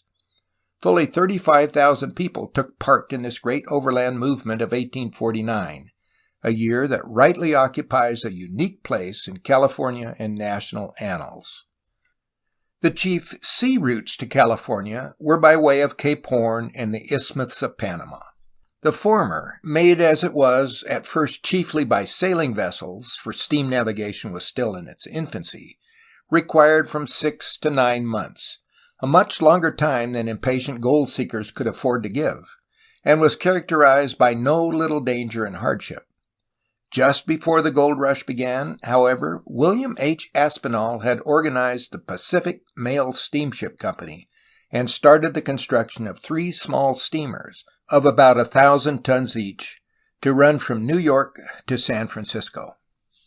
The first of these, the California, left New York on October 6, 1848, shortly before Marshall's discovery became known. When the vessel reached Panama on January 30, 1849, hundreds of gold seekers who had come by sea to the isthmus and crossed overland to the Pacific were waiting almost in a frenzy for passage to San Francisco. Some 400 of these were taken on board to find accommodations as best they could in a vessel designed for only 100 passengers. Many of these paid as high as $1,000 for a steerage ticket from Panama to California. The California reached San Francisco on February 28th, the first of a long line of transports laden to the water's edge with New World Argonauts. Those who reached California by the Panama route had much to try physical endurance and test their patience. The voyage from New York to Chagres, on the Caribbean side of the isthmus, required about 2 weeks' time and cost from $80 to $150. If the passage could be obtained in a satisfactory ship, this portion of the trip might well prove delightful. But as the number of seaworthy vessels was wholly inadequate to supply the demand, every sort of sailing craft was pressed into service, and even if the vessel escaped foundering in mid-ocean, the passengers were sure to suffer every form of discomfort and annoyance to which travelers are heir. From Chagres, the first stage of the journey across the isthmus was made by native canoe to the head of the Chagres River, and thence by pack train to the Pacific. The canoes were 20 or 25 feet long, carried 10 or 12 passengers besides the 5 or 6 Indians who poled them, and made about a mile an hour, when the natives bestirred themselves. Tropical storms, heat, bad drinking water, and voracious insects added to the pleasure of the voyage. But while these things, coupled even with the delay and squalor of the native huts where the immigrants were often forced to lodge, could be endured, there were 2 grim enemies that brought death instead of mere discomfort. These were Asiatic cholera and the Chagres fever. When the coast was reached, another long wait was in store for the Californians. Frequently, weeks passed before a passage could be secured to San Francisco. The old city of Panama, witness of so much tragedy and heroic undertaking from the time of Balboa onward, surely never saw stranger sights than in those bustling days of '49, when the Americans poured down from the crest of the mountains on foot or on muleback to await the arrival of some long-expected vessel to carry them on to the land of El Dorado. For 2 years, the newcomers virtually took possession of the city. Some of the more enterprising set up hotels and opened shops to cater to the needs of their companions. Footnote: one of the most successful of these immigrant merchants was Collis P. Huntington, of later railroad fame. In footnote. Others of different taste even started a newspaper, which outlasted the mushroom community that gave it birth. Many of the more impatient immigrants chartered small sailboats and bravely set out for California without waiting for the larger vessels. And it is even said that some companies, more adventurous or ignorant than the rest, actually sought to make the 5,000-mile journey from Panama to San Francisco in log canoes. With the adventures, hardships, and tragedies of these irregular expeditions, there is no space to deal. But what fine gold still remains in the tailings of California history. Besides the way around South America and across Panama or Nicaragua, there were half a dozen combination routes to California involving both an overland journey and an ocean voyage. Many of the immigrants sailed from New York or New Orleans to Veracruz, traveling thence by way of Mexico City and Guadalajara to take ship on the Pacific at Acapulco or San Blas. Others landed at Tampico and made the trip across Mexico by way of a more northern route to the harbors of Mazatlan and Guaymas on the Gulf. Still others crossed the Isthmus of Tehuantepec, hoping to find a vessel at Salina Cruz to carry them on to California. At least one thing was common to all these various routes. Whichever he chose, the gold seeker was sure to encounter hardships in numerous and terrifying forms. Sometimes disease carried off his companions, one after another around him. Sometimes an accidental gunshot or willful murder threw the shadow of death over a little camp. Again, brigands might strip the company of all its ready money and supplies. Or, failing these misfortunes, there were always cold, flood, thirst, desert heat, and scarcity of food to be reckoned with on the overland portion of the expedition. And on the sea, danger from storm, failure of the ship's stores, shortage of water, and sudden attack of the Black Plague, cholera. A few companies were entirely blotted out by some unknown catastrophe and never heard from again. Others escaped similar disaster by grim perseverance or merely the whim of a kindlier fate. In addition to the various sea or sea and land routes to California, there were also several principal overland trails, supplemented by many cut-offs or diversions from the main routes. The most traveled of these overland routes was the old historic path of the fur trader and the early emigrant, along the Platte, up the Sweetwater, through the South Pass to Bear River and Fort Hall. Thence, most of the caravans turned south to the Mormon settlement at Salt Lake, entering California by way of the Humboldt and Truckee rivers. Others took the trail to Oregon, reaching the Sacramento by the Willamette and Shasta route. Still others, after reaching the Sierra, followed along the eastern slope through the Owens Valley till Walker Pass or perhaps Tehachapi furnished a gateway to the San Joaquin. From Salt Lake, others took the recently opened Mormon Trail to San Bernardino, a route the Los Angeles-Salt Lake branch of the Union Pacific now closely parallels. Another main highway of the gold seekers reached California by way of Santa Fe. From Missouri to New Mexico, this route had long been known through the agency of the St. Louis-Santa Fe trade. From Santa Fe westward, there was a choice of two routes.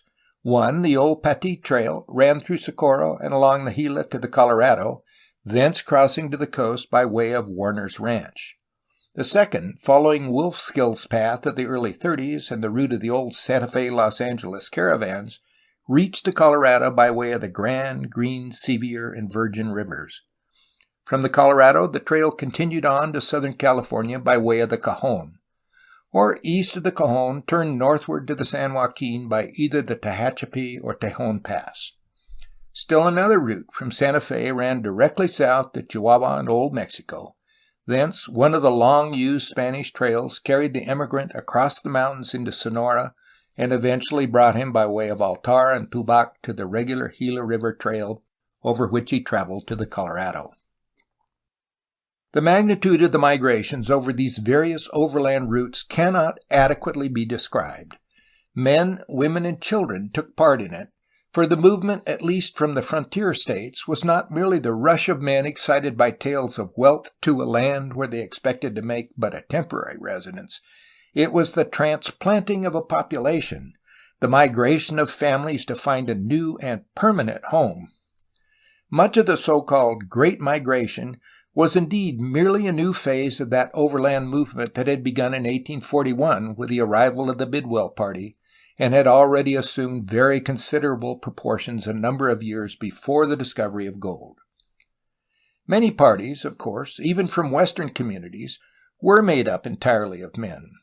But in the typical overland company, the unit was the family rather than the individual.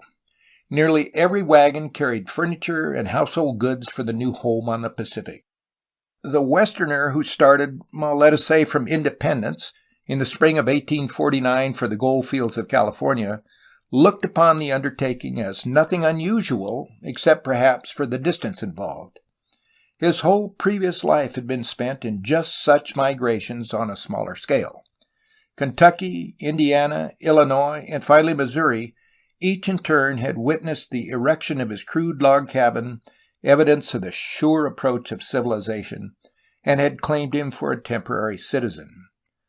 By 1849, this nomadic settler was ready for the final move to California. The ordinary means of travel employed by the emigrants was the familiar prairie schooner, probably first made use of in the Santa Fe trade. These were usually drawn by 3 or 4 yoke of oxen, though sometimes horses or mules were used instead. Generally, a number of cows were also driven along to furnish a reserve supply of food or to serve as substitutes for broken down or lost oxen. While this was the typical equipment, many of the immigrants had vehicles of other types or employed pack animals alone. Some, indeed, were foolish enough to attempt the journey with wheelbarrows and pushcarts. Besides supplies of food, coffee, sugar, bacon, dried apples, and the like, every well-to-do company took with it a large amount of bedding, many cooking utensils, guns, axes, and even heavy household furniture such as bedsteads, tables, and bureaus, or equally heavy farming implements and mining tools. The organization of most companies was similar to that adopted by the earlier immigrants of the Bidwell Donner type, and their method of travel in no material way differed from that of their predecessors. The large number of animals passing over well-established routes furnished a more serious problem in the matter of forage, however, than the pre-49ers had been forced to meet, and this often compelled companies to seek less frequented trails where grass was more abundant. Indian difficulties were few during the first years of the gold rush, but every other trouble was met with in abundance. Cholera ravaged many of the trains, in some cases wiping out entire families. Other diseases, such as scurvy, likewise took heavy toll, and death by accident was also a frequent occurrence. Often a company's animals gave out or ran off, and in crossing rivers, wagons, animals, and men alike were sometimes swept away by flood or sucked down by quicksand. Crime, even of the basest sort, was not unknown, but more commonly where violence was done it was due to some outburst of sudden anger or resulted from nerves frayed beyond the breaking point by long-continued anxiety and strain. On the northern route, the most difficult part of the journey lay beyond Fort Hall. Between Salt Lake and the Sierra, the line of travel was marked.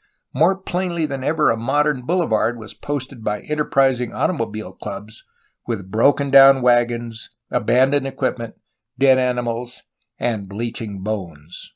A single entry in the diary of James Abbey, himself one of the 49ers, shows better than all the second-hand descriptions that have ever been written what the toll was paid on this portion of the route west of the Humboldt Sink. Quote, August 2nd. Started out by 4 o'clock this morning. At 6, stopped to cook our breakfast and lighten our wagons by throwing away the heavier portions of our clothing and such other articles as we can best spare. We pushed on today with as much speed as possible to get through the desert, but our cattle gave such evident signs of exhaustion that we were compelled to stop. The desert through which we are passing is strewn with dead cattle, mules, and horses. I counted, in a distance of 15 miles, 350 dead horses, 280 oxen, 120 mules, and hundreds of others are left behind, unable to keep up. A tan yard or slaughterhouse is a flower garden in comparison. A train from Missouri have today shot 20 oxen. Vast amounts of valuable property have been abandoned and thrown away in this desert. Leather trunks, clothing, wagons, etc., to the value of at least $100,000 in about 20 miles. I have counted in the last 10 miles 362 wagons, which in the States cost about $120 apiece. End quote. With Abbey's description as a background, one's imagination can picture something of the distress and suffering endured by the immigrants who came the northern route. Yet those who took the Gila Trail were equally unfortunate. John W. Audubon, son of the famous ornithologist and a naturalist of no mean ability himself, found the road east of Colorado garnished almost every league with dead cattle, horses, or oxen. Every camping place was littered with wagons, implements, and personal effects thrown away by the passing trains. The worst stretch of this route, however, lay through the Colorado Desert west of the Yuma villages. Here, at the so-called lagoons, Audubon, who had traveled by the route across northern Mexico, came upon a scene of desolation more fearful than anything he had previously seen in all his arduous journey. He describes it thus, quote, "Broken wagons, dead, shriveled-up cattle, horses and mules as well, lay baking in the sun, around the dried-up wells that had been opened in the hopes of getting water. Not a blade of grass or green thing of any kind relieved the monotony of the parched, ash-colored earth, and the most melancholy scene presented itself that I had ever seen since I left the Rio Grande." End quote. Travel, even over the well-established routes to California, was thus beset with hardship during the period of the gold rush. But where parties turned off to seek new trails, fate dealt with them even more relentlessly. The most tragic of such cases occurred in that grim region lying east of Owens River, which ever since has borne the name of Death Valley. 2 companies, at least, were caught in this waste of sand and desolation during the migration of 1849, and the valley dealt with them in pitiless fashion. The story of the first of these parties has been left us by William Lewis Manley, one of its members. His company, having reached Green River by way of the South Pass, attempted the impossible feat of going down the Colorado in an old ferry boat. They succeeded in getting somewhat beyond the spot where Ashley had painted his name on the canyon walls in 1824, but at last were compelled to abandon the river and strike out on foot toward the west. Without serious difficulty, they reached the regular Salt Lake-Los Angeles Trail, where they found a large number of wagons bound for California. Manley and his associates joined this company of emigrants. But instead of following the regular route to the Mojave villages, a part of the train, led by Captain Smith, turned off near Mountain Meadows, intending to travel directly west to the San Joaquin. Manley and a friend of his named Bennett, who was in command of several wagons, together with one of the Green River adventurers known as Rogers, followed Smith's party.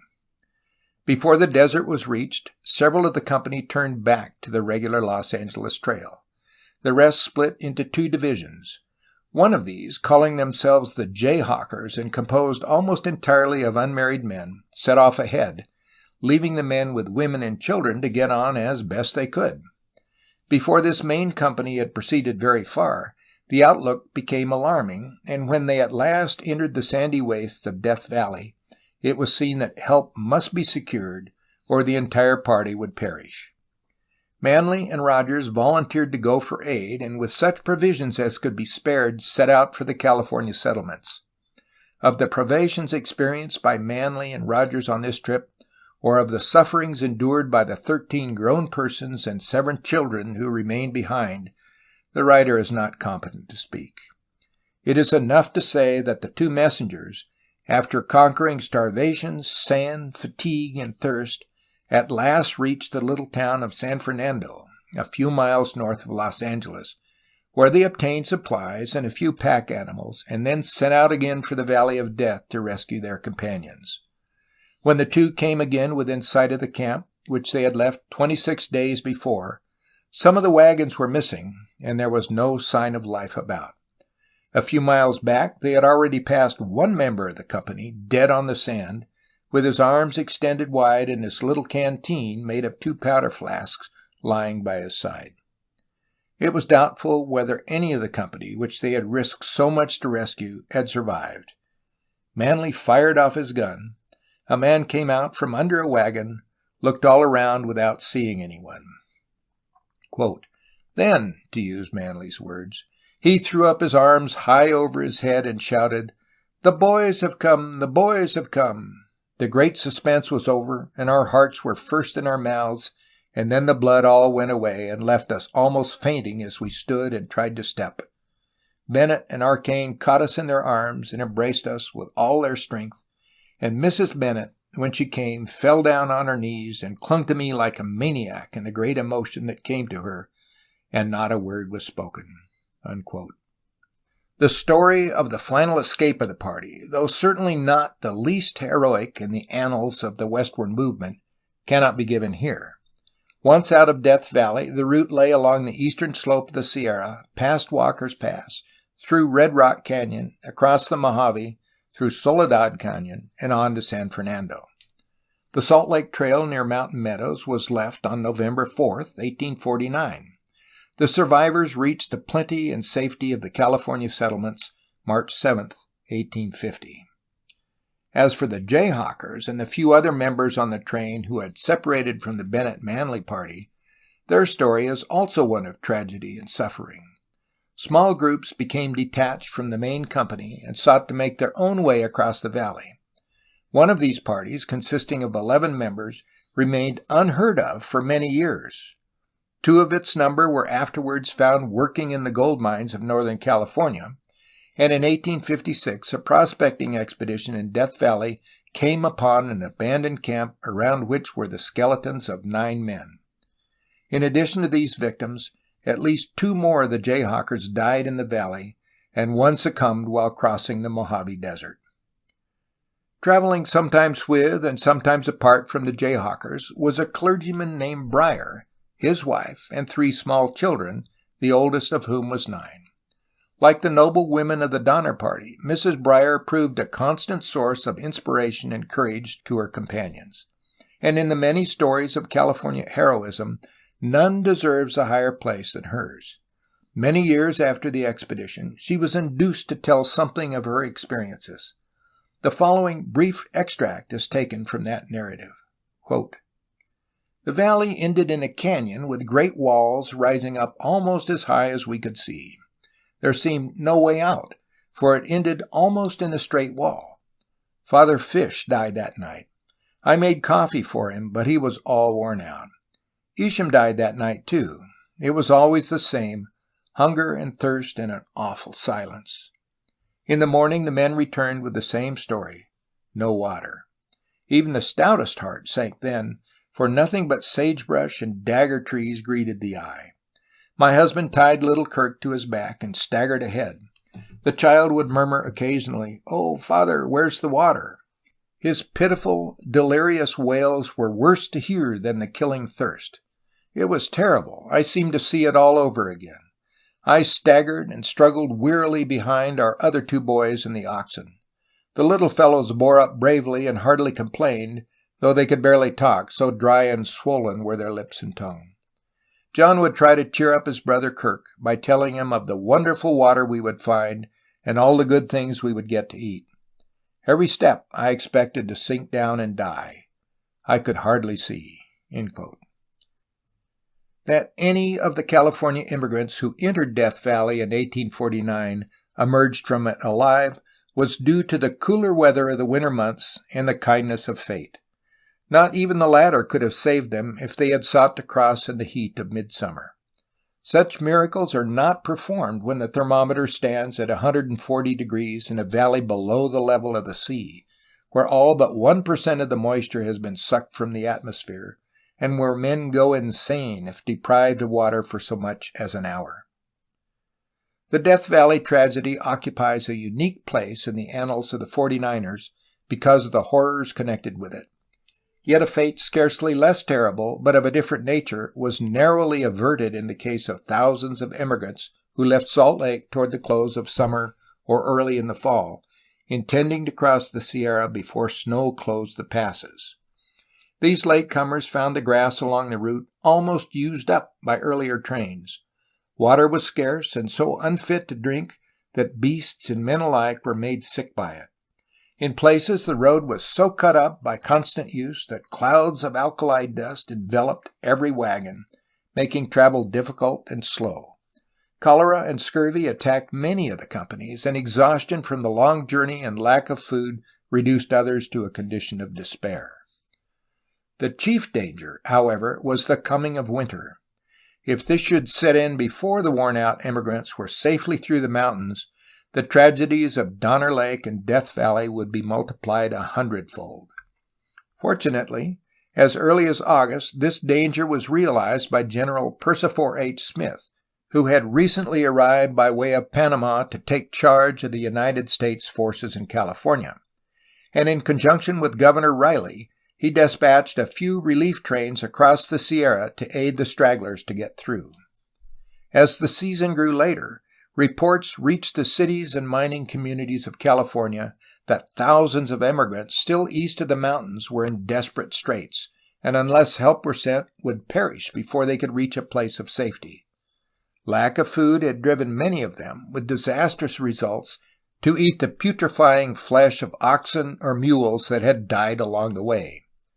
Others had lost all their animals from disease, or at the hands of the Indians, who were now becoming much more troublesome, and were striving to make their way across the mountains on foot. To add to the danger, snow had commenced to fall much earlier than usual in the High Sierra, making the passes more difficult every day, and threatening a complete blockade before the emigrants could get through.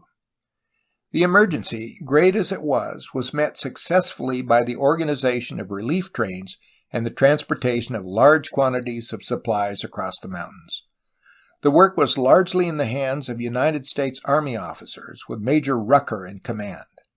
In the face of great difficulties, he succeeded in bringing the last of the immigrant trains of 1849 through the snows before the route became impassable, though some of the parties had already been 3 days without food when the government supplies arrived. Many of the companies which reached Salt Lake late in the summer of 1849, instead of completing their journey that year, remained until spring in the Mormon city. Much has been written of the treatment received by the gold seekers from Brigham Young's followers during this period, but the testimony is too nearly divided between good and ill for an authoritative conclusion to be reached. The Mormons certainly took advantage of the immigrants' needs to charge high prices, 75 cents a pound for meat, 50 cents a gallon for milk, $500 for a wagon were the prevailing rates. But later on, when the gold seekers reached the Sierra, they found their fellow Gentiles at least as skillful at profiteering as the Mormons. The story of the migration of 1850, except in detail, differs little from that of the preceding year.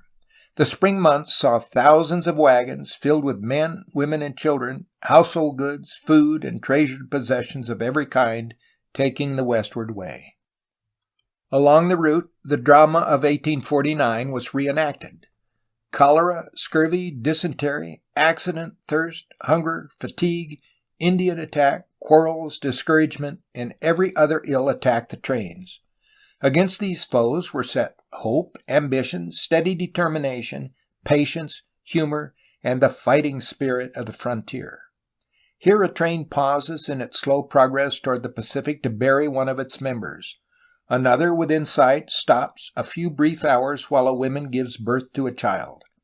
Days of easy travel with abundance of food, grass for the animals, light-heartedness, music, and good cheer around the evening camp alternate with days of tragedy and unspeakable hardships. Again, in 1850, as in 1849, disaster threatened many of the immigrants who attempted to cross the Sierra late in the season. In September, the Humboldt route was crowded with trains, most of them in desperate straits because of loss of animals, sickness, or lack of food, while farther north along the Pitt River were other immigrants equally destitute and subject in addition to Indian depredations. Once more, relief parties were formed and supplies sent to the sufferers. Voluntary organizations in Stockton, San Francisco, Marysville, and other communities collected money with which to purchase food and dispatched pack trains across the mountains. Newspapers and individuals spread the appeal for funds, and money soon poured in from mining settlements and ranches as well as from the cities. The heart of all California was touched with that sympathy and liberality which have since become the proverbial heritage of the state. Perhaps the chiefest of the Good Samaritans of this early day was William Waldo, a member of the Relief Committee of Sacramento. No man was more untiring in his efforts to rescue the threatened immigrants, or so quick in his sympathies for their sufferings. Early in September, he dispatched a letter from his camp on the Humboldt, where he had gone with supplies, to the Relief Committee at Sacramento. An extract from this dispatch will show, better than any other description, something of Waldo's generosity and the desperate need he found among the trains. Quote, "Should your committee," wrote Waldo, still be unable to collect funds, I then asked that the committee, city council, or some other body of men advance to the amount of $8,000 or $10,000 and forward the amount in flour and little articles for the sick to this point and to the summit, for which I pledge my honor, if I live to return where it can be legally done, to set over all my right, title, and interest to real estate in Sacramento City that has cost me $10,000. This sum will send between 20 and 25,000 pounds of flour to the summit. This, in connection with the beef, horses, mules, and dead stock that can be jerked before it putrefies, will save 10,000 human beings from starvation. A man can live very well upon half a pound of beef and a quarter of a pound of flour per day.